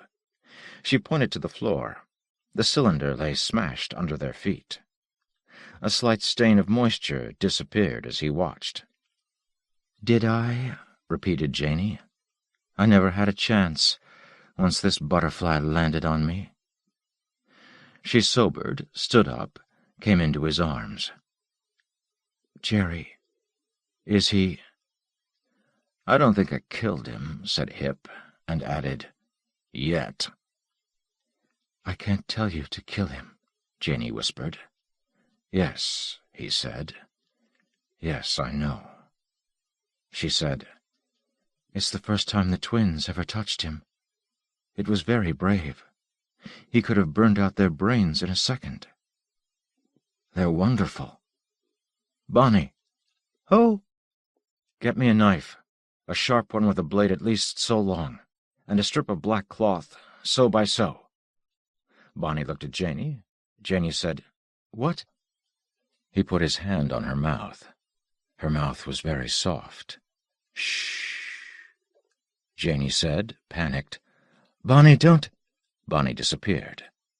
Hip said, "Leave me alone with him for a while." Janey opened her mouth to speak, then turned and fled through the door. Beanie vanished. Hip walked over to the prone figure and stood looking down at it. He did not think. He had his thought. All he had to do was hold it there. Bonnie came through the door. She held a length of black velvet and a dagger with an 11-inch blade. Her eyes were very big, and her mouth was very small. "Thanks, Bonnie." He took them. The knife was beautiful. Finish, with an edge he could have shaved with, and a point drawn down almost to invisibility. "Beat it, Bonnie." She laughed, blip, like a squirted apple seed. Hip put the knife and the cloth down on a table and dragged Thompson to a chair. He gazed about him, found a bell pull, and tore it down. He did not mind if a bell rang somewhere. He was rather sure he would not be interrupted. He tied Thompson's elbows and ankles to the chair, tipped the head back, and made the blindfold. He drew up another chair and sat close. He moved his knife hand gently, not quite tossing it, just feeling the send of its superb balance in his palm. He waited. And while he was waiting, he took his thought, all of it, and placed it like a patterned drape across the entrance to his mind. He hung it fairly, attended to its folds, and saw with meticulous care that it reached quite to the bottom, quite to the top, and that there were no gaps at the sides. The pattern read, "Listen to me, orphan boy. I am a hated boy, too. You were persecuted, so was I. Listen to me, cave boy. You found a place to belong, and you learned to be happy in it. So did I. Listen to me, Miss Q's boy. You lost yourself for years until you went back and learned again. So did I. Listen to me, Gestalt boy. You found power within you beyond your wildest dreams, and you used it and loved it. So did I. Listen to me, Jerry. You discovered that no matter how great your power, nobody wanted it. So did I. You want to be wanted. You want to be needed. So do I. Janey says you need morals. Do you know what morals are? Morals are an obedience to rules that people laid down to help you live among them. You don't need morals. No set of morals can apply to you. You can obey no rules set down by your kind because there are no more of your kind. And you are not an ordinary man, so the morals of ordinary men would do you no better than the morals of an anthill would do me. So, nobody wants you, and you are a monster. Nobody wanted me when I was a monster. But, Jerry, there is another kind of code for you. It is a code which requires belief rather than obedience. It is called ethos. The ethos will give you a code for survival, too. But it is a greater survival than your own, or my species, or yours. What it is really is a reverence for your sources and your posterity. It is a study of the main current which created you, and in which you will create still a greater thing when the time comes. Help humanity, Jerry, for it is your mother and your father now. You never had them before. And humanity will help you, for it will produce more like you, and then you will no longer be alone. Help them as they grow. Help them to help humanity and gain still more of your own kind. For you are immortal, Jerry. You are immortal now. And when there are enough of your kind, your ethics will be their morals. And when their morals no longer suit their species, you or another ethical being will create new ones that vault still farther up the mainstream, reverencing you, reverencing those who bore you and the ones who bore them, back and back to the first wild creature who was different because his heart leapt when he saw a star. I was a monster, and I found this ethos. You are a monster. It's up to you. Jerry stirred. Hip Barrows stopped tossing the knife and held it still. Jerry moaned and coughed weakly.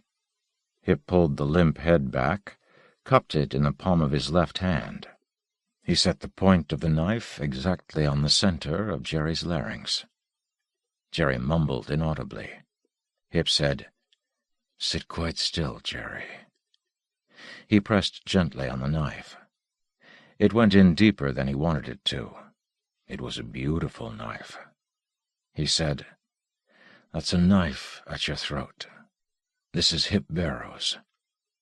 Now sit still and think about that for a while." Jerry's lips smiled, but it was because of the tension at the sides of his neck. His breath whistled through the not smile. "What are you going to do?" "What would you do?" "Take this thing off my eyes. I can't see." "You see all you need to." "Barrows, turn me loose. I won't do anything to you, I promise. I can do a lot for you, Barrows. I can do anything you want." "It is a moral act to kill a monster," said Hip. "Tell me something, Jerry. Is it true you can snatch out the whole of a man's thought just by meeting his eyes?" "Let me go. Let me go," Jerry whispered. With the knife at the monster's throat, with this great house which could be his, with a girl waiting, a girl whose anguish for him he could breathe like ozoned air, Hip Barrows prepared his ethical act. When the blindfold fell away, there was amazement in the strange round eyes. Enough, and more than enough, to drive away hate. Hip dangled the knife. He arranged his thought, side to side, top to bottom. He threw the knife behind him. It clattered on the tiles. The startled eyes followed it, whipped back. The irises were about to spin. Hip bent close. "Go ahead," he said softly. After a long time, Jerry raised his head and met Hip's eyes again. Hip said, "Hi." Jerry looked at him weakly. "Get the hell out of here," he croaked. Hip sat still. "I could have killed you," said Jerry. He opened his eyes a little wider. "I still could." "You won't, though." Hip rose, walked to the knife, and picked it up.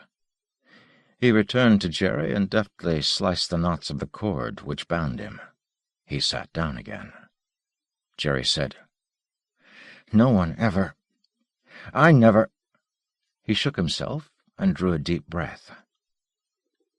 "I feel ashamed," he whispered. "No one ever made me feel ashamed." He looked at Hip, and the amazement was back again. "I know a lot. I can find out anything about anything. But I never... How did you ever find out all that?" "Fell into it," said Hip. "An ethic isn't a fact you can look up. It's a way of thinking." "God," said Jerry into his hands. "What I've done. The things I could have..." "The things you can do," Hip reminded him gently. "You've paid quite a price for the things you've done." Jerry looked around at the huge glass room and everything in it that was massive, expensive, rich. "I have?" Hip said, from the scarred depths of memory. People all around you. You by yourself. He made a wry smile. Does a Superman have super hunger, Jerry? Super loneliness? Jerry nodded, slowly. I did better when I was a kid. He shuddered. Cold. Hip did not know what kind of cold he meant and did not ask. He rose. I'd better go see Janie. She thinks maybe I killed you. Jerry sat silently until Hip reached the door. Then he said, Maybe you did. Hip went out. Janie was in the little anteroom with the twins. When Hip entered, Janie moved her head slightly and the twins disappeared. Hip said, I could tell them, too. Tell me, Janie said. They'll know. He sat down next to her.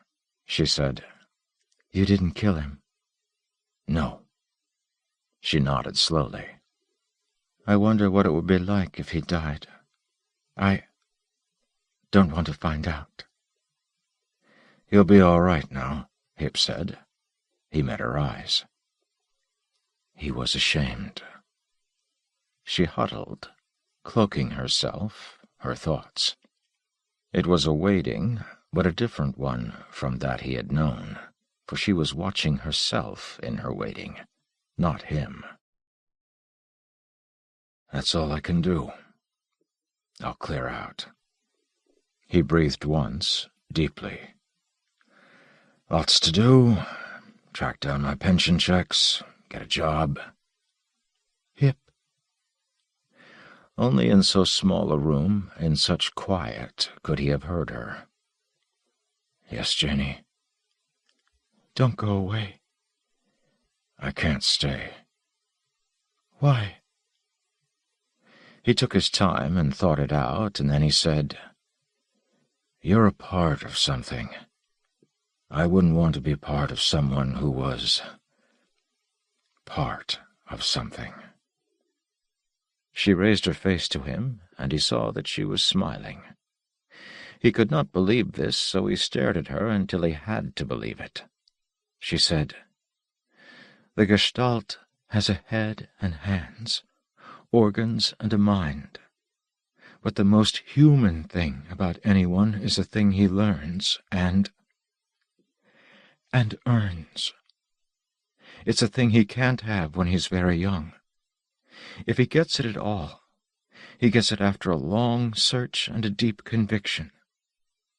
After that, it's truly part of him, as long as he lives. I don't know what you mean. You mean I could be part of the... No, Janie, no. He could not escape from that sure smile. What part? He demanded. The prissy one, who can't forget the rules. The one with the inside called ethics, who can change it to the habit called morals. The still small voice. He snorted. I'll be damned. She touched him. I don't think so. He looked at the closed door to the great glass room. Then he sat down beside her. They waited. It was quiet in the glass room. For a long time the only sound was Jerry's difficult breathing. Suddenly even this stopped. As something happened, something spoke. It came again. Welcome. The voice was a silent one, and here another, silent too, but another for all that. It's the new one. Welcome, child. Still another. Well, well, well, we thought you'd never make it. He had to. There hasn't been a new one for so long. Jerry clapped his hands to his mouth. His eyes bulged. Through his mind came a hush of welcoming music. There was warmth and laughter and wisdom. There were introductions, For each voice there was a discrete personality, a comprehensible sense of something like stature or rank, and an accurate locus, a sense of physical position. Yet in terms of amplitude, there was no difference in the voices. They were all here, or at least all equally near.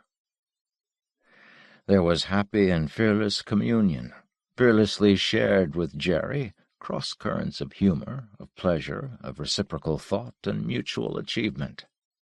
And through, welcome, welcome. They were young, they were new, all of them, though not as new and as young as Jerry. Their youth was in the drive and resilience of their thinking. Although some gave memories old in human terms, each entity had lived briefly in terms of immortality, and they were all immortal. Here was one who had whistled a phrase to Papa Haydn, and here one who had introduced William Morris to the Rossettis. Almost as if it were his own memory, Jerry saw Fermi being shown the streak of fission on a sensitive plate, a child Landowska listening to a harpsichord, a drowsy Ford with his mind suddenly lit by the picture of a line of men facing a line of machines. To form a question was to have an answer. Who are you? Homo Gestalt. I'm one, part of, belonging. Welcome. Why didn't you tell me? You weren't ready. You weren't finished. What was Jerry before he met Lone? And now, is it the ethic? Is that what completed me? Ethic is too simple a term, but yes, yes. Multiplicity is our first characteristic, unity our second. As your parts know they are parts of you, so must you know that we are parts of humanity. Jerry understood then that the things which shamed him were, each and all, things which humans might do to humans, but which humanity could not do. He said, I was punished. You were quarantined. And are you, we, responsible for all humanity's accomplishments? No. We share. We are humanity. Humanity's trying to kill itself. A wave of amusement and a superb confidence like joy. Today, this week, it might seem so. But in terms of the history of a race, oh, new one, atomic war is a ripple on the broad face of the Amazon. Their memories, their projections and computations flooded into Jerry, until at last he knew their nature and their function. And he knew why the ethos he had learned was too small a concept. For here at last was power which could not corrupt. For such an insight could not be used for its own sake or against itself. Here was why and how humanity existed, troubled and dynamic, sainted by the touch of its own great destiny. Here was the withheld hand as thousands died, when by their death millions might live. And here, too, was the guide, the beacon, for such times as humanity might be in danger. Here was the guardian of whom all humans knew, not an exterior force, nor an awesome watcher in the sky, but a laughing thing with a human heart and a reverence for its human origins, smelling of sweat and new-turned earth, rather than suffused with the pale odor of sanctity. He saw himself as an atom, and his gestalt as a molecule. He saw these others as a cell among cells, and he saw on the whole the design of what, with joy, humanity would become. He felt a rising, choking sense of worship, and recognized it for what it has always been for mankind, self-respect. He stretched out his arms, and the tears streamed from his strange eyes. "Thank you," he answered them. "Thank you. Thank you." And humbly he joined their company.